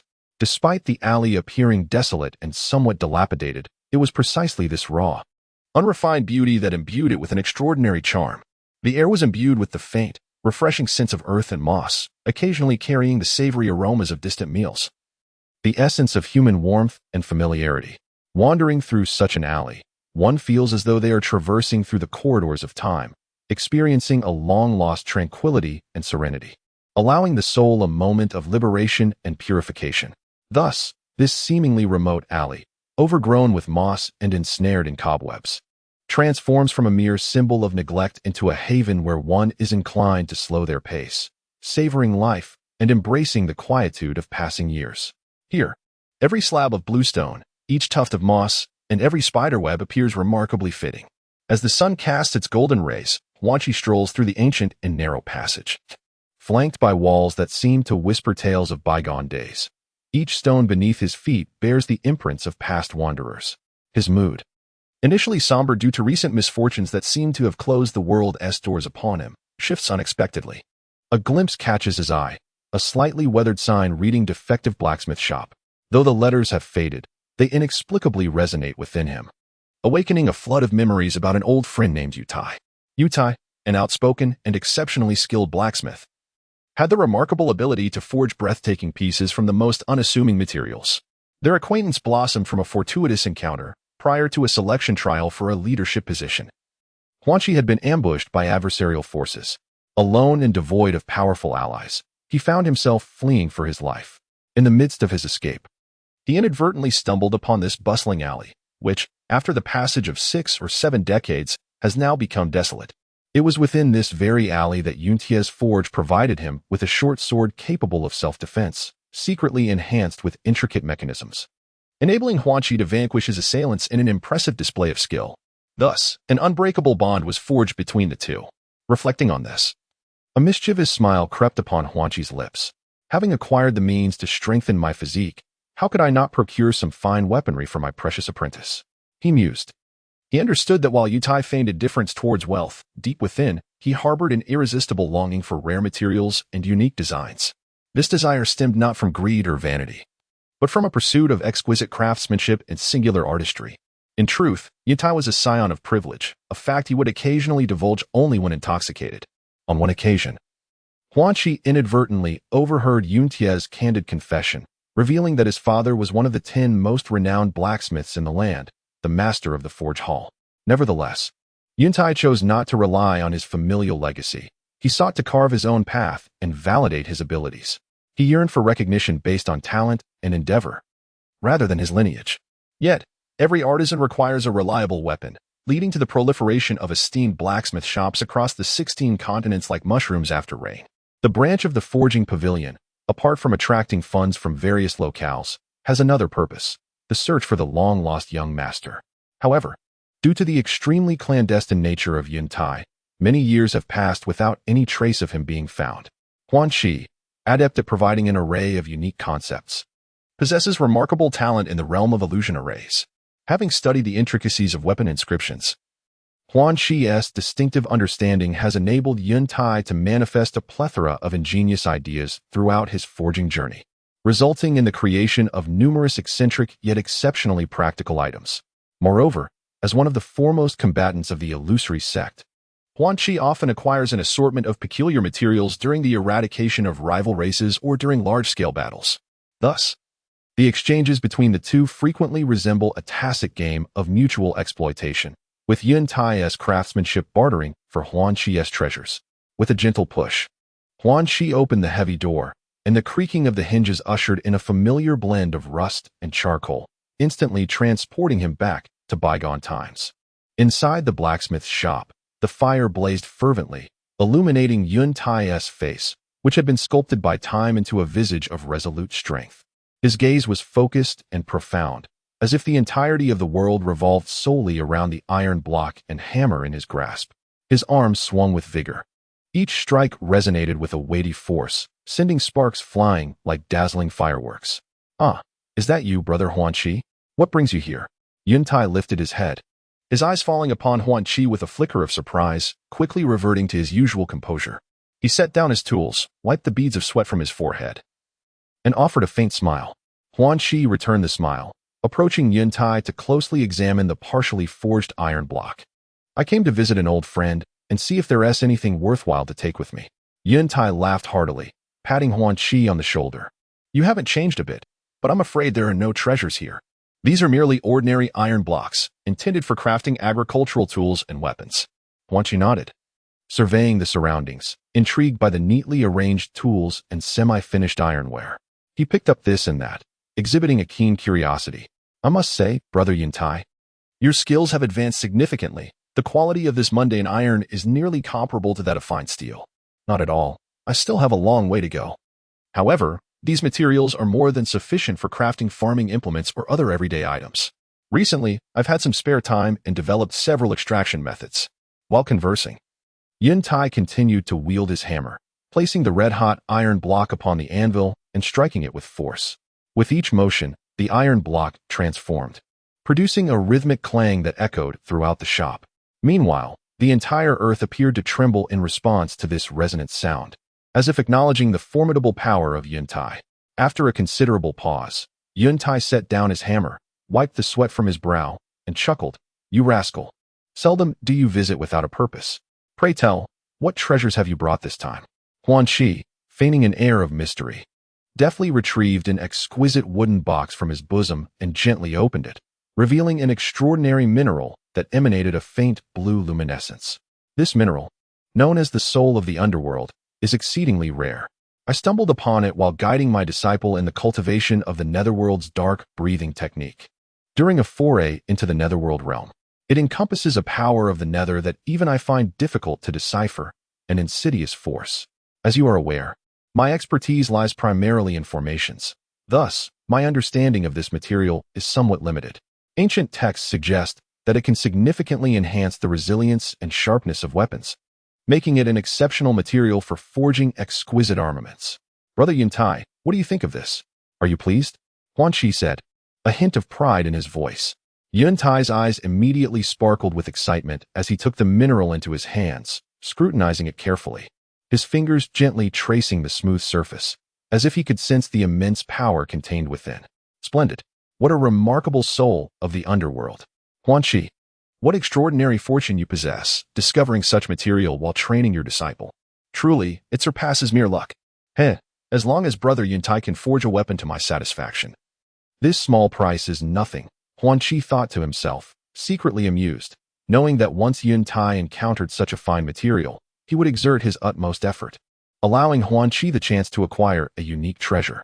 In the ensuing days, Yuntai devoted nearly all his time and energy to the crafting of this soul of the underworld. He labored day and night, conducting repeated experiments, striving to unearth every ounce of potential within the mineral. Meanwhile, Huan Qi seemed to have taken up residence in the blacksmith shop, musing that despite the prowess of his illusion array, should he encounter the Grand Elder, it would be disastrous. After all, the illusion sect was still pursuing him. Was he to throw his life away by venturing outside? Though Huan Qi remained there, he occasionally procured fine wines and delicacies to share with Yuntai, while spending the rest of his time observing, occasionally offering seemingly casual yet profoundly insightful suggestions. At last, on a tempestuous night, with the final resounding strike of the hammer, a long sword gleaming with shades of black and gray emerged. Its blade was slender yet resilient, extending over 4 feet, enveloped in a profound obsidian hue, as if it could devour all surrounding light, instilling a sense of dread. Dark violet demonic energy flowed along the blade, swirling as if alive, emitting a low and eerie wail, as though recounting endless grievances and curses. On either side of the sword's blade, ancient and twisted runes are intricately carved, their surfaces gleaming with an eerie green luminescence that emanates a formidable malevolence, potent enough to distort reality and manipulate the human heart. The hilt is forged from an enigmatic dark metal, cold and weighty, adorned with a massive black gemstone. Within the gem, an abyss seems to swirl, exuding an endless expanse of darkness and despair. The wielder of this sword becomes acutely aware of a seductive and corrosive force emerging from the depths of their soul, as if the entire world bows before them, casting aside all rules and moralities. Chapter 41. The transformation of the dark demon deity as Huan Qi embarked on the long and uncertain journey to the 3rd district of the illusory continent. Seeking to bestow favors upon her newly acquired disciple, Jiang Liuyan refrained from indulging himself within the bamboo grove. In Jiang Liuyan's heart, there lies not only a profound hatred for those who annihilated his clan, but also an intense yearning for the enhancement of his own abilities. The 2 texts bestowed upon him by Huan Qi serve as a mysterious key, imbued with an inexplicable allure and power, seemingly urging him to embark on a journey of exploration. They shine like a radiant beacon, illuminating his path forward while igniting a deep-seated desire within him for ascension to a more formidable realm. Among them, a particular tome titled The Dark Demon God Transformation piqued his interest immensely. This text, shrouded in mystery and fraught with peril, evoked a blend of excitement and perplexity within him. He found himself pondering the secrets concealed within its title. What transformations and challenges might it unveil? In his mind, the Dark Demon God Transformation emerged as an irresistible enigma, beckoning him to delve deeper into its mysteries. Each page he turned intensified the magnetic pull, compelling him to investigate its profound intricacies. Perhaps this tome would be the key to transcending his current limitations and ascending to elevated heights. Nonetheless, he recognized that mastering such an enigmatic discipline would not be a trivial endeavor. It would demand considerable effort and time. Yet, he remained undaunted. Upon receiving the Dark Demon God Transformation from Huan Qi, Jiang Liuyan was filled with anticipation. However, as he opened the ancient volume, he was somewhat disheartened to find that, despite its archaic cover, it did not emanate the aura of a legendary technique as he had expected. This led him to question whether the book was truly as powerful as Huan Qi had claimed. Nevertheless, upon returning to his abode, he resolved to meticulously study this enigmatic manuscript. As time passed, he became increasingly engrossed, gaining a deeper comprehension of the methods it delineated. To his astonishment, he discovered that the cultivation techniques described within were unique and intricate, encompassing various domains and skills. These methods demanded not only exceptional insight and perseverance, but also a profound understanding of both body and mind. Each page unfolded like a new universe, broadening his horizons. Jiang Liuyan began to realize that this book might harbor immense potential, requiring merely more time to explore and comprehend. Thus, he resolved to thoroughly investigate this discipline, seeking its hidden truths, with the hope of garnering strength and evolving into a true powerhouse. The cultivation path it described transcended conventional practices. It was not merely about the accumulation of power, but rather the ultimate pursuit of a delicate balance among the elements. To reach the pinnacle of cultivation, wielding a power capable of shaking the very heavens and the earth, devoid of any adverse effects, is undoubtedly a rarity within the realm of cultivation. Among the known extraordinary techniques, only the supreme arts of the immortal martial continent, such as the netherworld dark breath technique, the carefree wind shadow technique. The holy radiance illuminating scripture, the netherworld demon sound spell, the purple lightning storm technique, the fiery blaze incineration record, the time-space flow scripture, the void star escape technique, the illusory realm ethereal technique, and the 100 solutions of poison, among others, boast this remarkable characteristic, free of even the slightest side effect. In contrast, other second-tier techniques invariably present a myriad of minor issues, often exhibiting glaring deficiencies to varying degrees. Thus, when Jiang Liuyan beheld the immense potential and radiant prospects embodied in this technique, an overwhelming surge of ecstasy welled up within him. He yearned to experience firsthand the transformative changes this extraordinary art promised and, without hesitation, seated himself upon his bed, ready to embrace the challenge of his inaugural night of cultivation. However, as he endeavored, filled with hope and guided by the technique's instructions, to summon his quintessence of elemental energy for practice, he was startled to discover that he was unable to cultivate this art, given his mastery over the elements.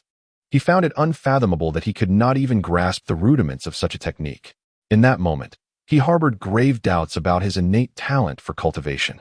Yet, he soon realized that the issue did not stem from a deficiency in his elemental control, but rather from other underlying reasons. He discerned that his 5 elemental energies, under the framework of the dark demon transformation, appeared utterly discordant. The conflicts and repulsions among them surged within him like turbulent winds, violently battering his body and soul. Each attempt to merge them ignited a fierce energy storm, threatening to rend his being asunder. This agony intensified with his deepening comprehension of the technique. The text explicitly stated that to master this art, one must achieve a balance among the 6 elements. In other words, the absence of any one element would be akin to missing a crucial piece of a puzzle, potentially causing the entire system to collapse. Yet, he possessed only 5 elemental energies, and no amount of effort could bridge this gap. This realization plunged him into profound despair, as he understood that no matter how hard he tried, he would never truly grasp this unparalleled divine skill. The intertwining of wind and thunder, which ought to represent the most ferocious amalgamation of forces in the cosmos, manifested within Jiang Liuyan as chaotic and disordered, lacking the essential equilibrium. The lightness and agility of the wind element endeavored to guide the ferocity of the thunder element, yet often found itself powerless, only to be rebuffed in return. The thunder's intensity, devoid of the wind's effective guidance, spiraled into uncontrollable danger, threatening to tear apart his fragile meridians at any moment. The forces of darkness and evil are inextricably intertwined, each supporting and restraining the other.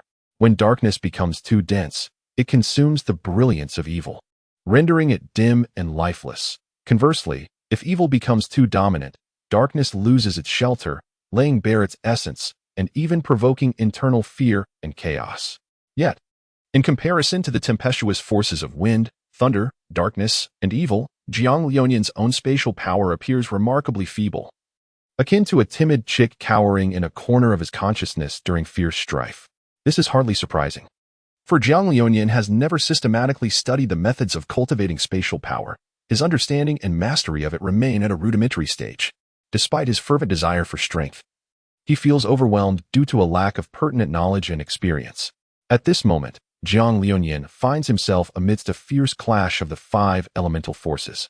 His spiritual river seemingly stirred by a tempest, tumultuous waves crashing within.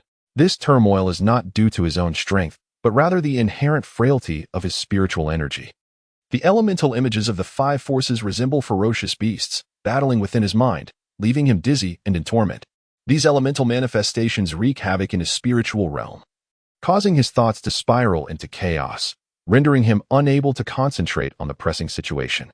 His own spiritual power, akin to a fragile boat, teeters on the brink of being engulfed by the surging ocean. Faced with such dire straits, Jiang Liuyan musters every ounce of strength to resist, striving to stabilize his mental state and seek a solution to his predicament. In the dim and serene confines of Jiang Liuyan's meditation chamber, flickering candlelight casts its glow upon the ancient wooden bed at the center, where he sits with closed eyes, legs crossed, his expression contorted. Surrounded by a tumultuous whirl of multicolored elemental energy, thunder's fury, the chill of evil, the sharpness of wind blades, and the pitch blackness of darkness, all intertwining to create an apocalyptic tableau. His spiritual force gallops like a wild stallion within his sea of consciousness, each collision accompanied by excruciating pain, as if his very soul were being torn asunder. In this moment of life and death, a silvery moonlight spills through the window, and a delicate white figure gracefully leaps in, the ethereal white cat. A constant companion of Huan Qi, imbued with extraordinary spirit. Its eyes shimmer with wisdom, its steps light yet resolute, each footfall seemingly in sync with an invisible rhythm. Jiang Liuyan, awaken. The voice of the white cat does not resonate audibly. Instead, it penetrates Jiang Liuyan's tumultuous thoughts through a subtle telepathic connection, cleansing his restless soul like a pure spring. This voice is gentle yet firm, imbued with an irresistible power. The white cat nimbly leaps onto the wooden bed. Its soft tail, a sinuous serpent, precisely landing upon several hidden acupoints on Jiang Liuyan's body. These acupoints serve as conduits between the human form and the natural elements.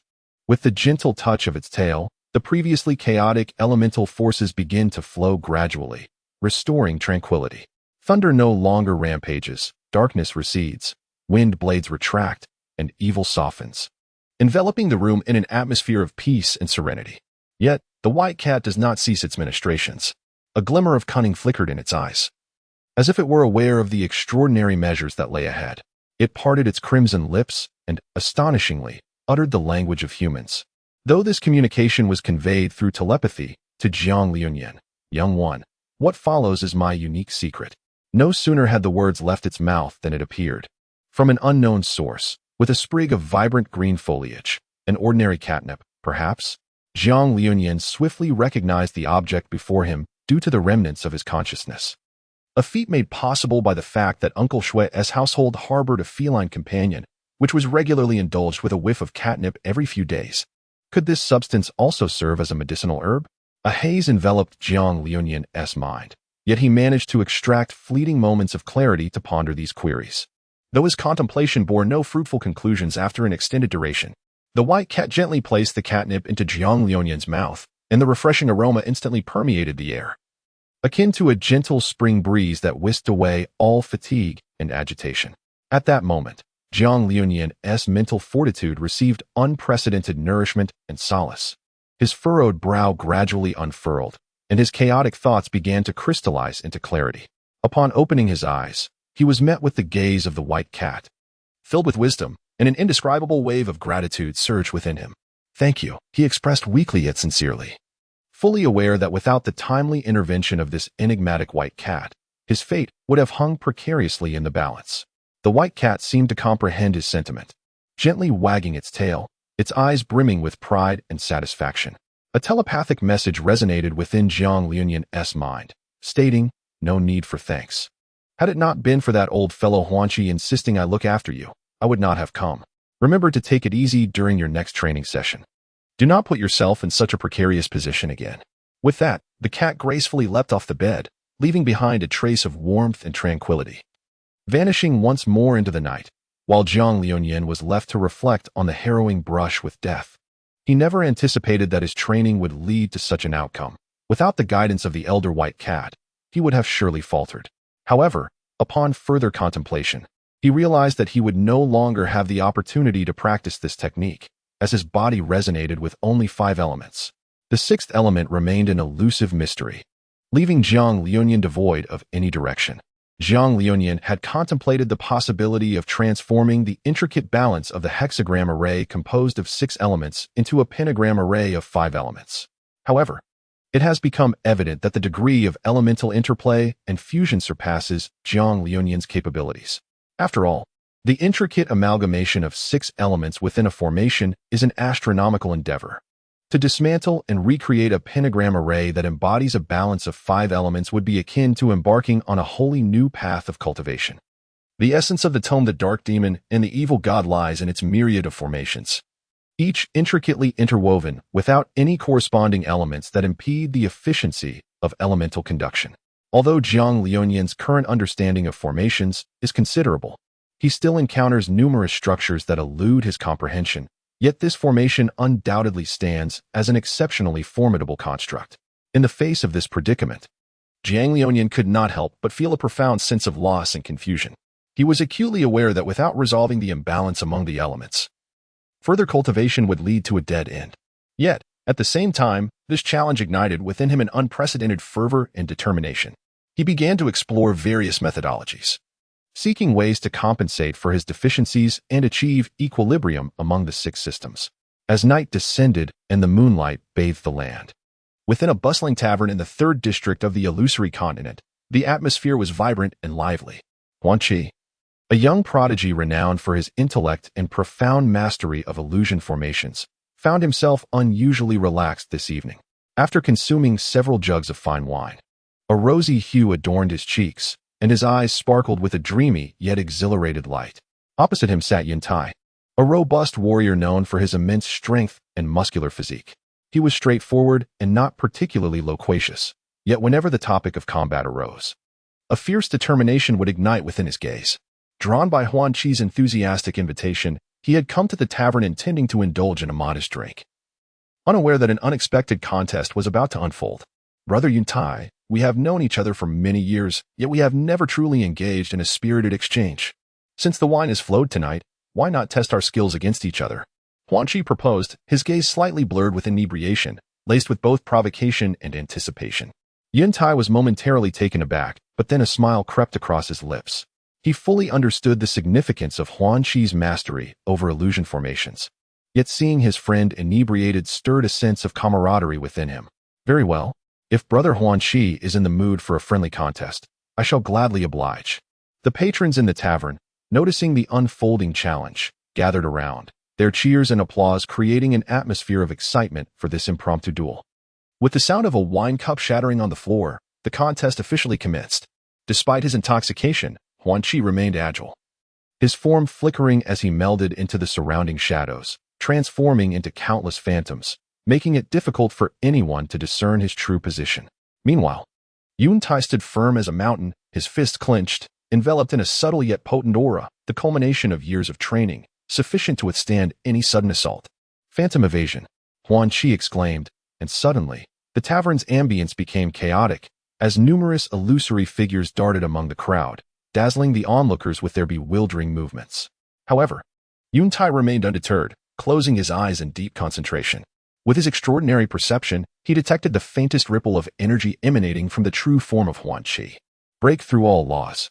Yuntai suddenly opened his eyes, unleashing a thunderous roar as he propelled himself forward like a cannonball, aiming directly at Huan Qi's true essence. His fists, imbued with overwhelming power, seemed to tear through the very air around him.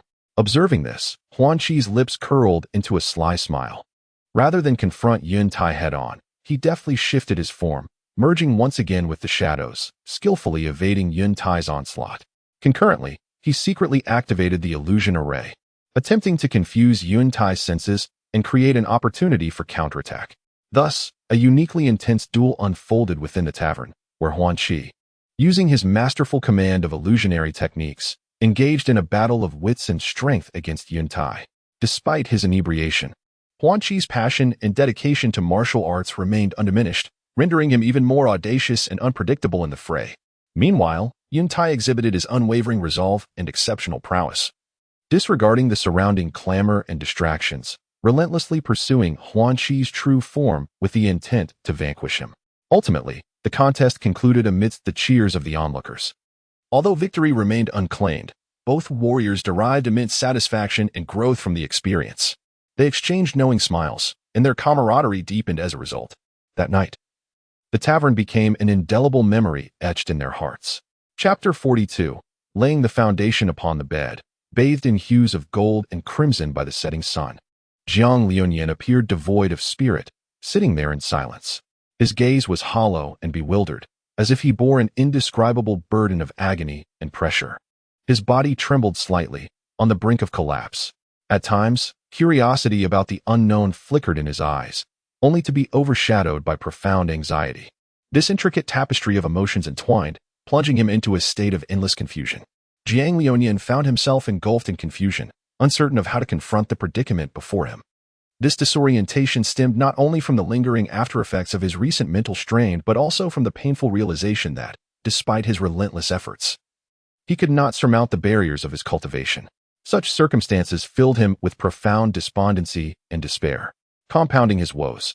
His attempts to harness the 5 elemental forces in his practice had resulted in a backlash, leaving him with a heavy heart, questioning whether he was truly suited for the path of cultivation. In that moment, Jiang Liuyan felt akin to a lost bird trapped in darkness, unable to discern the way back home. His heart was a tumultuous sea of contradictions and struggles, and he was at a loss for how to emerge from this shroud of uncertainty. Deep down, he understood that had he not been in such a fragmented state of mental acuity, the overwhelming power of catnip would have wreaked havoc upon his consciousness, potentially obliterating his journey of cultivation. Yet, it was precisely because the 5 elemental energies had shattered his mental ocean that he unexpectedly gleaned new insights, leading to an unprecedented nourishment and restoration of his psyche. Much like encountering a life-giving rain in a parched desert, his tree of life began to flourish with newfound vitality. Jiang Liuyan gently caressed the cover of the ancient tome, the Dark Demon Evil God Transformation. The techniques recorded within this ancient text ignited a fervent desire within him to cultivate its teachings.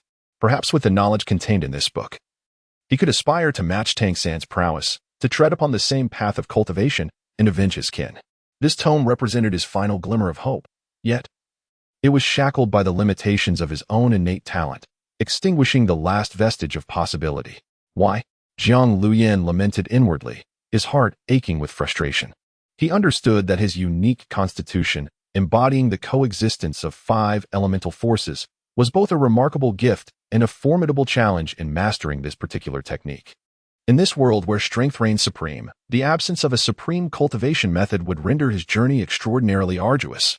To illustrate, within his body resided the elements of wind and thunder, 2 of the most ubiquitous forces of nature. Yet, the pinnacle techniques for these elements were firmly held within the Wind God's Tower on the Wind Continent and the Thunder Valley on the Thunder Continent, both of which were regarded as forbidden zones. It was said that a millennium ago, the techniques for these elements were not nearly as scarce as they are today. However, following the emergence of 2 holy sons from the Wind and Thunder continents, a significant shift occurred. They proclaimed their intent to consolidate all practitioners of wind and thunder, encompassing not only humans but also demonic beasts, malevolent spirits, and even elemental beings of non-human nature. The consequence? Over the millennium that followed, the entire realm of Xianwu's 16 continents has witnessed an almost complete disappearance of individuals possessing both wind and thunder elements. Why did this happen? It turned out that these practitioners were forcibly assimilated into the 2 continents. As for the cultivation methods circulated in other lands, they could only be considered of mediocre or even inferior quality.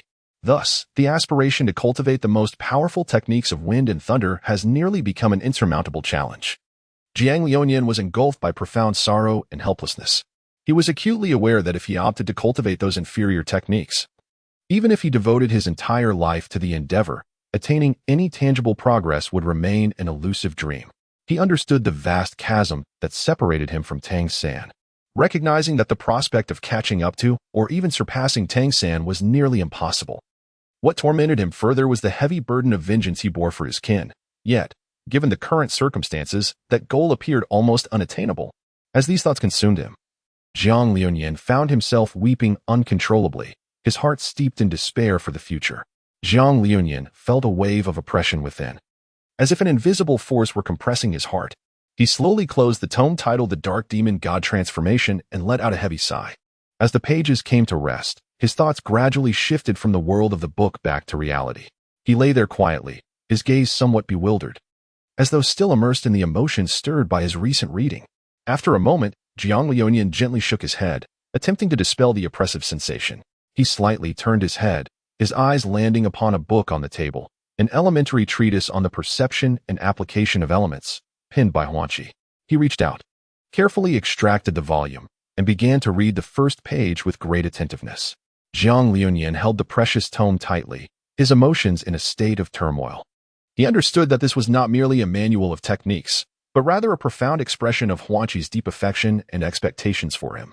With gratitude, he gazed upon the book, as if he could sense Huanqi, during the stillness of night, lighting the oil lamp, intently attuning to the elemental forces while meticulously practicing the techniques, inscribing these invaluable experiences with utmost care. Each character was forged from Huanqi's dedication and passion, and this profound sentiment stirred a deep sense of emotion within Jiang Liuyan. Jiang Liuyan gently turned the pages of the book, his gaze lingering on the dense annotations beside him. These notes were both meticulous and comprehensive, addressing various scenarios he might encounter along with their corresponding responses. Whether it pertained to the sensations of elemental power, methods of attraction or absorption, or guidance on how to react should certain situations arise, every potential experience was thoughtfully articulated. Huanqi generously shared her insights and experiences with Jiang Liuyan, leaving no detail unexamined. Each annotation resonated with profound care, enveloping him in a warmth that was deeply comforting. Jiang Liuyan understood well that these notes would not only enhance his comprehension and mastery of the techniques but also spare him from numerous detours and perils. It could be said that this book represented the culmination of Huanqi's cultivation wisdom, the distillation of a lifetime's journey of a grandmaster within the realms of heaven and earth, laid bare before him. As he read, tears welled in his eyes, reflecting the profound loss of his kin, who had suffered grievous casualties, all but annihilated. Yet here was his master, Huanqi, extending such care towards him. In that moment, Jiang Liuyan silently vowed to treat Huanqi with the same devotion he would offer his own family, resolute in his determination not to betray the expectations she had for him. As Jiang Liuyan rose abruptly, he directed his spiritual energy inward to introspect his own body, simultaneously channeling his elemental power to commence the operation of his soul force.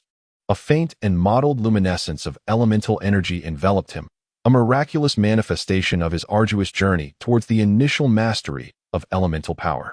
However, this joy was fleeting, for as he delved deeper into the cultivation technique bestowed by Huanqi, a more vast and profound world gradually unfolded before him. The 5 Qi Sealing Yuan technique, an esteemed scripture passed down through generations of the Dark Demon Tiger clan, is remarkable not only for its supreme control over elemental forces, but also for its perfect harmony with the practitioner's own bloodline and meridians, as if tailor-made for this lineage. In contrast, while Huanqi's technique is equally profound, it carries an ethereal quality that transcends the mundane and directly points towards the path of celestial martial arts. The trajectory of its elemental energy operates in stark divergence from the 5 Qi Sealing Yuan technique, akin to 2 parallel lines that seldom intersect. Faced with such disparities, Jiang Liuyan did not falter. Instead, it ignited his indomitable spirit. He understood that to establish himself in the formidable and rule-bound realm of celestial martial arts, and even to pursue the elusive pinnacle of martial prowess, he must break conventions and embrace challenges. Consequently, he resolutely chose to recultivate Huanqi's technique, embarking on a path fraught with uncertainty and trials, yet brimming with infinite possibilities. For Jiang Liuyan, the process of cultivation became a dual honing of body and mind. He needed to relinquish his past reliance on the 5 Qi Sealing Yuan technique, starting anew, gradually sensing and adapting to the transformations brought forth by the new technique. Each time he guided the elemental energy through his meridians, it felt as though he were slicing through long-established barriers with a sharp blade, painful yet imperative to endure. He had to meticulously expand his previously narrow meridians to accommodate the more potent elemental forces, while precisely aligning with his acupoints to ensure that every strand of elemental energy landed accurately in its designated position, maximizing its efficacy. This process was long and arduous. Jiang Liuyan's body often trembled under the immense pressure, as sweat and tears blurred his vision. Yet, the thought of surrender never crossed his mind, for he knew that only through such suffering and refinement could he truly metamorphose into a formidable being capable of standing tall amidst the throngs of the celestial martial realm. As time progressed, Jiang Liuyan's body gradually acclimated to the modus operandi of the new technique. His meridians grew more resilient and expansive, and his acupoints became increasingly sensitive and precise. When he once again channeled the elemental energy, it was no longer the feeble and mottled force of before, but rather a surging torrent, vibrant with unprecedented strength and vitality. In that moment, Jiang Liuyan realized he had taken a significant step towards the pinnacle of martial arts. With his deepening cultivation of Huanqi's technique, it was as though he had opened a gateway to an entirely new realm. The trajectory of elements within him has been utterly reshaped, no longer adhering to the previous rigid and methodical patterns, but instead becoming fluid and dynamic, akin to streams converging into rivers, rushing forth into the sea, imbued with an eternal vitality. This transformation has not only resulted in a qualitative leap in his elemental power, but also achieved an unprecedented quantitative growth. Previously, Jiang Liuyan's process of absorbing elemental energy resembled delicately sipping from an endless, unfathomable chalice of water with a slender straw, cautiously drawing forth the faintest drizzle from the vastness of the external world. Each strand and wisp of elemental energy appeared precious and rare, necessitating considerable time and effort to capture and merge. However, following the change in his cultivation method, everything has become entirely different. It is as though he has acquired an immense funnel, wide enough to effortlessly draw in primal forces from all directions. This surge of energy rushes in like a tidal wave, continuously flooding his body, nourishing every inch of his skin and every meridian, allowing his elemental power to expand rapidly, growing so formidable that even he is astonished. The benefits of this transformation are countless. When Jiang Liuyan turned inward, integrating his current data into his mental faculties, he discovered that he could manipulate elemental power in battle with newfound freedom, whether for aggressive strikes or defensive shields, exhibiting a potency several times greater than before. His techniques have become more ferocious, his speed as swift as lightning, and his precision is astonishing, often defeating opponents before they have a chance to react. Furthermore, due to the significantly enhanced efficiency of absorbing elemental energy, his recovery capabilities have experienced a qualitative leap. In the heat of battle, even when suffering severe injuries, he can swiftly assimilate surrounding elemental forces to mend damaged bodily tissues, rapidly restoring his combat efficacy and re-engaging in the fray. Moreover, the excellence of this cultivation method brings not only an enhancement of strength but also an expansion of Jiang Liuyan's mindset and perspective. Through practicing this method, he has begun to comprehend the mysteries of elemental power and how to harmonize with the forces of nature. This newfound understanding not only makes him more adept in combat but also teaches him to respect and align with nature, thereby allowing him to integrate more seamlessly into the world. Additionally, as his strength continues to grow, Jiang Liuyan gradually realizes the paramount importance of one's mindset for a cultivator. Only by possessing unwavering belief and indomitable spirit can one maintain composure and forge ahead in the face of adversity. Cultivating such a mindset requires ongoing refinement and accumulation. It cannot be achieved instantaneously. Therefore, he resolves to diligently continue his cultivation in the days to come, perpetually enhancing his mindset and perspective to achieve even greater breakthroughs. Jiang Liuyan's comprehension of the elemental forces has deepened profoundly, even surpassing that of Huanqi. He has begun to realize that true strength is not merely contingent upon the quantity of power one wields, but rather on the artful application of such power. Moreover, a profound understanding of the laws of nature and the truths of the universe is of paramount importance. This profound awareness has laid a solid foundation for Jiang Liuyan's future path of cultivation. Meanwhile, on the continent of illusion, Huanqi, in a state of inebriation, wielded the already forged evil curse abyss sword towards the heavens, contemplating that it would be fitting to test the sword on behalf of her disciple. With exclamations of "What a magnificent sword! Truly magnificent!" echoing from her lips, she reveled in the moment. Chapter 43. The Necklace.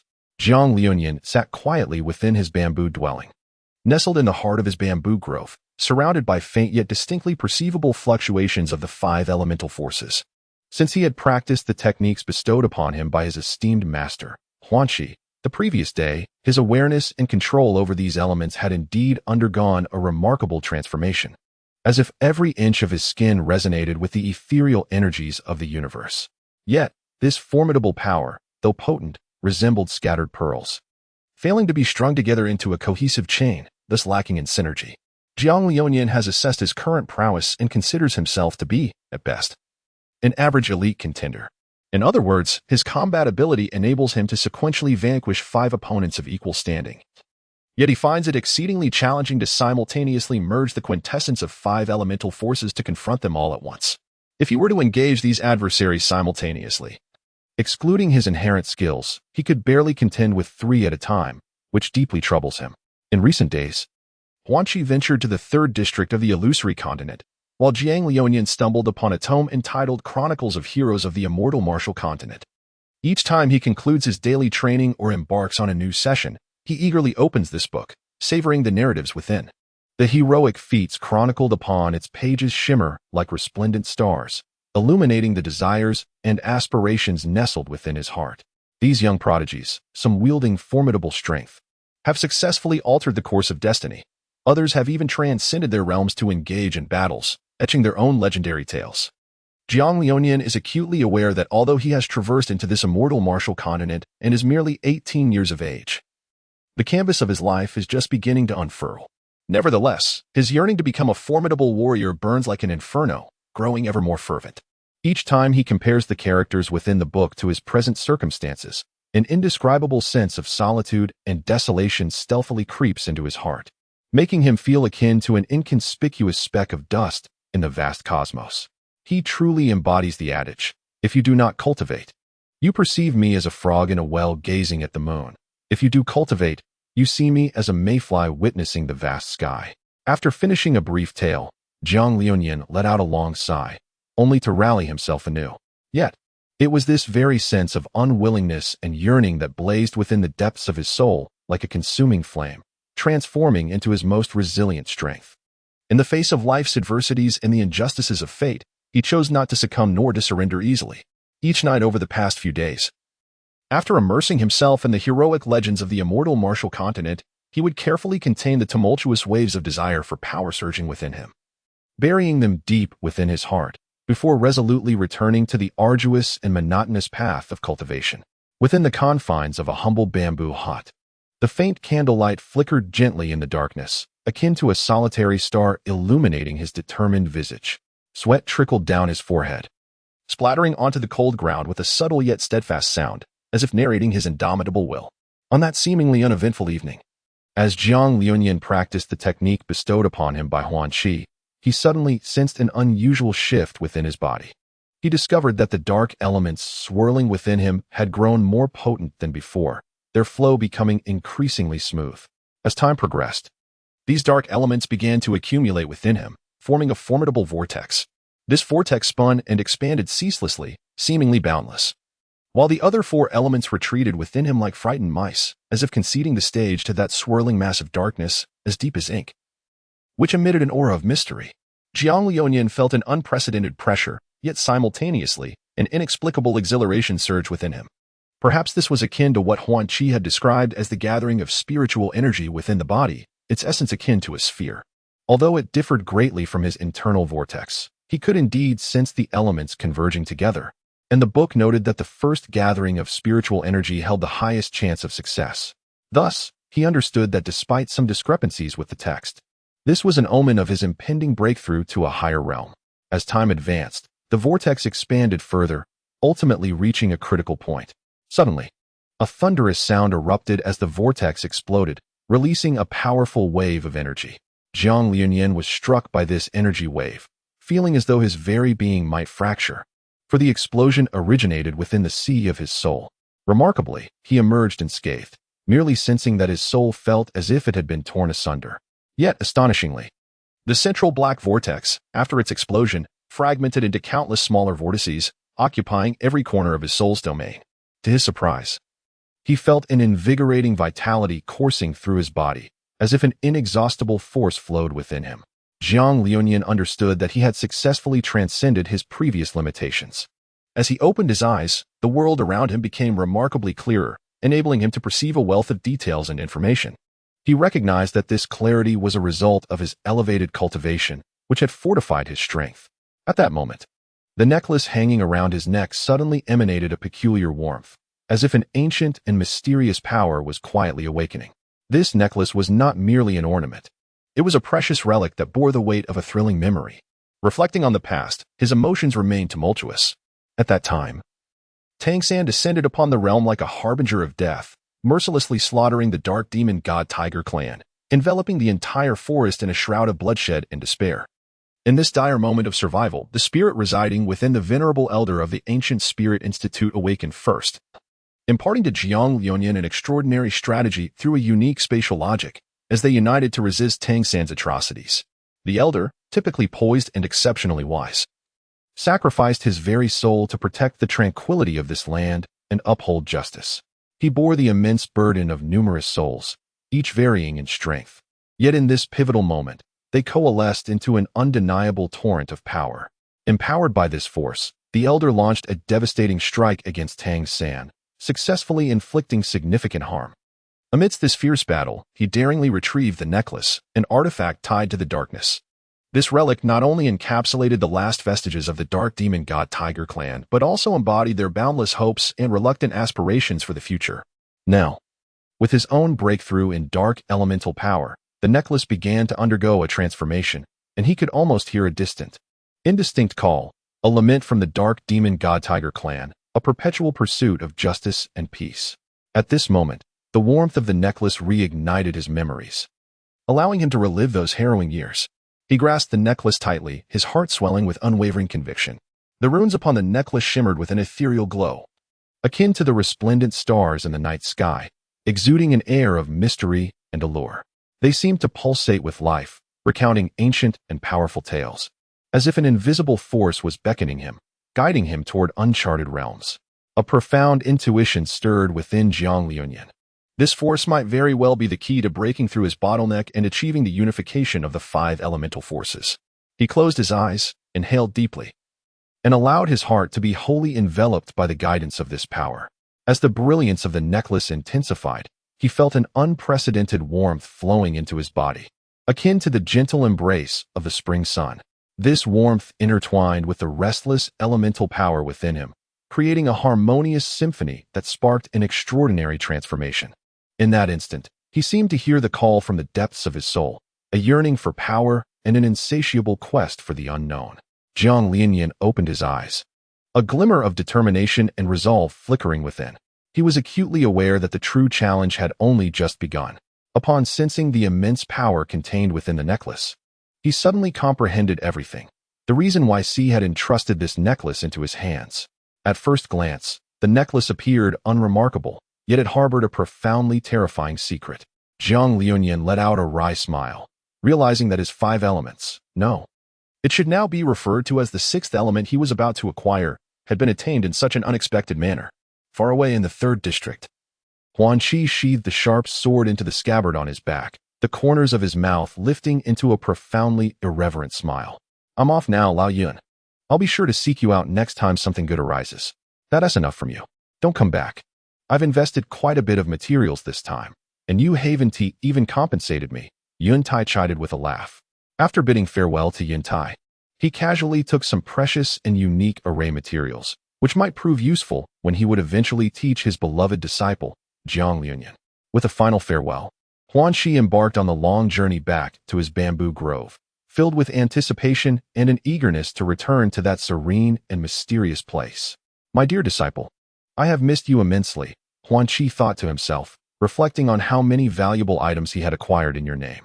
Chapter 44. The Past of Another Time and Space. C, an entity endowed with extraordinary wisdom, stands as one of the few remaining members of the Dark Demon Evil God Tiger clan, aside from the soul ring associated with Tang San's martial spirit.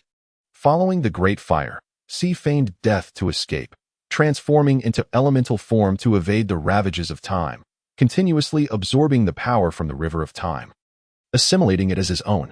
The secret realm of the Dark Demon Evil God Tiger itself is a vast and complete fragment of space.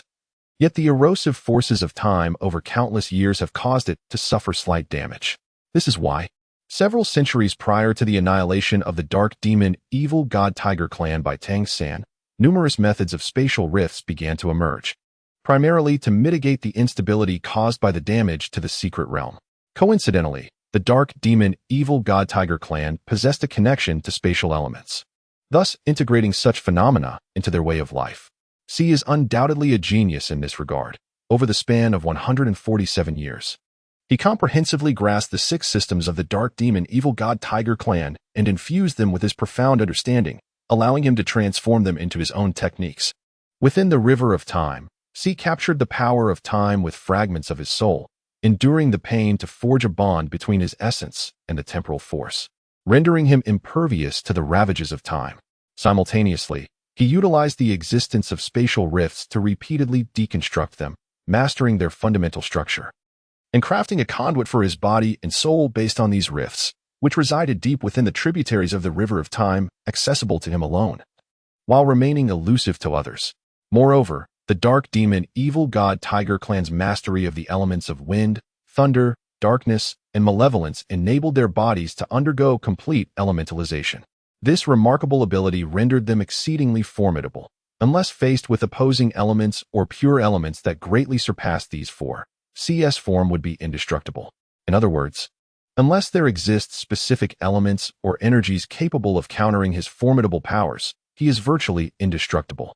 Thus, C possesses an almost invincible defense mechanism, granting him a distinct advantage in combat, utilizing his profound yet subtle understanding of space and time.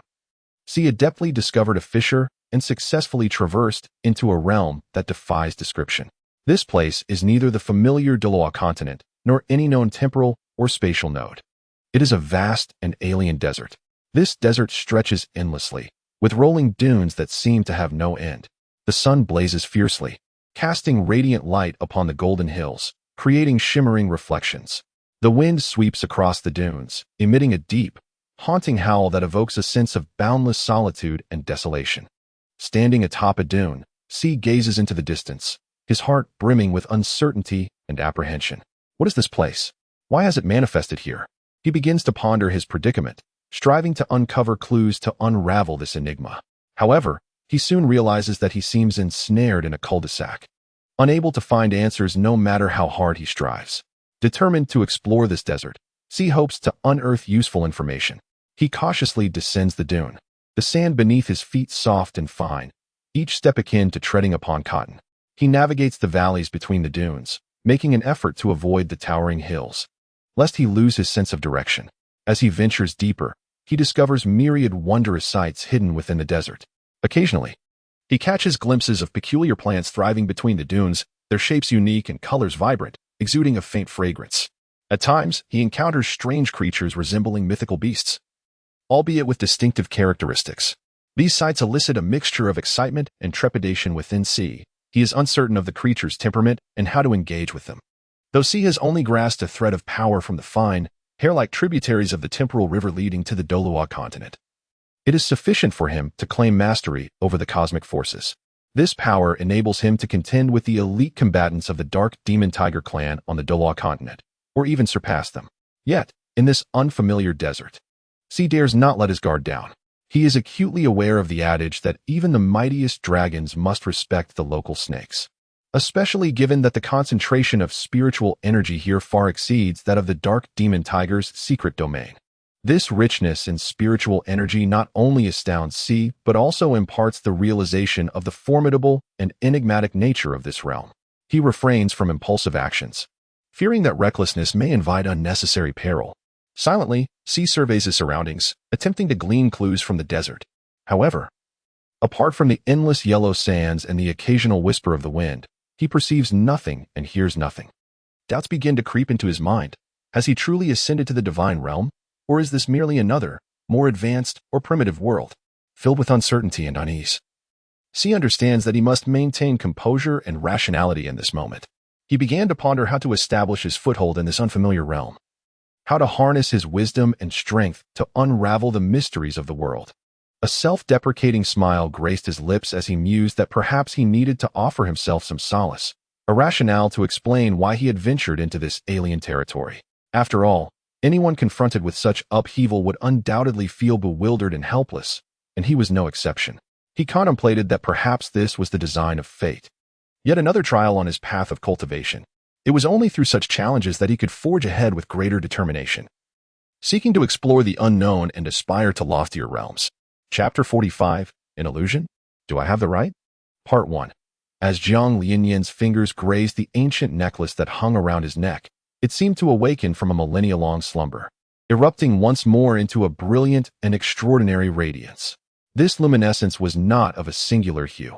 Rather, it fractured into three distinctly different glows, enveloping him tightly as if bound by three invisible chains. A sudden spasm gripped Jiang Lianyan's heart, as an overwhelming sense of unease surged within him, akin to a dark cloud enveloping his spirit. He could not help but chastise himself for his carelessness. He should have been vigilant to perceive the abrupt change and adequately prepared in advance.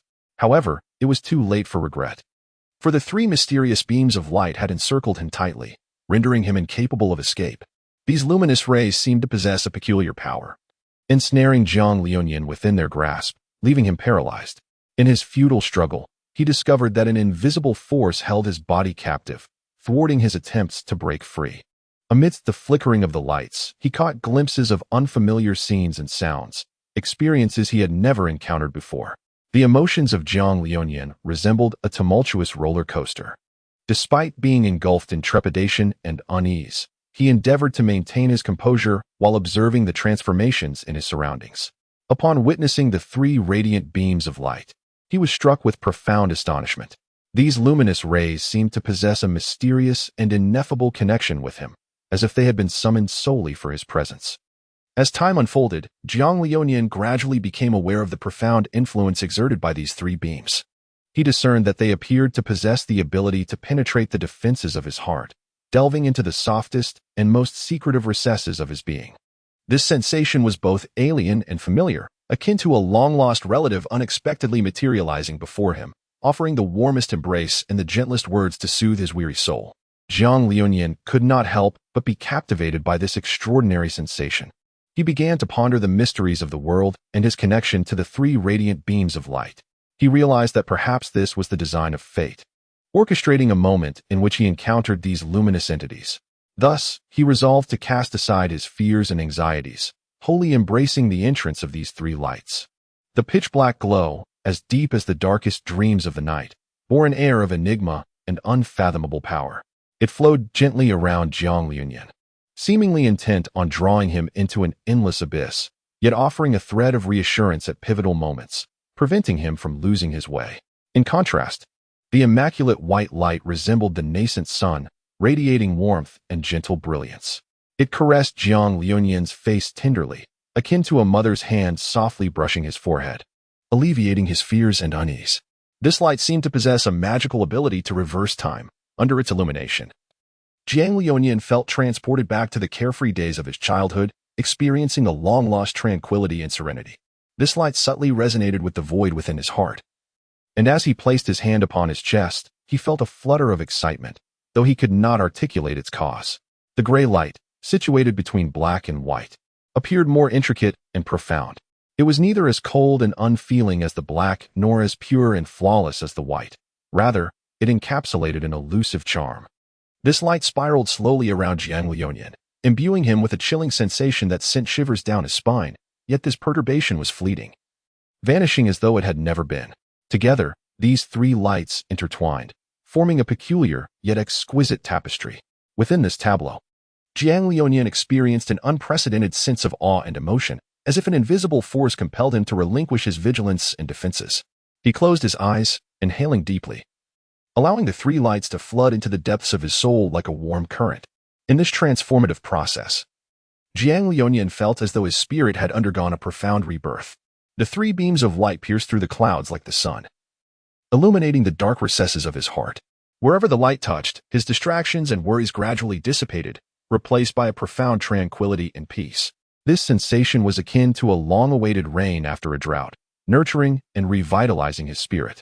As the light seeped in, Jiang Liuyan experienced an unprecedented surge of power rising within him. This force did not emanate from the external world, but rather arose from a deep awakening within. It resembled a blazing flame, igniting his passion for life and pursuit of purpose. It seemed to reveal to him the primal and formidable essence of his ancestors, the ancient dark demon god-tiger clan, leaving him utterly astonished. Simultaneously, the three beams endowed him with extraordinary wisdom, granting him insight into the very essence of all things, allowing him to comprehend the mysteries that had once confounded him. This wisdom allowed him to perceive the entirety of existence, transcending mere superficial appearances. He commenced a profound contemplation of life's meaning and value, seeking his own purpose and direction. Jiang Liuyan was immersed in this extraordinary experience, acutely aware of the transformations and growth within himself. This was merely the influence of three radiant beams surrounding him, which had only penetrated his being to a slight extent. As the light deepened, Jiang Liuyan gradually perceived the changes occurring within his body. His muscles became more resilient and powerful, while his bones hardened as if forged from iron. Waves of formidable strength surged within him, as if poised to unleash astonishing might at any moment. Simultaneously, his mind sharpened with exceptional clarity, as if he could detect the faintest ripples and shifts in the world around him. Yet, this power came at a considerable cost. Even the slightest infusion of light into Jiang Liuyan's body brought him excruciating pain. After all, In this world, all things are governed by the principle of equivalent exchange. To gain strength, one must pay a price. As the luminous energy delved deeper and intertwined within him, Jiang Liunian experienced unprecedented agony and torment. The minuscule fragments of the three beams collided and intertwined within him, threatening to rend him asunder. Even this small portion inflicted such suffering that thoughts of surrender flitted through his mind, yet he gritted his teeth, enduring the inner turmoil and fear, striving to maintain his composure and clarity. In the distance, a pristine white cat lay quietly on a branch, its eyes resembling deep, tranquil lakes. Through the layers of leaves, it observed everything within the house. There, Jiang Liunian writhed in pain, his body contorted beyond recognition, as though possessed by a malevolent spirit. The white cat sighed deeply, filled with a sense of helplessness and sympathy. Was this what they called inheritance? It pondered silently, its gaze revealing a hint of confusion and concern. It seemed bewildered by this power, yet unable to discern a solution to the predicament. The cat understood that Jiang Liunian was undergoing a formidable trial, one that required him to confront the fears and anguish within his very soul in order to truly harness this immense power. However, for Jiang Liunian, this undoubtedly represented a monumental challenge.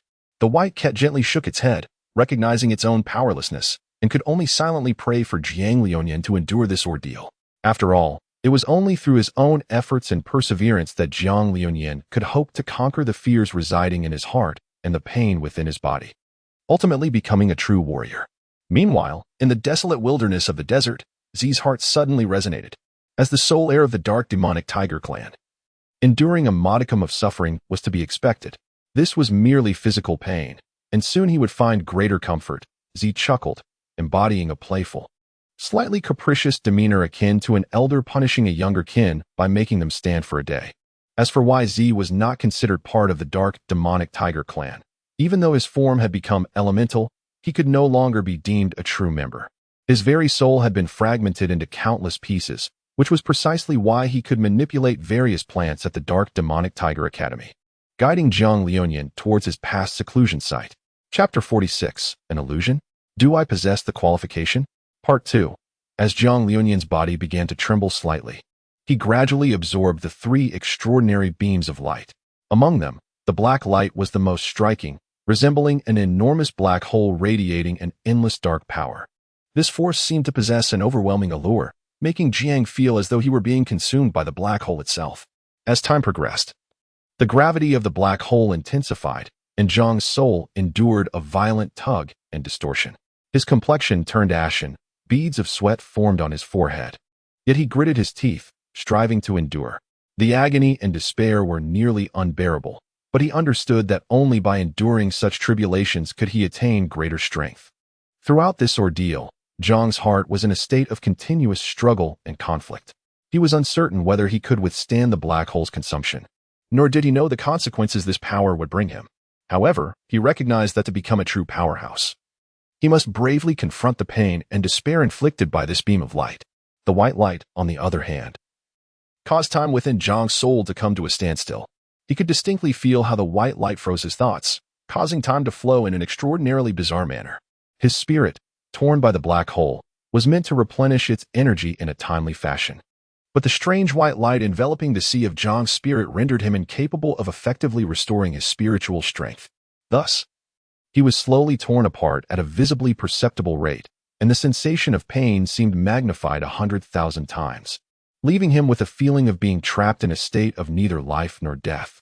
Among the three colored beams of light, the gray light, which served as a peculiar yet invaluable support with an MVP score of 16.0, was even more enigmatic. The gray light enveloped Jiang's battered form, continuously seeping into his body, instilling within him an unsettling, bone-chilling cold, as if he had plunged into the polar ice fields of the north. His thoughts seemed to freeze, becoming exceptionally chaotic to the point where he questioned his very existence. Who am I? Where am I? What am I doing? If Jiang were a master of psychological philosophy, he might have gleaned some transcendent wisdom from this experience. Unfortunately, the gray light constrained his body and thoughts, hindering his ability to think clearly. It left him with only a peculiar sensation and evoked the shallowest thoughts from his heart. He recalled trivial mischiefs, such as contemplating tearing up his homework and claiming it had been taken by a dog, or tossing firecrackers into the kitchen to frighten others, or mixing sugar and salt to render the food inedible, shallow misdeeds that, at his current age, he found profoundly embarrassing. Yet, these trivialities became the gray light's accomplice, exposing the most superficial aspects of Zhang's psyche. Throughout this protracted ordeal, Zhang Liuyan seemed to traverse countless cycles of life and death. At times, he finds himself enveloped in an endless abyss, besieged by waves of despair and terror. At other moments, he bathes in the stillness of time, experiencing the gradual disintegration of his very soul. Occasionally, he feels his spirit frozen in place, as the profoundly shameful deeds of his past are unearthed, leaving him increasingly weary in the passage of years. He persistently struggles and resists, endeavoring to discover a point of equilibrium amidst these three extreme forces. Zhang Liuyan endured immense suffering, yet these three rays of light possessed an almost sentient quality, as if they feared not to extinguish Zhang Liuyan entirely. Instead, they intensified, doubling the torment inflicted upon him. As Zhang Liuyan's thoughts drifted back to the pages of Tianji Bian, he suddenly discovered a note resembling a sticky reminder tucked within the text upon reaching the 16th day. The paper bore the inscription, "When heaven is about to confer a great task upon an individual, it first exercises their mind and spirit, subjects their muscles and bones to labor, starves their body, and deprives them of their possessions. It disrupts their actions, thereby stirring their hearts and tempering their will, enhancing their abilities beyond their previous limits." Zhang Liuyan had never experienced such profound anguish, yet a particular phrase flickered through his mind, resonating deeply with his current plight. Indeed, to temper one's spirit with hardship, to strain one's muscles and bones, to endure hunger and deprivation, all things come at a cost. In this world, everything is marked with a price. If such power were to arrive effortlessly, perhaps my mindset would transform, Zhang Liuyan pondered. Where are the so-called children of destiny? Favored by a capricious deity? Upon this vast earth, I, Zhang Liuyan, vow to forge an immortal legend with my mortal frame. My fate is determined by me, not by the heavens. Even if the path ahead is strewn with thorns and shrouded in tempestuous storms, I shall shatter the shackles of destiny and break free from the invisible restraints. While the world asserts that destiny is immutable, I am determined to inscribe a counter-narrative with fervent passion. I do not seek the compassion of deities, nor do I rely on the gifts of heaven and earth. I, Zhang Liuyan, will be the dawn's light, illuminating the darkness and allowing all beings to witness what it truly means to strive unceasingly and to embody the spirit of the fearless. I vow to demonstrate that every soul unwilling to embrace mediocrity can become the master of their own fate. Those so-called fates and predestinations are merely stepping stones on my path, the very rungs by which I ascend to greatness. I, Zhang Liuyan, shall become the one who defies destiny, causing the heavens to tremble and the stars to dim, ensuring that future generations remember what it truly means to alter one's fate. Zhang Liuyan murmured to himself. As the momentum of Zhang Liuyan ascended with remarkable fervor, he seemed to have grown accustomed to the anguish brought forth by the three glimmers. Even his hurried breaths had begun to soften. In the distance, a white cat, perched upon a tree, fixated its gaze upon Zhang Liuyan, seemingly attuned to his murmured words. It could not help but ponder the remarkable nature of Zhang Liuyan's character. Indeed, one could easily assign a score of 9.5 to his musings, reserving the remaining half point lest he become too prideful. Should he achieve greatness in the future and pen a book, this very passage would undoubtedly qualify as a classic inspirational tale within the esteemed chronicles of celestial heroes. Speaking of which, where was that 6th volume of Chronicles of Celestial Heroes? This collection is indeed a treasured edition. Ah, yes, that book is a private collection of the White Cat. Observing that there was no pressing issue with Zhang Liuyan, the White Cat leapt down from the tree, feeling a sense of joy swell within. If Zhang Liuyan had faltered during his time with Huan Qi, the latter might have denied it the delightful fish treats. Such were the thoughts of the White Cat. He sensed the lingering essence of spiritual power within the necklace and could not help but smile. It seemed the first phase had been surmounted, and it was time for action on his part. Halt! This path is mine, and this tree is of my planting. Should you wish to pass, leave behind a toll. Z commanded, as the sounds around him prompted him to spring forth from the nearby underbrush, proclaiming loudly. In the center of the road, 10 burly men eyed the delicate Z with predatory intent, collectively demanding, "What did you say?" Without further ado, they raised their fists in aggression. "I was mistaken. I apologize, please. Do not strike me too hard. I beg for mercy. Another blow, and I might perish." Chapter 47. Is it an illusion? Do I possess the right? Part 3. After absorbing the other strand of tricolored radiance that surged into his body, Jiang Liunian underwent a monumental transformation. Initially, this luminescence merely amplified his physical strength, however. As more of this brilliance merged within him, the fortitude of his muscles, bones, and tendons astonishingly increased by a staggering 30-fold. This newfound power not only bestowed upon him an unprecedented sense of might but also invigorated his blood circulation, which surged like a relentless river, crashing through his meridians with unrestrained force. The phenomenon of qi and blood like a rainbow, once chronicled in the ancient tomes of the Dark Demon Tiger clan, now vividly unfolded within Jiang Liunian. It was an indescribable sensation, as if within him resided a formidable force capable of shaking the very foundations of mountains and rivers. According to the ancient texts, if a soul beast was able to cultivate to the realm of qi and blood like a rainbow a millennium ago, it could single-handedly annihilate an entire village, showcasing the extraordinary potency of such power. Now, Jiang Liunian appeared to have transcended the passage of 1,000 years, seemingly reawakening that ancient soul beast constitution and reinterpreting the essence of qi and blood like a rainbow.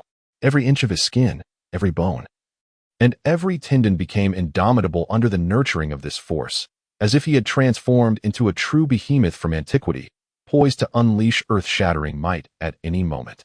Corresponding to the internal state of qi and blood like a rainbow, two realms that describe the ultimate condition of meridians and bones are known as meridians like dragons and bones like jade. As Jiang Liunian continued to absorb the three strands of radiance, a profound transformation occurred within him. In the realm where his meridians resembled mighty dragons, they transcended their mere function as conduits for blood, seemingly imbued with life, coiling and swirling like colossal serpents. These dragon-like veins coursed through his body, each pulse accompanied by a surge of formidable spiritual energy, as though his entire being had been invigorated by this force. In this state, Jiang Liunian's meridians became extraordinarily resilient and elastic, capable of withstanding spiritual shocks far beyond the capabilities of an ordinary person. Every movement and breath he took orchestrated the flow of this energy within his meridians, establishing a powerful internal circulation. This cycle not only significantly amplified his strength but also elevated his reaction speed and sensitivity to unprecedented heights. Moreover, the dragon-like meridian realm endowed Jiang Liunian with a unique ability to perceive subtle shifts in his surrounding environment and to adjust the flow of spiritual energy within his meridians in response to these changes. This capacity kept him perpetually alert in battle, ever poised to confront unforeseen assaults. After absorbing the final remnant of light lingering within him, he felt as though he had undergone a complete metamorphosis, his entire being suffused with vigor. Closing his eyes, he attuned himself to the transformations within, discovering that his bones had become extraordinarily dense, akin to jade. This signified his successful entry into the realm of jade-like bones. This state is of paramount importance for cultivators. Within this realm, Jiang Liunian's bones glistened with a translucent clarity, as if sculpted from the purest jade. Not only were these jade-like bones immensely resilient, able to withstand any form of physical assault, but they also harbored a mysterious power capable of absorbing and converting external damage into energy for his own use. In this state, his skeletal structure appeared as a second source of energy for his body. Whenever he faced an attack, these jade bones would instinctively activate a defensive mechanism, transforming incoming impact into nourishment for their sustenance. Over time, it was conceivable that his bones would grow increasingly formidable, potentially even radiating a soft luminescence, mirroring the pristine clarity of true jade. Additionally, the jade-like bone realm bestowed upon Jiang Liunian an extraordinary regenerative capacity, regardless of the severity of his injuries. As long as he was not utterly obliterated in an instant, given sufficient time, his bones could swiftly regenerate and return to their original state. This ability rendered him nearly immortal in combat, allowing him to remain undefeated against even the most formidable foes. Jiang Liunian felt an overwhelming joy within his heart. The surprise brought by this necklace was indeed immense. He had never anticipated that these three radiances could rival the fruits of his millennia of cultivation. For even 1,000 years of diligent practice might not suffice to attain such a realm. Jiang Liunian no longer paid heed to the anguish brought forth by those three kinds of brilliance. He simply felt that if enduring such suffering could propel his strength to unprecedented heights, allowing him to catch up to Tang San and the realm of his family's annihilator, he would willingly embrace it. As the flow of time gently slows, it allows the mind to attain clarity, rendering the soul seemingly detached from the corporeal form. In a unique manner reminiscent of self-reflection, A portion of the soul is transmuted into a likeness of oneself to perceive the enhancement of one's own abilities. This advantage affords Jiang Liunian the perspective of a third-party observer, enabling him to discern the shortcomings that accompany his newfound power, thus allowing him to focus on refining the sudden surge of strength. It is akin to a Santana suddenly equipped with a Lamborghini engine. The abrupt change in components may lack compatibility, necessitating a process of adjustment and modification. Jiang Liunian's extraordinary increase in strength has amplified his physical prowess by no less than 30-fold, which undoubtedly requires a specialized approach for acclimatization. However, at present, Jiang Liunian can only manage this much. Perhaps upon the return of his mentor, Master Huanqi, new training methodologies will emerge.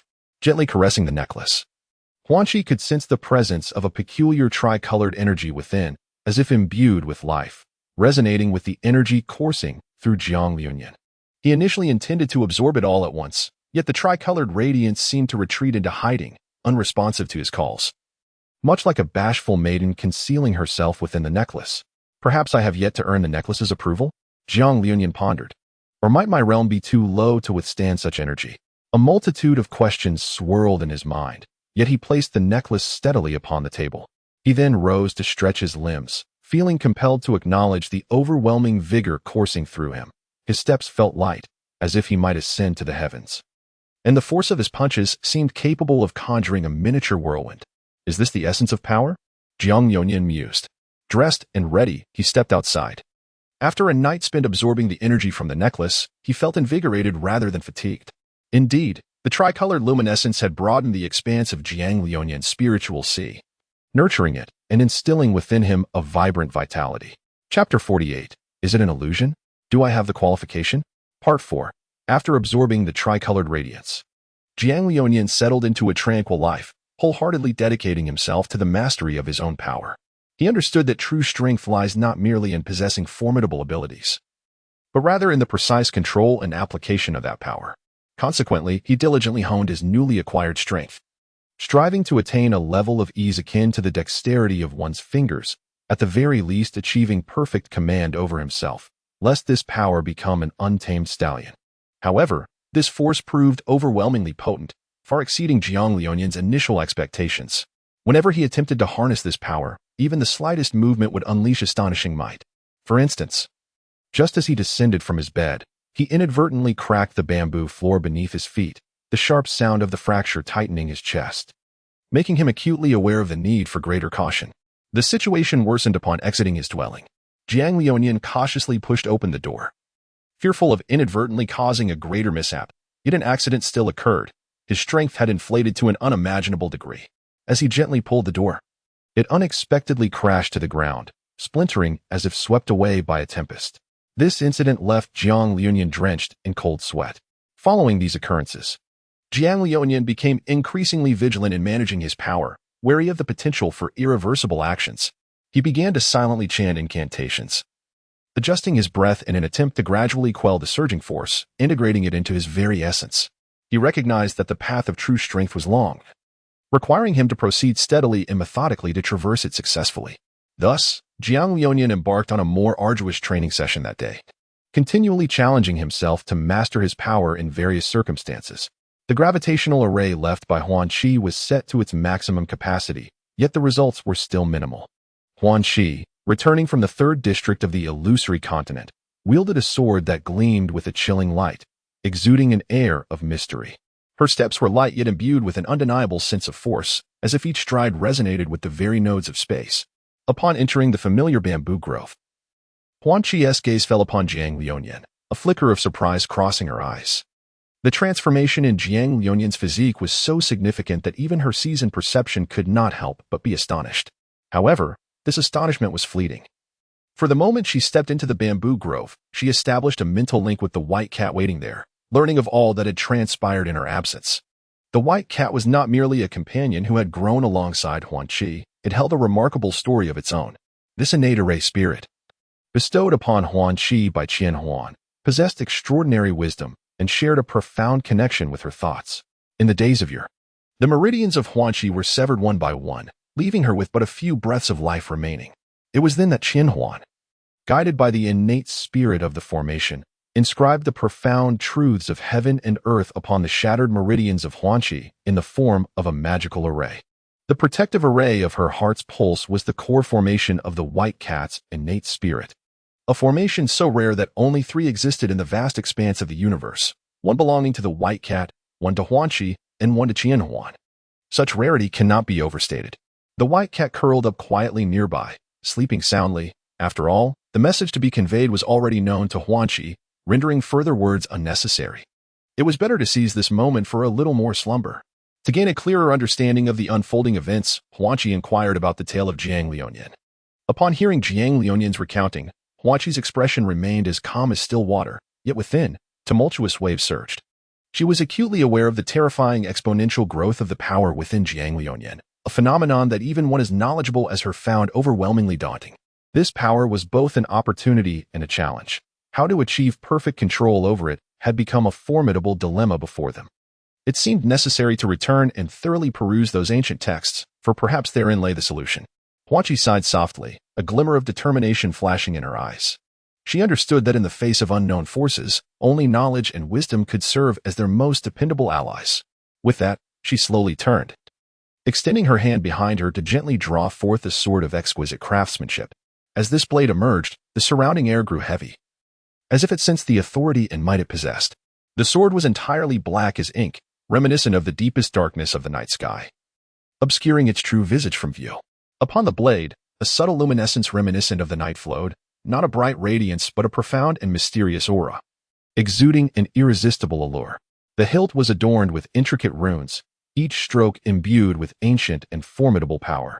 They flickered with a faint light, almost alive, as if narrating the sword's origin and tales. Jiang Liuyan, what do you believe this sword should be named?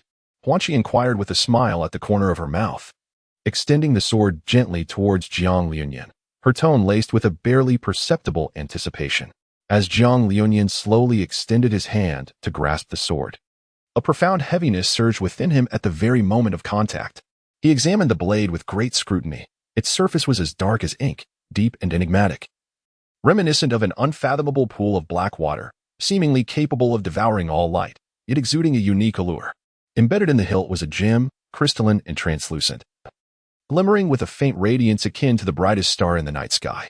Huanqi couldn't help but feel a jolt of astonishment, but soon found solace in the realization that the sword's weight likely surpassed 100,000 jin.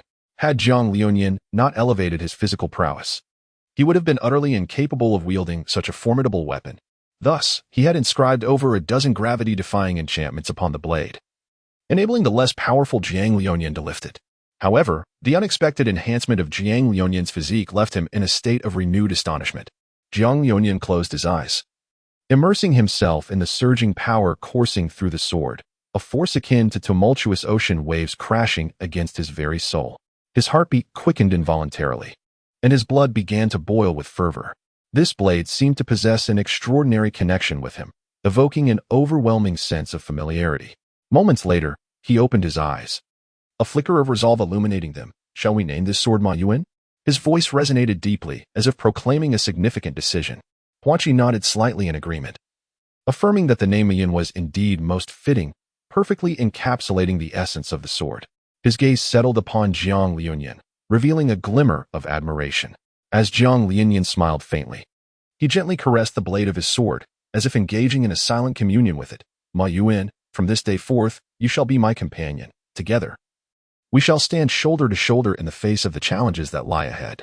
His gaze was imbued with unwavering resolve and determination. Chapter 49. Sword Techniques. Huanqi stood quietly amidst the tranquil bamboo grove, sunlight filtering through the leaves, casting dappled patterns upon him, as if cloaking him in an aura of mystique that rendered him extraordinary and distinct. In his hand, he held an exquisite longsword, its blade shimmering with a faint cerulean light, reminiscent of the brilliant stars adorning the night sky, captivating all who beheld it. Behind him lay a complex formation, intricately woven from spiritual energy, exuding an enigmatic presence. Jiang Liuyan stood quietly to the side, his gaze unwaveringly following every movement of Huanqi, his eyes sparkling with curiosity and anticipation. He was filled with a yearning for this enigmatic realm, eager to uncover the secrets of cultivation and celestial arts. Huanqi wielded his long sword with grace, the blade carving elegant arcs through the air, reminiscent of a dancing fairy. His motions were light and fluid, and his swordsmanship was both skilled and exquisite, exuding formidable power with each swing. As he twirled, the surrounding air seemed to stir, creating a gentle whirlwind that rustled the bamboo leaves in the grove. Liuyan, pay attention. Huan Chi's lips moved softly, his voice akin to a clear mountain spring, crisp and melodious. He deftly maneuvered his sword, the tip tracing dozens of intricate symbols in the air, encoding infinite possibilities. These symbols, seemingly imbued with magic, drew closer together, and phantoms began to materialize in the atmosphere, twisting and intertwining until they ultimately formed a sophisticated illusionary array. This was the first form of the fundamental technique of the illusory sword art. You must use the sword's tip as a pen, spirit energy as ink, and sketch the formation of your heart in the void. Remember, the sword is not merely a tool for battle. It is also a medium for expressing will and creating miracles. As Huan Chi spoke, he demonstrated, each flick of the sword's tip accompanied by subtle shifts in the formation, leaving the onlookers in awe. As Jiang Liuyan listened intently, he found himself captivated, albeit initially taken aback by the rather mundane name of this profound sword technique. The title basic version of the illusory sword art seemed excessively casual for such an esteemed skill. In his mind, the name of a sword technique, no matter how unappealing, should at least resonate with the elegance of names like Misty Realm's ethereal formula. He pondered this, yet ultimately shook his head, focusing intently on Huan Chi as she began her instruction. Although he possessed only a rudimentary understanding of formations, Huan Chi's words shone like a beacon, illuminating his path forward. Slowly, he drew forth the long sword at his waist, a blade specially crafted for him by Huan Chi. Its obsidian surface exuded an air of profound mystery, subtly reflecting Huan Chi's expectations of him.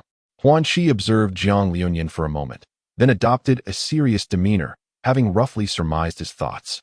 To be candid, she herself was puzzled by why scholars and heroes alike adorned themselves with swords at their waists, embodying an image of grace or perhaps believing that wielding a sword conferred a semblance of coolness.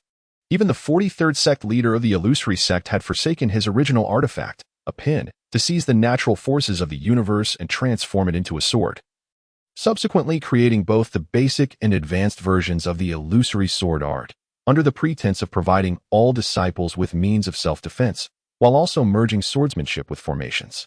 The idea of employing spiritual energy to delineate formations using a sword was indeed perplexing.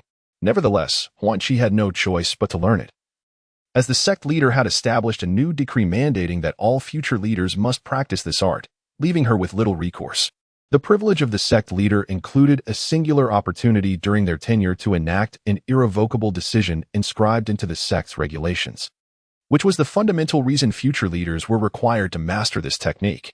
However, due to her act of betrayal against the sect, Huan Chi's opportunity was forcibly erased, marking only the second instance of such an occurrence in a millennium within the illusory sect.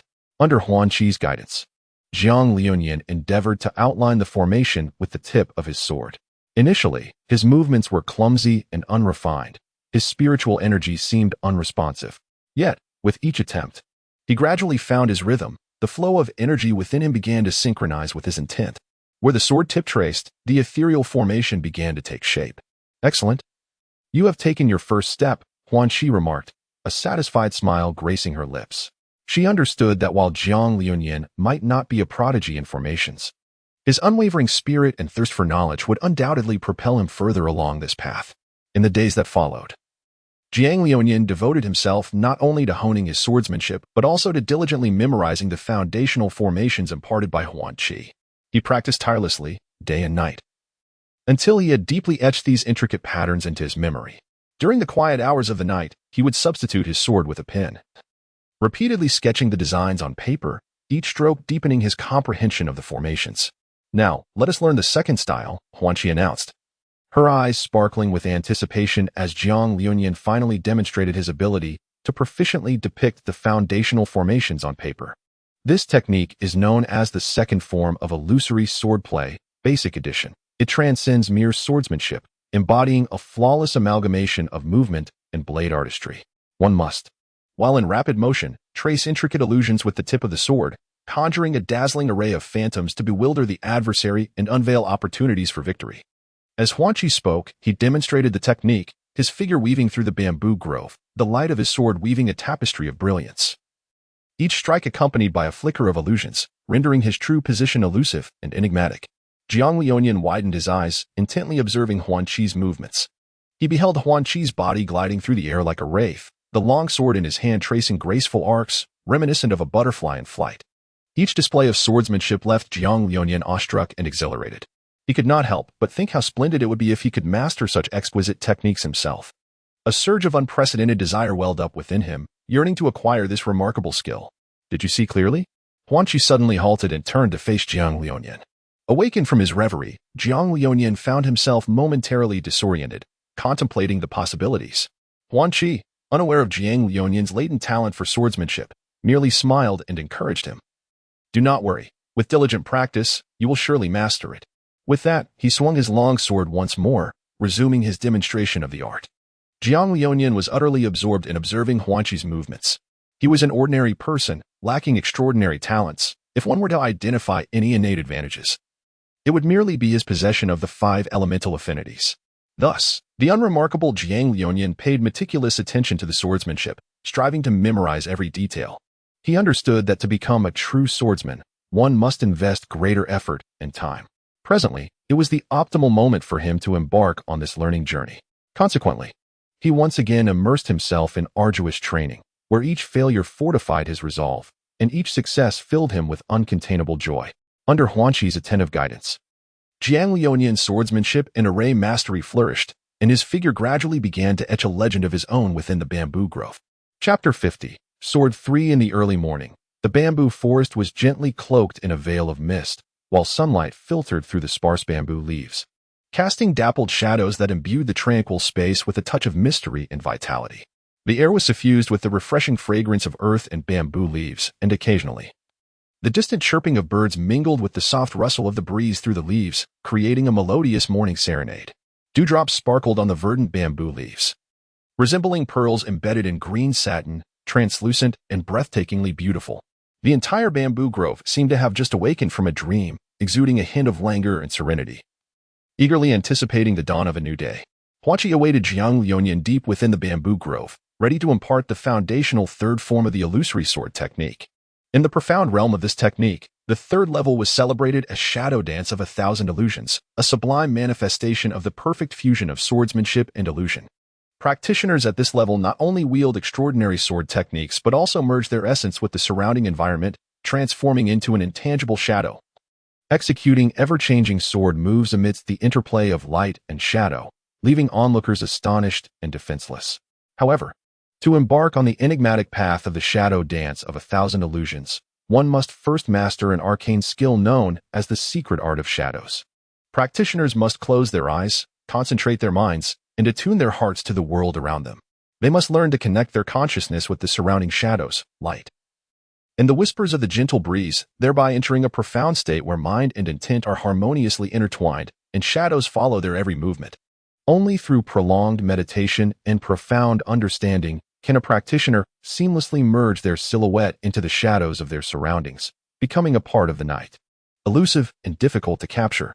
Crucially, shadows can only exist where there is light. Thus, a deep comprehension of one's connection to their shadow is essential for advancement. It is said that within the annals of the legend of the celestial warriors, there exists an assassin known by the codename Shadow. This individual, though obscure, astonishes when engaged. Possessing a mastery of the art of becoming one with the shadows, akin to a true specter of the dark. According to his own memoirs, he spent decades before a stone wall, observing the sunlight and moonlight casting his shadow upon it, contemplating the seasons reflected in his shadow, the morning dew, and the hues of dusk. He could remain in this reverie for years, forging a profound connection with his shadow, thus becoming the assassin known as Shadow. Coincidentally, the secrets of the shadow technique were unearthed after the assassin's demise, stolen by grave robbers, and subsequently finding their way into the black market. However, due to the intervention of tomb raiders, the shadow technique was appropriated, and as the last breath of the grave robber escaped him, he, with his remarkable memory, transcribed hundreds of manuscripts of these techniques for the black market. Consequently, the shadow technique became as commonplace as cabbage on the streets. While I bear responsibility for this, those who engage in thievery should not expect to fare any better. Thus, this technique became widely available across the continent, yet few pursued its mastery. as such endeavors require immense perseverance. However, the 43rd generation leader of the illusory sect was no ordinary individual. During his reign, he developed a new form of shadow technique, particularly suited for the foundational version of the illusory sword technique, which has since been passed down. Upon mastering this shadow technique, practitioners began their training in the Thousand Phantom Sword Shadow. This swordplay does not rely on brute strength, but rather on speed and transformation. With a mere flick of the sword's tip, countless sword shadows can be manifested, each imbued with the practitioner's will and sword intent, indistinguishable in their reality. In combat, these shadows move as if they possess life, sometimes coalescing into a breathtaking sword radiance, at other times dispersing into a torrential rain of blades, ensnaring opponents in a labyrinth of confusion and uncertainty. The pinnacle of the shadow dance of 1,000 phantoms is the unity of heart and sword. At this level, the practitioner's spirit and sword become one. The sword embodies the heart, and the heart embodies the sword. Without the need for visual observation, one can sense even the minutest movements of their adversary, preemptively predicting them, delivering the most lethal counter with the slightest of motions. At this stage, each sword strike transcends mere technique, representing the practitioner's emotions, will, and wisdom, each cut resonating with the profound truths of the universe. Capable of stirring the hearts of all and shaking the heavens, Huan Qi turned the sword behind him, holding it in a single-handed gesture, signaling Jiang Liuyan for a sparring match. In the midst of combat, Huan Qi unleashed the Thousand Phantom Sword Dance, his form instantly transforming into an enchanting specter. Akin to a ghost upon the battlefield, Huan Qi approached Jiang Liuyan silently and then struck with the swiftness of lightning. The primal instincts of Jiang Liuyan were barely given a warning before being swept away by Huan Qi with the back of her sword, leaving him no time to respond. In the depths of his heart, Jiang Liuyan pondered, is this the formidable power of the shadow dance of 1,000 illusions? Huan Qi continued her explanation, stating that the shadow dance excels at harnessing every element within the environment, such as light and shadow, terrain, and even the psychological blind spots of adversaries, to create favorable conditions for combat through illusionary formations. Even when confronted by foes outnumbering them several times over, one can dismantle the enemy's assaults one by one through this unpredictable swordsmanship, ultimately achieving victory. However, despite the might of the shadow dance of 1,000 illusions, it is not invincible. It demands the practitioner to possess an exceptional level of mental focus and a keen insight into their surroundings. A moment's negligence may lead one into the very illusions they create, rendering them trapped. Therefore, a swordsman who truly attains this realm must not only refine their sword techniques but also emphasize the cultivation of their spirit, seeking harmony between the inner and outer selves to reach the pinnacle of the sword path. The essence lies within the formation of illusions, which is merely the unity of sword formations, aimed at disrupting the opponent. Huan Qi waved her hand nonchalantly. After all, this is merely the basic version. When it comes to the advanced version, those sword techniques truly leave no stone unturned, Huan Qi mused. Jiang Liuyan nodded slightly, a resolute glimmer shining in his eyes. He grasped the sword tightly, as if channeling all his strength to its tip. He then advanced, his steps firm and powerful, toward the distant clearing. Upon reaching the open space, Jiang Liuyan paused, taking a deep breath to regulate his rhythm. Soon after, he began to wield his sword, executing moves that were both fierce and intricate. Each strike exuded boundless might, the wind howling around him, the sword energy intertwining in the air. His body moved like a nimble swallow, gracefully weaving through the shadows of the blade, the sword's momentum flowing as naturally as a river. As time passed, Jiang Liuyan's swordsmanship grew increasingly adept, his technique sharper and more refined. He immersed himself in the realm of swordplay, oblivious to his surroundings. Sweat trickled down his forehead. Yet he remained unaware, wholly focused on perfecting his technique. He understood well that only through relentless practice and enhancement of his skills could he aspire to become a true master of the sword. Chapter 51. Sword. For the next technique to master is the fourth form of the illusory sword technique, moonlight weaving dreams. On a night adorned with gentle moonlight, the illusory sword technique unveiled its fourth form. This swordplay is not merely a profound integration of sword and spirit, but also a delicate capture of the forces of nature and inner emotions, blending the softness of moonlight, the ethereality of dreams, and the surging tide of love, creating an unprecedented aesthetic of combat.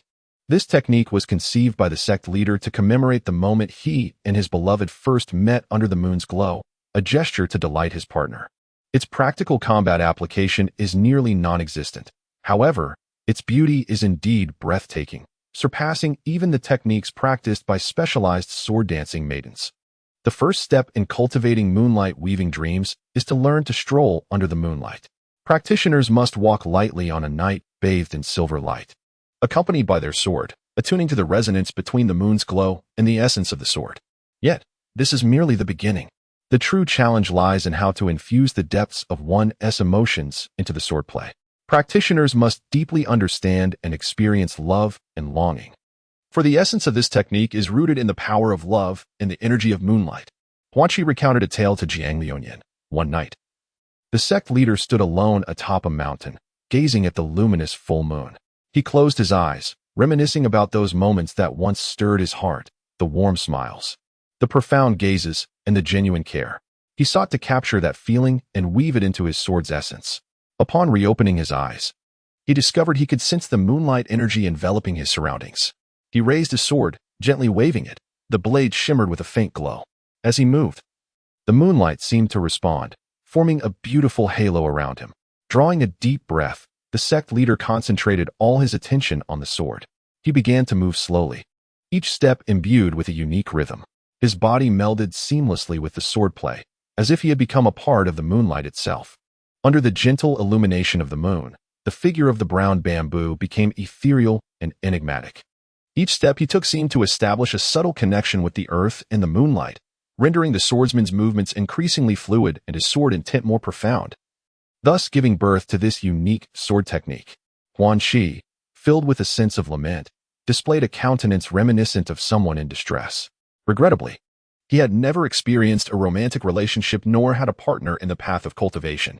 During his tenure as the sect leader, he devoted himself tirelessly, rejecting the advances of numerous female elders and wandering cultivators, leaving him with only the teasing memories from his classmates when he was merely 8 years old.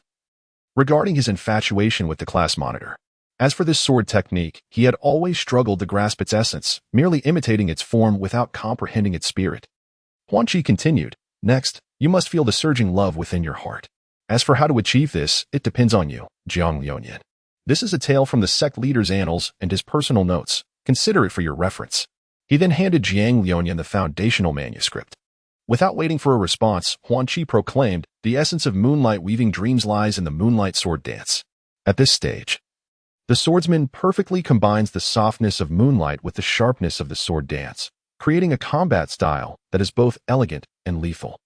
Drawing the sword that was embedded in the ground, he rolled up his sleeves and began to demonstrate for Jiang Liuyan. Bathed in the pure, cleansing moonlight, Huanqi stood in the open space of the deep bamboo grove, surrounded by a gossamer mist that gently enveloped him, as if the entire world were embraced by a soft silver glow. The long sword in his hand shimmered with a cool and mysterious luster under the moon's gaze, resembling a slumbering silver dragon awaiting its awakening. As Huanqi slowly raised his arm, the sword gracefully sliced through the air, emitting a subtle yet melodious hum, akin to a celestial symphony resonating beautifully in the tranquility of the night. His movements were light and graceful, reminiscent of a sprite dancing in the moonlight. Each leap of the sword's tip and every rotation of the blade harmoniously blended into this serene and mysterious space, creating a subtle resonance with the moonlight, the bamboo grove, and the entire world. Moonlight cascaded like flowing water, intertwining with Huanqi's sword dance to form a captivating tableau. The sword tip traced silver arcs in the air, akin to the ripples of moonlight dancing upon a lake's surface, light and rhythmic. The interplay of sword light and moonlight bathed the entire bamboo grove in a radiant glow, with each bamboo leaf and dewdrops sparkling in this brilliance, exuding an enchanting aura. Huanqi's sword technique was both airy and ethereal, each swing akin to painting an exquisite inkwash masterpiece. The sword tip sketched marvelous patterns in the air, embodying the grandeur of mountains and the vitality of flowers and birds, as if he had infused the entirety of nature's beauty into this singular sword strike. As the sword light flickered, the bamboo leaves gently swayed, producing a rustling sound, as if accompanying Huanqi's sword dance, enriching the scene with vivacity and poetic essence. As Huanqi's sword dance reached its climax, his movements became increasingly fluid and filled with power. The tip of the sword traced brilliant arcs in the air, reminiscent of the most dazzling meteor streaking across the night sky, piercing the darkness and illuminating the path ahead. With each flash of the sword's radiance, A surge of fervor and tumult coursed through Huangqi's heart. Although he could not fully grasp the overwhelming affection that resided within the old sect master's heart, his agile physique and disciplined sword technique endowed his martial art with an exquisite beauty. As Huangqi gradually retracted the long sword that shimmered with a lunar luster, a subtle rise and fall of his chest betrayed a hint of fatigue. Even with his body, honed through the trials of numerous formations and enhanced by various runes etched into his bones, he could not escape the weariness that accompanied the execution of this sword technique. While he had yet to comprehend its deeper mysteries, it did indeed exact a considerable toll. Yet, it was precisely this expenditure that ignited the fighting spirit and passion deep within Huangqi. Initially, his swordplay might not have seamlessly integrated that profound love, but as the dance of the sword progressed, he felt an inexplicable force guiding him, each move becoming increasingly incisive and powerful. This was not merely an interpretation of swordsmanship. It was a catharsis of long-suppressed emotions. Past humiliations and tragic experiences surged forth like a tide, transforming into a formidable impetus that propelled him onward. In this process, Huangqi discovered that as he continued to wield the sword, the resentment and anger within him began to dissipate, replaced by an unprecedented sense of ease and release. It was as if this sword technique had unwittingly become the key to unlocking his emotional shackles, allowing him to liberate himself from the shadows of the past and confront both his inner self and the world anew. Reflecting on this, Huangqi found it somewhat astonishing. He had never anticipated that a sword technique he deemed so trivial could evoke such profound transformation. He couldn't help but feel that his previous judgment had been somewhat misguided.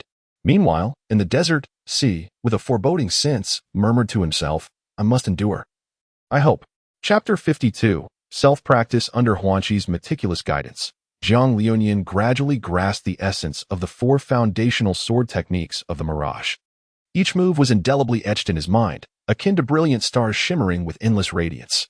As time passed, his understanding of these sword techniques deepened profoundly, as if they had become an integral part of his being, ready to be unleashed at will. However, just as he reveled in this joy, an unprecedented pressure surged within him. He realized that although he had mastered the basics, this was merely the beginning. The path to true mastery remained distant. He needed to continue striving and exploring in order to transcend himself and ascend to a higher realm. Thus, he embarked on a rigorous training regimen, dedicating countless hours each day to practicing his swordsmanship, repeating each movement in pursuit of perfection. Simultaneously, he did not neglect the study of various sword techniques, aspiring to draw inspiration from them to forge his own distinctive style. Throughout this journey, he encountered numerous challenges and setbacks, yet he remained undeterred. He firmly believed that with unwavering persistence, he could surmount all difficulties and achieve his aspirations. Thus, Zhang Liunian continued to advance through the vast ocean of knowledge, undaunted by the novelty and uncertainty surrounding him.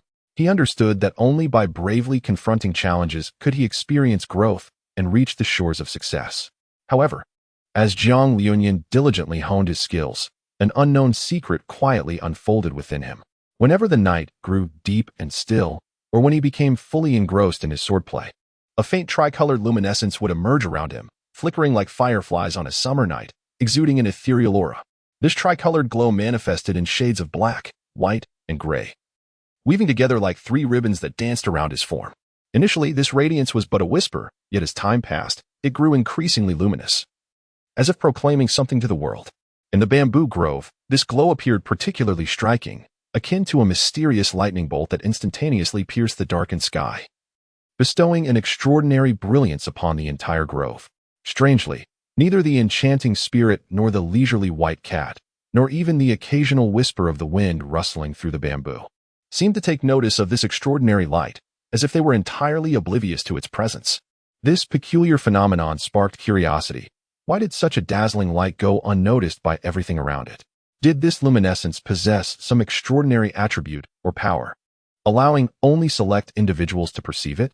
Zhang Liunian remained oblivious to the changes within himself, wholly absorbed in the cultivation of his swordsmanship. The sword in his grasp seemed to forge a mysterious and wondrous connection with him, allowing him to wield it with the grace and ease of a fish in water, as if the blade had become an extension of his very being. Each swing of the sword flowed as naturally as a gentle stream, devoid of any sense of obstruction. This profound rapport not only significantly enhanced his proficiency in swordplay, but also deepened his connection with the martial arts he practiced. Each training session appeared to unlock a portal to a higher realm of swordsmanship, granting him glimpses into its profound intricacies. As time unfolded, his understanding and mastery of the sword deepened, gradually transcending the comprehension of an ordinary individual. Time slipped by like a fleeting shadow, and Jiang Liuyan's swordsmanship continued to evolve.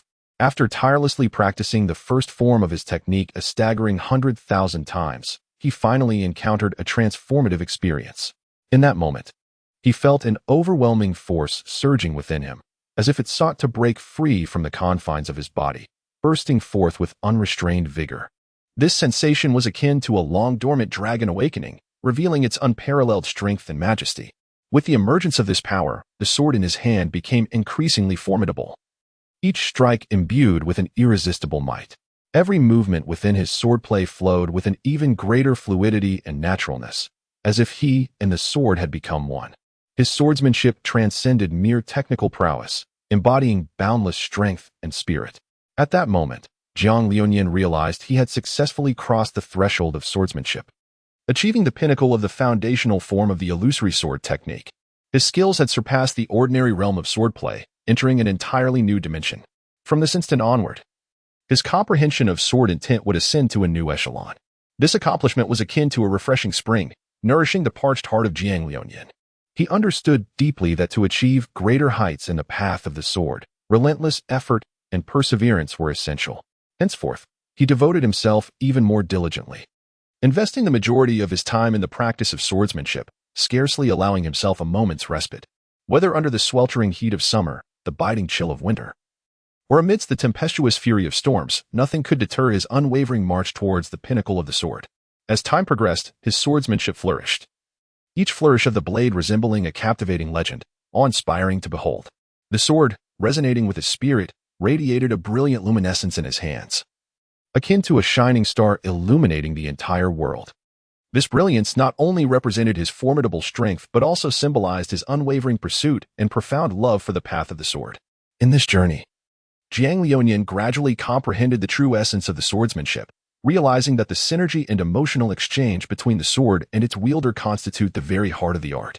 In the future, in a certain domain, it is not his intention to overpower 10 clans with a mere personal effort, akin to a dragon crossing the river dominating the local tyrants. Rather, it is their audacity that provokes him.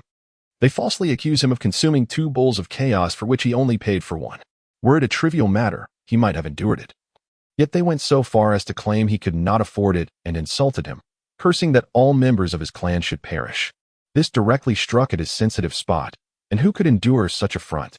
Thus, he took it upon himself to confront that clan, only to discover that they were colluding with 9 other clans, transforming it into a solitary battle against 10 clans, a display of remarkable audacity. Chapter 53. The Appreciation Ceremony. The setting sun bled its crimson hues across the verdant bamboo grove, draping this tranquil sanctuary in a veil of golden silk.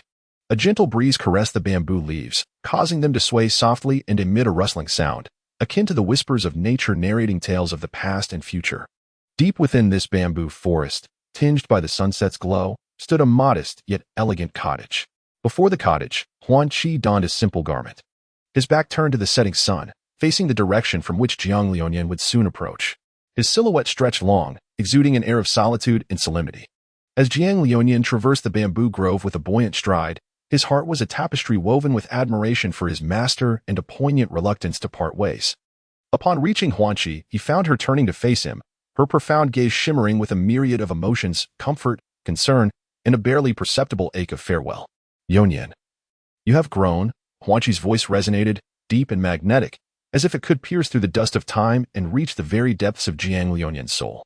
She extended her hand, gently patting his shoulder, a gesture imbued with affirmation for her disciple and hopeful expectations for his future. Master, did you summon me? Jiang Liuyan inquired respectfully, his eyes reflecting a profound reliance and reverence towards Huanqi. A faint smile graced Huanqi's lips as her gaze drifted towards the bamboo forest, bathed in the crimson hues of the setting sun. Liuyan, you are on the cusp of adulthood, ready to embark on your own path. All that I could impart to you, I have done. The remainder must be gleaned through your own understanding and practice. She paused, her tone deepening with gravity. But remember, hatred is a double-edged sword. It can empower you, yet it may also lead you astray. You must learn to let go, at least to ensure that hatred does not blind your vision. The road ahead will present numerous challenges, but keep in mind the virtues of self-restraint and reflection before you act. My companionship can only extend thus far. The journey ahead is yours to navigate. With that, Huanqi produced a tome and a black card from her robes, presenting them to Jiang Liuyan. This book encapsulates the essence of my lifelong learning. You must study it diligently, for it will yield invaluable insights. As for this black card, it will grant you unfettered passage across the continent and contains substantial wealth for unforeseen circumstances. Jiang Liuyan received the book and the black card, and a surge of warmth welled up within him. He was acutely aware of the significance of these two items, as well as his master's earnest intentions. Lowering his head, his voice choked with emotion, he began to speak. However, his master gently interrupted, saying, "Go, Liuyan, pursue your dreams, and inscribe your legend. Remember, regardless of the time or place, I shall always be here, waiting for you." As dusk approached, the sun gradually descended, leaving behind a brilliant glow of twilight. The afterglow of the setting sun streamed through the window, casting a warm and gentle light upon the two of them, enveloping them in a soft embrace. Yet, this slanting sunlight bore a tinge of crimson, piercing Jiang Liuyan's eyes and making it difficult for him to see. Nevertheless, he strained to open his eyes one last time to behold the master who had accompanied him for a decade. Jiang Liuyan gazed quietly at his master's visage, his heart brimming with an inexhaustible sense of reluctance and affection. Over the past decade, they had shared countless days and nights together. His master not only imparted skills and knowledge, but also provided meticulous care and guidance. Now, as the moment of parting approached, Jiang Liuyan felt as though his heart were being cleaved in two, his eyes moist with unshed tears. He reminisced about the myriad experiences they had shared, each fleeting moment etched indelibly in his soul. From his initial naivety to his current growth, his master had unwaveringly guided him, enabling him to continually transcend his limits. Yet now, he was compelled to confront the impending farewell, a sorrow too profound for words. Jiang Liuyan tightly grasped his master's hand, savoring the warmth and strength it imparted. As the sun gradually descended, the light in the room dimmed. Jiang Liuyan silently rose to his feet, bowing deeply to his master, before turning to depart. His footsteps were heavy, his emotions a tumultuous blend, yet he understood that only by courageously confronting the challenges ahead could he truly honor his master's expectations. Jiang Liuyan slowly exited the room, each step imbued with a profound weight. He performed 3 bows and 9 prostrations, each gesture infused with deep emotion and reverence, expressing gratitude for Master Huanqi's years of guidance, as well as a sense of reluctance to embark on a new journey. Within the chamber, the flickering candlelight illuminated Huanqi's face, which bore both a kind warmth and a trace of melancholy. As the door gently closed, it severed the final exchange of glances between master and disciple, yet could not diminish the profound bond of their relationship. Jiang Liuyan returned to his humble, yet cozy abode, a small dwelling embraced by a modest bamboo grove outside, where the leaves rustled softly, as if whispering tales of the past and future. Lying on his bed, he gazed at the hazy moonlight streaming through the window, his heart a myriad of emotions. Over the course of a decade, he had transformed from a naive youth to a young man on the cusp of adulthood. Each day and night seemed vividly etched in his memory, simultaneously fleeting to the point of disbelief and rich enough to inspire profound gratitude. As he closed his eyes, his thoughts drifted far away, when suddenly, a subtle yet distinct pain radiated from his neck, interrupting his reverie.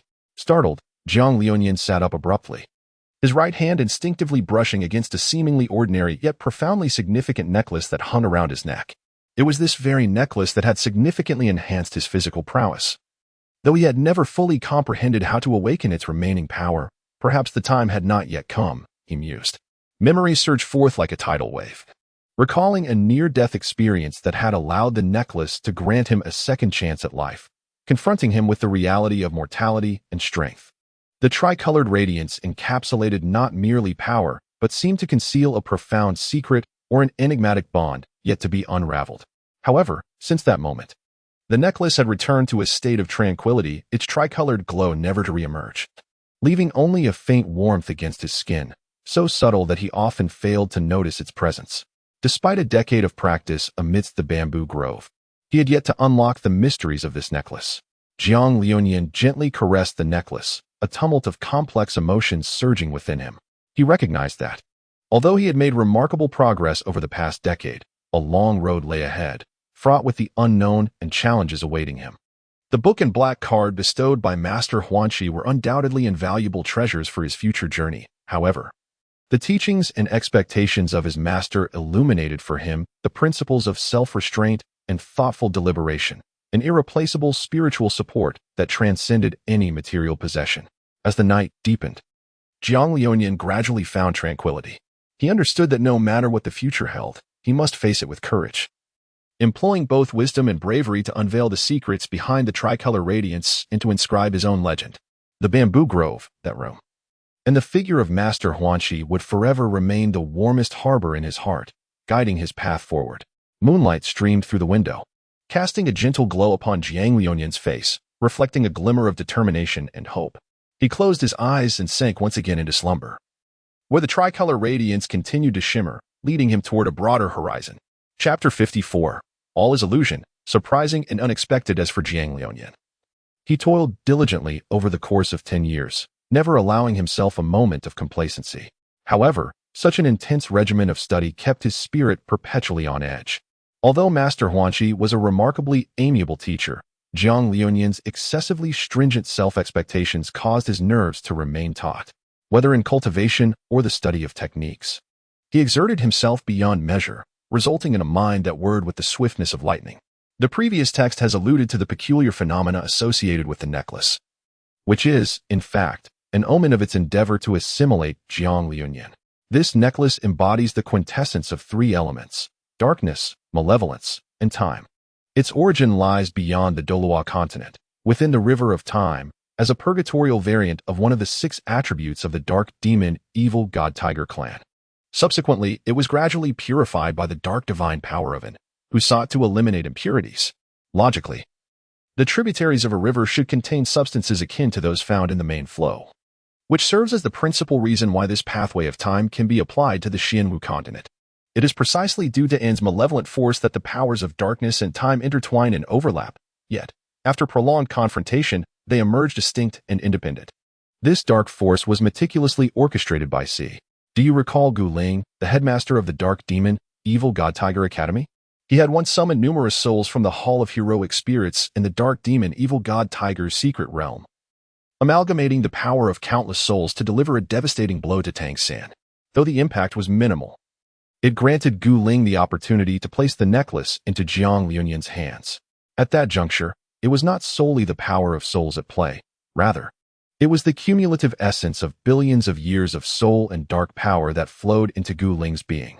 In this context, Gu Ling unreservedly channeled the dark power from his own frail form, filtering out most impurities and leaving the purest essence of darkness within the necklace. It is essential to recognize that the Dark Demon Evil God Tiger clan does not excel in the cultivation of spiritual power. Their innate talents are predominantly concentrated in the attributes of wind, lightning, time, space, darkness, and malevolence, rendering them unlikely to experience spiritual aberrations. Should they confront a soul beast primarily focused on spiritual power? The collective spiritual strength of all in the Hall of Heroic Spirits would suffice to reduce Tang San to a state of utter stupor. Yet, even such formidable power merely weakened the gray mist within Tang San's sea of consciousness. This occurrence was indeed unpredictable. The most extraordinary of these 3 elements, time, possesses the ability to anticipate the future and perceive the majority of timelines unshrouded by destiny, while darkness can obscure one's senses, and malevolence enables one to discern all their vulnerabilities. This is also the reason why Jiang Liunian remained oblivious to the truth for a decade. In the moment when Jiang Liunian was struck by the sudden surge of tricolored radiance, his body felt as though it had been struck by an invisible hammer, causing not only a tremor in his flesh but also unleashing a tempest within his mental ocean, resulting in severe impairment of his spiritual power. He succumbed to a semi-conscious state, his complexion as pale as parchment, his breathing weak and rapid. At that moment, a gentle breeze rustled through the bamboo grove, causing the leaves to whisper. A cat, with a coat of immaculate white and eyes sparkling like stars, gracefully leapt from the verdant bamboo tips, its movements agile and elegant, akin to a forest sprite. It weaved gracefully through the dense bamboo grove, each step perfectly landing on the sturdiest of bamboo joints, barely making a sound. showcasing extraordinary agility and intelligence. Ultimately, the white cat leaped up, landing steadily on the ancient eaves outside Jiang Liuyan's room. Its sharp feline gaze intently focused on the happenings within, filled with anxiety and unease. Without hesitation, it sprang directly from the eaves to the side of Jiang Liuyan's bed. That light leap seemed to bear an immense weight. The expression on the white cat's face was one of utter dismay, as if it had witnessed an unimaginable calamity. Its paws flailed helplessly in the air, at times cautiously measuring Jiang Liuyan's forehead temperature, at others gently probing his chest, seemingly confirming his heartbeat. As a spirit cat born to respond to situations, this white cat was indeed a manifestation of spiritual essence, destined to deal with formations throughout its existence. Yet, as merely a spirit of illusory formations, it had never encountered such a scenario, especially considering it was not a magical being. This predicament was truly beyond its capabilities. The white cat's agitation grew, its fur seemingly responding to its owner's emotions, standing on end as if jolted by static electricity, appearing exceptionally disheveled. It muttered to itself in distress, "Huanqi has only just departed a few days ago. How could this rascal attract such grave trouble? If Huanqi returns and sees Jiang Liuyan in this precarious state, I might as well be devoured alive. Huanqi has waited 15 long years for him to awaken. If anything were to go awry on my watch, it would be my undoing." With these thoughts, the white cat became increasingly anxious, pacing back and forth in the room, each step causing the floor to tremble slightly, as if it were searching for a means of salvation or venting its accumulated anxiety and helplessness. The entire room, due to the presence of this white cat, was imbued with an atmosphere of tension and unease. The tricolored radiance that had caused Jiang Liuyan's unconsciousness did not dissipate. Instead, it encircled him, resembling 3 ferocious hounds guarding their master. This sudden change took the white cat by surprise, prompting it to take a step back, a flicker of caution flashing in its eyes. However, the white cat soon realized that these 3 beams of light bore no hostility. Just moments ago, when it attempted to approach Jiang Liuyan to assess his condition, the lights had not attacked it. Otherwise, given their power, the white cat would have likely been torn to shreds. It felt a sense of relief while simultaneously developing a keen interest in the mysterious lights. Cautiously, it observed them, striving to discern their origins and intentions. At that moment, the 3 beams of light seemed to gain their own life and consciousness, gradually intertwining and coiling around each other, ultimately coalescing into a vague yet discernible humanoid silhouette. This ethereal figure was none other than the enigmatic individual who had previously infused dark energy into the necklace. The appearance of this figure left the white cat utterly astonished. It had never encountered this person before, yet was filled with questions and confusion about who this individual truly was. As he gazed at the white cat before him, a profound gleam flickering in his eyes, and then spoke in a calm yet resolute tone. "I understand that this may be somewhat difficult for you to accept and comprehend, but please trust me. This indeed represents a rare opportunity. Therefore, there is no need for excessive concern, dear little cat." Chapter 55, The Unwritten Future. Upon hearing Z's enigmatic and seemingly profound words, the vigilance in the white cat's eyes did not entirely dissipate, yet the unfounded fear and anxiety had notably lessened. It tilted its head, its crystalline gaze fixated on the ethereal figure of Z, as if striving to capture a semblance of authenticity from the slightest nuances of his expression. Noticing this, Z's lips curved into a faint smile, one that seemed to anticipate the white cat's reaction. "So, this is not a crisis, but rather an opportunity?"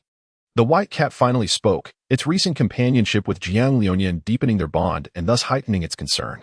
Z's ethereal form gently nodded, his tricolored eyes slowly turning to Jiang Liuyan, tenderly gliding over his sleeping visage, as if penetrating the mists of time to glimpse a glimmer of hope for the future. "Rest assured, I have seen it." Before Z's words could fully take flight, the 3 beams of light began to waft and disperse once more, encircling Jiang Liuyan like devoted guardians, safeguarding him as he ventured deeper into slumber and restoration. The white cat observed this scene, its heart brimming with questions akin to twinkling stars scattered across the night sky, both bright and myriad. The appearance of Z, the transformation of the 3 mysterious lights, and Jiang Liuyan's faintness, all of it transcended its previous understanding and experience. Yet, the white cat was acutely aware that this moment was not opportune for inquiries or unraveling truths. It had to remain composed and await the right moment. With delicate steps, it gradually approached Jiang Liuyan, each movement executed with utmost caution, fearful of disturbing his slumber. Upon finally reaching his side, it gently nudged his arm with its head. The soft fur brushing against Jiang Liunian's skin felt like a silent exchange of comfort and reassurance. In its eyes shone warmth and concern, as if whispering, "Master, I shall remain here by your side until you awaken." After tenderly nuzzling his arm, the white cat began to search for a comfortable spot. It surveyed its surroundings and ultimately chose a corner that was both tranquil and sheltered from the wind. Gradually, it curled up, resting its head against its chest, leaving only its vigilant eyes exposed. Thus, it quietly guarded Jiang Liunian, as if protecting its most cherished treasure. As time drifted on, the white cat began to feel a sense of weariness. It slightly closed its eyes, yet its ears remained alert. It understood that it could not afford to lower its guard, for Jiang Liunian still required its protection. In this manner, it found a delicate balance between fatigue and vigilance, patiently awaiting Jiang Liunian's awakening. Throughout this process, the white cat continued to ponder Zi's words and the origins of the mysterious light. It endeavored to piece together the fragments of information, striving to form a cohesive narrative. Yet, each time it felt on the verge of grasping the truth, the clues would evaporate like mist before its eyes, leaving it both perplexed and filled with curiosity. Nevertheless, the white cat remained steadfast in its belief that one day it would unravel the enigma. Thus, it quietly safeguarded Jiang Liunian from its corner, its silhouette exuding warmth and determination beneath the dim light. And so, the future had arrived. It was an era of the forsaken, conjoined with the present and vehemently resisted by the ancient realm of Xianwu, which belonged to the distant past. In discussing this forthcoming future, one cannot overlook the western sand hills of that realm.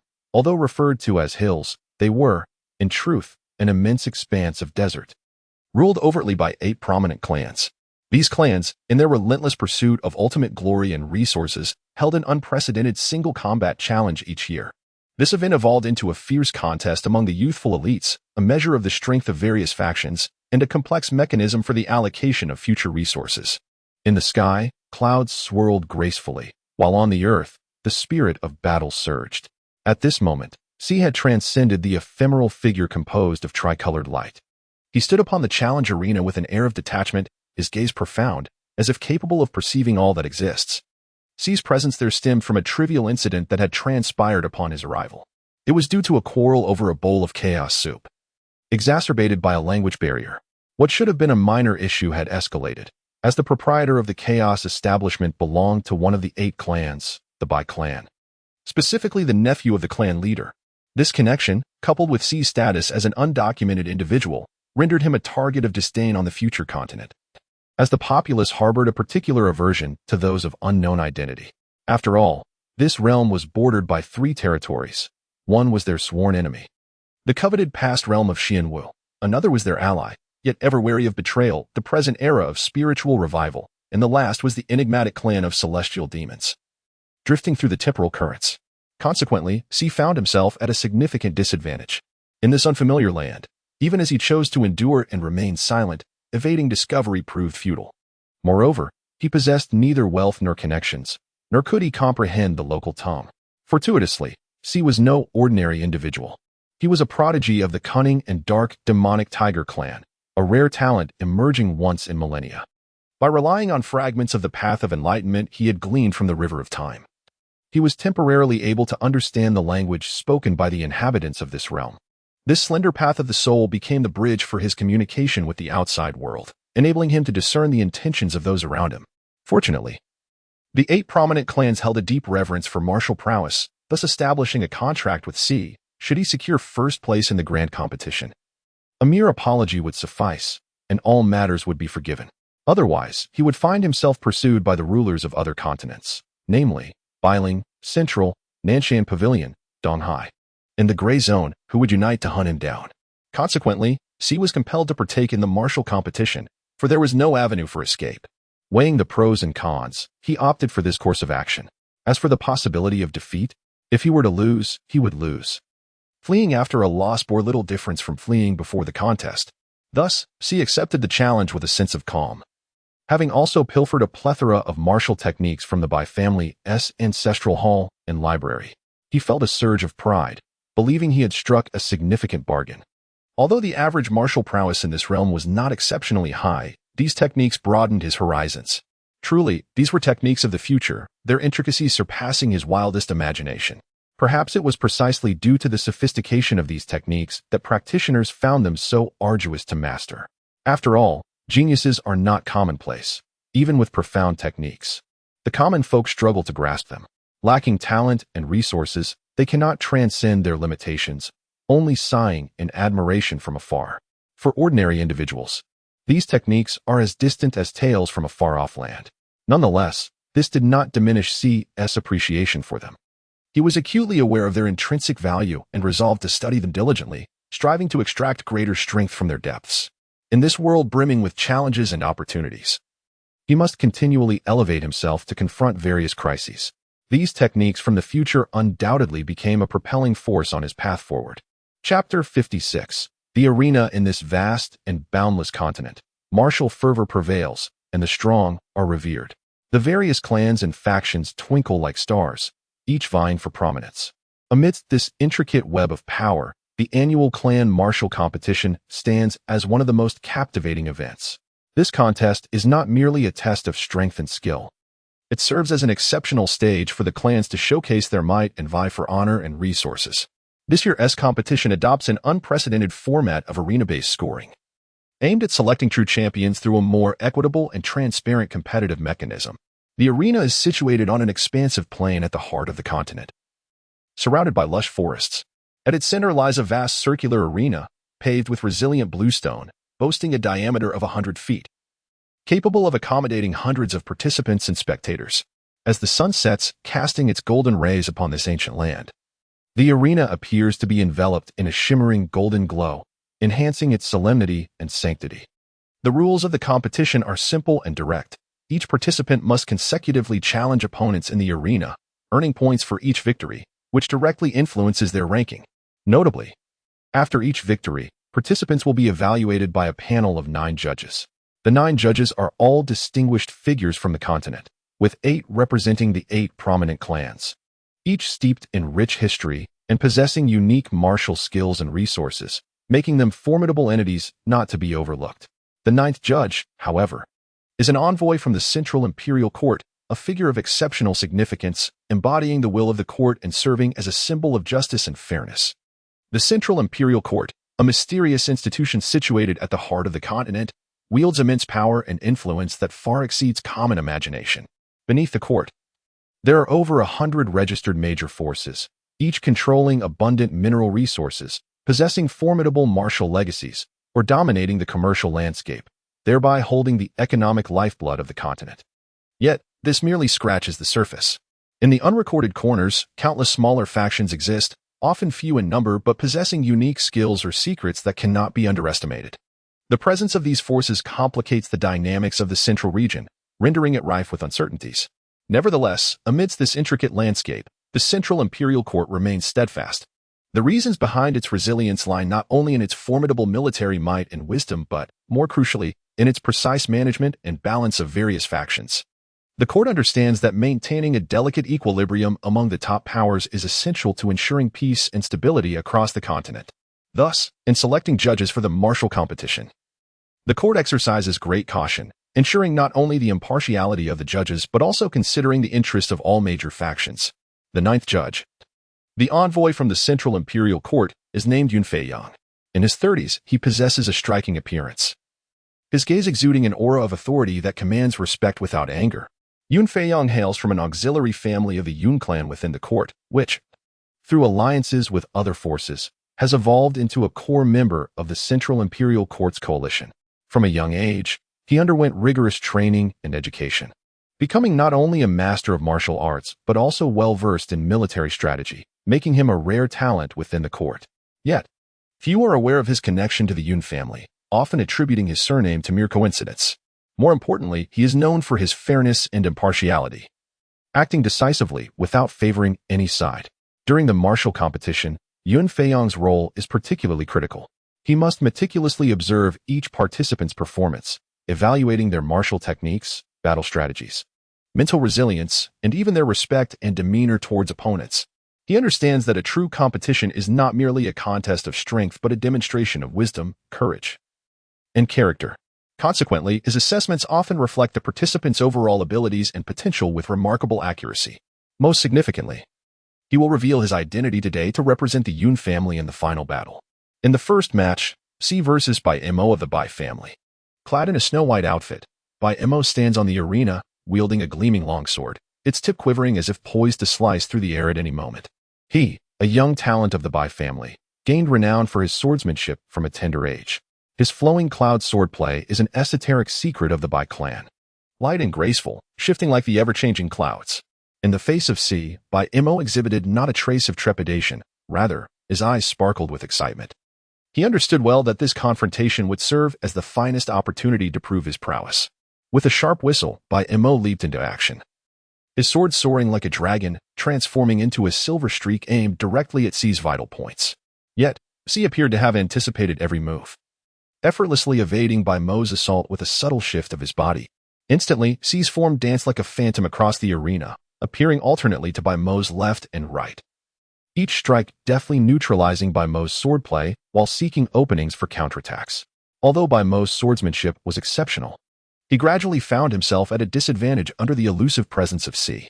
Ultimately, in a moment of clash, C closed in on Bai Mo with a phantom step, gently striking his palm, causing the sword to slip from Bai Mo's grasp, and thus determining the victor. Second match, C versus Qian family's Qianju. With the wind of fists tearing through the air, the Tai Chi push hands began. Renowned for their boxing techniques, the Qian family boasts Qianju as a paragon among them. His thousand-rending fist possesses immense power, each punch seemingly capable of rending the very air, striking fear into the hearts of onlookers. Confronting C, Qianju held nothing back, launching a fierce offensive from the outset. The winds of his fists howled like a tempest, bearing down upon C. However, C moved as if in water, effortlessly weaving through the onslaught, sometimes harnessing force to counterforce, other times employing softness to conquer hardness, neutralizing Qianju's attacks with precision. Observing this, Qianju felt a surge of astonishment. He realized he must unleash greater strength to prevail against C. Taking a deep breath, his muscles tensed instantaneously, and his punches became even more ferocious, as if aiming to rend the very air asunder. Yet, C remained undaunted, grounding himself in internal power while blending it with his agile form, engaging in a contest of speed and strength against Qianju. Ultimately, in a decisive clash, C executed a Tai Chi push, firmly sending Qianju off the stage, thus claiming victory. Third match, C versus Shen family. Shenlang. With the soul-chasing needles and swift evasions, the Shen family excels in hidden weapons and lightness of foot, with Shenlang being their most distinguished practitioner. His soul-chasing needles are elusive and unpredictable, rendering opponents defenseless. Confronting C, Shenlang did not hesitate. He immediately unleashed his barrage of hidden weapons. The needles shot through the air like shooting stars, densely aimed at C. Yet, C seemed to possess an innate understanding of Shenlang's weaponry, evading each strike at the most critical moments. His instantaneous steps rendered Shenlang's agility ineffective, as each of his attempts fell short. Observing this, Shenlang felt a pang of anxiety. He recognized the necessity to alter his strategy to triumph over C. Thus, he began to vary the angles and velocities of his needle launches, attempting to disrupt C's rhythm. However, C appeared to have anticipated every move. His footwork grew even more nimble, each evasion perfectly timed to avoid Shenlang's projectiles. Ultimately, in a fierce confrontation, C seized Shenlang's wrist with a dragon's claw, compelling him to concede defeat. Chapter 57. The Arena of Battle, 4-6. The fourth duel. C versus Yi families. Yi Siyuan with swords pointed towards the heavens. A web of blade artistry unfolded. The Yi family is renowned for their unparalleled swordsmanship, a mastery that commands profound admiration. Yi Feng, a distinguished member of the younger generation within the Yi clan, has reached the zenith of swordsmanship. When Yi Feng wields his long sword, it transforms into a sinuous water serpent, dancing gracefully through the air, perfectly attuned to his will. Each swing of his blade exudes an unmatched aura that inspires awe. However, today he faces the enigmatic C, a figure shrouded in mystery, possessing formidable strength and an unfathomable background. Yet, Yi Feng does not waver. Instead, fervent battle intent gleams in his eyes. He understands that this will be a grueling contest, yet he remains undaunted, for he believes in his swordsmanship and the latent power within his soul. With a sharp whistle, Yi Feng leaped into action, his long sword soaring like a dragon emerging from the sea, transforming into a dazzling beam of light aimed directly at C's vital points. C, however, displayed no trace of panic. Drawing upon his eclectic elements and the sword techniques he had recently acquired from the library, he engaged Yuan in a duel of swordplay. The interplay of sword light formed a beautiful tapestry. As the two warriors exchanged blows on the arena, their sword tips intertwining to create an exquisite scene. Yet beneath this picturesque surface lurked an endless peril. Each clash seemed intent on shattering the opponent's techniques entirely. Ultimately, in a decisive moment, Xi unleashed the Yi family's ultimate technique, sword pointing to the heavens. The sword light surged like a dragon, piercing through Yi Feng's intricate web of defenses, securing victory in the match. Indeed, it was the Yi family's most treasured skill, although some within the 8 great families have tarnished their names through unscrupulous deeds. It must be acknowledged that this continent, revered for its martial prowess, harbors an obsession with martial arts that is astonishingly fervent. Thus, these 8 families, in a bid for fair combat, laid bare all their martial arts secrets before Xi, allowing him 10 days of rigorous training, which extended the duration of this arena contest beyond previous bouts.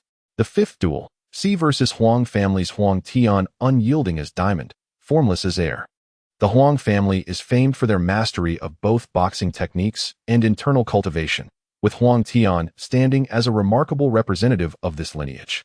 His cultivation of the indestructible body renders him as resilient as steel, impervious to enemy assaults. When facing Xi, Huang Tian exhibited no semblance of fear. On the contrary, excitement sparkled in his eyes. This is because Huang Tian understands deeply that only when confronted with formidable opponents can one truly test their strength and skills. Although in the previous battle 10 days ago, he witnessed the formidable opponent, the celestial demon priest, employ the secret technique, sword pointing to the sky.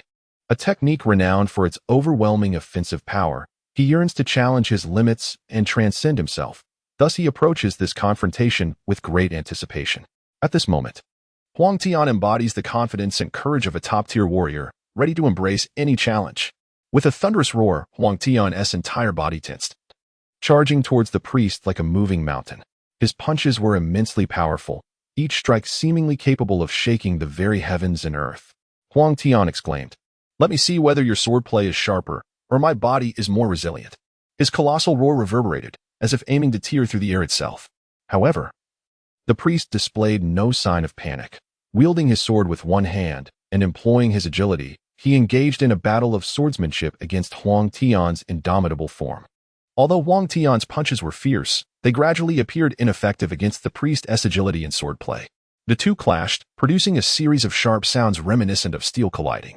Seizing this rare opportunity, Huang Tian's eyes blazed with intensity, channeling all his strength into his right fist, which cut through the air like a roaring tiger. Striking towards the priest from the right, his muscles tensed and veins bulged, indicating that this blow contained all his explosive power and determination. If it were to land, it was almost certain that the priest would be either gravely injured or defeated, instantly determining the outcome of their duel.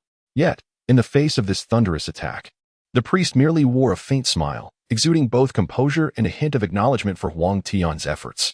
He chose not to meet force with force. Instead, with extraordinary speed and agility, he deftly sidestepped Huang Tian's powerful punch. Almost simultaneously, the priest executed an unexpected maneuver, lightly raising his sword before decisively throwing it. The blade traced a brilliant silver arc through the air, akin to the brightest meteor in the night sky, infused with the priest's will and determination. As it embedded itself diagonally into the hard ground of the arena, the sound of the blade striking the earth was distinctly audible, and as dust swirled around, the sword trembled slightly, as if whispering the call to battle. This action not only showcased the priest's precise control over his strength, but also revealed his acute judgment of the battlefield. He was confident that even without a weapon, he could remain invincible in this contest. Upon witnessing this, Huang Tian's heart sank. He realized that while his offensive was fierce, it seemed as though the priest could see through him, leaving no secrets to be uncovered. As he hurled his sword, he did not pause. Instead, he leapt forward with the agility of a startled hare, swiftly forming intricate seals with his hands. A faint luminescence flickered around him, as if he were preparing to unleash an even more formidable martial technique. Although Huang Tian was valiant, he seemed to falter against an opponent as unfathomable as Xi. Yet, Huang Tian exhibited no signs of panic. Rather, his gaze grew more resolute, as if he had found renewed vigor in Xi's composure. Drawing in a deep breath, a powerful force surged within him, his muscles defining sharply, as if every inch of his skin harbored explosive potential.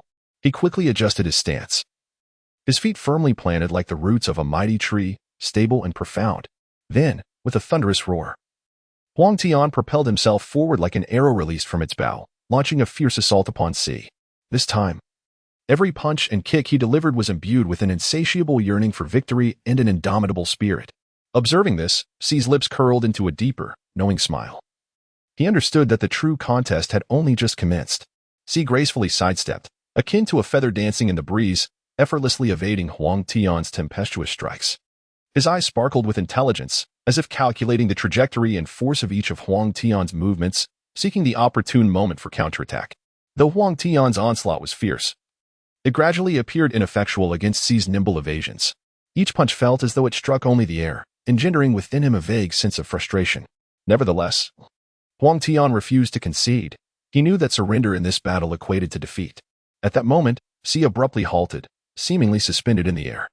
Huang Tian's heart leaped with joy, believing he had discovered a flaw in Si's defense, and without hesitation, he unleashed a powerful blow aimed at Si's chest. Yet, just as his fist was about to make contact, Si vanished like a specter, leaving behind only a faint afterimage. Huang Tian's strike missed its mark, causing him to stumble forward. At that instant, Si's voice echoed in his ear, ghostly and ethereal. Your strength is formidable, but alas, you have encountered me. Huang Tian spun around abruptly, only to find Si had appeared behind him, hands gently resting upon his shoulders. He felt a warm, yet potent energy emanating from Si's hands, instantly dissipating the tension that had accumulated within him from his relentless attacks. Indeed, Huang Tian had not only mastered the indomitable technique, but also practiced a rare art that could amplify momentum and power. If he could stack it an astonishing 81 times, he could unleash a force exceeding his own by a staggering 281 times. Unfortunately, most individuals would struggle to endure the surge of power after merely 18 accumulations, often leading to catastrophic consequences. However, it was evident that even this technique, despite Huang Tian's subtle accumulations, was perceived by Si, who effortlessly neutralized it. Combat is not solely a contest of strength, but rather a strategic interplay of intellect and skill. The voice of Si was gentle yet resolute, reminiscent of a sage imparting the profound truths of life. You have performed admirably, yet there remains ample room for growth. Upon hearing this, Huang Tian felt an unprecedented surge of respect swell within him. He understood that Si was not merely a formidable adversary, but also a mentor worthy of admiration. Bowing his head, he sincerely expressed, "Thank you, esteemed elder, for your guidance. I shall endeavor to improve and strive to grow stronger." Si smiled faintly, placing a reassuring hand on Huang Tian's shoulder, and remarked, "Excellent. With such determination, your future path will surely be broader." At that moment, the audience below the arena was left utterly speechless. They had never witnessed such an extraordinary battle, nor encountered such magnanimity and wisdom in opponents. The clash between Si and Huang Tian not only showcased their exceptional prowess, but also conveyed an uplifting spirit. As Si and Huang Tian shook hands in reconciliation, this intense clan martial competition came to a close. Yet for Si, this was merely the beginning. The subsequent battles, the 6th, 7th, 8th, and the climactic showdown, promised to be even more arduous. In the 6th battle, Si versus Li Ru of the Li clan, the dance of swords was as light as a swallow returning to its nest. The Li clan prided itself on both swordsmanship and agility, with Li Ru being a standout among them. The long sword in his hand was as light as a swallow, and his lightness of foot was nothing short of miraculous.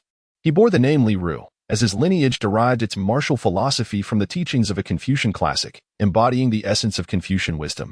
Faced with Si, Li Ru exhibited no trepidation. Rather, a spark of challenge glimmered in his eyes.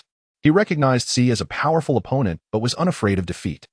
He placed his faith in his own strength, courage, and intellect. With a sharp whistle, Li Ru leapt into action, his long sword soaring through the air like a delicate swallow. His agility left spectators in awe, each jump seemingly defying the very pull of gravity. His movements were light and nimble, akin to a gentle breeze caressing the surface of a lake, creating ripples of motion. However, Si remained unfazed. His gaze was as tranquil as still water, and the long sword in his grasp moved with the fluidity of a serpent, poised to deliver a lethal strike at any moment. Over the past 10 days, he had honed his swordsmanship while studying the techniques of the Li clan. It must be said that the swordplay, having been passed down for millennia and revered as one of the 8 great clans of the West, was indeed exquisite, justifying its esteemed reputation. Si was not entirely confident. After observing the sword techniques, he realized that prior to his training, He was like a frog at the bottom of a well, gazing at the moon above. After the practice, he felt akin to a mayfly witnessing the vast sky. Overwhelmed, he recognized the disparity in swordsmanship. Even with his remarkable ability to memorize, 10 days were insufficient to fully absorb the intricacies. Thus, he resolved to give his utmost effort. Utilizing his understanding of space and time, he fused the elements of his swordplay, imbuing the blade with unparalleled strength. His swordsmanship was no longer as light and graceful as in the previous 5 rounds. Instead, it resembled a tempest, fierce and unyielding. Like a bamboo grove crushed under the force of a storm. Li Ru, a true genius of the Li lineage, adeptly positioned his longsword to counter every impending attack from sea, displaying an ease that belied the intensity of the encounter. Upon the arena, the two figures intertwined like twin bolts of lightning, their swords flashing with brilliance, the sound of clashing steel resonating like thunder. Their movements were swift as the wind, their techniques sharp and precise, each strike infused with an inexhaustible intent to kill and immense power. This confrontation was akin to a struggle for survival, with both combatants exerting their utmost efforts, showing no mercy. The audience watched with rapt attention, their eyes wide, fearful of missing a single breathtaking moment. Their emotions ebbed and flowed with the dynamics of the battle, alternating between tension and exhilaration. Each individual was immersed in this thrilling duel, acutely aware of the clash and sparks generated by the masters of swordplay. Suddenly, C pivoted, his longsword weaving an elegant flourish, and he bellowed, "Swallow returns."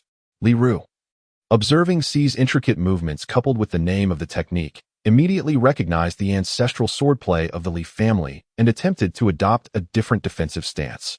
A smile flickered at the corner of C's mouth, and Li Ru realized the gravity of the situation. He hastily sought to retreat and defend, raising his longsword in a swift motion to shield his chest. Yet, how could a misdirected call to action mislead Li Ru? C's sword traced a graceful arc, akin to a swallow soaring through the air. His technique intensified, radiating brilliance that dazzled the onlookers. This was not swallow returns, but rather swallow returns to the nest, a technique fundamentally distinct from the former, rendering Li Ru's defense ineffective against C's deceptive assault. Feeling the weight of immense pressure, Li Ru fought desperately to withstand the onslaught. Yet how could he let such a rare opportunity slip by? C's attacks grew increasingly ferocious, pushing him into a defensive corner. In a moment of fierce exchange, C unleashed an attack starkly different from swallow returns to the nest, the very technique he had mistakenly called out earlier. This time, he capitalized on Li Ru's unpreparedness, channeling his vigor to simultaneously execute 2 distinct techniques, aiming to severely wound Li Ru. His longsword streaked across the sky like a shooting star, propelled by unparalleled speed and strength. Li Ru endeavored to block this strike with his own longsword, but C's technique exploited the very angle Li Ru was unable to defend against. In an instant, Li Ru's sword was sent flying, hurtling away into the distance. Simultaneously, his body was involuntarily pushed backward, his steps faltering as he nearly stumbled. He gazed at C, a flicker of helplessness and dismay crossing his eyes. He understood that he had exerted every ounce of effort, yet still found himself unable to overcome this formidable adversary. He took a deep breath, gradually straightened his body, and respectfully conceded to C. Chapter 58, The Battle Arena 7, the 7th match, C versus Zhao Yunke of the Zhao family. The shadows of the spear resembled a dragon, and the sword cleaved through the vast river. The Zhao family is renowned for their spear techniques, and Zhao Yunke is an exceptional master of this art. The long spear, the sovereign of cold weapons, with its extraordinarily long shaft and sharp tip, is capable of thrusting, lifting, sweeping, and probing, showcasing a diverse array of tactics. It serves as both the vanguard on the battlefield and a guardian of the flanks, its presence a source of morale and a strategic imperative. Its intricacies elaborated upon in the annals of ancient martial arts. Before us stood Zhao Yunke, his hands firmly gripping the long spear, which radiated a fierce aura, akin to a ferocious dragon poised to leap from the ocean's depths. The spearhead glimmered with a chilling light, provoking a shiver of dread. In the face of the formidable sea, Zhao Yunke exhibited no fear. His eyes sparkled with unwavering determination, reminiscent of the stars. Suddenly, he let out a roar that reverberated like thunder from the heavens, resonating in the ears of all present. His figure leaped forth, akin to a fierce cheetah, his speed dazzling. Like a cannonball, he charged towards C with an unstoppable momentum, the long spear transforming into an enraged dragon, baring its claws and lunging at C. Zhao Yunke's spear techniques were both powerful and agile, each thrust imbued with boundless strength. His movements flowed with the grace of a gentle stream, yet struck with the ferocity of a tempest. His spear play resembled a torrential storm, swift as lightning, leaving no room for reaction. Each assault seemed destined to utterly overwhelm C, leaving him no escape. As Zhao Yunke's onslaught grew increasingly fierce, C found himself retreating, yet rather than succumbing to fear, he grew ever more exhilarated. He summoned all his strength, striving to withstand Zhao Yunke's relentless attacks. However, the might of Zhao Yunke's spear techniques was overwhelming, and C gradually felt the weight of his limitations. Yet, he gritted his teeth, refusing to yield easily. Nevertheless, C remained composed, relying on his internal energy as a foundation, and combined it with his swordsmanship to engage Zhao in a duel of sword and spear. The two clashed on the arena, their sword lights and spear shadows intertwining, creating a breathtaking spectacle. C's swordplay was as swift as a tempest, fierce and incisive, each strike imbued with an inexhaustible killing intent. His techniques were ever-changing, at times resembling a venomous serpent emerging from its lair, at times like a predatory bird swooping down, leaving opponents defenseless. In contrast, Zhao Yunke's spear techniques resembled an impregnable fortress, steady and powerful, each thrust emanating an overwhelming force. His mastery was unparalleled, leaving no room for error in either attack or defense. The figures of the two warriors darted swiftly across the arena, their sword lights and spear shadows dancing in intricate patterns, producing a crisp sound of impact. Their movements quickened, leaving the spectators below in awe, frequently erupting in gasps of amazement. This contest of swordsmanship and spear techniques unveiled the allure and power of martial arts. The clash between C and Zhao Yunke was akin to a dance of dragons and serpents, utterly captivating. Zhao Yunke, a virtuoso of spear techniques, wielded his long spear as if he were a deity of war, each move revealing immeasurable might. In his grasp, the spear seemed to possess a life of its own, at times swirling like the wind sweeping away the clouds, and at other moments striking with the ferocity of thunder and lightning, aimed directly at C's vital points. C, fully aware of Zhao Yunke's formidable prowess, dared not underestimate him in the slightest. He summoned every ounce of his skill, executing his swordplay with utmost precision. His technique flowed as naturally as water, devoid of any flaw. Each of his strikes was impeccably timed, deftly evading Zhao Yunke's spear while delivering potentially lethal counterattacks. Zhao Yunke, however, was equally relentless, his spear technique growing ever more ferocious, each thrust imbued with unparalleled momentum. The variations in his strikes were as unpredictable as a tiger descending from the mountain or a dragon emerging from the sea, leaving his opponent in a state of uncertainty. Each of Zhao's attacks imposed immense pressure on C, yet C maintained his composure, skillfully resolving one crisis after another with his ingenious swordplay. C moved with a fluid grace, his swordsmanship reminiscent of a water serpent, yet also embodying the fierce might of the four elements. His strikes were at times light and ethereal, and at others, thunderous and overwhelming, forming a stark contrast to Zhao Yunke's spear techniques. However, despite the exquisite precision of C's swordplay, it seemed somewhat inadequate against Zhao Yunke's transcendent spear mastery. Zhao's technique flowed like an unending river, each move perfectly countering C's efforts. Although C's style was agile and versatile, it struggled under the relentless onslaught of Zhao Yunke. He swung, parried, and thrust with all his might, barely managing to withstand the barrage of Zhao's attacks. Nevertheless, Zhao Yunke did not let his guard down. He was acutely aware of C's capabilities and understood the gravity of their confrontation, despite momentarily gaining the upper hand. He knew C would not concede easily and might unleash even greater power. Gripping his spear tightly, he steeled himself for the challenges that lay ahead. C, you are indeed a worthy adversary, but today shall mark your first defeat in 9 battles, he proclaimed with a smile. Listening to Zhao Yunke's words, C felt no trace of fear. He knew the purpose of this battle, to demonstrate his worth. Victory was imperative, for winning only the first 6 contests could lead to a more arduous path ahead, even if the 8 prominent clans chose to spare him. C remained silent, slowly positioning his sword horizontally against his chest, his gaze fixed intently on Zhao Yunke, his eyes reflecting an indescribable resolve and determination.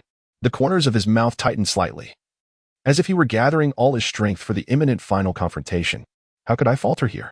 C questioned himself internally, recognizing this as a means to elevate his spirit.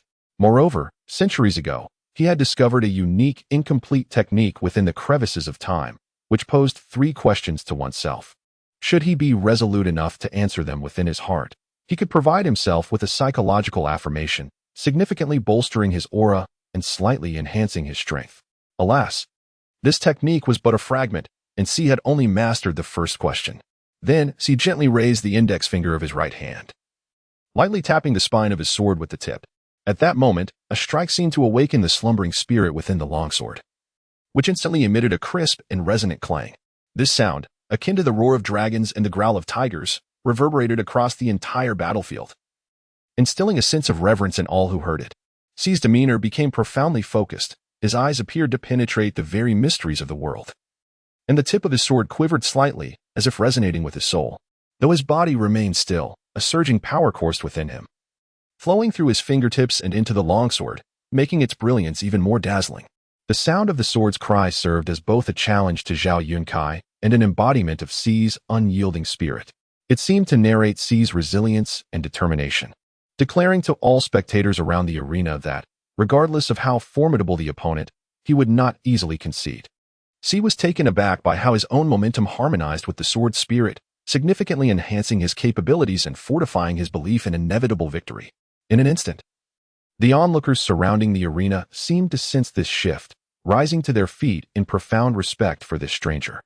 The sword's cry was the most direct reflection of a sword cultivator's innermost essence. With this single sound, C earned the admiration of all present. As the clang resonated, C's aura underwent a subtle transformation. His breathing deepened and became more powerful, each inhalation seeming to commune with the vital energies of heaven and earth, further amplifying his strength. Zhao Yukai observed C's series of movements, feeling a slight tremor of apprehension within. He sensed the formidable aura emanating from C and understood the determination and willpower he possessed at this moment. He realized that the conflict had reached a pivotal point, and he must exert every ounce of effort to compete with C. However, just as Zhao Yukai prepared to launch another attack, C suddenly vanished in a flash, exploding forth with an even swifter speed, disappearing like a phantom. By the time Zhao Yunkai noticed the illusion where C had once stood, the latter had already eluded his sight. Yet, being a prodigy of the Zhao family S-spear technique, Zhao Yukai's instincts were exceptionally acute. When C reappeared, it was behind Zhao Yunkai, with the longsword aimed directly at his vital points. This strike was both rapid and precise, completely catching Zhao Yunkai off guard. Zhao Yunkai, truly a prodigy of the Zhao family S-spear technique, swiftly turned to fend off C's assault, his spear held horizontally across his chest, successfully deflecting the silvery sword light. A smirk crept onto C's lips, a mocking grin that seemed to deride Zhao Yunkai's audacity. Zhao Yunkai sensed this unprovoked smile, instinctively feeling that he had fallen into a trap. However, his intuition offered no clarity. He quickly retreated, seeking to create distance. It must be said, C, having unleashed his full potential, exhibited enhanced attributes across the board. Speed, strength, agility, intellect, and even mental fortitude had surged remarkably. C clearly noticed Zhao Yunkai's inclination to withdraw. With a decisive swing of his sword, he executed a powerful strike. Although this move left his chest and head vulnerable, it was indeed his most potent attack. And given Zhao Yunkai's previous hesitation, he could hardly approach this with composure. His only advantage lay in his dramatically heightened physical capabilities and extraordinary cognitive prowess, allowing him to strike while Zhao Yunkai was down. Zhao Yunkai, momentarily stunned by the audacity of this straightforward attack, pondered why C was so bold. Was this blatant opening not an opportunity for him to turn the tide? Yet, regaining his composure, he resolved that C's formidable physique might not grant him the chance he sought. Perhaps he could not withstand this strike. In the blink of an eye, Zhao Yunkai's mind raced with countless thoughts, yet his instincts were sluggish. Even though he recognized that C's exposed position represented his best chance for a counterattack, the influence of his earlier retreat lingered, compelling him to continue his defensive maneuvers. Thus, he retreated once more. At that moment, C's sword, akin to a bolt of lightning, sliced through the air, reaching Zhao Yunkai's face and striking his protective aura. C's speed exceeded Zhao Yunkai's retreat velocity by more than tenfold. The sheer physical superiority was enough to leave Zhao Yunkai gasping for breath. Moreover, this was a psychological gambit targeting human nature. Zhao Yunkai had dedicated centuries to mastering his swordsmanship, yet he had never faced the trials of humanity. Sometimes, one must delve into the strategies of warfare. Although Zhao Yunkai's protective aura was remarkably resilient, it quivered under C's assault, sending a powerful shockwave through him that stirred his blood and nearly toppled him. Observing Zhao Yunke's disarray, C's lips curled into a barely perceptible smile, for he had discerned the key to defeating Zhao Yunke. All that remained was to pursue his advantage relentlessly to bring this conflict to a decisive conclusion. The battle raged on, C's swordplay becoming increasingly fierce. Each strike aimed directly at Zhao Yunke's vital points. Yet, Zhao Yunke appeared to have anticipated C's techniques, deftly countering each assault. Zhao Yunke had inflicted numerous wounds upon C, but the latter showed no signs of retreat. Just then, an idea sparked within C's mind. He was acutely aware that although Zhao Yunke's spear technique was exquisite, it harbored a critical vulnerability beyond mere humanity, an over-reliance on forms and brute strength. As for the human aspect, Zhao Yunke had surely taken precautions against any potential openings. Thus, he was compelled to explore an alternative approach, transcending conventional techniques, embracing spontaneity and fluidity. Moreover, his resonance with the sword's spirit bestowed upon him a distinct advantage. Consequently, he abruptly altered his swordplay, shifting his focus away from the intricacies of technique and the sheer force of power, dedicating his entire essence to the comprehension of sword intent and the application of sword energy. His swordsmanship transformed into something ethereal, as if he had merged with the very fabric of nature itself. Zhao Yunke, observing this transformation, felt a flicker of astonishment within. He sensed the evolution in C's swordplay and the formidable sword energy emanating from him. It became evident that C was now wielding sword intent and energy to counter his techniques and strength. Nevertheless, Zhao Yunke remained unperturbed. He was acutely aware of his own prowess and the advantages it conferred. He continued to assault C with his spear techniques, endeavoring to shatter the latter's sword intent and energy. Yet, at that moment, C suddenly launched a counteroffensive. The long sword in his hand erupted with a tremendous surge of sword energy, striking Zhao Yunke's spear directly. This sword energy seemed to possess boundless strength, effortlessly sending Zhao Yunke's spear flying.